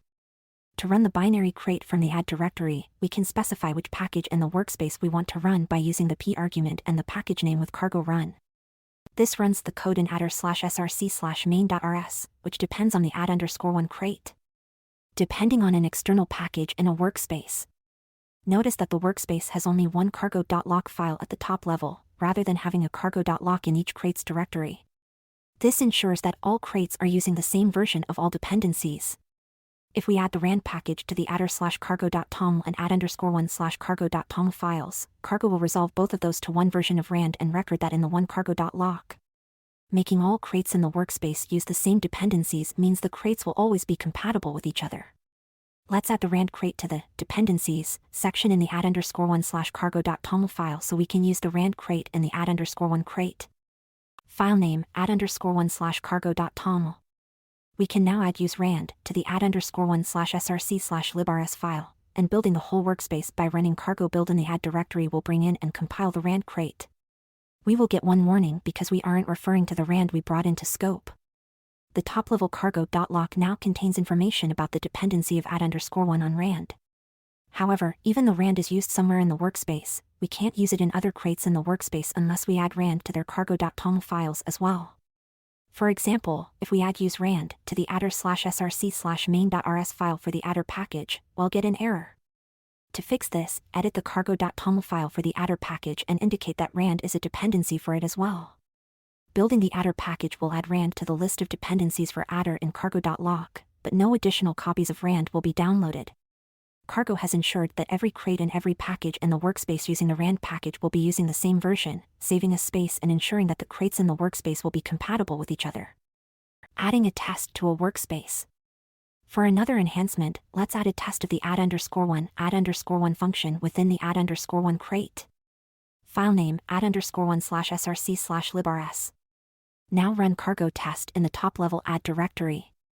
Running cargo test in a workspace structured like this one will run the tests for all the crates in the workspace. The first section of the output shows that the it_works test in the add_1 crate passed. The next section shows that 0 tests were found in the adder crate, and then the last section shows 0 documentation tests were found in the add_1 crate. We can also run tests for one particular crate in a workspace from the top-level directory by using the p flag and specifying the name of the crate we want to test. This output shows cargo test only ran the tests for the add_1 crate and didn't run the adder crate tests. If you publish the crates in the workspace to crates.io, each crate in the workspace will need to be published separately. Like cargo test, we can publish a particular crate in our workspace by using the p flag and specifying the name of the crate we want to publish. For additional practice, add an add_2 crate to this workspace in a similar way as the add_1 crate. As your project grows, consider using a workspace. It's easier to understand smaller, individual components than one big blob of code. Furthermore, keeping the crates in a workspace can make coordination between crates easier if they are often changed at the same time. Installing binaries with cargo install. The cargo install command allows you to install and use binary crates locally. This isn't intended to replace system packages, it's meant to be a convenient way for Rust developers to install tools that others have shared on crates.io. Note that you can only install packages that have binary targets. A binary target is the runnable program that is created if the crate has src/main.rs file or another file specified as a binary, as opposed to a library target that isn't runnable on its own but is suitable for including within other programs. Usually, crates have information in the README file about whether a crate is a library, has a binary target, or both. All binaries installed with cargo install are stored in the installation roots bin folder. If you installed Rust using rustup.rs and don't have any custom configurations, this directory will be $home/.cargo/bin. Ensure that directory is in your $path to be able to run programs you've installed with cargo install. For example, in Chapter 12 we mentioned that there's a Rust implementation of the grep tool called ripgrep for searching files. To install ripgrep, we can run the following. The second to last line of the output shows the location and the name of the installed binary, which in the case of ripgrep is rg. As long as the installation directory is in your $path, as mentioned previously, you can then run rg help and start using a faster, rustier tool for searching files. Extending cargo with custom commands. Cargo is designed so you can extend it with new subcommands without having to modify cargo. If a binary in your $path is named cargo something, you can run it as if it was a cargo subcommand by running cargo something. Custom commands like this are also listed when you run cargo list. Being able to use cargo install to install extensions and then run them just like the built-in cargo tools is a super convenient benefit of cargo's design. Summary. Sharing code with cargo and crates.io is part of what makes the Rust ecosystem useful for many different tasks. Rust's standard library is small and stable, but crates are easy to share, use, and improve on a timeline different from that of the language. Don't be shy about sharing code that's useful to you on crates.io, it's likely that it will be useful to someone else as well. Smart pointers. A pointer is a general concept for a variable that contains an address in memory. This address refers to, or points at, some other data. The most common kind of pointer in Rust is a reference, which you learned about in Chapter 4. References are indicated by the and symbol and borrow the value they point to. They don't have any special capabilities other than referring to data, and have no overhead. Smart pointers, on the other hand, are data structures that act like a pointer but also have additional metadata and capabilities. The concept of smart pointers isn't unique to Rust. Smart pointers originated in C++ and exist in other languages as well. Rust has a variety of smart pointers defined in the standard library that provide functionality beyond that provided by references. To explore the general concept, we'll look at a couple of different examples of smart pointers, including a reference counting smart pointer type. This pointer enables you to allow data to have multiple owners by keeping track of the number of owners and, when no owners remain, cleaning up the data. Rust, with its concept of ownership and borrowing, has an additional difference between references and smart pointers. While references only borrow data, in many cases, smart pointers own the data they point to. Though we didn't call them as such at the time, we've already encountered a few smart pointers in this book, including string and vect in Chapter 8. Both these types count as smart pointers because they own some memory and allow you to manipulate it. They also have metadata and extra capabilities or guarantees. String, for example, stores its capacity as metadata and has the extra ability to ensure its data will always be valid UTF-8. Smart pointers are usually implemented using structs. Unlike an ordinary struct, smart pointers implement the deref and drop traits. The deref trait allows an instance of the smart pointer struct to behave like a reference, so you can write your code to work with either references or smart pointers. The drop trait allows you to customize the code that's run when an instance of the smart pointer goes out of scope. In this chapter, we'll discuss both traits and demonstrate why they're important to smart pointers. Given that the smart pointer pattern is a general design pattern used frequently in Rust, this chapter won't cover every existing smart pointer. Many libraries have their own smart pointers, and you can even write your own. We'll cover the most common smart pointers in the standard library. BoxT for allocating values on the heap. RCT, a reference counting type that enables multiple ownership RefT and RefMut access through RefCell, a type that enforces the borrowing rules at runtime instead of compile time. In addition, we'll cover the interior mutability pattern, where an immutable type exposes an API for mutating an interior value. We'll also discuss reference cycles, how they can leak memory and how to prevent them. Let's dive in. Using BoxT to point to data on the heap. The most straightforward smart pointer is a box, whose type is written BoxT. Boxes allow you to store data on the heap rather than the stack. What remains on the stack is the pointer to the heap data. Refer to Chapter 4 to review the difference between the stack and the heap. Boxes don't have performance overhead, other than storing their data on the heap instead of on the stack. But they don't have many extra capabilities either. You'll use them most often in these situations. When you have a type whose size can't be known at compile time and you want to use a value of that type in a context that requires an exact size when you have a large amount of data and you want to transfer ownership but ensure the data won't be copied when you do so, when you want to own a value and you care only that it's a type that implements a particular trait rather than being of a specific type. We'll demonstrate the first situation in the enabling recursive types with boxes section. In the second case, transferring ownership of a large amount of data can take a long time because the data is copied around on the stack. To improve performance in this situation, we can store the large amount of data on the heap in a box. Then, only the small amount of pointer data is copied around on the stack, while the data it references stays in one place on the heap. The third case is known as a trait object, and Chapter 17 devotes an entire section using trait objects that allow for values of different types, just to that topic. So what you learn here you'll apply again in Chapter 17. Using a BoxT to store data on the heap. Before we discuss the heap storage use case for BoxT, we'll cover the syntax and how to interact with values stored within a BoxT. Listing 15:1 shows how to use a box to store an i32 value on the heap. Filename src/main.rs. Listing 15:1, storing an i32 value on the heap using a box. We define the variable b to have the value of a box that points to the value 5, which is allocated on the heap. This program will print b equals 5. In this case, we can access the data in the box similar to how we would if this data were on the stack. Just like any owned value, when a box goes out of scope, as b does at the end of main, it will be deallocated. The deallocation happens both for the box, stored on the stack, and the data it points to, stored on the heap. Putting a single value on the heap isn't very useful, so you won't use boxes by themselves in this way very often. Having values like a single i32 on the stack, where they're stored by default, is more appropriate in the majority of situations. Let's look at a case where boxes allow us to define types that we wouldn't be allowed to if we didn't have boxes. Enabling recursive types with boxes. A value of recursive type can have another value of the same type as part of itself. Recursive types pose an issue because at compile time Rust needs to know how much space a type takes up.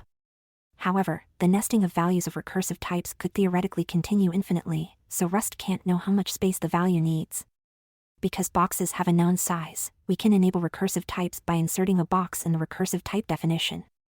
As an example of a recursive type, let's explore the cons list. This is a data type commonly found in functional programming languages. The cons list type well-defined is straightforward except for the recursion, therefore, the concepts in the example we'll work with will be useful anytime you get into more complex situations involving recursive types. More information about the cons list. A cons list is a data structure that comes from the Lisp programming language and its dialects and is made up of nested pairs, and is the Lisp version of a linked list. Its name comes from the cons function, short for construct function, in Lisp that constructs a new pair from its two arguments. By calling cons on a pair consisting of a value and another pair, we can construct cons lists made up of recursive pairs. For example, here's a pseudocode representation of a cons list containing the list 1, 2, 3 with each pair in parentheses. Each item in a cons list contains two elements, the value of the current item and the next item. The last item in the list contains only a value called nil without a next item.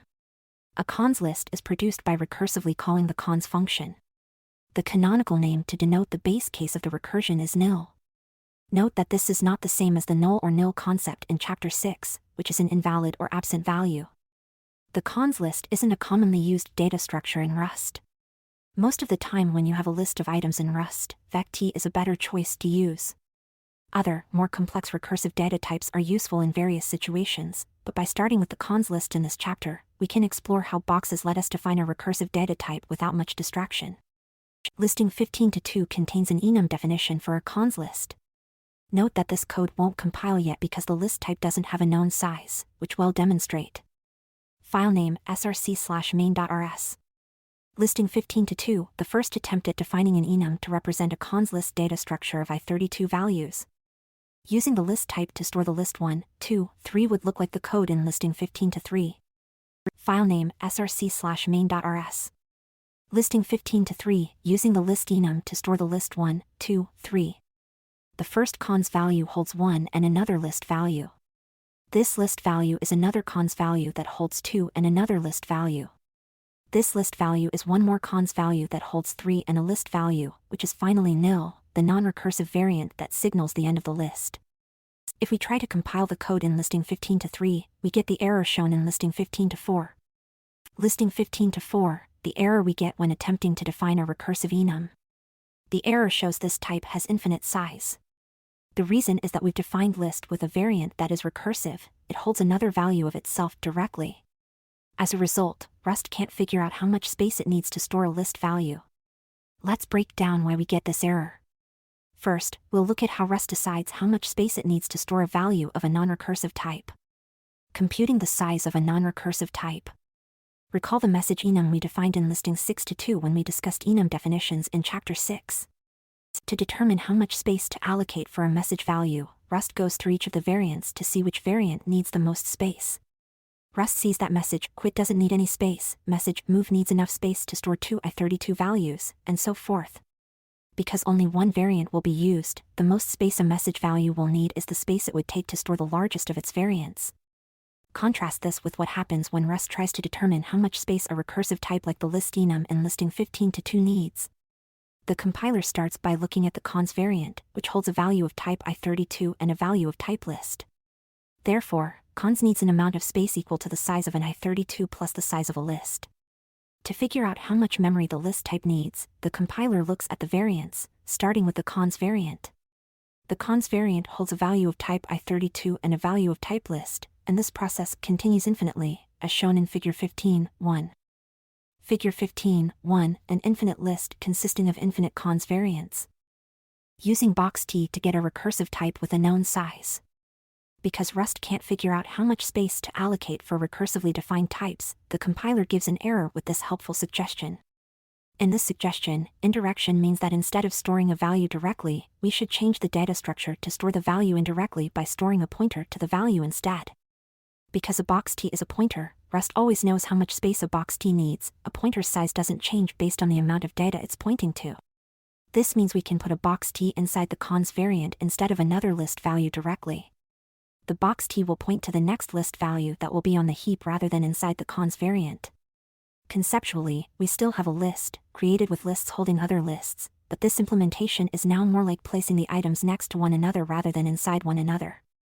We can change the definition of the list enum in listing 15-2 and the usage of the list in listing 15-3 to the code in listing 15-5, which will compile. File name src/main.rs.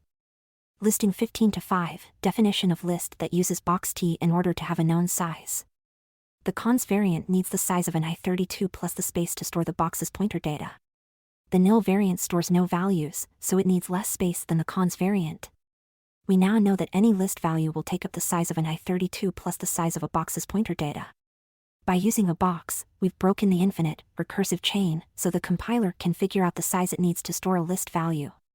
Figure 15.2 shows what the cons variant looks like now.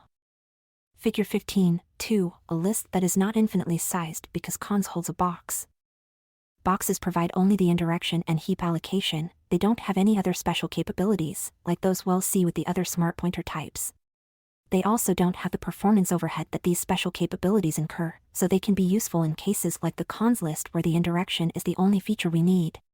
We'll look at more use cases for boxes in Chapter 17.2. The box T type is a smart pointer because it implements the Deref trait, which allows box T values to be treated like references. When a box T value goes out of scope, the heap data that the box is pointing to is cleaned up as well because of the drop trait implementation. These two traits will be even more important to the functionality provided by the other smart pointer types we'll discuss in the rest of this chapter. Let's explore these two traits in more detail. Treating smart pointers like regular references with the Deref trait. Implementing the Deref trait allows you to customize the behavior of the dereference operator asterisk, not to be confused with the multiplication or glob operator. By implementing Deref in such a way that a smart pointer can be treated like a regular reference, you can write code that operates on references and use that code with smart pointers too. Let's first look at how the dereference operator works with regular references. Then we'll try to define a custom type that behaves like box T, and see why the dereference operator doesn't work like a reference on our newly defined type. We'll explore how implementing the Deref trait makes it possible for smart pointers to work in ways similar to references. Then we'll look at Rust's Deref coercion feature and how it lets us work with either references or smart pointers. Following the pointer to the value. A regular reference is a type of pointer, and one way to think of a pointer is as an arrow to a value stored somewhere else. In listing 15-6, we create a reference to an I32 value and then use the dereference operator to follow the reference to the value. Filename src/main.rs. Listing 15-6, using the dereference operator to follow a reference to an I32 value. The variable x holds an I32 value 5. We set y equal to a reference to x. We can assert that x is equal to 5. However, if we want to make an assertion about the value in y, we have to use *y to follow the reference to the value it's pointing to, hence dereference, so the compiler can compare the actual value. Once we dereference y, we have access to the integer value y is pointing to that we can compare with 5. If we tried to write assert_eq 5 y instead, we would get this compilation error. Comparing a number and a reference to a number isn't allowed because they're different types. We must use the dereference operator to follow the reference to the value it's pointing to. Using box T like a reference. We can rewrite the code in listing 15-6 to use a box T instead of a reference. The dereference operator used on the box T in listing 15-7 functions in the same way as the dereference operator used on the reference in listing 15-6. Filename src/main.rs. Listing 15-7, using the dereference operator on a box I32. The main difference between listing 15-7 and listing 15-6 is that here we set y to be an instance of a box T pointing to a copied value of x rather than a reference pointing to the value of x. In the last assertion, we can use the dereference operator to follow the pointer of the box T in the same way that we did when y was a reference. Next, we'll explore what is special about box T that enables us to use the dereference operator by defining our own type. Defining our own smart pointer. Let's build a smart pointer similar to the box T type provided by the standard library to experience how smart pointers behave differently from references by default. Then we'll look at how to add the ability to use the dereference operator. The box T type is ultimately defined as a tuple struct with one element, so listing 15-8 defines a myBoxT type in the same way. We'll also define a new function to match the new function defined on box T. Filename src/main.rs. Listing 15-8, defining a myBoxT type. We define a struct named myBox and declare a generic parameter t, because we want our type to hold values of any type. The myBox type is a tuple struct with one element of type t. The myBox new function takes one parameter of type t and returns a myBox instance that holds the value passed in. Let's try adding the main function in listing 15-7 to listing 15-8 and changing it to use the myBoxT type we've defined instead of box T. The code in listing 15-9 won't compile because Rust doesn't know how to dereference myBox. Filename src/main.rs. Listing 15-9, attempting to use myBoxT in the same way we used references and box T. Erase the resulting compilation error. Our myBoxT type can't be dereferenced because we haven't implemented that ability on our type. To enable dereferencing with the asterisk operator, we implement the Deref trait. Treating a type like a reference by implementing the Deref trait. As discussed in the Implementing a Trait on a Type section of Chapter 10, to implement a trait, we need to provide implementations for the trait's required methods. The Deref trait, provided by the standard library, requires us to implement one method named Deref that borrows self and returns a reference to the inner data. Listing 15 to 10 contains an implementation of Deref to add to the definition of mybox.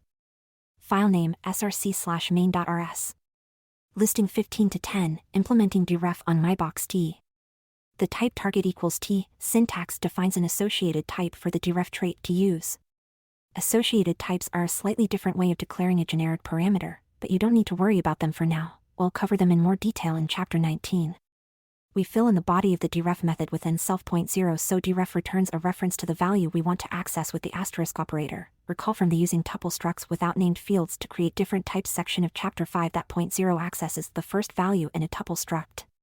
The main function in listing 15 to 9 that calls asterisk on the mybox t value now compiles, and the assertions pass. Without the Deref trait, the compiler can only dereference and references. The Deref method gives the compiler the ability to take a value of any type that implements Deref and call the Deref method to get a and reference that it knows how to dereference. When we entered *y in listing 15 to 9, behind the scenes Rust actually ran this code. Rust substitutes the asterisk operator with a call to the Deref method and then a plain dereference, so we don't have to think about whether or not we need to call the Deref method.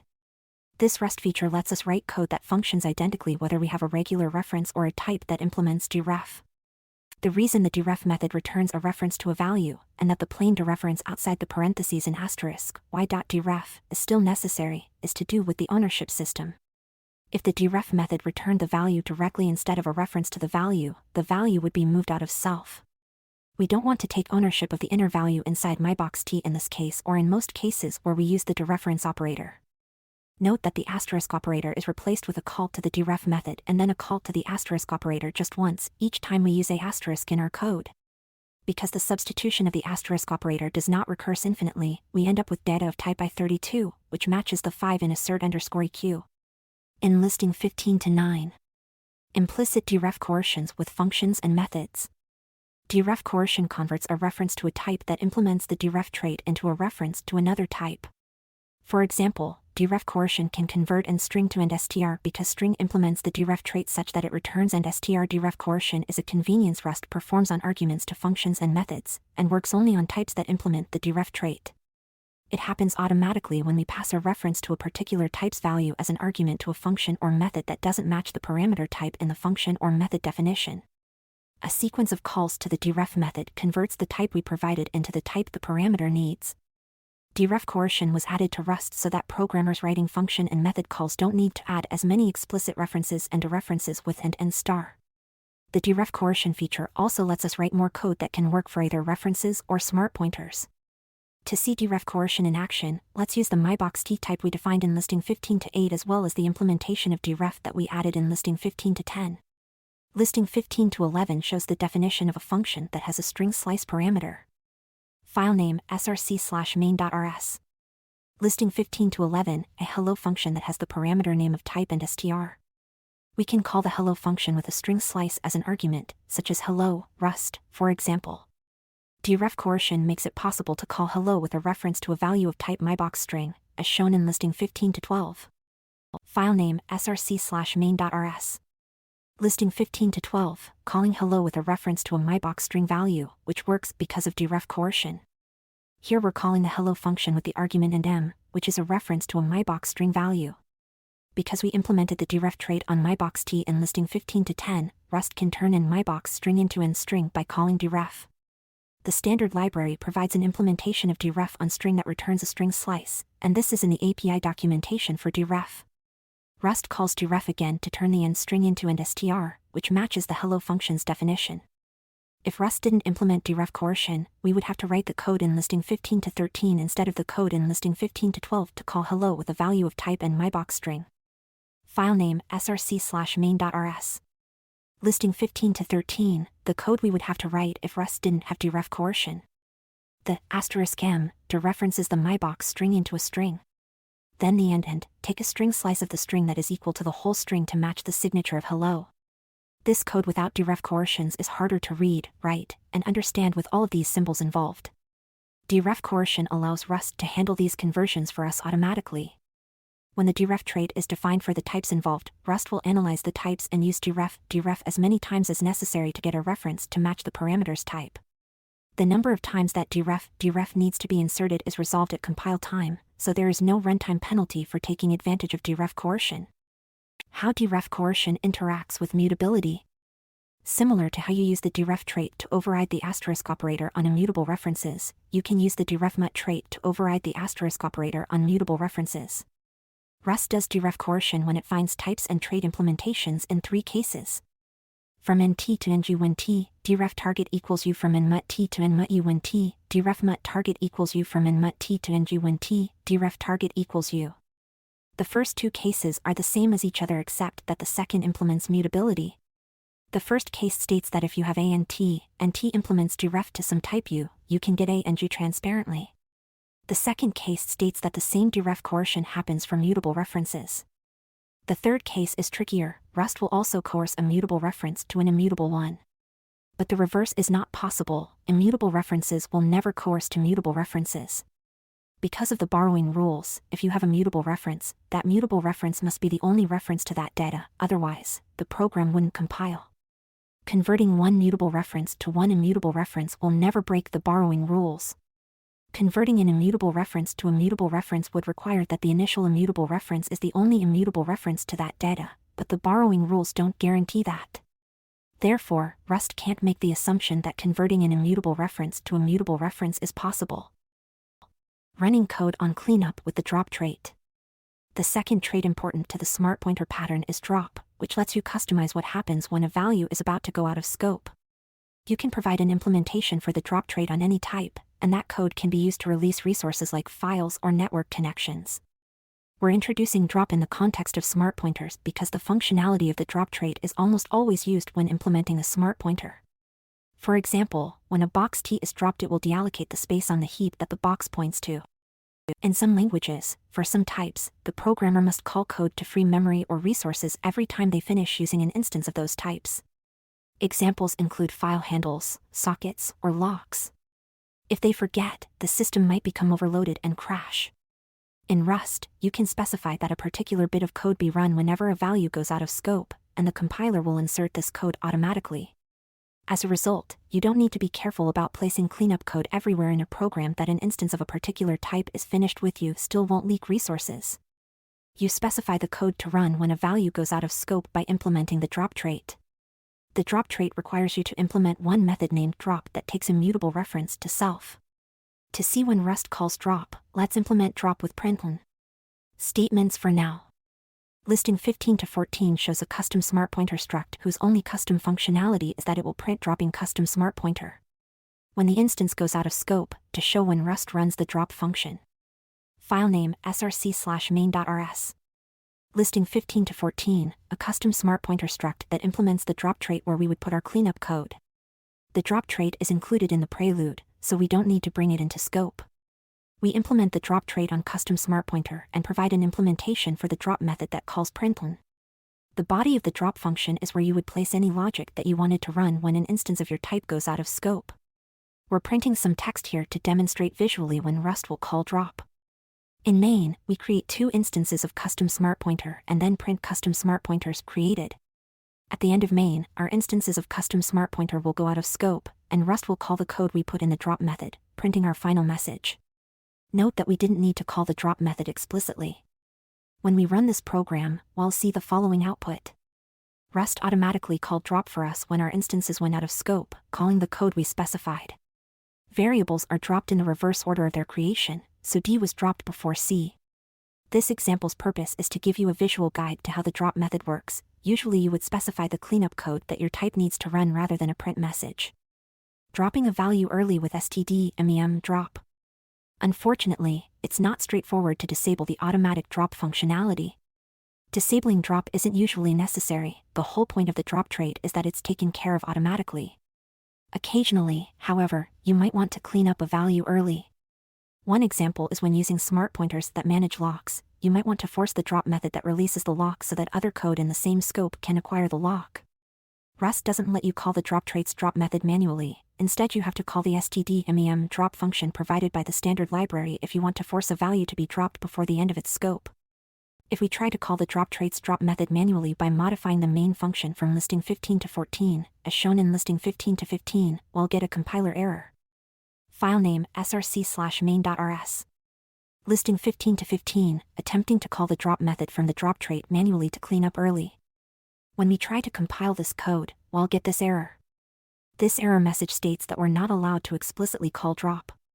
The error message uses the term destructor, which is the general programming term for a function that cleans up an instance. A destructor is analogous to a constructor, which creates an instance. The drop function in Rust is one particular destructor.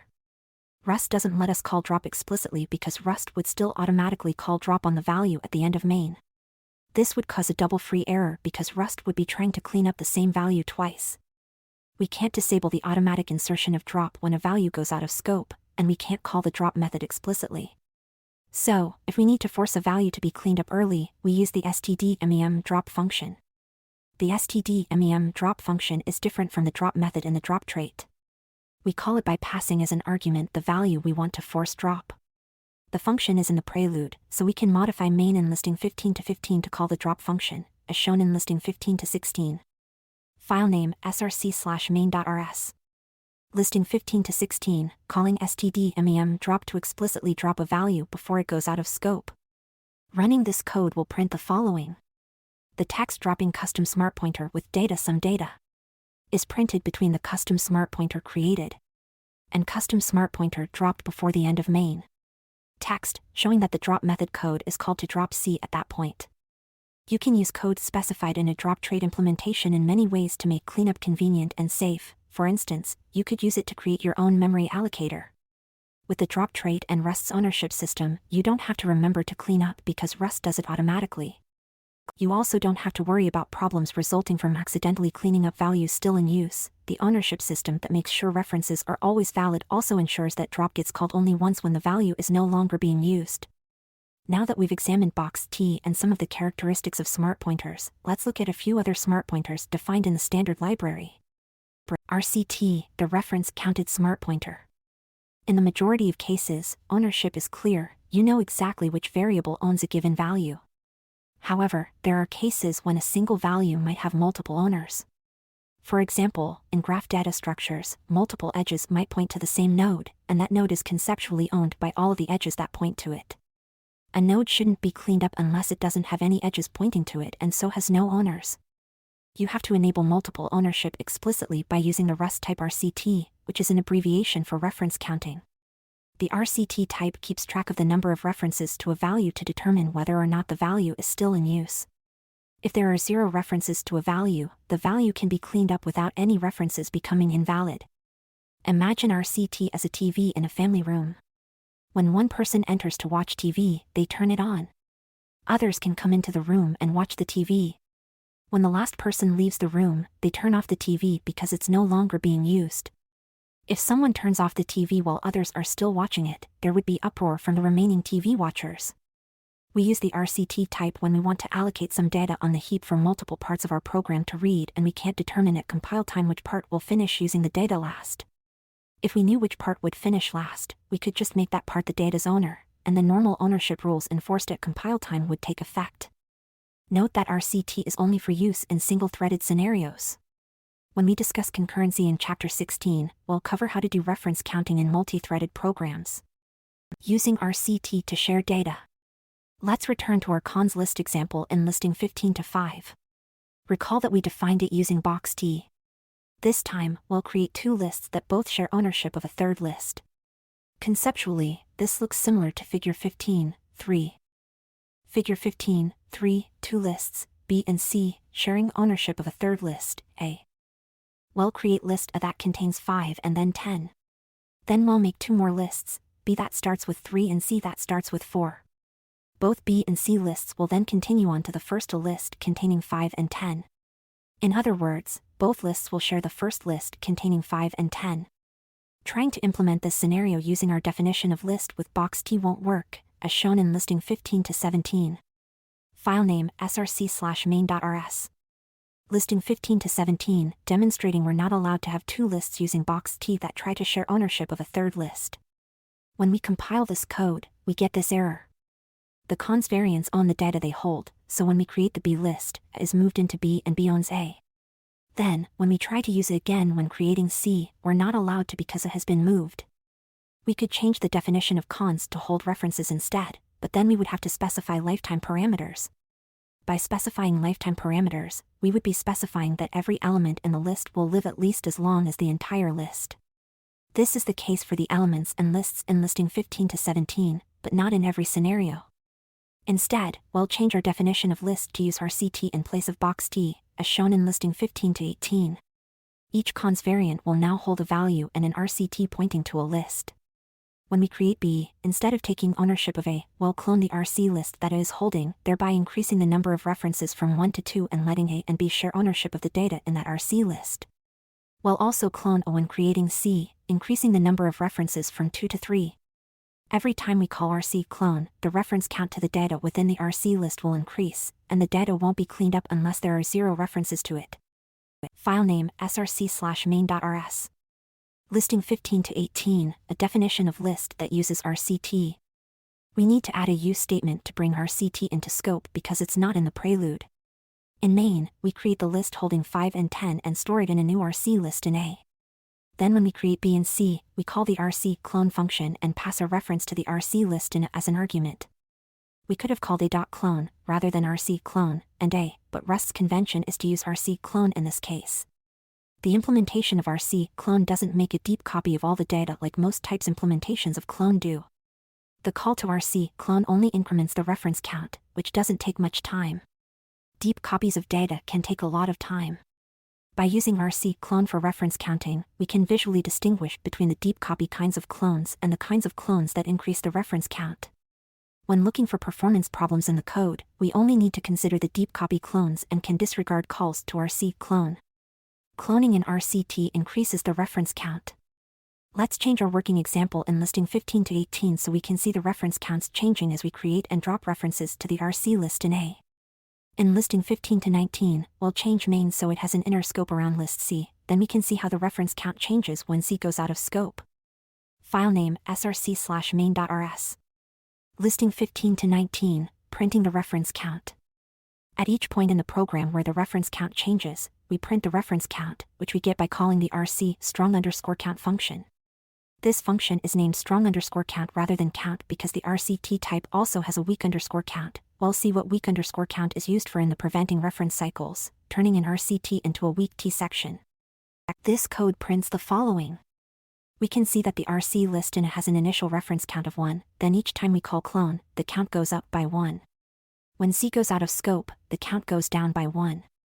We don't have to call a function to decrease the reference count like we have to call RC clone to increase the reference count. The implementation of the drop trait decreases the reference count automatically when an RCT value goes out of scope.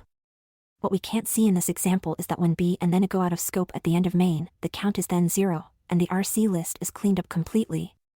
Using RCT allows a single value to have multiple owners, and the count ensures that the value remains valid as long as any of the owners still exist. Via immutable references, RCT allows you to share data between multiple parts of your program for reading only.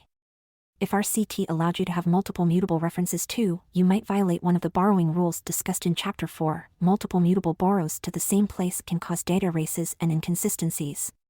But being able to mutate data is very useful. In the next section, we'll discuss the interior mutability pattern and the RefCell T type that you can use in conjunction with an RCT to work with this immutability restriction. RefCell T and the interior mutability pattern. Interior mutability is a design pattern in Rust that allows you to mutate data even when there are immutable references to that data. Normally, this action is disallowed by the borrowing rules. To mutate data, the pattern uses unsafe code inside a data structure to bend Rust's usual rules that govern mutation and borrowing. Unsafe code indicates to the compiler that we're checking the rules manually instead of relying on the compiler to check them for us. We will discuss unsafe code more in Chapter 19. We can use types that use the interior mutability pattern only when we can ensure that the borrowing rules will be followed at runtime, even though the compiler can't guarantee that. The unsafe code involved is then wrapped in a safe API, and the outer type is still immutable. Let's explore this concept by looking at the RefCell T type that follows the interior mutability pattern. Enforcing borrowing rules at runtime with RefCell T. Unlike RCT, the RefCell T type represents single ownership over the data it holds. So, what makes RefCell T different from a type like Box T? Recall the borrowing rules you learned in Chapter 4. At any given time, you can have either, but not both, one mutable reference or any number of immutable references. References must always be valid. With references and Box T, the borrowing rules invariants are enforced at compile time. With RefCell T, these invariants are enforced at runtime. With references, if you break these rules, you'll get a compiler error. With RefCell T, if you break these rules, your program will panic and exit. The advantages of checking the borrowing rules at compile time are that errors will be caught sooner in the development process, and there is no impact on runtime performance because all the analysis is completed beforehand. For those reasons, checking the borrowing rules at compile time is the best choice in the majority of cases, which is why this is Rust's default. The advantage of checking the borrowing rules at runtime instead is that certain memory-safe scenarios are then allowed, or they would have been disallowed by the compile time checks. Static analysis, like the Rust compiler, is inherently conservative. Some properties of code are impossible to detect by analyzing the code. The most famous example is the halting problem, which is beyond the scope of this book but is an interesting topic to research. Because some analysis is impossible, if the Rust compiler can't be sure the code complies with the ownership rules, it might reject a correct program. In this way, it's conservative. If Rust accepted an incorrect program, users wouldn't be able to trust in the guarantees Rust makes. However, if Rust rejects a correct program, the programmer will be inconvenienced, but nothing catastrophic can occur. The RefCell T type is useful when you're sure your code follows the borrowing rules but the compiler is unable to understand and guarantee that. Similar to RCT, RefCell T is only for use in single-threaded scenarios and will give you a compile time error if you try using it in a multi-threaded context. We'll talk about how to get the functionality of RefCell T in a multi-threaded program in Chapter 16. Here is a recap of the reasons to choose Box T, RCT, or RefCell T. RCT enables multiple owners of the same data. Box T and RefCell T have single owners.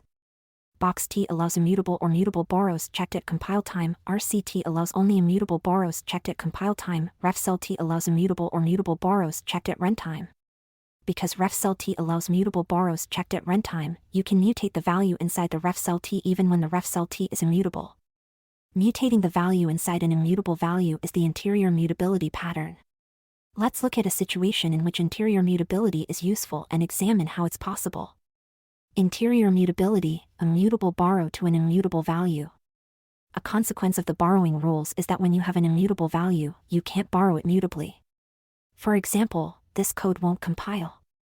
If you tried to compile this code, you'd get the following error.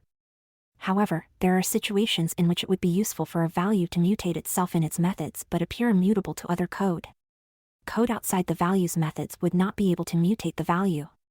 Using RefCell T is one way to get the ability to have interior mutability, but RefCell T doesn't get around the borrowing rules completely. The borrow checker in the compiler allows this interior mutability, and the borrowing rules are checked at runtime instead.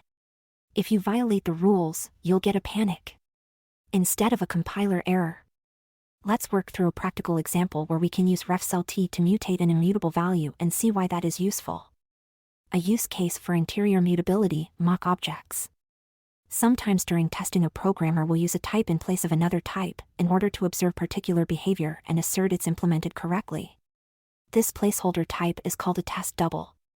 Think of it in the sense of a stunt double in filmmaking, where a person steps in and substitutes for an actor to do a particular tricky scene. Test doubles stand in for other types when we're running tests. Mock objects are specific types of test doubles that record what happens during a test so you can assert that the correct actions took place. Rust doesn't have objects in the same sense as other languages have objects, and Rust doesn't have mock object functionality built into the standard library as some other languages do. However, you can definitely create a struct that will serve the same purposes as a mock object. Race the scenario well test will create a library that tracks a value against a maximum value and sends messages based on how close to the maximum value the current value is. This library could be used to keep track of a user's quota for the number of API calls they're allowed to make, for example. Our library will only provide the functionality of tracking how close to the maximum a value is and what the messages should be at what times.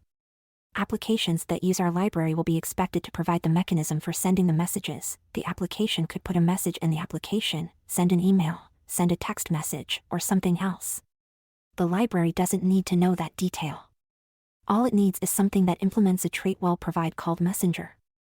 Listing 15 to 20 shows the library code. File name src/librs. Listing 15 to 20, a library to keep track of how close a value is to a maximum value and warn when the value is at certain levels. One important part of this code is that the messenger trait has one method called send that takes an immutable reference to self and the text of the message. This trait is the interface our mock object needs to implement so that the mock can be used in the same way a real object is. The other important part is that we want to test the behavior of the set_value method on the limit tracker. We can change what we pass in for the value parameter, but set_value doesn't return anything for us to make assertions on. We want to be able to say that if we create a limit tracker with something that implements the messenger trait and a particular value for max, when we pass different numbers for value, the messenger is told to send the appropriate messages.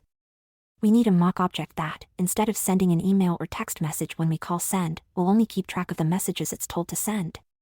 We can create a new instance of the mock object, create a limit tracker that uses the mock object, call the set_value method on limit tracker, and then check that the mock object has the messages we expect. Listing 15 to 21 shows an attempt to implement a mock object to do just that, but the borrow checker won't allow it. File name src/librs. Listing 15 to 21, an attempt to implement a mock messenger that isn't allowed by the borrow checker. This test code defines a mock messenger struct that has a send_messages field with a vec of string values to keep track of the messages it's told to send. We also define an associated function new to make it convenient to create new mock messenger values that start with an empty list of messages. We then implement the messenger trait for mock messenger so we can give a mock messenger to a limit tracker. In the definition of the send method, we take the message passed in as a parameter and store it in the mock messenger list of send_messages. In the test, we're testing what happens when the limit tracker is told to set value to something that is more than 75% of the max value. First, we create a new mock messenger, which will start with an empty list of messages. Then we create a new limit tracker and give it a reference to the new mock messenger and a max value of 100. We call the set_value method on the limit tracker with a value of 80, which is more than 75% of 100. Then we assert that the list of messages that the mock messenger is keeping track of should now have one message in it. However, there's one problem with this test, as shown here. We can't modify the mock messenger to keep track of the messages, because the send method takes an immutable reference to self. We also can't take the suggestion from the error text to use in mut_self instead, because then the signature of send wouldn't match the signature in the messenger trait definition. Feel free to try and see what error message you get. This is a situation in which interior mutability can help. We'll store the send_messages within a RefCell T, and then the send method will be able to modify send_messages to store the messages we've seen. Listing 15 to 22 shows what that looks like. File name src/librs.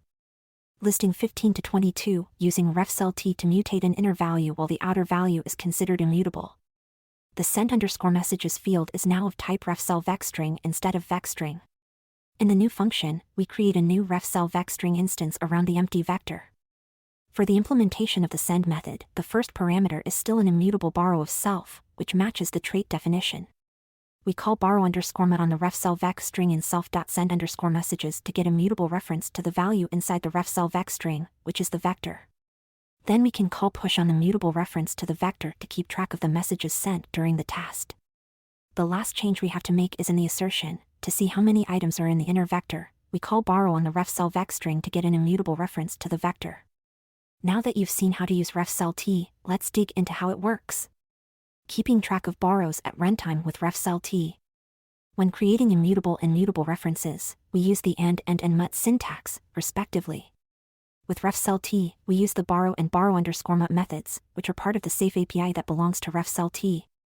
The borrow method returns the smart pointer type reft, and borrow_mut returns the smart pointer type refmut. Both types implement deref, so we can treat them like regular references. The RefCell T keeps track of how many reft and refmut smart pointers are currently active. Every time we call borrow, the RefCell T increases its count of how many immutable borrows are active. When a reft value goes out of scope, the count of immutable borrows goes down by 1. Just like the compile time borrowing rules, RefCell T lets us have many immutable borrows or one mutable borrow at any point in time. If we try to violate these rules, rather than getting a compiler error as we would with references, the implementation of RefCell T will panic at runtime. Listing 15 to 23 shows a modification of the implementation of send in listing 15 to 22. We're deliberately trying to create two mutable borrows active for the same scope to illustrate that RefCell T prevents us from doing this at runtime. Filename src/librs. Listing 15 to 23, creating two mutable references in the same scope to see that RefCell T will panic. We create a variable 1_borrow for the refmut t smart pointer returned from borrow_mut. Then we create another mutable borrow in the same way in the variable 2_borrow. This makes two mutable references in the same scope, which isn't allowed. When we run the tests for our library, the code in listing 15 to 23 will compile without any errors, but the test will fail. Notice that the code panicked with the message already borrowed, borrow mut error. This is how RefCell T handles violations of the borrowing rules at runtime. Choosing to catch borrowing errors at runtime rather than compile time, as we've done here, means you'd potentially be finding mistakes in your code later in the development process, possibly not until your code was deployed to production. Also, your code would incur a small runtime performance penalty as a result of keeping track of the borrows at runtime rather than compile time. However, using RefCell T makes it possible to write a mock object that can modify itself to keep track of the messages it has seen while you're using it in a context where only immutable values are allowed. You can use RefCell T despite its trade-offs to get more functionality than regular references provide. Having multiple owners of mutable data by combining RCT and RefCell T. A common way to use RefCell T is in combination with RCT. Recall that RCT lets you have multiple owners of some data, but it only gives immutable access to that data. If you have an RCT that holds a RefCell T, you can get a value that can have multiple owners and that you can mutate. For example, recall the cons list example in listing 15 to 18 where we used RCT to allow multiple lists to share ownership of another list. Because RCT holds only immutable values, we can't change any of the values in the list once we've created them. Let's add in RefCell T to gain the ability to change the values in the lists.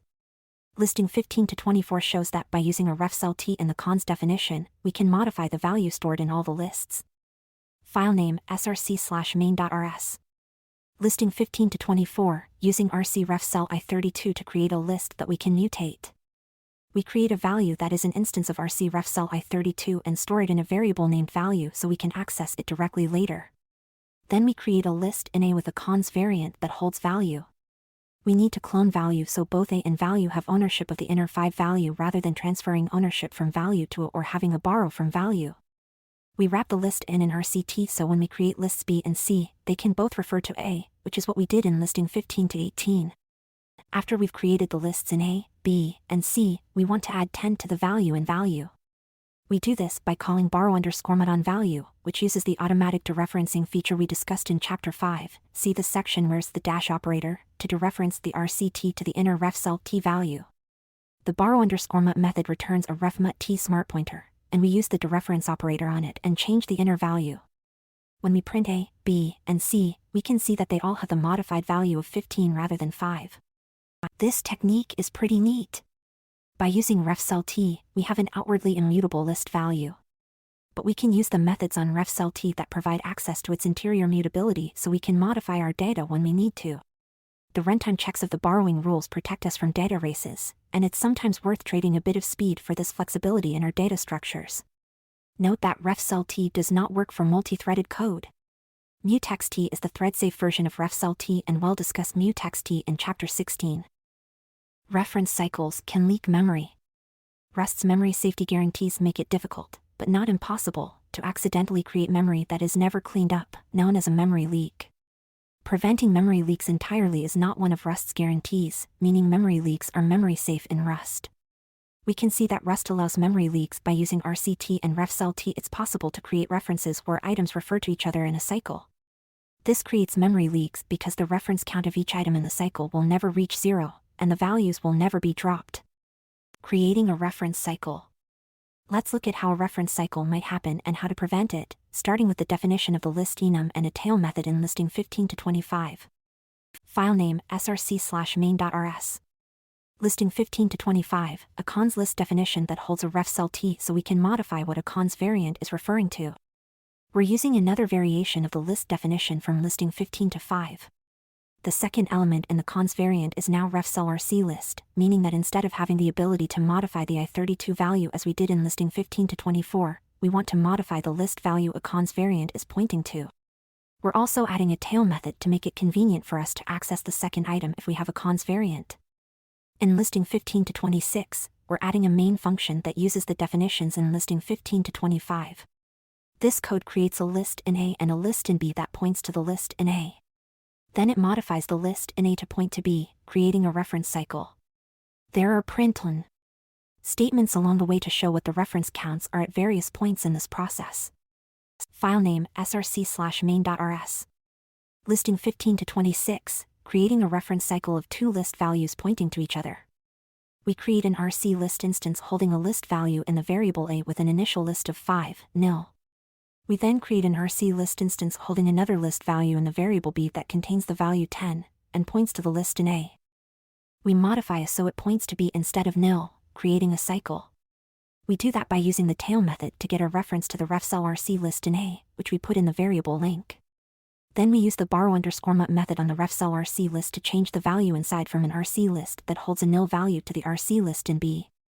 When we run this code, keeping the last println commented out for the moment, we'll get this output. The reference count of the RC list instances in both A and B are 2 after we change the list in A to point to B. At the end of main, Rust drops the variable B, which decreases the reference count of the B RC list instance from 2 to 1.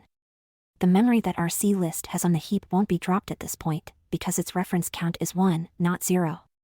Then Rust drops A, which decreases the reference count of the RC list instance from 2 to 1, as well.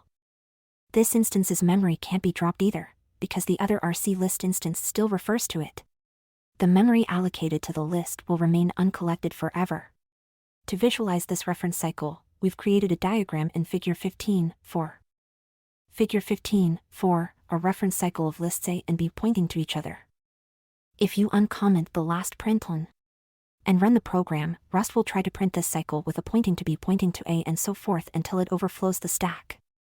Compared to a real-world program, the consequences creating a reference cycle in this example aren't very dire. Right after we create the reference cycle, the program ends. However, if a more complex program allocated lots of memory in a cycle and held onto it for a long time, the program would use more memory than it needed and might overwhelm the system, causing it to run out of available memory. Creating reference cycles is not easily done, but it's not impossible either. If you have RefCell T values that contain RCT values or similar nested combinations of types with interior mutability and reference counting, you must ensure that you don't create cycles. You can't rely on Rust to catch them. Creating a reference cycle would be a logic bug in your program that you should use automated tests, code reviews, and other software development practices to minimize. Another solution for avoiding reference cycles is reorganizing your data structures so that some references express ownership and some references don't. As a result, you can have cycles made up of some ownership relationships and some non-ownership relationships, and only the ownership relationships affect whether or not a value can be dropped. In listing 15 to 25, we always want cons variants to own their list, so reorganizing the data structure isn't possible. Let's look at an example using graphs made up of parent nodes and child nodes to see when non-ownership relationships are an appropriate way to prevent reference cycles. Preventing reference cycles, turning an RCT into a weak T. So far, we've demonstrated that calling RC clone increases the strong underscore count of an RCT instance, and an RCT instance is only cleaned up if its strong underscore count is 0. You can also create a weak reference to the value within an RCT instance by calling RC downgrade and passing a reference to the RCT. Strong references are how you can share ownership of an RCT instance. Weak references don't express an ownership relationship, and their count doesn't affect when an RCT instance is cleaned up. They won't cause a reference cycle because any cycle involving some weak references will be broken once the strong reference count of values involved is 0. When you call RC downgrade, you get a smart pointer of type weak T. Instead of increasing the strong underscore count in the RCT instance by 1, calling RC downgrade increases the weak underscore count by 1. The RCT type uses weak underscore count to keep track of how many weak T references exist, similar to strong underscore count. The difference is the weak underscore count doesn't need to be 0 for the RCT instance to be cleaned up.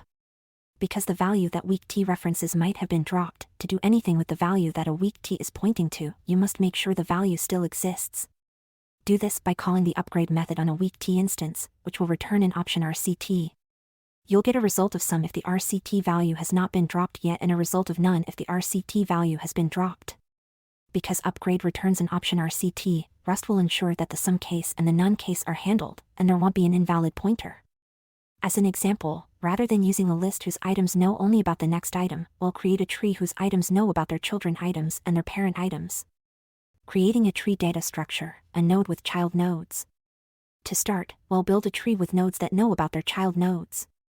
We'll create a struct named node that holds its own i32 value as well as references to its children node values. File name src/main.rs.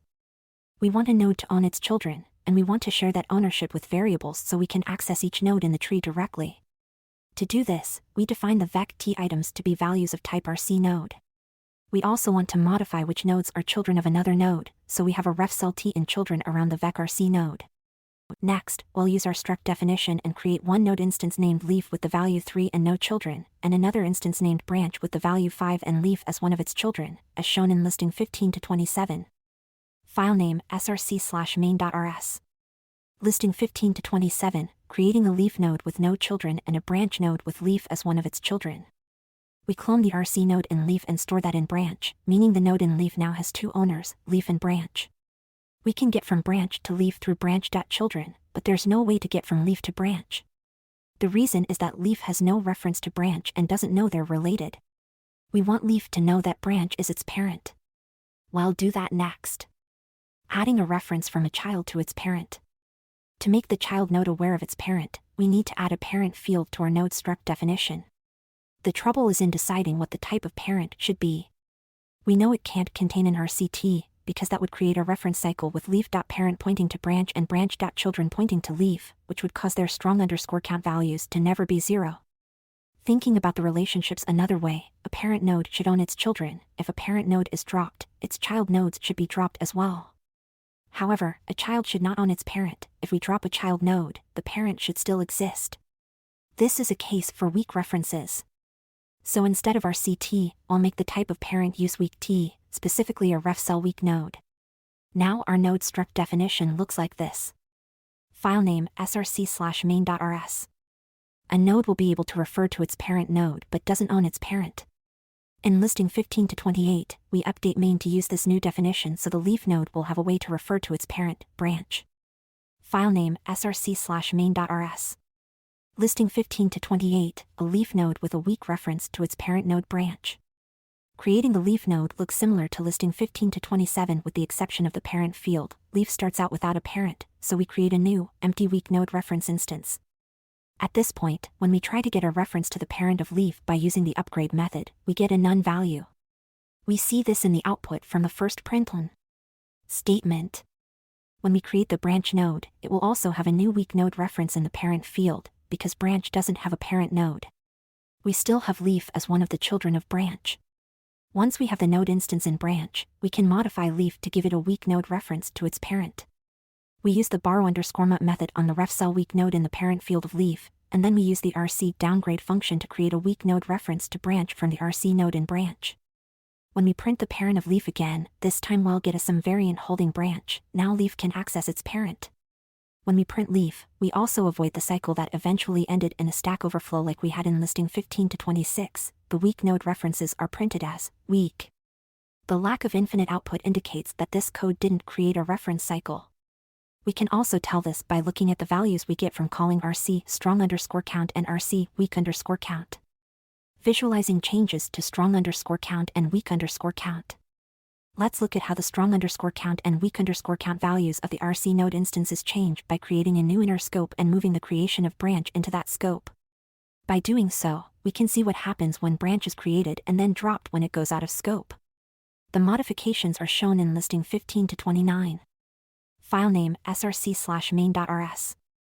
Listing 15 to 29, creating branch in an inner scope and examining strong and weak reference counts. After leaf is created, its RC node has a strong count of 1 and a weak count of 0. In the inner scope, we create branch and associate it with leaf, at which point when we print the counts, the RC node in branch will have a strong count of 1 and a weak count of 1, for leaf.parent pointing to branch with a weak node. When we print the counts in leaf, we'll see it will have a strong count of 2, because branch now has a clone of the RC node of leaf stored in branch.children, but will still have a weak count of 0.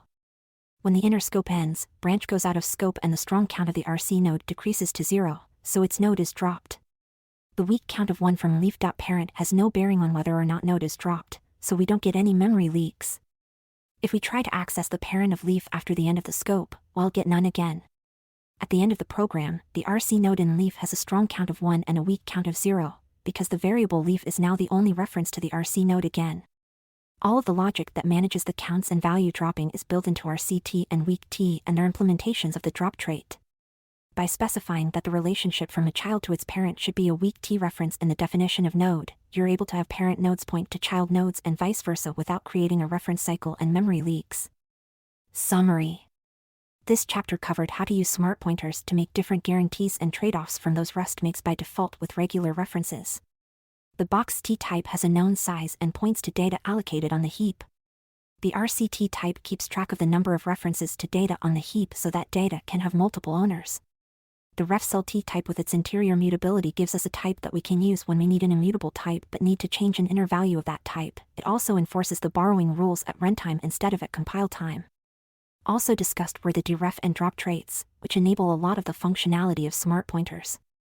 We explored reference cycles that can cause memory leaks and how to prevent them using weak T.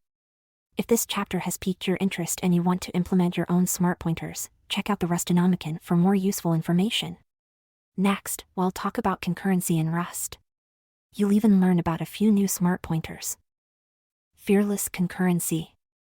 Handling concurrent programming safely and efficiently is another of Rust's major goals. Concurrent programming, where different parts of a program execute independently, and parallel programming, where different parts of a program execute at the same time, are becoming increasingly important as more computers take advantage of their multiple processors. Historically, programming in these contexts has been difficult and error-prone. Rust hopes to change that. Initially, the Rust team thought that ensuring memory safety and preventing concurrency problems were two separate challenges to be solved with different methods. Over time, the team discovered that the ownership and type systems are a powerful set of tools to help manage memory safety and concurrency problems. By leveraging ownership and type checking, many concurrency errors are compile-time errors in Rust rather than runtime errors. Therefore, rather than making you spend lots of time trying to reproduce the exact circumstances under which a runtime concurrency bug occurs, incorrect code will refuse to compile and present an error explaining the problem. As a result, you can fix your code while you're working on it rather than potentially after it has been shipped to production. We've nicknamed this aspect of Rust Fearless Concurrency. Fearless concurrency allows you to write code that is free of subtle bugs and is easy to refactor without introducing new bugs. Many languages are dogmatic about the solutions they offer for handling concurrent problems. For example, Erlang has elegant functionality for message passing concurrency but has only obscure ways to share state between threads. Supporting only a subset of possible solutions is a reasonable strategy for higher-level languages, because a higher-level language promises benefits from giving up some control to gain abstractions. However, lower-level languages are expected to provide the solution with the best performance in any given situation and have fewer abstractions over the hardware. Therefore, Rust offers a variety of tools for modeling problems in whatever way is appropriate for your situation and requirements. Here are the topics we'll cover in this chapter. How to create threads to run multiple pieces of code at the same time, message passing concurrency, where channels send messages between threads, shared state concurrency, where multiple threads have access to some piece of data, the sync and send traits, which extend Rust's concurrency guarantees to user-defined types as well as types provided by the standard library. Using threads to run code simultaneously. In most current operating systems, an executed program's code is run in a process, and the operating system will manage multiple processes at once. Within a program, you can also have independent parts that run simultaneously. The features that run these independent parts are called threads. For example, a web server could have multiple threads so that it could respond to more than one request at the same time. Splitting the computation in your program into multiple threads to run multiple tasks at the same time can improve performance, but it also adds complexity. Because threads can run simultaneously, there's no inherent guarantee about the order in which parts of your code on different threads will run. This can lead to problems, such as race conditions, where threads are accessing data or resources in an inconsistent order, deadlocks, where two threads are waiting for each other, preventing both threads from continuing, bugs that happen only in certain situations and are hard to reproduce and fix reliably. Rust attempts to mitigate the negative effects of using threads, but programming in a multi-threaded context still takes careful thought and requires a code structure that is different from that in programs running in a single thread. Programming languages implement threads in a few different ways, and many operating systems provide an API the language can call for creating new threads. The Rust standard library uses a 1:1 model of thread implementation, whereby a program uses one operating system thread per one language thread. There are crates that implement other models of threading that make different trade-offs to the 1:1 model. Creating a new thread with spawn. To create a new thread, we call the thread spawn function and pass it a closure. We talked about closures in chapter 13, containing the code we want to run in the new thread. The example in listing 16:1 prints some text from a main thread and other text from a new thread. File name src/main.rs. Listing 16:1, creating a new thread to print one thing while the main thread prints something else. Note that when the main thread of a Rust program completes, all spawn threads are shut down, whether or not they have finished running. The output from this program might be a little different every time, but it will look similar to the following. The calls to thread sleep force a thread to stop its execution for a short duration, allowing a different thread to run. The threads will probably take turns, but that isn't guaranteed. It depends on how your operating system schedules the threads.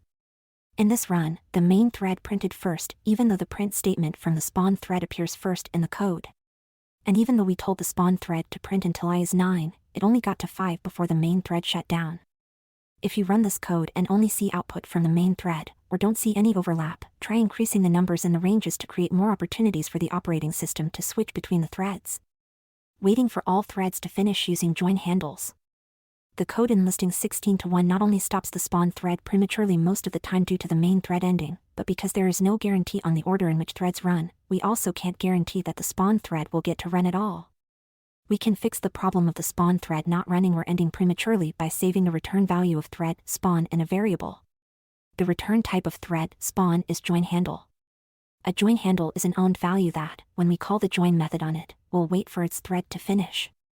Listing 16:2 shows how to use the join handle of the thread we created in listing 16:1 and call join to make sure the spawn thread finishes before main exits. File name src/main.rs. Listing 16:2, saving a join handle from thread spawn to guarantee the thread is run to completion. Calling join on the handle blocks the thread currently running until the thread represented by the handle terminates. Blocking a thread means that thread is prevented from performing work or exiting. Because we've put the call to join after the main threads for loop, running listing 16:2 should produce output similar to this. The two threads continue alternating, but the main thread waits because of the call to handle.join, and does not end until the spawn thread is finished. But let's see what happens when we instead move handle.join before the for loop in main, like this. File name src/main.rs. The main thread will wait for the spawn thread to finish and then run its for loop, so the output won't be interleaved anymore, as shown here. Small details, such as where join is called, can affect whether or not your threads run at the same time. Using move closures with threads.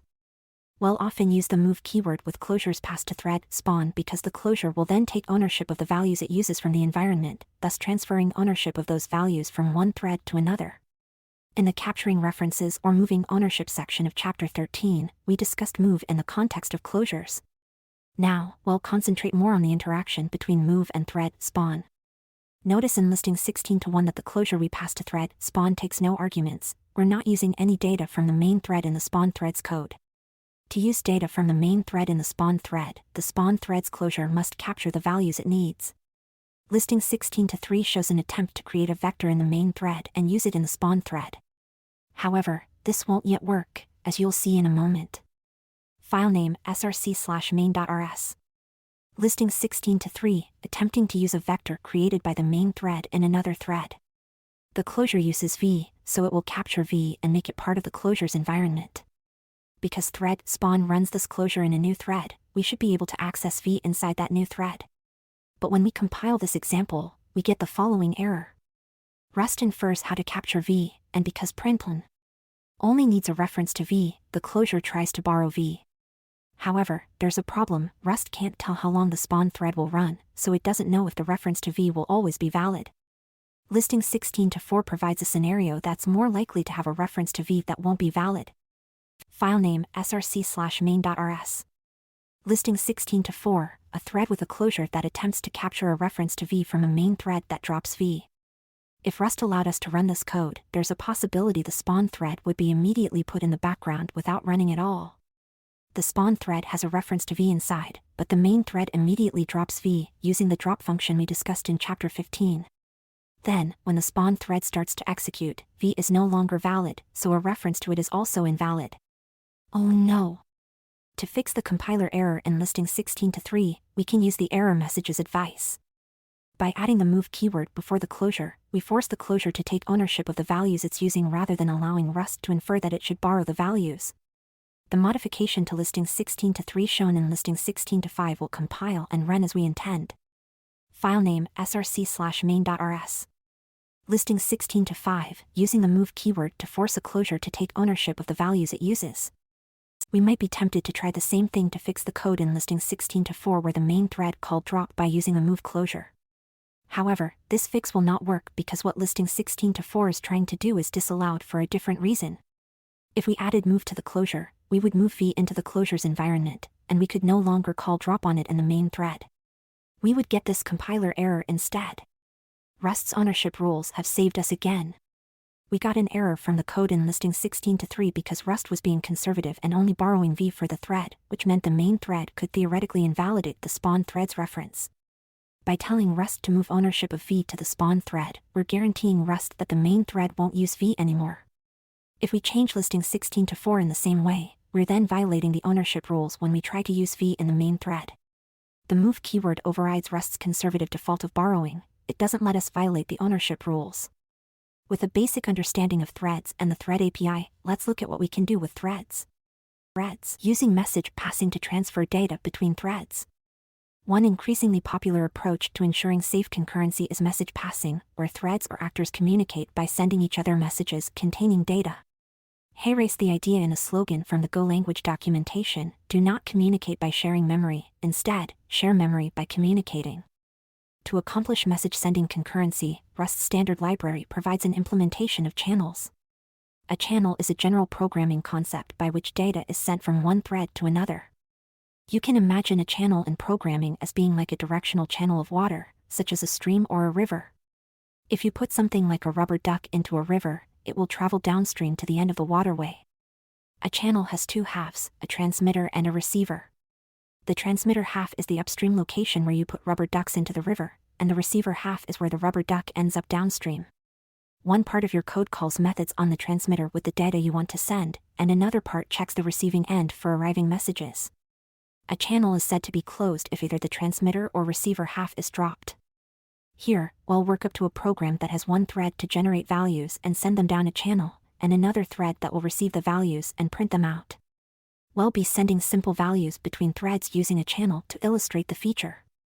Once you're familiar with the technique, you could use channels for any threads that need to communicate between each other, such as a chat system or a system where many threads perform parts of a calculation and send the parts to one thread that aggregates the results. First, in listing 16-6, we'll create a channel but not do anything with it. Note that this won't compile yet because Rust can't tell what type of values we want to send over the channel. File name src/main.rs. Listing 16-6, creating a channel and assigning the two halves to TX and RX. We create a new channel using the MPSC channel function. MPSC stands for multiple producer, single consumer. In short, the way Rust's standard library implements channels means a channel can have multiple sending ends that produce values but only one receiving end that consumes those values. Imagine multiple streams flowing together into one big river. Everything sent down any of the streams will end up in one river at the end. We'll start with a single producer for now, but we'll add multiple producers when we get this example working. The MPSC channel function returns a tuple, the first element of which is the sending end, the transmitter end, the second element is the receiving end, the receiver. The abbreviations TX and RX are traditionally used in many fields for transmitter and receiver respectively, so we name our variables as such to indicate each end. We're using a let statement with a pattern that destructures the tuples. We'll discuss the use of patterns in let statements and destructuring in Chapter 18.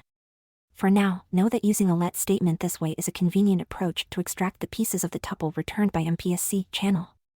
Let's move the transmitting end into a spawn thread and have it send one string so the spawn thread is communicating with the main thread, as shown in listing 16-7. This is like putting a rubber duck in the river upstream or sending a chat message from one thread to another. File name src/main.rs. Listing 16 to 7, moving tx to a spawn thread and sending hi. Again, we're using thread spawn to create a new thread and then using move to move tx into the closure so the spawn thread owns tx. The spawn thread needs to own the transmitter to be able to send messages through the channel. The transmitter has a send method that takes the value we want to send. The send method returns a result t e type, so if the receiver has already been dropped and there's nowhere to send a value, the send operation will return an error. In this example, we're calling unwrap to panic in case of an error. But in a real application, we would handle it properly, return to Chapter 9 to review strategies for proper error handling. In listing 16 to 8, we'll get the value from the receiver in the main thread. This is like retrieving the rubber duck from the water at the end of the river or receiving a chat message. File name src/main.rs. Listing 16 to 8, receiving the value hi in the main thread and printing it. The receiver has two useful methods, rec and try_rec. We're using rec, short for receive, which will block the main thread's execution and wait until a value is sent down the channel. Once a value is sent, rec will return it in a result t, e. When the transmitter closes, rec will return an error to signal that no more values will be coming. The try_rec method doesn't block, but will instead return a result t, e immediately, an OK value holding a message if one is available and an error value if there aren't any messages this time. Using try_rec is useful if this thread has other work to do while waiting for messages. We could write a loop that calls try_rec every so often, handles a message if one is available, and otherwise does other work for a little while until checking again. We've used rec in this example for simplicity. We don't have any other work for the main thread to do other than wait for messages, so blocking the main thread is appropriate. When we run the code in listing 16 to 8, we'll see the value printed from the main thread. Perfect. Channels and ownership transference. The ownership rules play a vital role in message sending because they help you write safe, concurrent code. Preventing errors in concurrent programming is the advantage of thinking about ownership throughout your Rust programs. Let's do an experiment to show how channels and ownership work together to prevent problems. We'll try to use a val value in the spawn thread after we've sent it down the channel. Try compiling the code in listing 16 to 9 to see why this code isn't allowed. File name src/main.rs. Listing 16 to 9, attempting to use val after we've sent it down the channel. Here, we try to print val after we've sent it down the channel via tx.send. Allowing this would be a bad idea. Once the value has been sent to another thread, that thread could modify or drop it before we try to use the value again. Potentially, the other thread's modifications could cause errors or unexpected results due to inconsistent or non-existent data. However, Rust gives us an error if we try to compile the code in listing 16 to 9. Our concurrency mistake has caused a compile time error.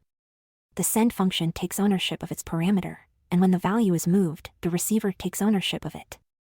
This stops us from accidentally using the value again after sending it. The ownership system checks that everything is okay. Sending multiple values and seeing the receiver waiting. The code in listing 16 to 8 compiled and ran, but it didn't clearly show us that two separate threads were talking to each other over the channel. In listing 16 to 10 we've made some modifications that will prove the code in listing 16 to 8 is running concurrently. The spawn thread will now send multiple messages and pause for a second between each message. File name src/main.rs. Listing 16 to 10, sending multiple messages and pausing between each.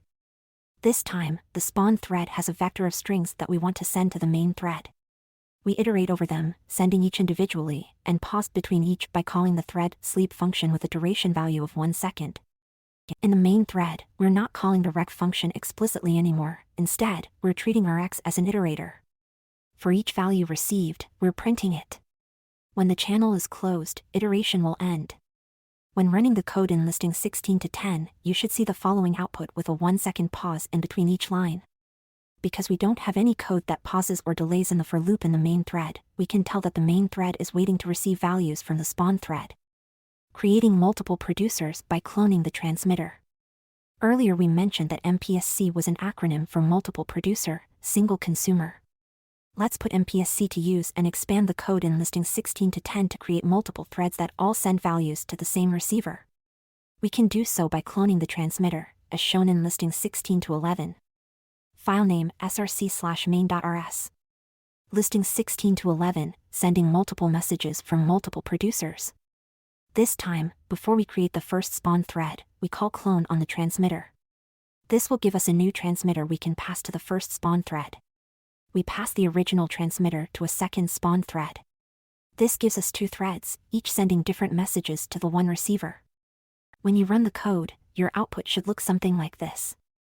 You might see the values in another order, depending on your system.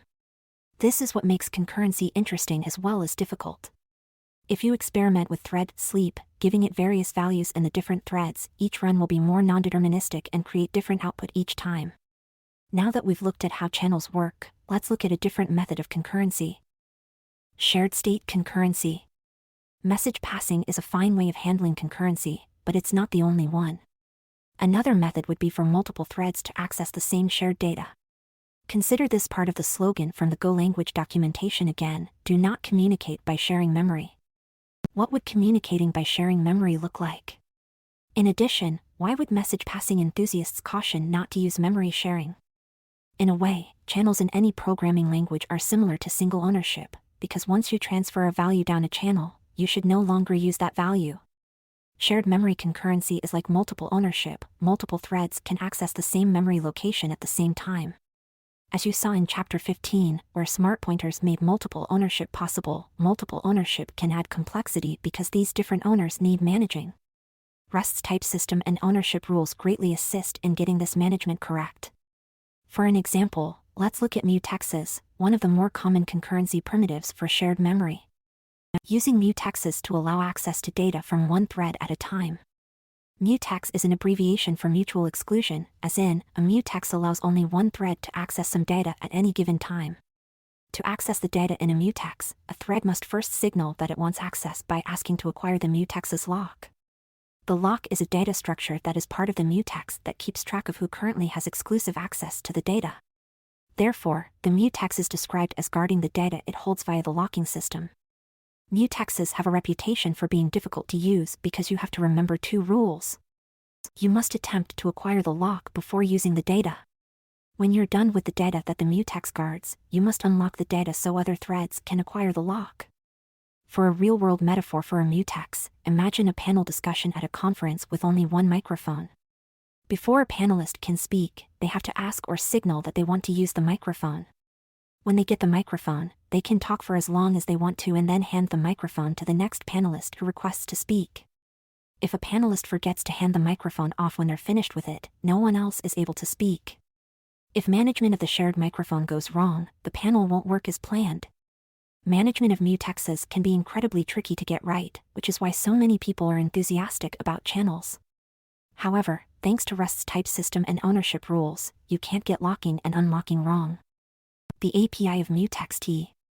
As an example of how to use a mutex, let's start by using a mutex in a single-threaded context, as shown in listing 16 to 12.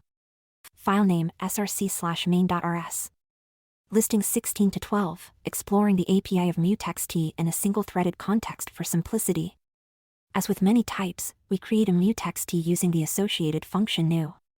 To access the data inside the mutex, we use the lock method to acquire the lock. This call will block the current thread so it can't do any work until it's our turn to have the lock. The call to lock would fail if another thread holding the lock panicked. In that case, no one would ever be able to get the lock, so we've chosen to unwrap and have this thread panic if we're in that situation. After we've acquired the lock, we can treat the return value, named number in this case, as a mutable reference to the data inside. The type system ensures that we acquire a lock before using the value in M. The type of M is mutex I32, not I32, so we must call lock to be able to use the I32 value. We can't forget, the type system won't let us access the inner I32 otherwise. As you might suspect, mutex is a smart pointer.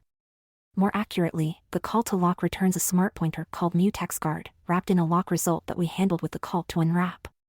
The mutexGuard smart pointer implements Deref to point at our inner data. The smart pointer also has a drop implementation that releases the lock automatically when a mutexGuard goes out of scope, which happens at the end of the inner scope. As a result, we don't risk forgetting to release the lock and blocking the mutex from being used by other threads, because the lock release happens automatically. After dropping the lock, we can print the mutex value and see that we were able to change the inner I32 to 6. Sharing a mutex between multiple threads. Now, let's try to share a value between multiple threads using mutxt. Well, spin up 10 threads and have them each increment a counter value by 1, so the counter goes from 0 to 10. The next example in listings 16 to 13 will have a compiler error, and we'll use that error to learn more about using mutxt and how Rust helps us use it correctly. File name src/main.rs. Listings 16 to 13, 10 threads each increment a counter guarded by a mutxt. We create a counter variable to hold an i32 inside a mutxt, as we did in listings 16 to 12. Next, we create 10 threads by iterating over a range of numbers. We use thread spawn and give all the threads the same closure, one that moves the counter into the thread, acquires a lock on the mutxt by calling the lock method, and then adds 1 to the value in the mutex. When a thread finishes running its closure, number will go out of scope and release the lock so another thread can acquire it. In the main thread, we collect all the join handles. Then, as we did in listing 16 to 2, we call join on each handle to make sure all the threads finish. At that point, the main thread will acquire the lock and print the result of this program. We hinted that this example wouldn't compile. Now let's find out why. The error message states that the counter value was moved in the previous iteration of the loop. Rust is telling us that we can't move the ownership of lock counter into multiple threads. Let's fix the compiler error with a multiple ownership method we discussed in Chapter 15. Multiple ownership with multiple threads. In Chapter 15, we gave a value multiple owners by using the smart pointer RCT to create a reference counted value. Let's do the same here and see what happens. We'll wrap the mutxt in RCT in listing 16 to 14 and clone the RCT before moving ownership to the thread. File name src/main.rs. Listing 16 to 14, attempting to use RCT to allow multiple threads to own the mutxt. Once again, we compile and get different errors. The compiler is teaching us a lot. Wow, that error message is very wordy. Hey, erase the important part to focus on, RC mutex i32 cannot be sent between threads safely. The compiler is also telling us the reason why, the trait send is not implemented for RC mutex i32.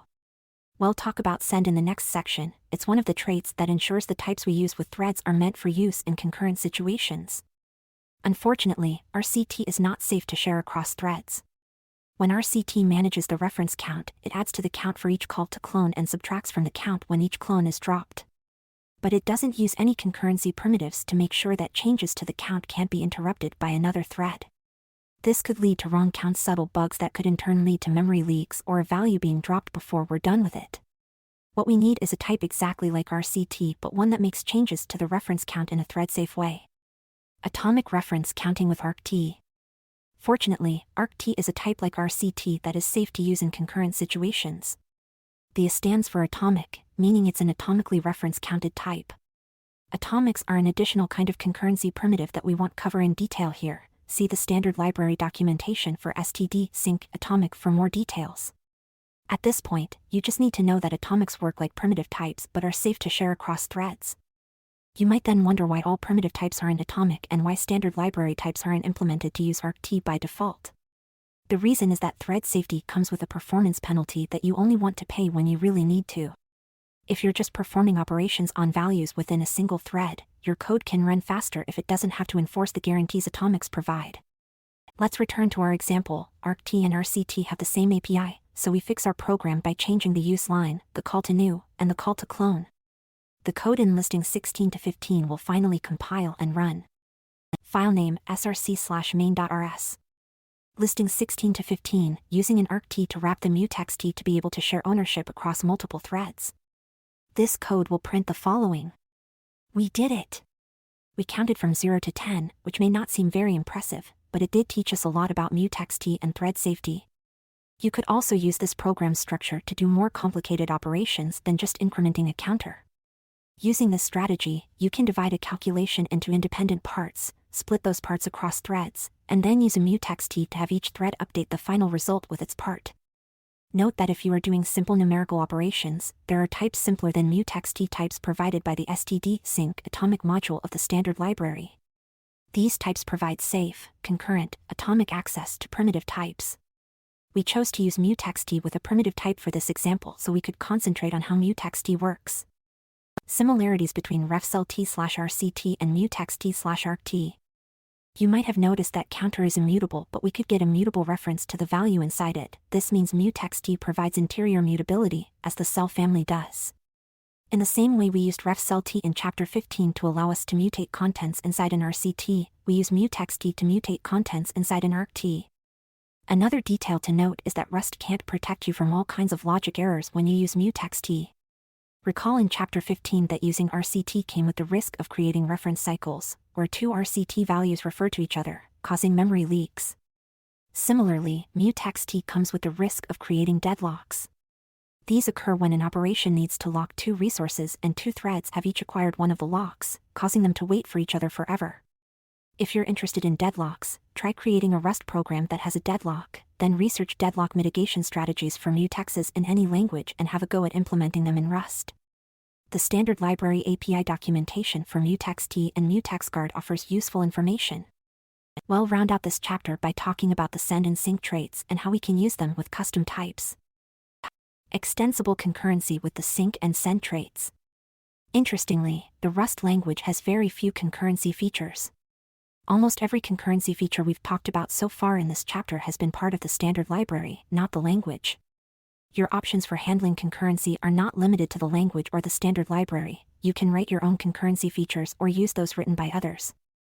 However, two concurrency concepts are embedded in the language, the STD marker traits sync and send, allowing transference of ownership between threads with send. The send marker trait indicates that ownership of values of the type implementing send can be transferred between threads. Almost every Rust type is send, but there are some exceptions, including RCT. This cannot be send because if you cloned an RCT value and tried to transfer ownership of the clone to another thread, both threads might update the reference count at the same time. For this reason, RCT is implemented for use in single-threaded situations where you don't want to pay the thread-save performance penalty. Therefore, Rust's type system and trait bounds ensure that you can never accidentally send an RCT value across threads unsafely. When we tried to do this in listings 16 to 14, we got the error the trait send is not implemented for RC mutex I32. When we switched to ArcT, which is send, the code compiled. Any type composed entirely of send types is automatically marked as send as well. Almost all primitive types are send, aside from raw pointers, which we'll discuss in Chapter 19. Allowing access from multiple threads with sync. The sync marker trait indicates that it is safe for the type implementing sync to be referenced from multiple threads. In other words, any type T is sync if and T, an immutable reference to T, is send, meaning the reference can be sent safely to another thread. Similar to send, primitive types are sync, and types composed entirely of types that are sync are also sync. The smart pointer RCT is also not sync for the same reasons that it's not send. The RefCell T type, which we talked about in Chapter 15, and the family of related cell T types are not sync. The implementation of borrow checking that RefCell T does at runtime is not thread safe. The smart pointer mutext is sync and can be used to share access with multiple threads, as you saw in the sharing a mutext between multiple threads section. Implementing send and sync manually is unsafe. Because types that are made up of send and sync traits are automatically also send and sync, we don't have to implement those traits manually. As marker traits, they don't even have any methods to implement. They're just useful for enforcing invariants related to concurrency. Manually implementing these traits involves implementing unsafe Rust code. We'll talk about using unsafe Rust code in Chapter 19. For now, the important information is that building new concurrent types not made up of send and sync parts requires careful thought to uphold the safety guarantees. The Rustonomicon has more information about these guarantees and how to uphold them. Summary. This isn't the last you'll see of concurrency in this book. The project in Chapter 20 will use the concepts in this chapter in a more realistic situation than the smaller examples discussed here. As mentioned earlier, because very little of how Rust handles concurrency is part of the language, many concurrency solutions are implemented as crates. These evolve more quickly than the standard library, so be sure to search online for the current, state-of-the-art crates to use in multi-threaded situations. The Rust standard library provides channels for message passing and smart pointer types, such as mutext and ArcT, that are safe to use in concurrent contexts. The type system and the borrow checker ensure that the code using these solutions won't end up with data races or invalid references. Once you get your code to compile, you can rest assured that it will happily run on multiple threads without the kinds of hard-to-track-down bugs common in other languages. Concurrent programming is no longer a concept to be afraid of. Go forth and make your programs concurrent, fearlessly. Next, we'll talk about idiomatic ways to model problems and structure solutions as your Rust programs get bigger. In addition, we'll discuss how Rust's idioms relate to those you might be familiar with from object-oriented programming. Object-oriented programming features of Rust. Object-oriented programming, OOP, is a way of modeling programs. Objects as a programmatic concept were introduced in the programming language Simula in the 1960s. Those objects influenced Alan Kay's programming architecture in which objects pass messages to each other. To describe this architecture, he coined the term object-oriented programming in 1967.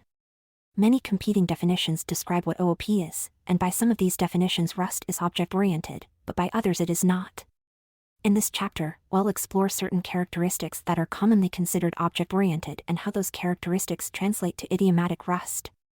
We'll then show you how to implement an object-oriented design pattern in Rust and discuss the trade-offs of doing so versus implementing a solution using some of Rust's strengths instead. Characteristics of object-oriented languages. There is no consensus in the programming community about what features a language must have to be considered object-oriented. Rust is influenced by many programming paradigms, including OOP. For example, we explored the features that came from functional programming in Chapter 13. Arguably, OOP languages share certain common characteristics, namely objects, encapsulation, and inheritance. Let's look at what each of those characteristics means and whether Rust supports it. Objects contain data and behavior. The book Design Patterns, Elements of Reusable Object-Oriented Software by Eric Gamma, Richard Helm, Ralph Johnson, and John Vlisides, Addison Wesley Professional, 1994, colloquially referred to as the Gang of Four book, is a catalog of object-oriented design patterns. It defines OOP this way. Using this definition, Rust is object-oriented, structs and enums have data, and impl blocks provide methods on structs and enums. Even though structs and enums with methods aren't called objects, they provide the same functionality, according to the Gang of Four's definition of objects. Encapsulation that hides implementation details. Another aspect commonly associated with OOP is the idea of encapsulation, which means that the implementation details of an object aren't accessible to code using that object. Therefore, the only way to interact with an object is through its public API. Code using the object shouldn't be able to reach into the object's internals and change data or behavior directly. This enables the programmer to change and refactor an object's internals without needing to change the code that uses the object. We discussed how to control encapsulation in Chapter 7. We can use the pub keyword to decide which modules, types, functions, and methods in our code should be public, and by default everything else is private. For example, we can define a struct average collection that has a field containing a vector of i32 values. The struct can also have a field that contains the average of the values in the vector, meaning the average doesn't have to be computed on demand whenever anyone needs it. In other words, average collection will cache the calculated average for us. Listing 17:1 has the definition of the average collection struct. Filename src/librs. Listing 17:1, an average collection struct that maintains a list of integers and the average of the items in the collection. The struct is marked pub so that other code can use it, but the fields within the struct remain private. This is important in this case because we want to ensure that whenever a value is added or removed from the list, the average is also updated. We do this by implementing add, remove, and average methods on the struct, as shown in listing 17:2. Filename src/librs. Listing 17:2, implementations of the public methods add, remove, and average on average collection. The public methods add, remove, and average are the only ways to access or modify data in an instance of average collection. When an item is added to list using the add method or removed using the remove method, the implementations of each call the private update_average method that handles updating the average field as well. We leave the list and average fields private so there is no way for external code to add or remove items to or from the list field directly, otherwise, the average field might become out of sync when the list changes. The average method returns the value in the average field, allowing external code to read the average but not modify it. Because we've encapsulated the implementation details of the struct average collection, we can easily change aspects, such as the data structure, in the future. For instance, we could use a hash set i32 instead of a vec i32 for the list field. As long as the signatures of the add, remove, and average public methods stay the same, code using average collection wouldn't need to change. If we made list public instead, this wouldn't necessarily be the case. Hash set i32 and vec i32 have different methods for adding and removing items, so the external code would likely have to change if it were modifying list directly. If encapsulation is a required aspect for a language to be considered object-oriented, then Rust meets that requirement. The option to use pub or not for different parts of code enables encapsulation of implementation details. Inheritance is a type system and is code sharing. Inheritance is a mechanism whereby an object can inherit elements from another object's definition, thus gaining the parent object's data and behavior without you having to define them again. If a language must have inheritance to be an object-oriented language, then Rust is not one. There is no way to define a struct that inherits the parent structs fields and method implementations without using a macro. However, if you're used to having inheritance in your programming toolbox, you can use other solutions in Rust, depending on your reason for reaching for inheritance in the first place. You would choose inheritance for two main reasons. One is for reuse of code. You can implement particular behavior for one type, and inheritance enables you to reuse that implementation for a different type. You can do this in a limited way in Rust code using default trait method implementations, which you saw in listing 10 to 14 when we added a default implementation of the summarize method on the summary trait. Any type implementing the summary trait would have the summarize method available on it without any further code. This is similar to a parent class having an implementation of a method and an inheriting child class also having the implementation of the method. We can also override the default implementation of the summarize method when we implement the summary trait, which is similar to a child class overriding the implementation of a method inherited from a parent class. The other reason to use inheritance relates to the type system, to enable a child type to be used in the same places as the parent type. This is also called polymorphism, which means that you can substitute multiple objects for each other at runtime if they share certain characteristics. Inheritance has recently fallen out of favor as a programming design solution in many programming languages because it's often at risk of sharing more code than necessary.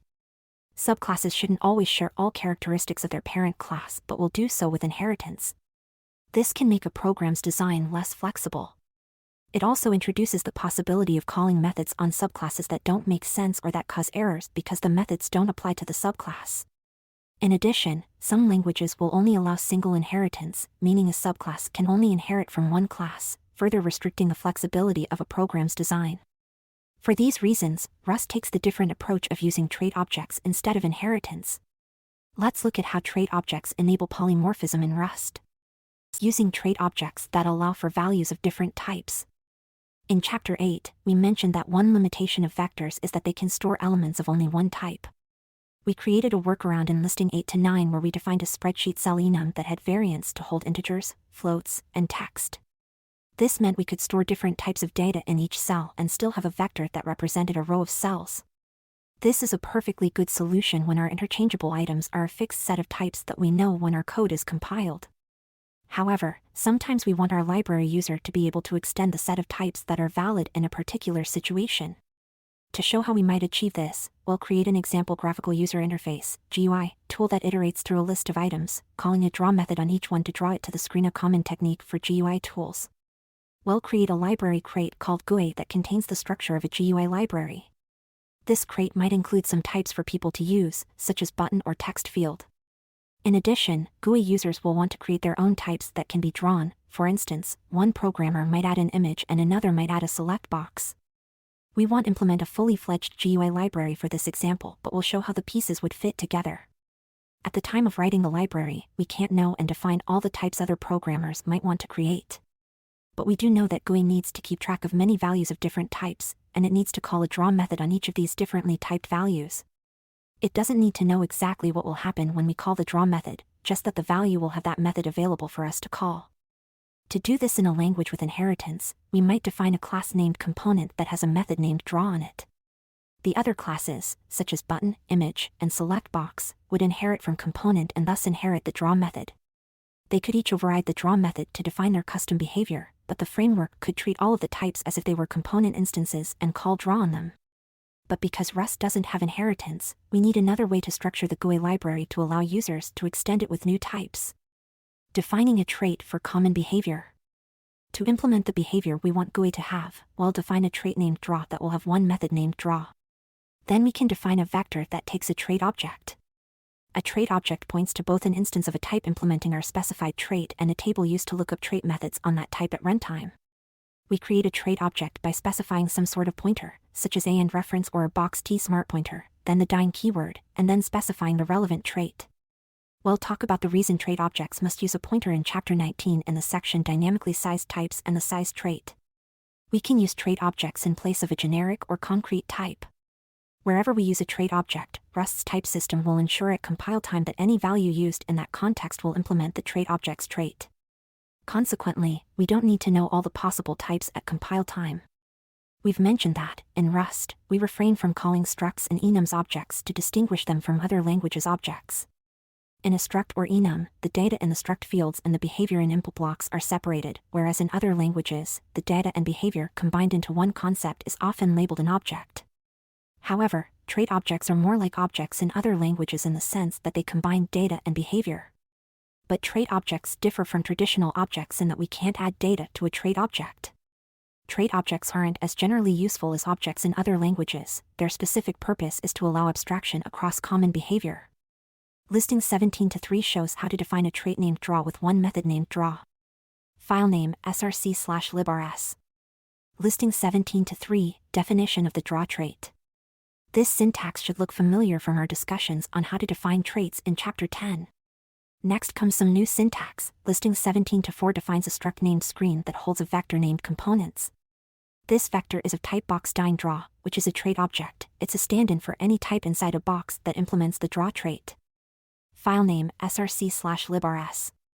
Listing 17-4, definition of the screen struct with a components field holding a vector of trait objects that implement the draw trait. On the screen struct, we'll define a method named run that will call the draw method on each of its components, as shown in listing 17-5. File name src/librs. Listing 17-5, a run method on screen that calls the draw method on each component. This works differently from defining a struct that uses a generic type parameter with trait bounds. A generic type parameter can only be substituted with one concrete type at a time, whereas trait objects allow for multiple concrete types to fill in for the trait object at runtime. For example, we could have defined the screen struct using a generic type and a trait bound as in listing 17-6. File name src/librs. Listing 17-6, an alternate implementation of the screen struct and its run method using generics and trait bounds. This restricts us to a screen instance that has a list of components all of type button or all of type text field. If you'll only ever have homogeneous collections, using generics and trait bounds is preferable because the definitions will be monomorphized at compile time to use the concrete types. On the other hand, with the method using trait objects, one screen instance can hold a vect that contains a box button as well as a box text field. Let's look at how this works, and then we'll talk about the runtime performance implications. Implementing the trait. Now we'll add some types that implement the draw trait. We'll provide the button type. Again, actually implementing a GUI library is beyond the scope of this book, so the draw method won't have any useful implementation in its body. To imagine what the implementation might look like, a button struct might have fields for width, height, and label, as shown in listing 17-7. File name src/librs. Listing 17-7, a button struct that implements the draw trait. The width, height, and label fields on button will differ from the fields on other components. For example, a text field type might have those same fields plus a placeholder field. Each of the types we want to draw on the screen will implement the draw trait, but we'll use different code in the draw method to define how to draw that particular type, as button has here, without the actual GUI code, as mentioned. The button type, for instance, might have an additional input block containing methods related to what happens when a user clicks the button. These kinds of methods won't apply to types like text field. If someone using our library decides to implement a select box struct that has width, height, and options fields, they implement the draw trait on the select box type as well, as shown in listing 17-8. File name src/main.rs. Listing 17-8, another crate using GUI and implementing the draw trait on a select box struct. Our library's user can now write their main function to create a screen instance. To the screen instance, they can add a select box and a button by putting each in a box T to become a trait object. They can then call the run method on the screen instance, which will call draw on each of the components. Listing 17-9 shows this implementation. File name src/main.rs. Listing 17-9, using trait objects to store values of different types that implement the same trait. When we wrote the library, we didn't know that someone might add the select box type, but our screen implementation was able to operate on the new type and draw it because select box implements the draw trait, which means it implements the draw method. This concept of being concerned only with the messages a value responds to rather than the value's concrete type is similar to the concept of duck typing in dynamically typed languages. If it walks like a duck and quacks like a duck, then it must be a duck. In the implementation of run on screen in listing 17-5, run doesn't need to know what the concrete type of each component is. It doesn't check whether a component is an instance of a button or a select box, it just calls the draw method on the component. By specifying box.draw as the type of the values in the component's vector, we've defined screen to need values that we can call the draw method on. The advantage of using trait objects and Rust's type system to write code similar to code using duck typing is that we never have to check whether a value implements a particular method at runtime or worry about getting errors if a value doesn't implement a method but we call it anyway. Rust won't compile our code if the values don't implement the traits that the trait objects need. For example, listing 17-10 shows what happens if we try to create a screen with a string as a component. File name src/main.rs. Listing 17-10, attempting to use a type that doesn't implement the trait object's trait. We'll get this error because string doesn't implement the draw trait. This error lets us know that either we're passing something to screen we didn't mean to pass and so should pass a different type, or we should implement draw on string so that screen is able to call draw on it. Trait objects perform dynamic dispatch. Recall in the Performance of Code Using Generics section in Chapter 10 our discussion on the monomorphization process performed by the compiler when we use trait bounds on generics. The compiler generates non-generic implementations of functions and methods for each concrete type that we use in place of a generic type parameter. The code that results from monomorphization is doing static dispatch, which is when the compiler knows what method you're calling at compile time. This is opposed to dynamic dispatch, which is when the compiler can't tell at compile time which method you're calling. In dynamic dispatch cases, the compiler emits code that at runtime will figure out which method to call. When we use trait objects, Rust must use dynamic dispatch. The compiler doesn't know all the types that might be used with the code that's using trait objects, so it doesn't know which method implemented on which type to call. Instead, at runtime, Rust uses the pointers inside the trait object to know which method to call. This lookup incurs a runtime cost that doesn't occur with static dispatch. Dynamic dispatch also prevents the compiler from choosing to inline a method's code, which in turn prevents some optimizations. However, we did get extra flexibility in the code that we wrote in listing 17-5 and were able to support in listing 17-9, so it's a trade-off to consider. Implementing an object-oriented design pattern. The state pattern is an object-oriented design pattern. The crux of the pattern is that we define a set of states a value can have internally. The states are represented by a set of state objects, and the value's behavior changes based on its state. We're going to work through an example of a blog post struct that has a field to hold its state, which will be a state object from the set draft, review, or published. The state objects share functionality. In Rust, of course, we use structs and traits rather than objects and inheritance. Each state object is responsible for its own behavior and for governing when it should change into another state. The value that holds a state object knows nothing about the different behavior of the states or when to transition between states. The advantage of using the state pattern is that, when the business requirements of the program change, we won't need to change the code of the value holding the state or the code that uses the value. We'll only need to update the code inside one of the state objects to change its rules or perhaps add more state objects. First, we're going to implement the state pattern in a more traditional object-oriented way, then we'll use an approach that's a bit more natural in Rust. Let's dig into incrementally implementing a blog post workflow using the state pattern. The final functionality will look like this. A blog post starts as an empty draft. When the draft is done, a review of the post is requested. When the post is approved, it gets published. Only published blog posts return content to print, so unapproved posts can't accidentally be published. Any other changes attempted on a post should have no effect. For example, if we try to approve a draft blog post before we've requested a review, the post should remain an unpublished draft. Listing 17-11 shows this workflow in code form. This is an example usage of the API we'll implement in a library crate named blog. This won't compile yet because we haven't implemented the blog crate. File name src/main.rs. Listing 17-11, code that demonstrates the desired behavior we want our blog crate to have. We want to allow the user to create a new draft blog post with post new. We want to allow text to be added to the blog post. If we try to get the post's content immediately, before approval, we shouldn't get any text because the post is still a draft. We've added assert_eq in the code for demonstration purposes. An excellent unit test for this would be to assert that a draft blog post returns an empty string from the content method, but we're not going to write tests for this example. Next, we want to enable a request for a review of the post, and we want content to return an empty string while waiting for the review. When the post receives approval, it should get published, meaning the text of the post will be returned when content is called. Notice that the only type we're interacting with from the crate is the post type. This type will use the state pattern and will hold a value that will be one of 3 state objects representing the various states a post can be in draft, waiting for review, or published. Changing from one state to another will be managed internally within the post type. The states change in response to the methods called by our library's users on the post instance, but they don't have to manage the state changes directly. Also, users can't make a mistake with the states, like publishing a post before it's reviewed. Defining post and creating a new instance in the draft state. Let's get started on the implementation of the library. We know we need a public post struct that holds some content, so we'll start with the definition of the struct and an associated public new function to create an instance of post, as shown in listing 17 to 12. We'll also make a private state trait that will define the behavior that all state objects for a post must have. Then post will hold a trait object of box_dyn state inside an option t in a private field named state to hold the state object. You'll see why the option t is necessary in a bit. Filename src/librs. Listing 17 to 12, definition of a post struct and a new function that creates a new post instance, a state trait, and a draft struct.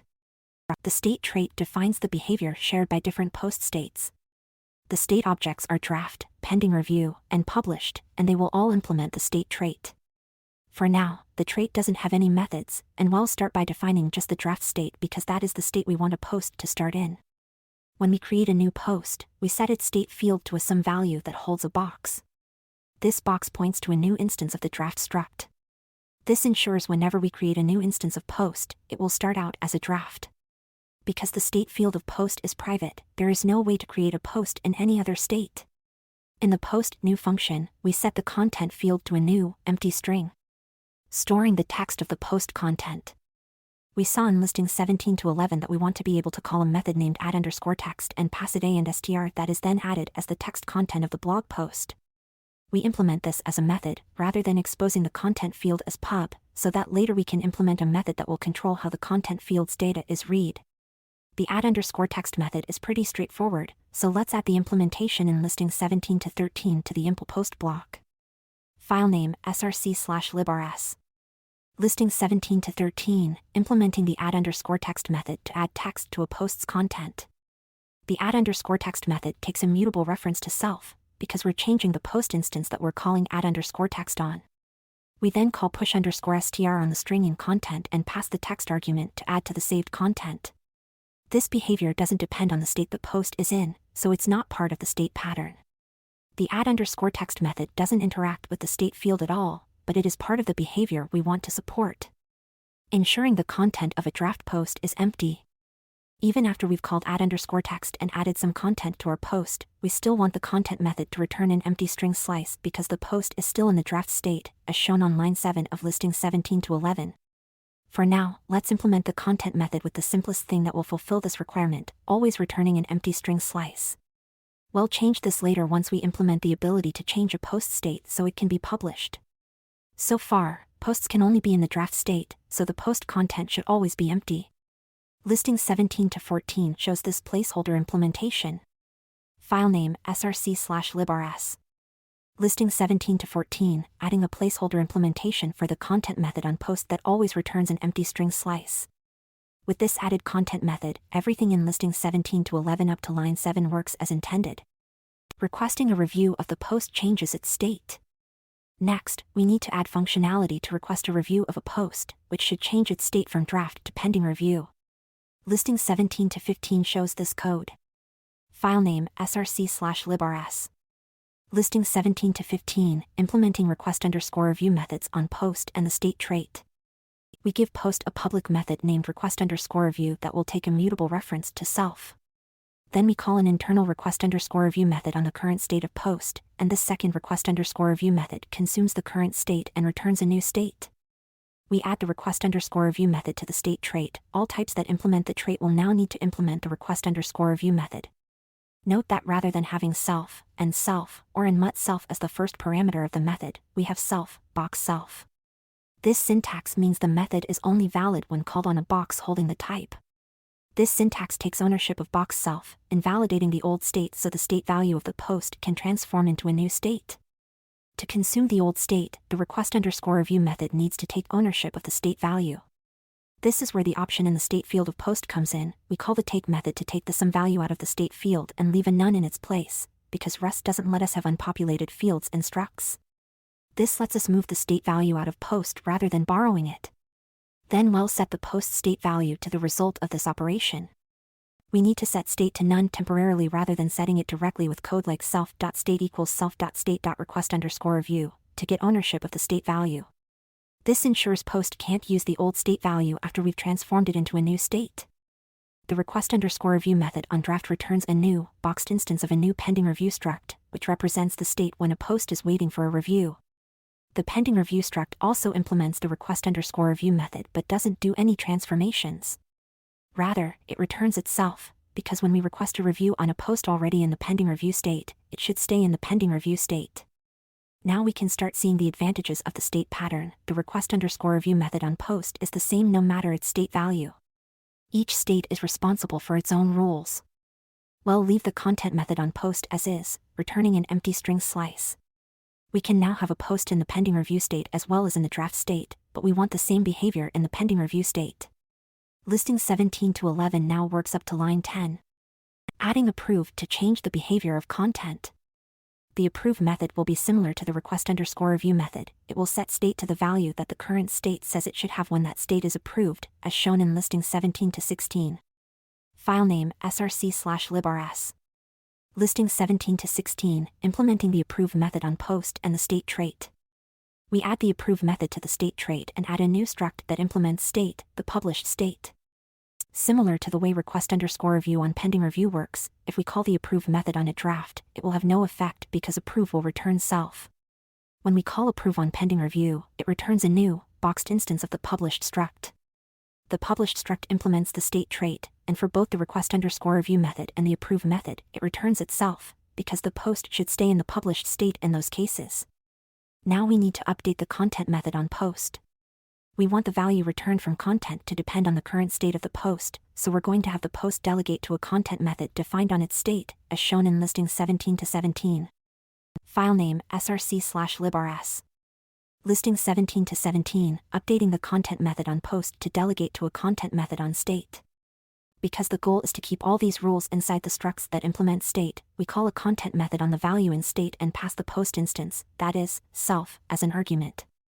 Then we return the value that's returned from using the content method on the state value. We call the as_ref method on the option because we want a reference to the value inside the option rather than ownership of the value. Because state is an option box_dine state, when we call as_f, an option and box_dine state is returned. If we didn't call as_f, we would get an error because we can't move state out of the borrowed and self of the function parameter. We then call the unwrap method, which we know will never panic, because we know the methods on post ensure that state will always contain a some value when those methods are done. This is one of the cases we talked about in the cases in which you have more information than the compiler section of chapter 9 when we know that a none value is never possible, even though the compiler isn't able to understand that. At this point, when we call content on the end box_dine state, deref coercion will take effect on the end and the box, so the content method will ultimately be called on the type that implements the state trait.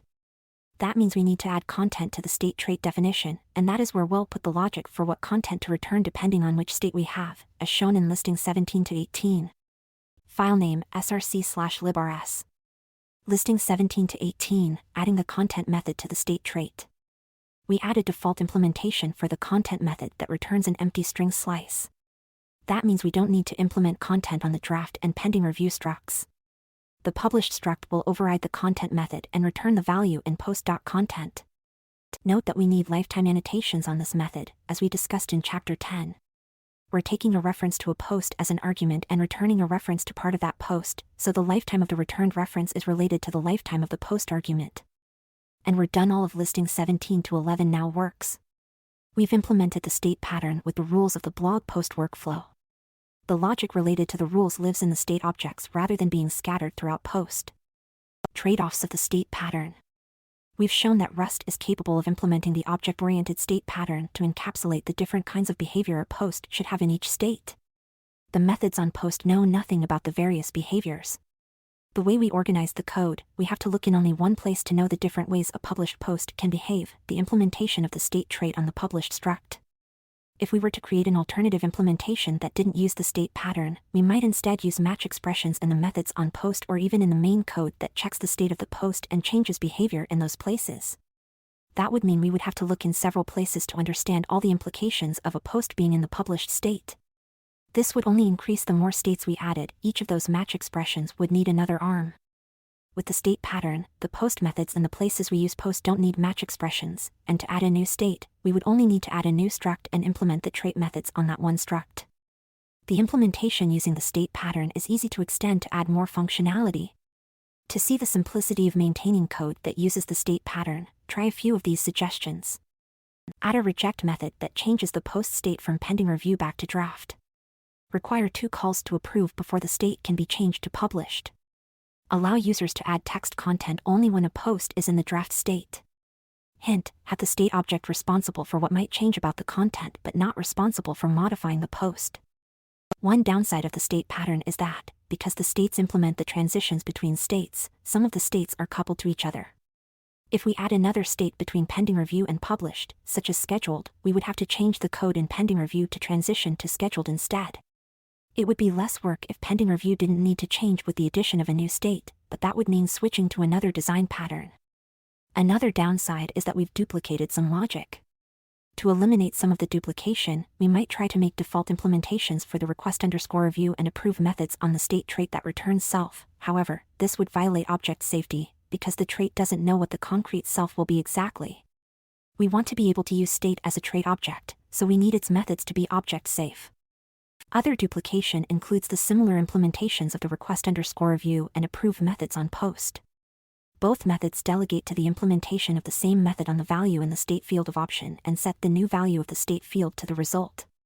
If we had a lot of methods on post that followed this pattern, we might consider defining a macro to eliminate the repetition. See the macros section in Chapter 19. By implementing the state pattern exactly as it's defined for object-oriented languages, we're not taking as full advantage of Rust's strengths as we could. Let's look at some changes we can make to the block crate that can make invalid states and transitions into compile time errors. Encoding states and behavior as types. We'll show you how to rethink the state pattern to get a different set of trade-offs. Rather than encapsulating the states and transitions completely so outside code has no knowledge of them, we'll encode the states into different types. Consequently, Rust's type-checking system will prevent attempts to use draft posts where only published posts are allowed by issuing a compiler error. Let's consider the first part of main in listings 17 to 11. Filename src/main.rs. We still enable the creation of new posts in the draft state using post new and the ability to add text to the post's content. But instead of having a content method on a draft post that returns an empty string, we'll make it so draft posts don't have the content method at all. That way, if we try to get a draft post's content, we'll get a compiler error telling us the method doesn't exist. As a result, it will be impossible for us to accidentally display draft post content in production, because that code won't even compile. Listing 17 to 19 shows the definition of a post struct and a draft post struct, as well as methods on each. Filename src/librs. Listing 17 to 19, a post with a content method and a draft post without a content method. Both the post and draft post structs have a private content field that stores the blog post text. The structs no longer have the state field because we're moving the encoding of the state to the types of the structs. The post struct will represent a published post, and it has a content method that returns the content. We still have a post new function, but instead of returning an instance of post, it returns an instance of draft post. Because content is private and there aren't any functions that return post, it's not possible to create an instance of post right now. The draft post struct has an add_text method, so we can add text to content as before, but note that draft post does not have a content method defined. So now the program ensures all posts start as draft posts, and draft posts don't have their content available for display. Any attempt to get around these constraints will result in a compiler error. Implementing transitions as transformations into different types. So how do we get a published post? We want to enforce the rule that a draft post has to be reviewed and approved before it can be published. A post in the pending review state should still not display any content. Let's implement these constraints by adding another struct, pending review post, defining the request_review method on draft post to return a pending review post, and defining an approve method on pending review post to return a post, as shown in listings 17 to 20. File name src/librs. Listings 17 to 20, a pending review post that gets created by calling request_review on draft post and an approve method that turns a pending review post into a published post. The request_review and approve methods take ownership of self, thus consuming the draft post and pending review post instances and transforming them into a pending review post and a published post, respectively. This way, we won't have any lingering draft post instances after we've called request_review on them, and so forth. The pending review post struct doesn't have a content method defined on it, so attempting to read its content results in a compiler error, as with draft post. Because the only way to get a published post instance that does have a content method defined is to call the approve method on a pending review post, and the only way to get a pending review post is to call the request_review method on a draft post, we've now encoded the blog post workflow into the type system. But we also have to make some small changes to main. The request_review and approve methods return new instances rather than modifying the struct they're called on, so we need to add more let post equals shadowing assignments to save the returned instances. We also can't have the assertions about the draft and pending review posts contents be empty strings, nor do we need them. We can't compile code that tries to use the content of posts in those states any longer. The updated code in main is shown in listings 17 to 21. File name src/main.rs. Listings 17 to 21, modifications to main to use the new implementation of the blog post workflow. The changes we needed to make to main to reassign post mean that this implementation doesn't quite follow the object-oriented state pattern anymore. The transformations between the states are no longer encapsulated entirely within the post implementation. However, our gain is that invalid states are now impossible because of the type system and the type checking that happens at compile time. This ensures that certain bugs, such as display of the content of an unpublished post, will be discovered before they make it to production. Try the task suggested at the start of this section on the blog crate as it is after listings 17 to 21 to see what you think about the design of this version of the code. Note that some of the tasks might be completed already in this design. We've seen that even though Rust is capable of implementing object-oriented design patterns, other patterns, such as encoding state into the type system, are also available in Rust. These patterns have different trade-offs. Although you might be very familiar with object-oriented patterns, rethinking the problem to take advantage of Rust's features can provide benefits, such as preventing some bugs at compile time. Object-oriented patterns won't always be the best solution in Rust due to certain features, like ownership, that object-oriented languages don't have. Summary. No matter whether or not you think Rust is an object-oriented language after reading this chapter, you now know that you can use trait objects to get some object-oriented features in Rust. Dynamic dispatch can give your code some flexibility in exchange for a bit of runtime performance. You can use this flexibility to implement object-oriented patterns that can help your code's maintainability. Rust also has other features, like ownership, that object-oriented languages don't have. An object-oriented pattern won't always be the best way to take advantage of Rust's strengths, but is an available option. Next, we'll look at patterns, which are another of Rust's features that enable lots of flexibility. We've looked at them briefly throughout the book but haven't seen their full capability yet. Let's go. Patterns and matching. Patterns are a special syntax in Rust for matching against the structure of types, both complex and simple. Using patterns in conjunction with match expressions and other constructs gives you more control over a program's control flow. A pattern consists of some combination of the following: literals, destructured arrays, enums, structs, or tuples, variables, wildcards, placeholders. Some example patterns include x, a, 3, and some, color red. In the contexts in which patterns are valid, these components describe the shape of data. Our program then matches values against the patterns to determine whether it has the correct shape of data to continue running a particular piece of code. To use a pattern, we compare it to some value. If the pattern matches the value, we use the value parts in our code. Recall the match expressions in Chapter 6 that used patterns, such as the coin sorting machine example. If the value fits the shape of the pattern, we can use the named pieces. If it doesn't, the code associated with the pattern won't run. This chapter is a reference on all things related to patterns. We'll cover the valid places to use patterns, the difference between refutable and irrefutable patterns, and the different kinds of pattern syntax that you might see. By the end of the chapter, you'll know how to use patterns to express many concepts in a clear way. All the places patterns can be used. Patterns pop up in a number of places in Rust, and you've been using them a lot without realizing it. This section discusses all the places where patterns are valid. Match arms. As discussed in Chapter 6, we use patterns in the arms of match expressions. Formally, match expressions are defined as the keyword match, a value to match on, and one or more match arms that consist of a pattern and an expression to run if the value matches that arm's pattern, like this.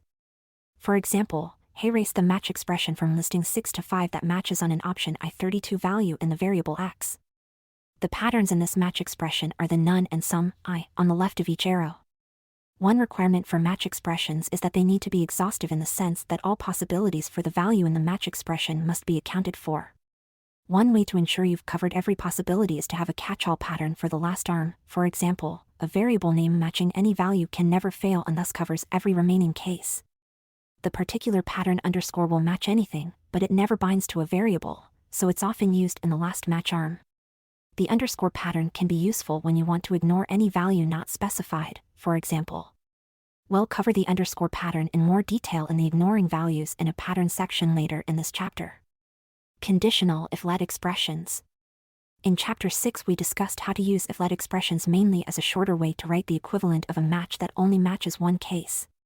Optionally, if-let can have a corresponding else containing code to run if the pattern in the if-let doesn't match. Listing 18:1 shows that it's also possible to mix and match if-let, else-if, and else-if-let expressions.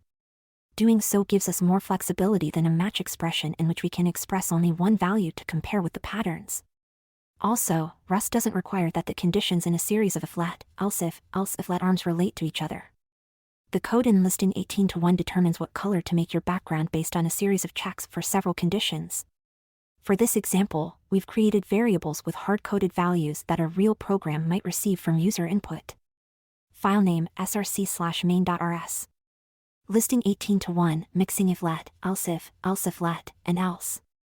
If the user specifies a favorite color, that color is used as the background. If no favorite color is specified and today is Tuesday, the background color is green. Otherwise, if the user specifies their age as a string and we can parse it as a number successfully, the color is either purple or orange depending on the value of the number. If none of these conditions apply, the background color is blue. This conditional structure lets us support complex requirements. With the hard-coded values we have here, this example will print using purple as the background color.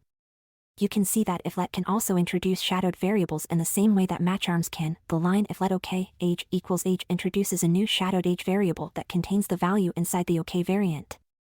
This means we need to place the if age greater than 30 condition within that block. We can't combine these two conditions into if-let OK age equals age and age greater than 30. The shadowed age we want to compare to 30 isn't valid until the new scope starts with the curly bracket.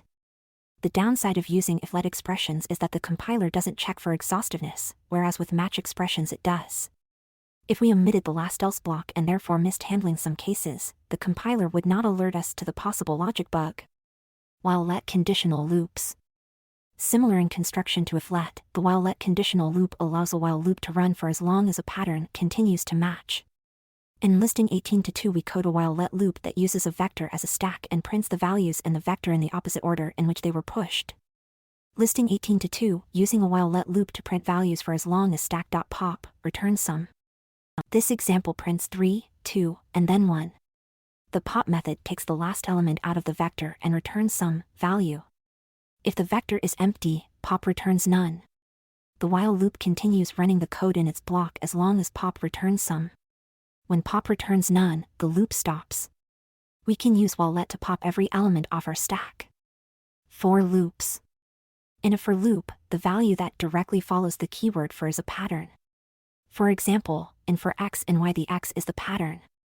Listing 18:3 demonstrates how to use a pattern in a for loop to destructure, or break apart, a tuple as part of the for loop. Listing 18:3, using a pattern in a for loop to destructure a tuple. The code in listing 18:3 will print the following. We adapt an iterator using the enumerate method so it produces a value and the index for that value, placed into a tuple. The first value produced is the tuple, 0, a. When this value is matched to the pattern, index, value, index will be 0 and value will be a, printing the first line of the output. Let statements. Prior to this chapter, we had only explicitly discussed using patterns with match and if let, but in fact, we've used patterns in other places as well, including in let statements. For example, consider this straightforward variable assignment with let. Every time you've used a let statement like this, you've been using patterns, although you might not have realized it. More formally, a let statement looks like this. In statements like let x equals 5, with a variable name in the pattern slot, the variable name is just a particularly simple form of a pattern. Rust compares the expression against the pattern and assigns any names it finds. So in the let x equals 5 example, x is a pattern that means bind what matches here to the variable x. Because the name x is the whole pattern, this pattern effectively means bind everything to the variable x, whatever the value is. To see the pattern matching aspect of let more clearly, consider listing 18-4, which uses a pattern with let to destructure a tuple. Listing 18-4, using a pattern to destructure a tuple and create 3 variables at once. Here, we match a tuple against a pattern. Rust compares the value 1, 2, 3 to the pattern x, y, z, and sees that the value matches the pattern, so Rust binds 1 to x, 2 to y, and 3 to z. You can think of this tuple pattern as nesting 3 individual variable patterns inside it. If the number of elements in the pattern doesn't match the number of elements in the tuple, the overall type won't match and we'll get a compiler error. For example, listing 18-5 shows an attempt to destructure a tuple with 3 elements into 2 variables, which won't work. Listing 18-5, incorrectly constructing a pattern whose variables don't match the number of elements in the tuple. Attempting to compile this code results in this type error. To fix the error, we could ignore one or more of the values in the tuple using _or, as you'll see in the ignoring values in a pattern section. If the problem is that we have too many variables in the pattern, the solution is to make the types match by removing variables so the number of variables equals the number of elements in the tuple. Function parameters. Function parameters can also be patterns. The code in listing 18-6, which declares a function named foo that takes one parameter named x of type i32, should by now look familiar. Listing 18-6, a function signature uses patterns in the parameters. The x part is a pattern. As we did with let, we could match a tuple in a function's arguments to the pattern. Listing 18-7 splits the values in a tuple as we pass it to a function. File name src/main.rs. Listing 18-7, a function with parameters that destructure a tuple. This code prints current location, 3, 5, the values and 3, 5 match the pattern and x, y, so x is the value 3 and y is the value 5. We can also use patterns in closure parameter lists in the same way as in function parameter lists, because closures are similar to functions, as discussed in Chapter 13. At this point, you've seen several ways of using patterns, but patterns don't work the same in every place we can use them. In some places, the patterns must be irrefutable. In other circumstances, they can be refutable. We'll discuss these 2 concepts next. Refutability, whether a pattern might fail to match. Patterns come in 2 forms, refutable and irrefutable. Patterns that will match for any possible value passed are irrefutable. An example would be x in the statement let x equals 5, because x matches anything and therefore cannot fail to match. Patterns that can fail to match for some possible value are refutable. An example would be sum x in the expression if let sum x equals a_value, because if the value in the a_value variable is none rather than sum, the sum x pattern will not match. Function parameters, let statements, and for loops can only accept irrefutable patterns, because the program cannot do anything meaningful when values don't match. The if let and while let expressions accept refutable and irrefutable patterns, but the compiler warns against irrefutable patterns because by definition they're intended to handle possible failure. The functionality of a conditional is in its ability to perform differently depending on success or failure. In general, you shouldn't have to worry about the distinction between refutable and irrefutable patterns. However, you do need to be familiar with the concept of refutability so you can respond when you see it in an error message. In those cases, you'll need to change either the pattern or the construct you're using the pattern with, depending on the intended behavior of the code. Let's look at an example of what happens when we try to use a refutable pattern where Rust requires an irrefutable pattern and vice versa. Listing 18-8 shows a let statement, but for the pattern we've specified sum x, a refutable pattern. As you might expect, this code will not compile. Listing 18-8, attempting to use a refutable pattern with let. If sum_option_value was a none value, it would fail to match the pattern sum x, meaning the pattern is refutable. However, the let statement can only accept an irrefutable pattern because there is nothing valid the code can do with a none value. At compile time, Rust will complain that we've tried to use a refutable pattern where an irrefutable pattern is required. Because we didn't cover, and couldn't cover, every valid value with the pattern sum x, Rust rightfully produces a compiler error.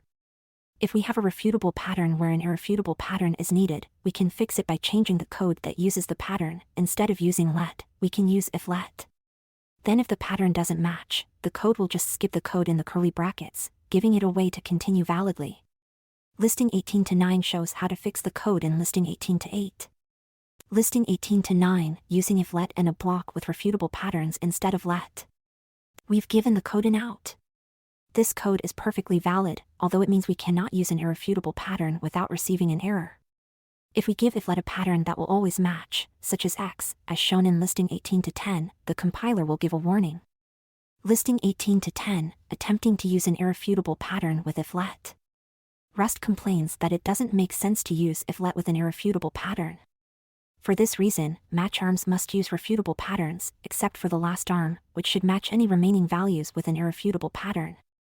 Rust allows us to use an irrefutable pattern in a match with only one arm, but this syntax isn't particularly useful and could be replaced with a simpler let statement. Now that you know where to use patterns and the difference between refutable and irrefutable patterns, let's cover all the syntax we can use to create patterns. Pattern syntax. In this section, we gather all the syntax valid in patterns and discuss why and when you might want to use each one. Matching literals. As you saw in Chapter 6, you can match patterns against literals directly. The following code gives some examples. This code prints 1 because the value in x is 1. This syntax is useful when you want your code to take an action if it gets a particular concrete value. Matching named variables. Named variables are irrefutable patterns that match any value, and we've used them many times in the book. However, there is a complication when you use named variables in match expressions. Because match starts a new scope, variables declared as part of a pattern inside the match expression will shadow those with the same name outside the match construct, as is the case with all variables. In listing 18 to 11, we declare a variable named x with the value sum, 5, and a variable y with the value 10. We then create a match expression on the value x, look at the patterns in the match arms and print one at the end, and try to figure out what the code will print before running this code or reading further. File name src/main.rs. Listing 18 to 11, a match expression with an arm that introduces a shadowed variable y. Let's walk through what happens when the match expression runs. The pattern in the first match arm doesn't match the defined value of x, so the code continues. The pattern in the second match arm introduces a new variable named y that will match any value inside a sum value. Because we're in a new scope inside the match expression, this is a new y variable, not the y we declared at the beginning with the value 10. This new y binding will match any value inside a sum, which is what we have in x. Therefore, this new y binds to the inner value of the sum in x. That value is 5, so the expression for that arm executes and prints matched, y equals 5. If x had been a none value instead of sum, 5, the patterns in the first two arms wouldn't have matched, so the value would have matched to the underscore. We didn't introduce the x variable in the pattern of the underscore arm, so the x in the expression is still the outer x that hasn't been shadowed. In this hypothetical case, the match would print default case, x equals none. When the match expression is done, its scope ends, and so does the scope of the inner y. The last println produces at the end x equals sum, 5, y equals 10. To create a match expression that compares the values of the outer x and y, rather than introducing a shadowed variable, we would need to use a match guard conditional instead. We'll talk about match guards later in the extra conditionals with match guards section. Multiple patterns. In match expressions, you can match multiple patterns using the syntax, which is the pattern or operator.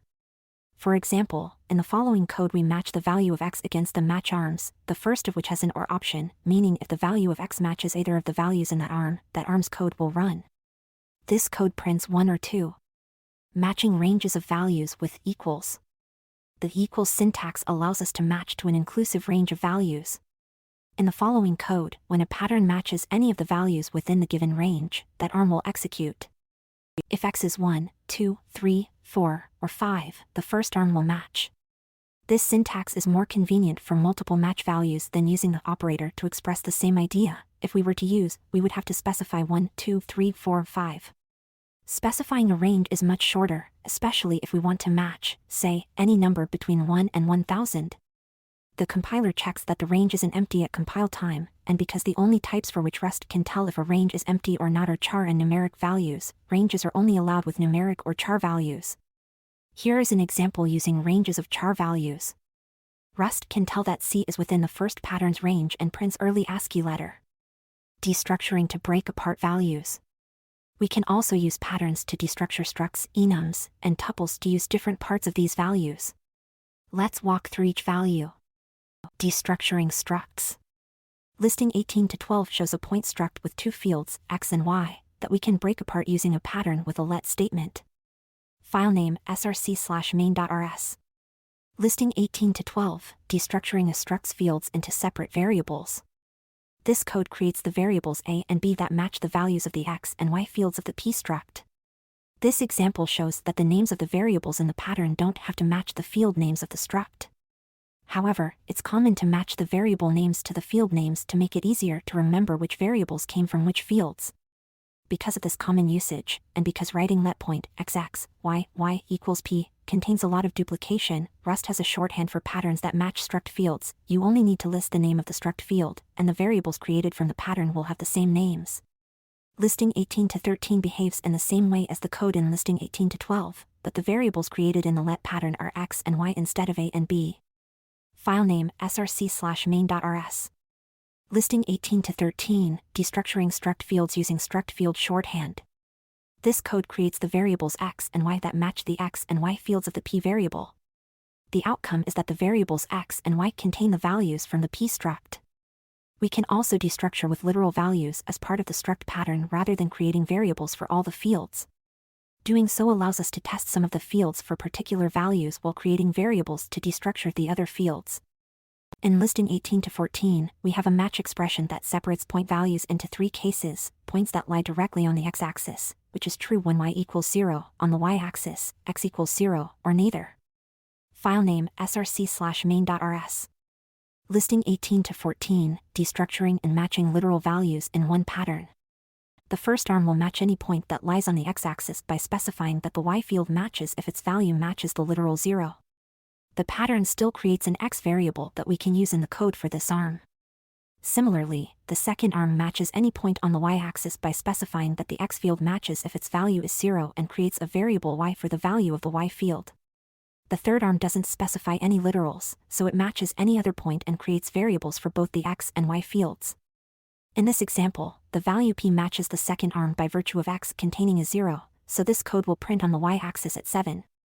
Remember that a match expression stops checking arms once it has found the first matching pattern, so even though point x, 0, y, 0 is on the x-axis and the y-axis, this code would only print on the x-axis at 0. Destructuring enums.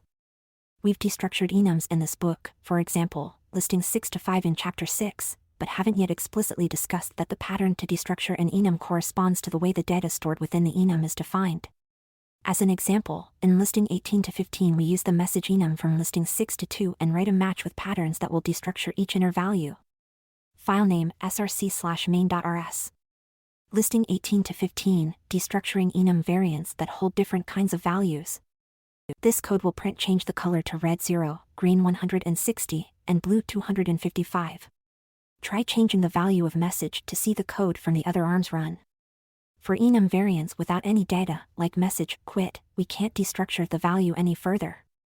We can only match on the literal message, quit value, and no variables are in that pattern. For struct-like enum variants, such as message, move, we can use a pattern similar to the pattern we specify to match structs. After the variant name, we place curly brackets and then list the fields with variables so we break apart the pieces to use in the code for this arm. Here we use the shorthand form as we did in listing 18 to 13. For tuple-like enum variants, like message, write that holds a tuple with one element and message, change color that holds a tuple with 3 elements, the pattern is similar to the pattern we specify to match tuples. The number of variables in the pattern must match the number of elements in the variant we're matching. Destructuring nested structs and enums. So far, our examples have all been matching structs or enums one level deep, but matching can work on nested items too. For example, we can refactor the code in listing 18 to 15 to support RGB and HSV colors in the change color message, as shown in listing 18 to 16. Listing 18 to 16, matching on nested enums. The pattern of the first arm in the match expression matches a message, change color enum variant that contains a color, RGB variant, then the pattern binds to the 3 inner I32 values. The pattern of the second arm also matches a message, change color enum variant, but the inner enum matches color HSV instead. We can specify these complex conditions in one match expression, even though 2 enums are involved. Destructuring structs and tuples. We can mix, match, and nest destructuring patterns in even more complex ways. The following example shows a complicated destructure where we nest structs and tuples inside a tuple and destructure all the primitive values out.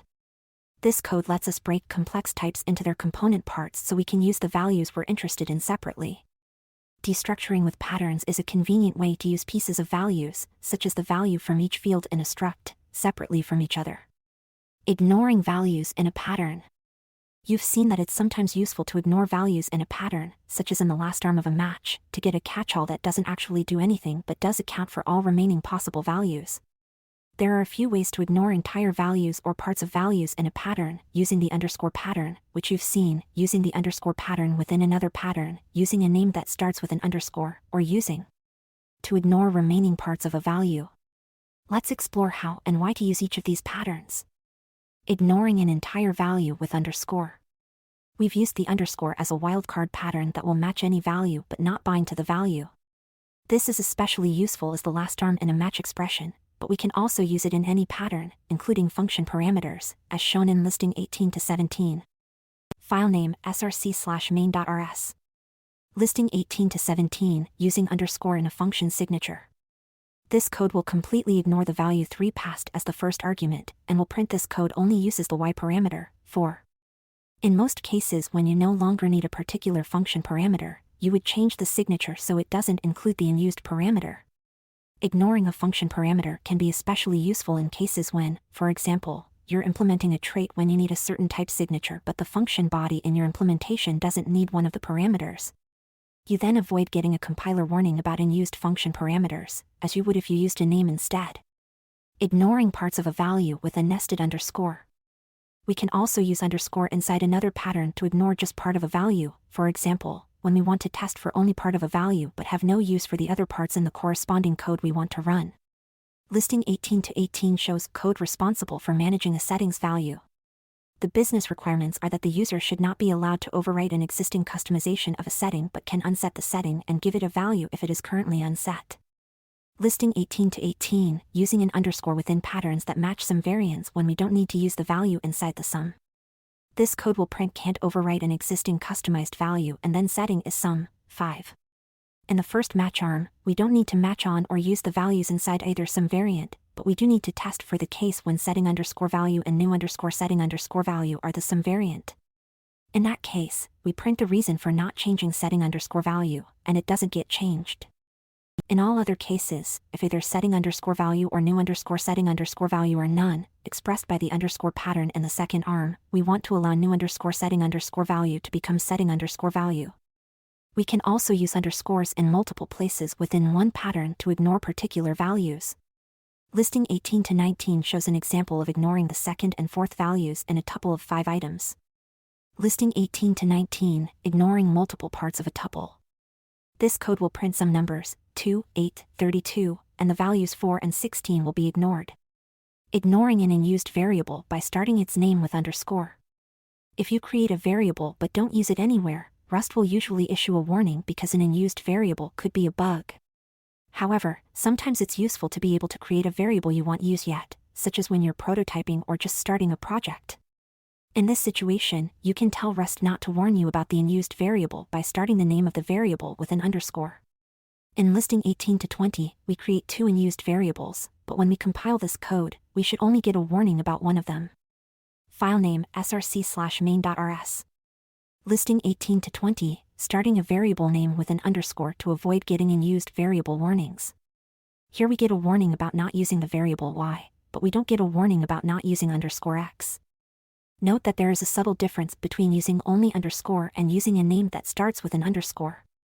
The syntax _x still binds the value to the variable, whereas _ doesn't bind at all. To show a case where this distinction matters, listing 18 to 21 will provide us with an error. Listing 18 to 21, an unused variable starting with an _ still binds the value, which might take ownership of the value. We'll receive an error because the s value will still be moved into _s, which prevents us from using s again. However, using the _ by itself doesn't ever bind to the value. Listing 18 to 22 will compile without any errors because s doesn't get moved into _. Listing 18 to 22, using an _ does not bind the value. This code works just fine because we never bind s to anything, it isn't moved. Ignoring remaining parts of a value with values that have many parts, we can use the syntax to use specific parts and ignore the rest, avoiding the need to list underscores for each ignored value. The pattern ignores any parts of a value that we haven't explicitly matched in the rest of the pattern. In listing 18 to 23, we have a point struct that holds a coordinate in three-dimensional space. In the match expression, we want to operate only on the x-coordinate and ignore the values in the y and z fields. Listing 18 to 23, ignoring all fields of a point except for x by using. We list the x value and then just include the pattern. This is quicker than having to list y and z particularly when we're working with structs that have lots of fields in situations where only one or two fields are relevant. The syntax will expand to as many values as it needs to be. Listing 18 to 24 shows how to use with a tuple. File name src/main.rs. Listing 18 to 24, matching only the first and last values in a tuple and ignoring all other values. In this code, the first and last value are matched with first and last. The will match and ignore everything in the middle. However, using must be unambiguous. If it is unclear which values are intended for matching and which should be ignored, Rust will give us an error. Listing 18 to 25 shows an example of using ambiguously, so it will not compile. File name src/main.rs. Listing 18 to 25, an attempt to use in an ambiguous way. When we compile this example, we get this error. It's impossible for Rust to determine how many values in the tuple to ignore before matching a value with second and then how many further values to ignore thereafter. This code could mean that we want to ignore 2, bind second to 4, and then ignore 8, 16, and 32, or that we want to ignore 2 and 4, bind second to 8, and then ignore 16 and 32, and so forth. The variable name second doesn't mean anything special to Rust, so we get a compiler error because using in two places like this is ambiguous. Extra conditionals with match guards. A match guard is an additional if condition, specified after the pattern in a match arm, that must also match for that arm to be chosen. Match guards are useful for expressing more complex ideas than a pattern alone allows. The condition can use variables created in the pattern. Listing 18 to 26 shows a match where the first arm has the pattern sum x, and also has a match guard of if x%2 equals 0, which will be true if the number is even. Listing 18 to 26, adding a match guard to a pattern. This example will print the number 4 is even. When number is compared to the pattern in the first arm, it matches, because sum 4 matches sum x. Then the match guard checks whether the remainder of dividing x by 2 is equal to 0, and because it is, the first arm is selected. If number had been sum 5 instead, the match guard in the first arm would have been false because the remainder of 5 divided by 2 is 1, which is not equal to 0. Rust would then go to the second arm, which would match because the second arm doesn't have a match guard and therefore matches any sum variant. There is no way to express the if x%2 equals 0 condition within a pattern, so the match guard gives us the ability to express this logic. The downside of this additional expressiveness is that the compiler doesn't try to check for exhaustiveness when match guard expressions are involved.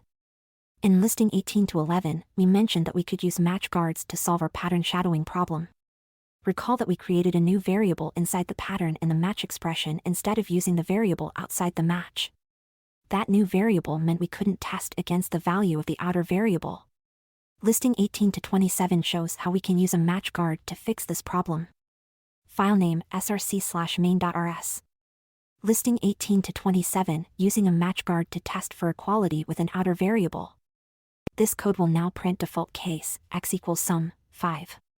The pattern in the second match arm doesn't introduce a new variable y that would shadow the outer y, meaning we can use the outer y in the match guard. Instead of specifying the pattern as some y, which would have shadowed the outer y, we specify some n. This creates a new variable n that doesn't shadow anything because there is no n variable outside the match. The match guard if n equals y is not a pattern and therefore doesn't introduce new variables. This y is the outer y rather than a new shadowed y, and we can look for a value that has the same value as the outer y by comparing n to y. You can also use the OR operator in a match guard to specify multiple patterns. The match guard condition will apply to all the patterns.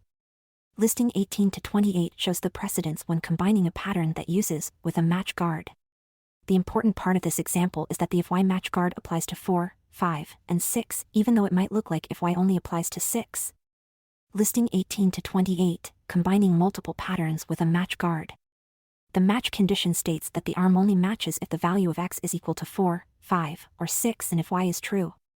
When this code runs, the pattern of the first arm matches because x is 4, but the match guard if y is false, so the first arm is not chosen.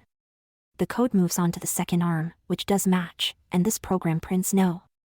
The reason is that the if condition applies to the whole pattern 4, 5, 6, not only to the last value 6. In other words, the precedence of a match guard in relation to a pattern behaves like this, rather than this. After running the code, the precedence behavior is evident if the match guard were applied only to the final value in the list of values specified using the operator, the arm would have matched and the program would have printed yes. At bindings. The at operator lets us create a variable that holds a value at the same time as we're testing that value for a pattern match. In listing 18 to 29, we want to test that a message hello ID field is within the range 3 equals 7. We also want to bind the value to the variable ID underscore variable so we can use it in the code associated with the arm. We could name this variable ID the same as the field, but for this example we'll use a different name. Listing 18 to 29, using it to bind to a value in a pattern while also testing it. This example will print found in ID in range 5. By specifying ID underscore variable at before the range 3 equals 7, we're capturing whatever value matched the range while also testing that the value matched the range pattern. In the second arm, where we only have a range specified in the pattern, the code associated with the arm doesn't have a variable that contains the actual value of the ID field. The ID field's value could have been 10, 11, or 12, but the code that goes with that pattern doesn't know which it is. The pattern code isn't able to use the value from the ID field, because we haven't saved the ID value in a variable. In the last arm, where we've specified a variable without a range, we do have the value available to use in the arm's code in a variable named ID. The reason is that we've used the struct field shorthand syntax. But we haven't applied any test to the value in the ID field in this arm, as we did with the first two arms. Any value would match this pattern.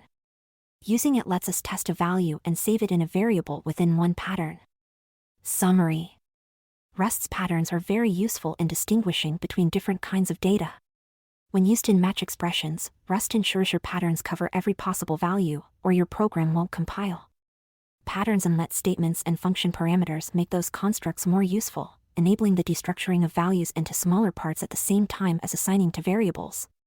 We can create simple or complex patterns to suit our needs. Next, for the penultimate chapter of the book, we'll look at some advanced aspects of a variety of Rust's features. Advanced features. By now, you've learned the most commonly used parts of the Rust programming language. Before we do one more project in Chapter 20, we'll look at a few aspects of the language you might run into every once in a while, but may not use every day. You can use this chapter as a reference for when you encounter any unknowns. The features covered here are useful in very specific situations. Although you might not reach for them often, we want to make sure you have a grasp of all the features Rust has to offer. In this chapter, we'll cover Unsafe Rust, how to opt out of some of Rust's guarantees and take responsibility for manually upholding those guarantees' advanced traits, associated types, default type parameters, fully qualified syntax, supertraits, and the new type pattern in relation to traits' advanced types, more about the new type pattern, type aliases, the never type, and dynamically sized types' advanced functions and closures, function pointers and returning closures macros, ways to define code that defines more code at compile time. It's a panoply of Rust features with something for everyone. Let's dive in. Unsafe Rust. All the code we've discussed so far has had Rust's memory safety guarantees enforced at compile time. However, Rust has a second language hidden inside it that doesn't enforce these memory safety guarantees. It's called Unsafe Rust and works just like regular Rust, but gives us extra superpowers. Unsafe Rust exists because, by nature, static analysis is conservative. When the compiler tries to determine whether or not code upholds the guarantees, it's better for it to reject some valid programs than to accept some invalid programs. Although the code might be okay, if the Rust compiler doesn't have enough information to be confident, it will reject the code. In these cases, you can use unsafe code to tell the compiler, "Trust me, I know what I'm doing." Be warned, however, that you use unsafe Rust at your own risk. If you use unsafe code incorrectly, problems can occur due to memory unsafety, such as null pointer dereferencing. Another reason Rust has an unsafe alter ego is that the underlying computer hardware is inherently unsafe. If Rust didn't let you do unsafe operations, you couldn't do certain tasks.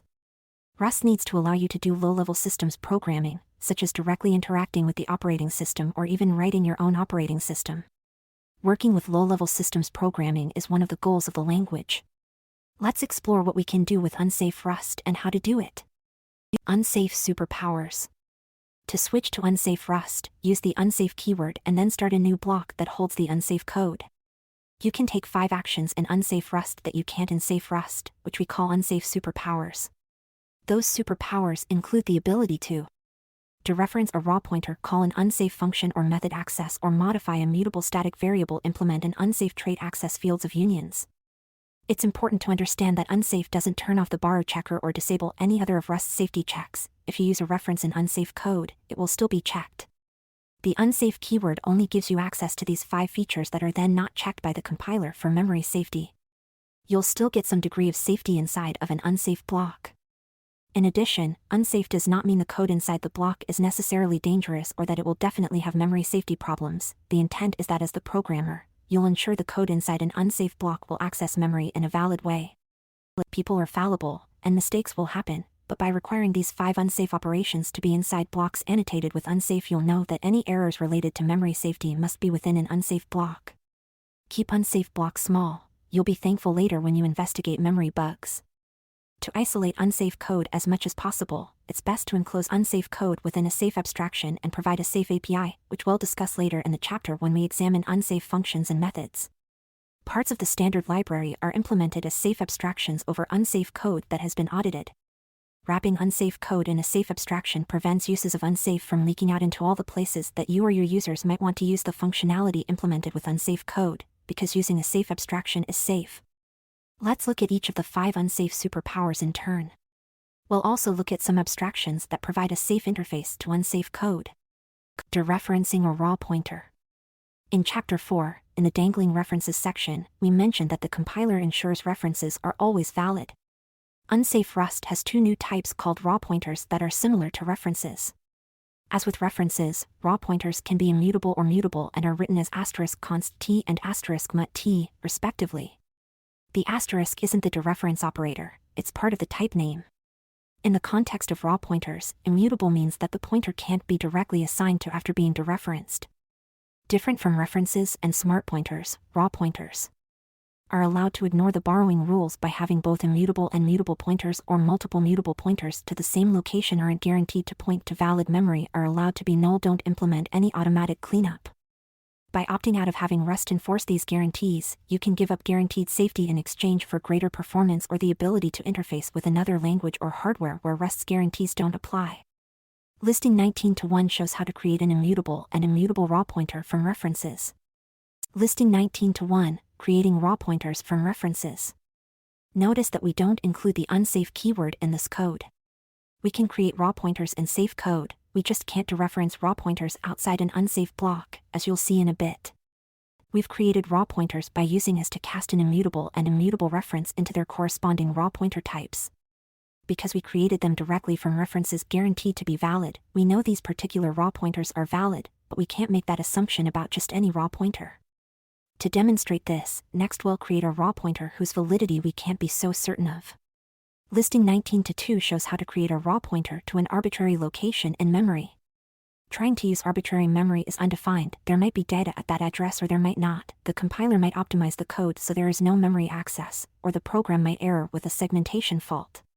Usually, there is no good reason to write code like this, but it is possible. Listing 19 to 2, creating a raw pointer to an arbitrary memory address. Recall that we can create raw pointers in safe code, but we can't dereference raw pointers and read the data being pointed to.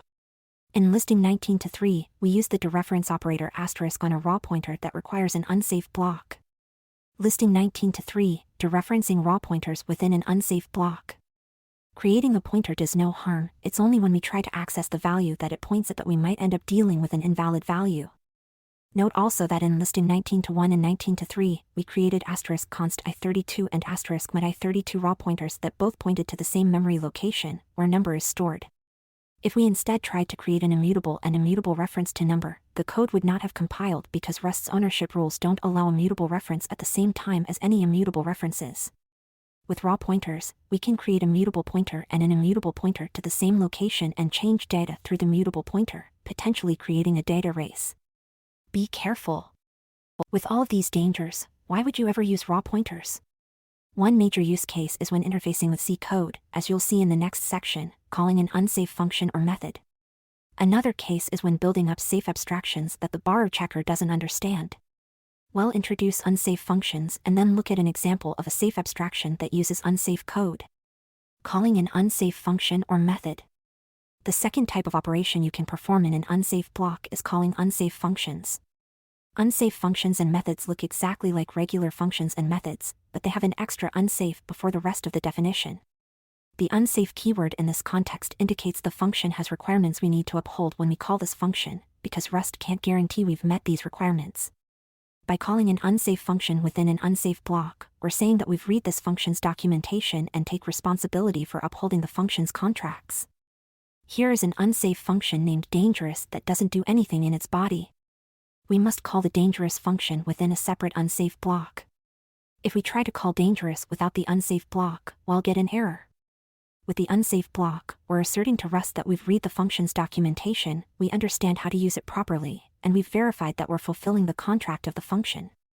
Bodies of unsafe functions are effectively unsafe blocks, so to perform other unsafe operations within an unsafe function, we don't need to add another unsafe block. Creating a safe abstraction over unsafe code. Just because a function contains unsafe code doesn't mean we need to mark the entire function as unsafe. In fact, wrapping unsafe code in a safe function is a common abstraction. As an example, let's study the split_at_mut function from the standard library, which requires some unsafe code. We'll explore how we might implement it.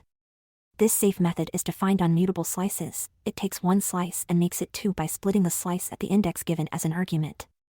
Listing 19 to 4 shows how to use split_at_mut. Listing 19 to 4, using the safe split_at_mut function. We can't implement this function using only safe Rust. An attempt might look something like listing 19 to 5, which won't compile. For simplicity, we'll implement split_at_mut as a function rather than a method and only for slices of I32 values rather than for a generic type T. Listing 19 to 5, an attempted implementation of split_at_mut using only safe Rust. This function first gets the total length of the slice. Then it asserts that the index given as a parameter is within the slice by checking whether it's less than or equal to the length. The assertion means that if we pass an index that is greater than the length to split the slice at, the function will panic before it attempts to use that index. Then we return 2 mutable slices in a tuple, one from the start of the original slice to the mid-index and another from mid to the end of the slice. When we try to compile the code in listing 19 to 5, we'll get an error. Rust's borrow checker can't understand that we're borrowing different parts of the slice, it only knows that we're borrowing from the same slice twice. Borrowing different parts of a slice is fundamentally okay because the 2 slices aren't overlapping, but Rust isn't smart enough to know this. When we know code is okay, but Rust doesn't, it's time to reach for unsafe code. Listing 19 to 6 shows how to use an unsafe block, a raw pointer, and some calls to unsafe functions to make the implementation of split_at_mut work. Listing 19 to 6, using unsafe code in the implementation of the split_at_mut function. Recall from the slice type section in chapter 4 that slices are a pointer to some data and the length of the slice. We use the len method to get the length of a slice and the as_mut_ptr method to access the raw pointer of a slice. In this case, because we have a mutable slice to I32 values, as_mut_ptr returns a raw pointer with the type *mut I32, which we've stored in the variable ptr. We keep the assertion that the mid-index is within the slice. Then we get to the unsafe code. The slice from __ parts _ mut function takes a raw pointer and a length, and it creates a slice. We use this function to create a slice that starts from ptr and is mid items long. Then we call the add method on ptr with mid as an argument to get a raw pointer that starts at mid, and we create a slice using that pointer and the remaining number of items after mid as the length. The function slice from __ parts _ mut is unsafe because it takes a raw pointer and must trust that this pointer is valid. The add method on raw pointers is also unsafe, because it must trust that the offset location is also a valid pointer. Therefore, we had to put an unsafe block around our calls to slice from __ parts _ mut and add so we could call them. By looking at the code and by adding the assertion that mid must be less than or equal to len, we can tell that all the raw pointers used within the unsafe block will be valid pointers to data within the slice. This is an acceptable and appropriate use of unsafe. Note that we don't need to mark the resulting split _@ mut function as unsafe, and we can call this function from Safe Rust. We've created a safe abstraction to the unsafe code with an implementation of the function that uses unsafe code in a safe way, because it creates only valid pointers from the data this function has access to. In contrast, the use of slice from __ parts _ mut in listing 19-7 would likely crash when the slice is used. This code takes an arbitrary memory location and creates a slice 10,000 items long. Listing 19-7, creating a slice from an arbitrary memory location. We don't own the memory at this arbitrary location, and there is no guarantee that the slice this code creates contains valid I32 values. Attempting to use values as though it's a valid slice results in undefined behavior. Using extern functions to call external code. Sometimes, your Rust code might need to interact with code written in another language. For this, Rust has the keyword extern that facilitates the creation and use of a foreign function interface, FFI. An FFI is a way for a programming language to define functions and enable a different, foreign, programming language to call those functions. Listing 19-8 demonstrates how to set up an integration with the abs function from the C standard library. Functions declared within extern blocks are always unsafe to call from Rust code. The reason is that other languages don't enforce Rust's rules and guarantees, and Rust can't check them, so responsibility falls on the programmer to ensure safety. Filename src/main.rs. Listing 19-8, declaring and calling an extern function defined in another language. Within the extern C block, we list the names and signatures of external functions from another language we want to call. The C part defines which application binary interface, ABI, the external function uses. The ABI defines how to call the function at the assembly level. The C ABI is the most common and follows the C programming language's ABI. Accessing or modifying a mutable static variable. In this book, we've not yet talked about global variables, which Rust does support but can be problematic with Rust's ownership rules. If two threads are accessing the same mutable global variable, it can cause a data race. In Rust, global variables are called static variables. Listing 19-9 shows an example declaration and use of a static variable with a string slice as a value. Filename src/main.rs. Listing 19-9, defining and using an immutable static variable. Static variables are similar to constants, which we discussed in the differences between variables and constants section in Chapter 3. The names of static variables are in _snake_case by convention. Static variables can only store references with the static lifetime, which means the Rust compiler can figure out the lifetime and we aren't required to annotate it explicitly. Accessing an immutable static variable is safe. A subtle difference between constants and immutable static variables is that values in a static variable have a fixed address in memory. Using the value will always access the same data. Constants, on the other hand, are allowed to duplicate their data whenever they're used. Another difference is that static variables can be mutable. Accessing and modifying mutable static variables is unsafe. Listing 19-10 shows how to declare, access, and modify a mutable static variable named counter. Filename src/main.rs. Listing 19-10, reading from or writing to a mutable static variable is unsafe. As with regular variables, we specify mutability using the mut keyword. Any code that reads or writes from counter must be within an unsafe block. This code compiles and prints counter, 3 as we would expect because it's single-threaded. Having multiple threads access counter would likely result in data races. With mutable data that is globally accessible, it's difficult to ensure there are no data races, which is why Rust considers mutable static variables to be unsafe.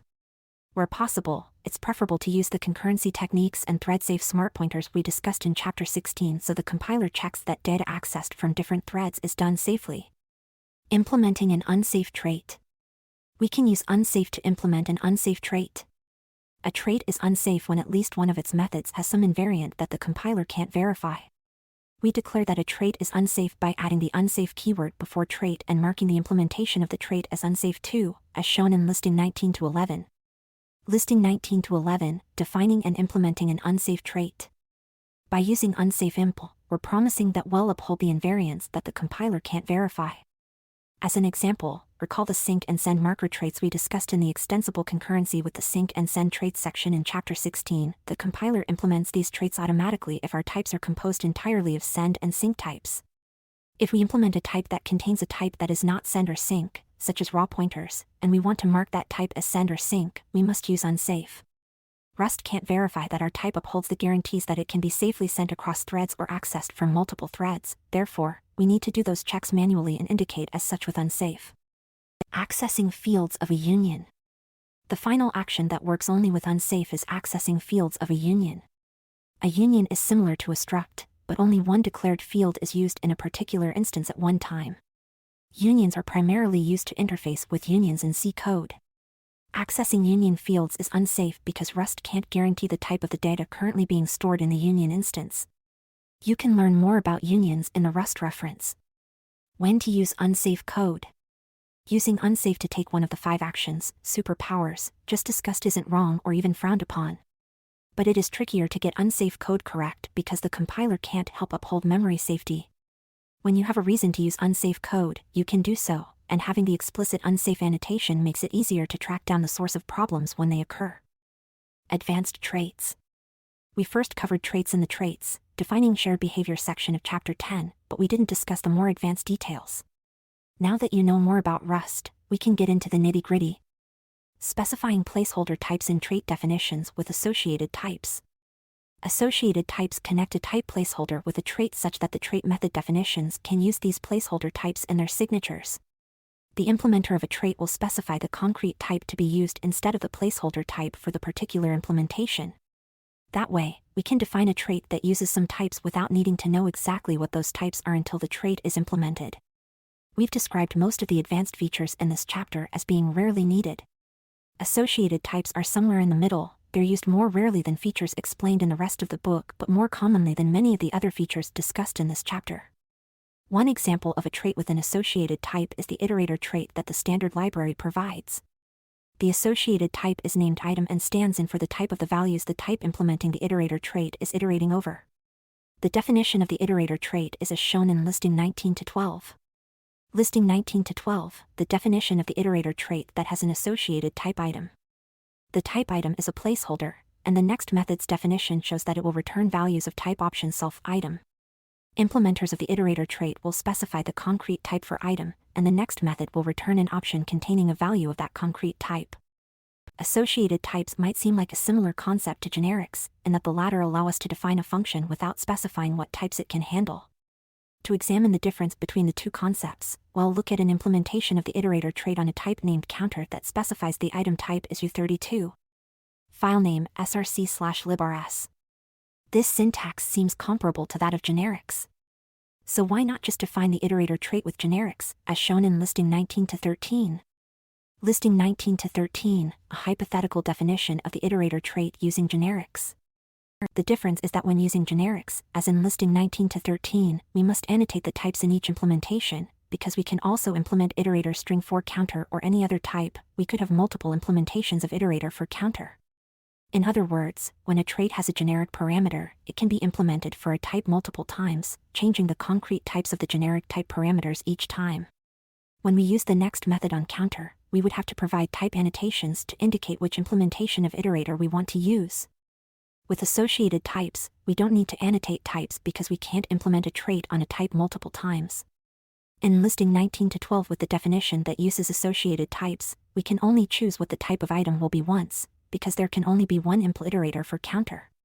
We don't have to specify that we want an iterator of U32 values everywhere that we call next on counter. Associated types also become part of the trait's contract. Implementers of the trait must provide a type to stand in for the associated type placeholder. Associated types often have a name that describes how the type will be used, and documenting the associated type in the API documentation is good practice. Default generic type parameters and operator overloading. When we use generic type parameters, we can specify a default concrete type for the generic type. This eliminates the need for implementers of the trait to specify a concrete type if the default type works. You specify a default type when declaring a generic type with the placeholder type equals concrete type syntax. A great example of a situation where this technique is useful is with operator overloading, in which you customize the behavior of an operator, such as plus, in particular situations. Rust doesn't allow you to create your own operators or overload arbitrary operators. But you can overload the operations and corresponding traits listed in stdops by implementing the traits associated with the operator. For example, in listing 19 to 14 we overload the plus operator to add 2 point instances together. We do this by implementing the add trait on a point struct. Filename src/main.rs. Listing 19 to 14, implementing the add trait to overload the plus operator for point instances. The add method adds the x values of 2 point instances and the y values of 2 point instances to create a new point. The add trait has an associated type named output that determines the type returned from the add method. The default generic type in this code is within the add trait. Here is its definition. This code should look generally familiar, a trait with one method and an associated type. The new part is RHS equals self. This syntax is called default type parameters. The RHS generic type parameter, short for right-hand side, defines the type of the RHS parameter in the add method. If we don't specify a concrete type for RHS when we implement the add trait, the type of RHS will default to self, which will be the type we're implementing add-on. When we implemented add for point, we used the default for RHS because we wanted to add 2 point instances. Let's look at an example of implementing the add trait where we want to customize the RHS type rather than using the default. We have 2 structs, millimeters and meters, holding values in different units. This thin wrapping of an existing type in another struct is known as the new type pattern, which we describe in more detail in the using the new type pattern to implement external traits on external types section. We want to add values in millimeters to values in meters and have the implementation of add do the conversion correctly. We can implement add for millimeters with meters as the RHS, as shown in listing 19 to 15. Filename src/librs. Listing 19 to 15, implementing the add trait on millimeters to add millimeters to meters. To add millimeters and meters, we specify impl add meters to set the value of the RHS type parameter instead of using the default of self. You'll use default type parameters in 2 main ways. To extend a type without breaking existing code to allow customization in specific cases most users won't need. The standard library's add trait is an example of the second purpose. Usually, you'll add 2 like types, but the add trait provides the ability to customize beyond that. Using a default type parameter in the add trait definition means you don't have to specify the extra parameter most of the time. In other words, a bit of implementation boilerplate isn't needed, making it easier to use the trait. The first purpose is similar to the second but in reverse. If you want to add a type parameter to an existing trait, you can give it a default to allow extension of the functionality of the trait without breaking the existing implementation code. Fully qualified syntax for disambiguation, calling methods with the same name. Nothing in Rust prevents a trait from having a method with the same name as another trait's method, nor does Rust prevent you from implementing both traits on one type. It's also possible to implement a method directly on the type with the same name as methods from traits. When calling methods with the same name, you'll need to tell Rust which one you want to use. Consider the code in listing 19 to 16 where we've defined 2 traits, pilot and wizard, that both have a method called fly. We then implement both traits on a type human that already has a method named fly implemented on it. Each fly method does something different. Filename src/main.rs. Listing 19 to 16, 2 traits are defined to have a fly method and are implemented on the human type, and a fly method is implemented on human directly. When we call fly on an instance of human, the compiler defaults to calling the method that is directly implemented on the type, as shown in listing 19 to 17. Filename src/main.rs. Listing 19 to 17, calling fly on an instance of human. Running this code will print waving arms furiously, showing that Rust called the fly method implemented on human directly. To call the fly methods from either the pilot trait or the wizard trait, we need to use more explicit syntax to specify which fly method we mean. Listing 19 to 18 demonstrates this syntax. Filename src/main.rs. Listing 19 to 18, specifying which traits fly method we want to call. Specifying the trait name before the method name clarifies to Rust which implementation of fly we want to call. We could also write human, fly, and person, which is equivalent to the person.fly, that we used in listing 19 to 18, but this is a bit longer to write if we don't need to disambiguate. Running this code prints the following. Because the fly method takes a self parameter, if we had two types that both implement one trait, Rust could figure out which implementation of a trait to use based on the type of self. However, associated functions that are not methods don't have a self parameter. When there are multiple types or traits that define non-method functions with the same function name, Rust doesn't always know which type you mean unless you use fully qualified syntax. For example, in listing 19 to 19 we create a trait for an animal shelter that wants to name all baby dogs Spot. We make an animal trait with an associated non-method function baby_name. The animal trait is implemented for the struct dog, on which we also provide an associated non-method function baby_name directly. File name src/main.rs. Listing 19 to 19, a trait with an associated function and a type with an associated function of the same name that also implements the trait. We implement the code for naming all puppies Spot in the baby_name associated function that is defined on dog. The dog type also implements the trait animal, which describes characteristics that all animals have. Baby dogs are called puppies, and that is expressed in the implementation of the animal trait on dog in the baby_name function associated with the animal trait. In main, we call the dog baby_name function, which calls the associated function defined on dog directly. This code prints the following. This output isn't what we wanted. We want to call the baby_name function that is part of the animal trait that we implemented on dog, so the code prints a baby dog is called a puppy. The technique of specifying the trait name that we used in listing 19 to 18 doesn't help here. If we change main to the code in listing 19 to 20, we'll get a compilation error. File name src/main.rs. Listing 19 to 20, attempting to call the baby_name function from the animal trait, but Rust doesn't know which implementation to use. Because animal baby_name doesn't have a self parameter, and there could be other types that implement the animal trait, Rust can't figure out which implementation of animal baby_name we want. Well, get this compiler error. To disambiguate and tell Rust that we want to use the implementation of animal for dog as opposed to the implementation of animal for some other type, we need to use fully qualified syntax. Listing 19 to 21 demonstrates how to use fully qualified syntax. File name src/main.rs. Listing 19 to 21, using fully qualified syntax to specify that we want to call the baby_name function from the animal trait as implemented on dog. We're providing Rust with a type annotation within the angle brackets, which indicates we want to call the baby_name method from the animal trait as implemented on dog by saying that we want to treat the dog type as an animal for this function call. This code will now print what we want. In general, fully qualified syntax is defined as follows. For associated functions that aren't methods, there would not be a receiver, there would only be the list of other arguments. You could use fully qualified syntax everywhere that you call functions or methods. However, you're allowed to omit any part of the syntax that Rust can figure out from other information in the program. You only need to use this more verbose syntax in cases where there are multiple implementations that use the same name and Rust needs help to identify which implementation you want to call. Using supertraits to require one trait's functionality within another trait.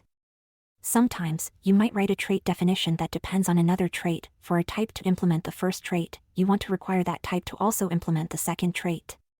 You would do this so that your trait definition can make use of the associated items of the second trait. The trait your trait definition is relying on is called a supertrait of your trait. For example, let's say we want to make an outline print trait with an outline_print method that will print a given value formatted so that it's framed in asterisks. That is, given a point struct that implements the standard library trait display to result in x, y, when we call outline_print on a point instance that has 1 for x and 3 for y, it should print the following. In the implementation of the outline_print method, we want to use the display trait's functionality. Therefore, we need to specify that the outline print trait will work only for types that also implement display and provide the functionality that outline print needs. We can do that in the trait definition by specifying outline print display. This technique is similar to adding a trait bound to the trait. Listing 19 to 22 shows an implementation of the outline print trait. File name src/main.rs. Listing 19 to 22, implementing the outline print trait that requires the functionality from display. Because we've specified that outline print requires the display trait, we can use the to_string function that is automatically implemented for any type that implements display. If we try to use to_string without adding a colon and specifying the display trait after the trait name, we'd get an error saying that no method named to_string was found for the type and self in the current scope. Let's see what happens when we try to implement outline print on a type that doesn't implement display, such as the point struct. File name src/main.rs.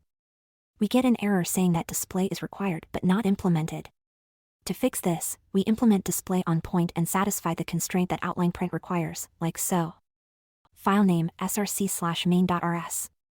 Then implementing the outline print trait on point will compile successfully, and we can call outline_print on a point instance to display it within an outline of asterisks. Using the new type pattern to implement external traits on external types. In Chapter 10 in the Implementing a Trait on a Type section, we mentioned the orphan rule that states we're only allowed to implement a trait on a type if either the trait or the type are local to our crate. It's possible to get around this restriction using the new type pattern, which involves creating a new type in a tuple struct. We covered tuple structs in the Using Tuple Structs without named fields to create different types section of Chapter 5. The tuple struct will have one field and be a thin wrapper around the type we want to implement a trait for. Then the wrapper type is local to our crate, and we can implement the trait on the wrapper. New type is a term that originates from the Haskell programming language. There is no runtime performance penalty for using this pattern, and the wrapper type is elided at compile time. As an example, let's say we want to implement display on vec_t, which the orphan rule prevents us from doing directly because the display trait and the vec_t type are defined outside our crate. We can make a wrapper struct that holds an instance of vec_t, then we can implement display on wrapper and use the vec_t value, as shown in listing 19 to 23. File name src/main.rs. Listing 19 to 23, creating a wrapper type around vec_string to implement display. The implementation of display uses self.0 to access the inner vec_t, because wrapper is a tuple struct and vec_t is the item at index 0 in the tuple. Then we can use the functionality of the display type on wrapper. The downside of using this technique is that wrapper is a new type, so it doesn't have the methods of the value it's holding. We would have to implement all the methods of vec_t directly on wrapper such that the methods delegate to self.0, which would allow us to treat wrapper exactly like a vec_t.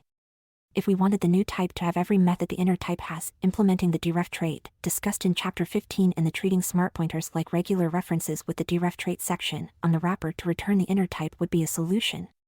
If we don't want the wrapper type to have all the methods of the inner type, for example, to restrict the wrapper type's behavior, we would have to implement just the methods we do want manually. This new type pattern is also useful even when traits are not involved. Let's switch focus and look at some advanced ways to interact with Rust's type system. Advanced types. The Rust type system has some features that we've so far mentioned but haven't yet discussed. We'll start by discussing new types in general as we examine why new types are useful as types. Then we'll move on to type aliases, a feature similar to new types but with slightly different semantics. We'll also discuss the type and dynamically sized types. Using the new type pattern for type safety and abstraction. The new type pattern is also useful for tasks beyond those we've discussed so far, including statically enforcing that values are never confused and indicating the units of a value. You saw an example of using new types to indicate units in listing 19 to 15. Recall that the millimeters and meters structs wrapped U32 values in a new type. If we wrote a function with a parameter of type millimeters, we couldn't compile a program that accidentally tried to call that function with a value of type meters or a plain U32. We can also use the new type pattern to abstract away some implementation details of a type. The new type can expose a public API that is different from the API of the private inner type. New types can also hide internal implementation. For example, we could provide a people type to wrap a hashmap I32 string that stores a person's ID associated with their name.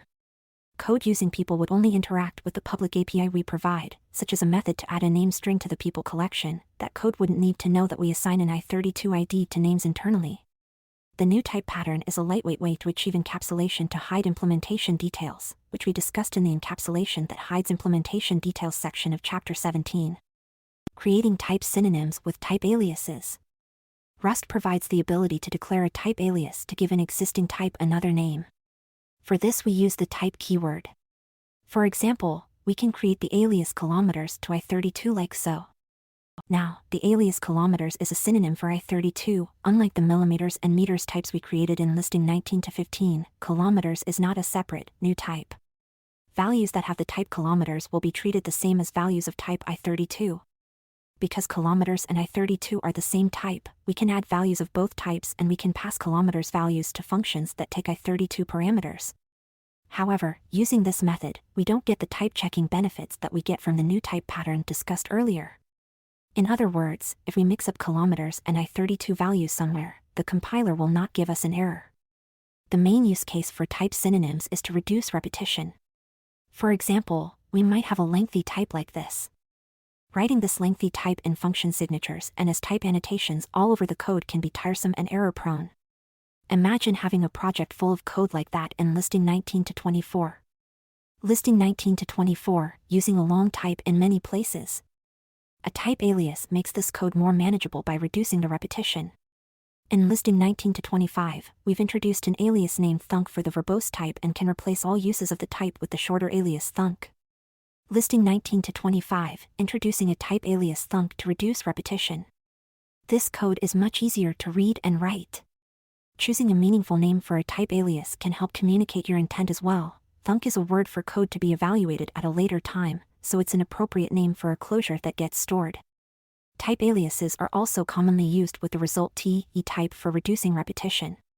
Consider the std.io module in the standard library. I/O operations often return a result t e to handle situations when operations fail to work.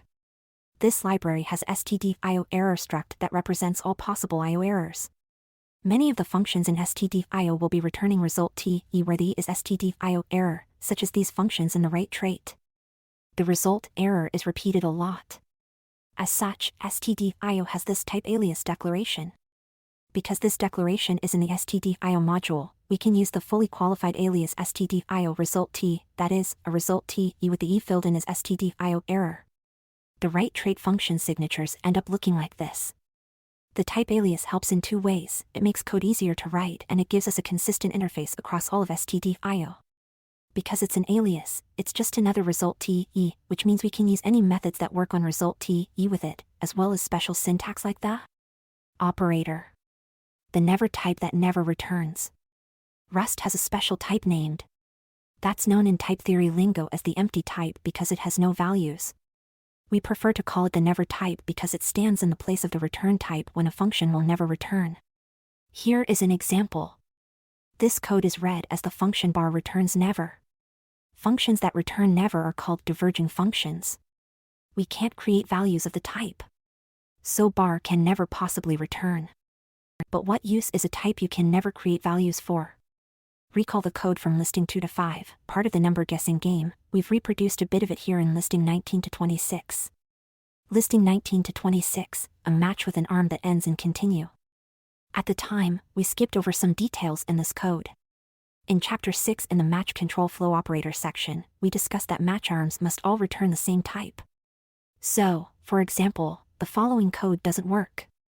The type of guess in this code would have to be an integer and a string, and Rust requires that guess have only one type.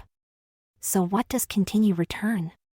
How are we allowed to return AU32 from one arm and have another arm that ends with continue in listing 19 to 26? As you might have guessed, continue has a value. That is, when Rust computes the type of guess, it looks at both match arms, the former with a value of U32 and the latter with a value. Because can never have a value, Rust decides that the type of guess is U32. The formal way of describing this behavior is that expressions of type can be coerced into any other type. We're allowed to end this match arm with continue because continue doesn't return a value. Instead, it moves control back to the top of the loop, so in the error case, we never assign a value to guess. The never type is useful with the panic macro as well. Recall the unwrap function that we call on option t values to produce a value or panic with this definition. In this code, the same thing happens as in the match in listing 19 to 26. Rust sees that val has the type t and panic has the type, so the result of the overall match expression is t. This code works because panic doesn't produce a value, it ends the program. In the none case, we won't be returning a value from unwrap, so this code is valid. One final expression that has the type is a loop. Here, the loop never ends, so is the value of the expression. However, this wouldn't be true if we included a break, because the loop would terminate when it got to the break. Dynamically sized types and the size trait. Rust needs to know certain details about its types, such as how much space to allocate for a value of a particular type. This leaves one corner of its type system a little confusing at first, the concept of dynamically sized types. Sometimes referred to as DSTs or unsized types, these types let us write code using values whose size we can know only at runtime. Let's dig into the details of a dynamically sized type called str, which we've been using throughout the book. That's right, not an str, but str on its own is a DST.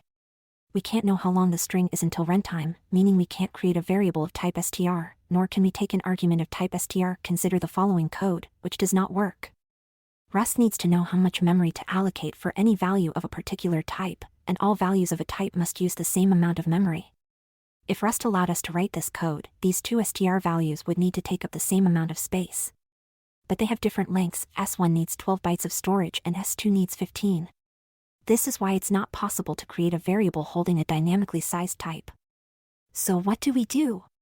In this case, you already know the answer. We make the types of S1 and S2 and str rather than str. Recall from the string slices section of chapter 4 that the slice data structure just stores the starting position and the length of the slice.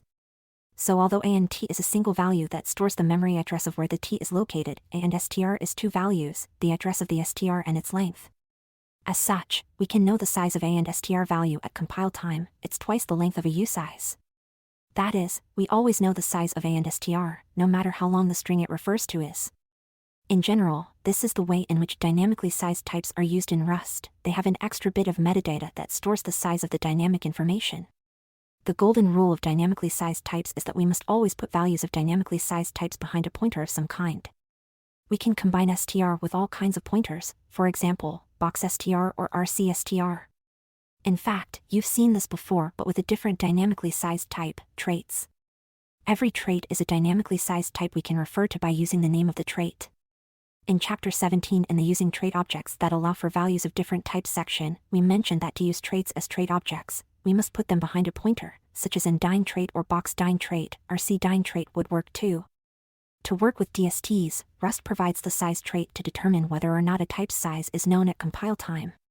This trait is automatically implemented for everything whose size is known at compile time. In addition, Rust implicitly adds a bound on size to every generic function. That is, a generic function definition like this is actually treated as though we had written this. By default, generic functions will work only on types that have a known size at compile time. However, you can use the following special syntax to relax this restriction. A trait bound on sized means t may or may not be sized, and this notation overrides the default that generic types must have a known size at compile time. The trait syntax with this meaning is only available for sized, not any other traits. Also note that we switched the type of the t parameter from t to nt. Because the type might not be sized, we need to use it behind some kind of pointer. In this case, we've chosen a reference. Next, we'll talk about functions and closures. Advanced functions and closures. This section explores some advanced features related to functions and closures, including function pointers and returning closures. Function pointers. We've talked about how to pass closures to functions. You can also pass regular functions to functions. This technique is useful when you want to pass a function you've already defined rather than defining a new closure. Functions coerce to the type fn, with a lowercase f, not to be confused with the fn closure trait. The fn type is called a function pointer. Passing functions with function pointers will allow you to use functions as arguments to other functions. The syntax for specifying that a parameter is a function pointer is similar to that of closures, as shown in listing 19 to 27, where we've defined a function add_1 that adds 1 to its parameter. The function do_twice takes two parameters, a function pointer to any function that takes an i32 parameter and returns an i32, and one i32 value. The do_twice function calls the function f twice, passing it the arg value, then adds the two function call results together. The main function calls do_twice with the arguments add_1 and 5. File name src/main.rs. Listing 19 to 27, using the fn type to accept a function pointer as an argument. This code prints the answer is 12. We specify that the parameter f in do_twice is an fn that takes one parameter of type i32 and returns an i32. We can then call f in the body of do_twice. In main, we can pass the function name add_1 as the first argument to do_twice. Unlike closures, fn is a type rather than a trait, so we specify fn as the parameter type directly rather than declaring a generic type parameter with one of the fn traits as a trait bound. Function pointers implement all three of the closure traits, fn, fnmut, and fnonce, meaning you can always pass a function pointer as an argument for a function that expects a closure. It's best to write functions using a generic type and one of the closure traits so your functions can accept either functions or closures. That said, one example of where you would want to only accept fn and not closures is when interfacing with external code that doesn't have closures. C functions can accept functions as arguments, but C doesn't have closures. As an example of where you could use either a closure-defined inline or a named function, let's look at a use of the map method provided by the iterator trait in the standard library. To use the map function to turn a vector of numbers into a vector of strings, we could use a closure, like this. Or we could name a function as the argument to map instead of the closure, like this. Note that we must use the fully qualified syntax that we talked about earlier in the advanced traits section because there are multiple functions available named to_string. Here, we're using the to_string function defined in the toString trait, which the standard library has implemented for any type that implements display. Recall from the enum values section of chapter 6 that the name of each enum variant that we define also becomes an initializer function. We can use these initializer functions as function pointers that implement the closure traits, which means we can specify the initializer functions as arguments for methods that take closures, like so. Here we create status value instances using each u32 value in the range that map is called on by using the initializer function of status value. Some people prefer this style, and some people prefer to use closures. They compile to the same code, so use whichever style is clearer to you. Returning closures. Closures are represented by traits, which means you can't return closures directly. In most cases where you might want to return a trait, you can instead use the concrete type that implements the trait as the return value of the function. However, you can't do that with closures because they don't have a concrete type that is returnable. You're not allowed to use the function pointer fn as a return type, for example. The following code tries to return a closure directly, but it won't compile. The compiler error is as follows. The error references the size trait again. Rust doesn't know how much space it will need to store the closure. We saw a solution to this problem earlier. We can use a trait object. This code will compile just fine. For more about trait objects, refer to the section using trait objects that allow for values of different types in chapter 17. Next, let's look at macros. Macros. We've used macros like println throughout this book, but we haven't fully explored what a macro is and how it works. The term macro refers to a family of features in Rust, declarative macros with macro_rules. And three kinds of procedural macros. Custom hashtag, derive, macros that specify code added with the derive attribute used on structs and enums attribute-like macros that define custom attributes usable on any item function-like macros that look like function calls but operate on the tokens specified as their argument. We'll talk about each of these in turn, but first, let's look at why we even need macros when we already have functions. The difference between macros and functions. Fundamentally, macros are a way of writing code that writes other code, which is known as metaprogramming. In Appendix C, we discuss the derive attribute, which generates an implementation of various traits for you. We've also used the println and vec macros throughout the book. All of these macros expand to produce more code than the code you've written manually. Metaprogramming is useful for reducing the amount of code you have to write and maintain, which is also one of the roles of functions. However, macros have some additional powers that functions don't. A function signature must declare the number and type of parameters the function has. Macros, on the other hand, can take a variable number of parameters. We can call println hello with one argument or println hello name with two arguments. Also, macros are expanded before the compiler interprets the meaning of the code, so a macro can, for example, implement a trait on a given type. A function can't, because it gets called at runtime and a trait needs to be implemented at compile time. The downside to implementing a macro instead of a function is that macro definitions are more complex than function definitions because you're writing Rust code that writes Rust code. Due to this indirection, macro definitions are generally more difficult to read, understand, and maintain than function definitions. Another important difference between macros and functions is that you must define macros or bring them into scope before you call them in a file, as opposed to functions you can define anywhere and call anywhere. Declarative macros with macro_rules. For general metaprogramming, the most widely used form of macros in Rust is the declarative macro. These are also sometimes referred to as macros, by example, macro_rules. Macros, or just plain macros. At their core, declarative macros allow you to write something similar to a Rust match expression. As discussed in Chapter 6, match expressions are control structures that take an expression, compare the resulting value of the expression to patterns, and then run the code associated with the matching pattern. Macros also compare a value to patterns that are associated with particular code. In this situation, the value is the literal Rust source code passed to the macro, the patterns are compared with the structure of that source code, and the code associated with each pattern, when matched, replaces the code passed to the macro. This all happens during compilation. To define a macro, you use the macro_rules. Construct. Let's explore how to use macro_rules. By looking at how the vec macro is defined. Chapter 8 covered how we can use the vec macro to create a new vector with particular values. For example, the following macro creates a new vector containing 3 integers. We could also use the vec macro to make a vector of 2 integers or a vector of 5 string slices. We wouldn't be able to use a function to do the same because we wouldn't know the number or type of values up front.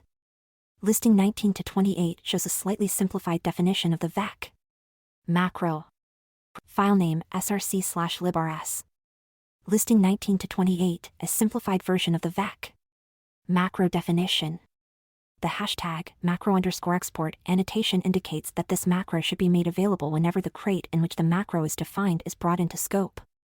Without this annotation, the macro can't be brought into scope. We then start the macro definition with macro_rules. And the name of the macro we're defining without the exclamation mark. The name, in this case vec, is followed by curly brackets denoting the body of the macro definition. The structure in the vec body is similar to the structure of a match expression. Here we have one arm with the pattern $$x_per, asterisk, followed by equals and the block of code associated with this pattern. If the pattern matches, the associated block of code will be emitted. Given that this is the only pattern in this macro, there is only one valid way to match, any other pattern will result in an error. More complex macros will have more than one arm. Valid pattern syntax in macro definitions is different than the pattern syntax covered in Chapter 18 because macro patterns are matched against Rust code structure rather than values. Let's walk through what the pattern pieces in listing 19 to 28 mean. For the full macro pattern syntax, see the Rust reference. First, we use a set of parentheses to encompass the whole pattern. We use a $$ to declare a variable in the macro system that will contain the Rust code matching the pattern. The $sign makes it clear this is a macro variable as opposed to a regular Rust variable. Next comes a set of parentheses that captures values that match the pattern within the parentheses for use in the replacement code. Within is $x_per, which matches any Rust expression and gives the expression the name $x. The comma following $ indicates that a literal comma separator character could optionally appear after the code that matches the code in $. The asterisk specifies that the pattern matches 0 or more of whatever precedes the star. When we call this macro with vec 1, 2, 3, the $x pattern matches 3 times with the 3 expressions 1, 2, and 3. Now let's look at the pattern in the body of the code associated with this arm, temp_vec.push, within $, is generated for each part that matches $, in the pattern 0 or more times depending on how many times the pattern matches. The $x is replaced with each expression matched. When we call this macro with vec 1, 2, 3, the code generated that replaces this macro call will be the following. We've defined a macro that can take any number of arguments of any type and can generate code to create a vector containing the specified elements. To learn more about how to write macros, consult the online documentation or other resources, such as the Little Book of Rust Macros started by Daniel Heap and continued by Lucas Wirth. Procedural macros for generating code from attributes. The second form of macros is the procedural macro, which acts more like a function, and is a type of procedure. Procedural macros accept some code as an input, operate on that code, and produce some code as an output rather than matching against patterns and replacing the code with other code as declarative macros do. The 3 kinds of procedural macros are custom derive, attribute-like, and function-like, and all work in a similar fashion. When creating procedural macros, the definitions must reside in their own crate with a special crate type. This is for complex technical reasons that we hope to eliminate in the future. In listing 19 to 29, we show how to define a procedural macro, where some underscore attribute is a placeholder for using a specific macro variety. Filename src/librs. Listing 19 to 29, an example of defining a procedural macro. The function that defines a procedural macro takes a token stream as an input and produces a token stream as an output. The token stream type is defined by the proc_macro crate that is included with Rust and represents a sequence of tokens. This is the core of the macro. The source code that the macro is operating on makes up the input token stream, and the code the macro produces is the output token stream. The function also has an attribute attached to it that specifies which kind of procedural macro we're creating. We can have multiple kinds of procedural macros in the same crate. Let's look at the different kinds of procedural macros. We'll start with a custom-derived macro and then explain the small dissimilarities that make the other forms different. How to write a custom-derived macro. Let's create a crate named hello_macro that defines a trait named hello macro with one associated function named hello_macro. Rather than making our users implement the hello macro trait for each of their types, we'll provide a procedural macro so users can annotate their type with hashtag derive hello macro to get a default implementation of the hello_macro function.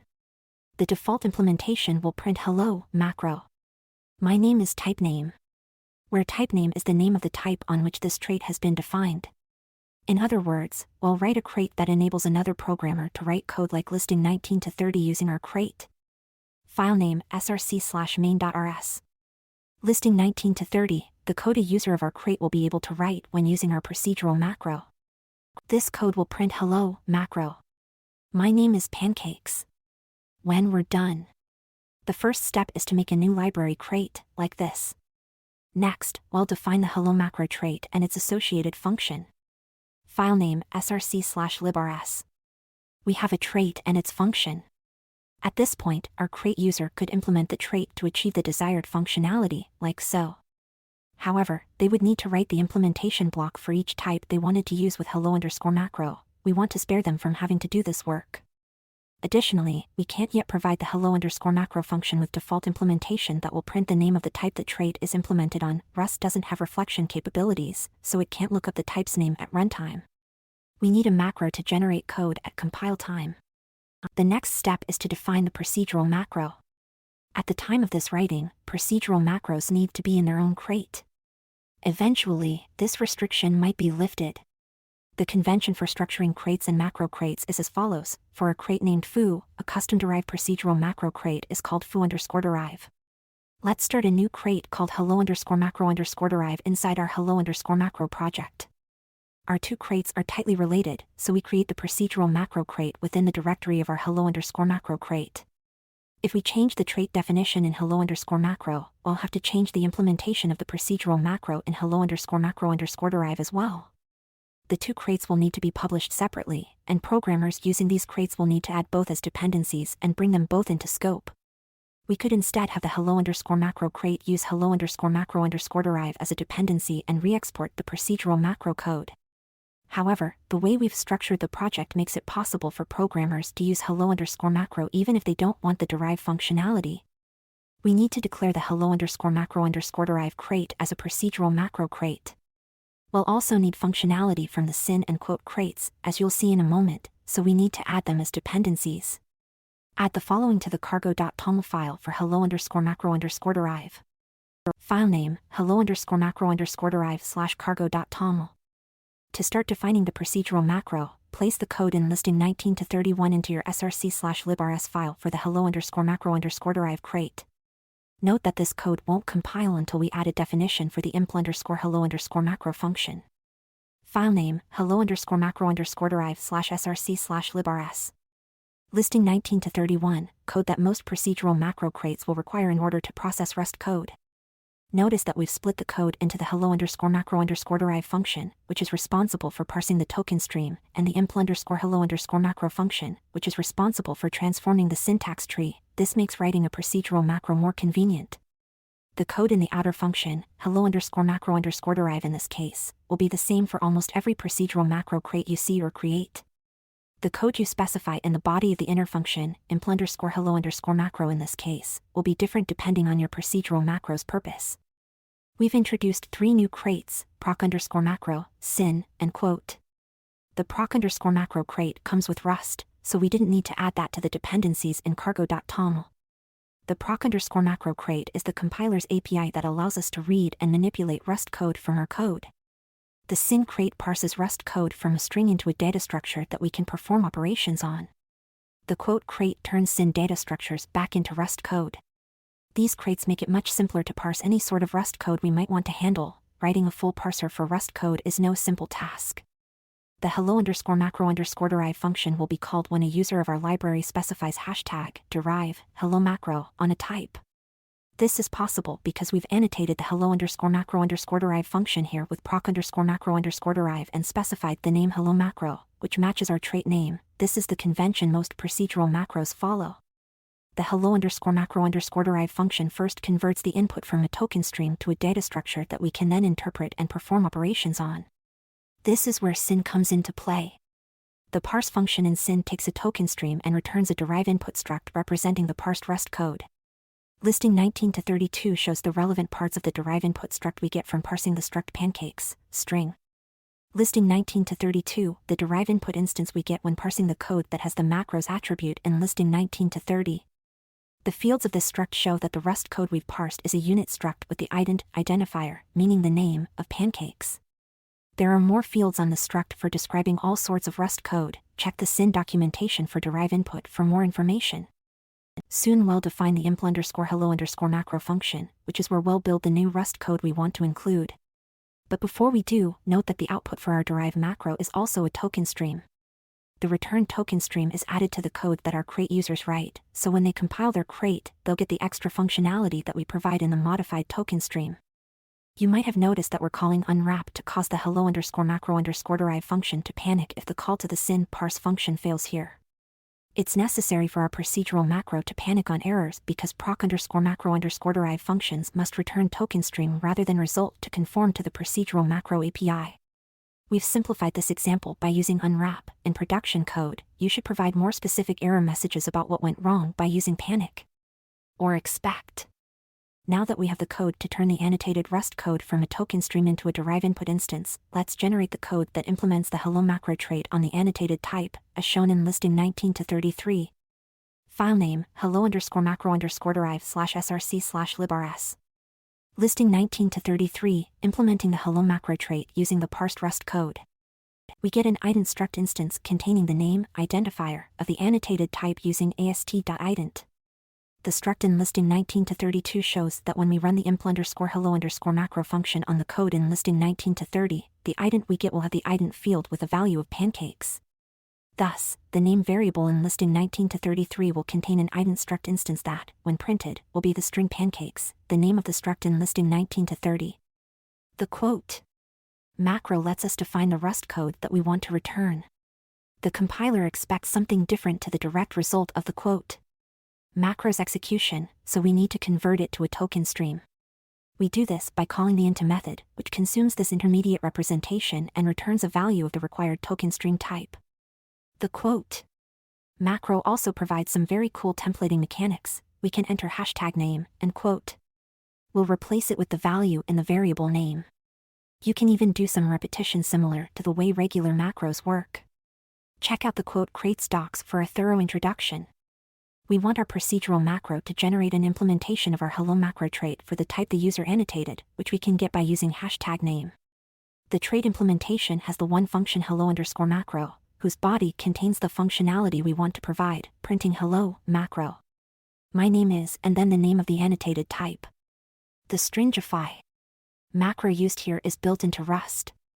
It takes a Rust expression, such as 1 + 2, and at compile time turns the expression into a string literal, such as 1 + 2. This is different than format or println macros, which evaluate the expression and then turn the result into a string. There is a possibility that the #name input might be an expression to print literally, so we use stringify. Using stringify also saves an allocation by converting #name to a string literal at compile time. At this point, cargo build should complete successfully in both hello_macro and hello_macro_derive. Let's hook up these crates to the code in listing 19 to 30 to see the procedural macro in action. Create a new binary project in your projects directory using cargo new pancakes. We need to add hello_macro and hello_macro_derive as dependencies in the pancakes crates cargo.toml. If you're publishing your versions of hello_macro and hello_macro_derive to crates.io, they would be regular dependencies. If not, you can specify them as path dependencies as follows. Put the code in listing 19 to 30 into src/main.rs, and run cargo run. It should print hello macro. My name is pancakes. The implementation of the hello macro trait from the procedural macro was included without the pancakes crate needing to implement it. The hashtag derive hello macro added the trait implementation. Next, let's explore how the other kinds of procedural macros differ from custom derive macros. Attribute-like macros. Attribute-like macros are similar to custom derive macros, but instead of generating code for the derive attribute, they allow you to create new attributes. They're also more flexible. Derive only works for structs and enums. Attributes can be applied to other items as well, such as functions. Here's an example of using an attribute-like macro. Say you have an attribute named root that annotates functions when using a web application framework. This hashtag root attribute would be defined by the framework as a procedural macro. The signature of the macro definition function would look like this. Here, we have two parameters of type tokenStream. The first is for the contents of the attribute, the get/part.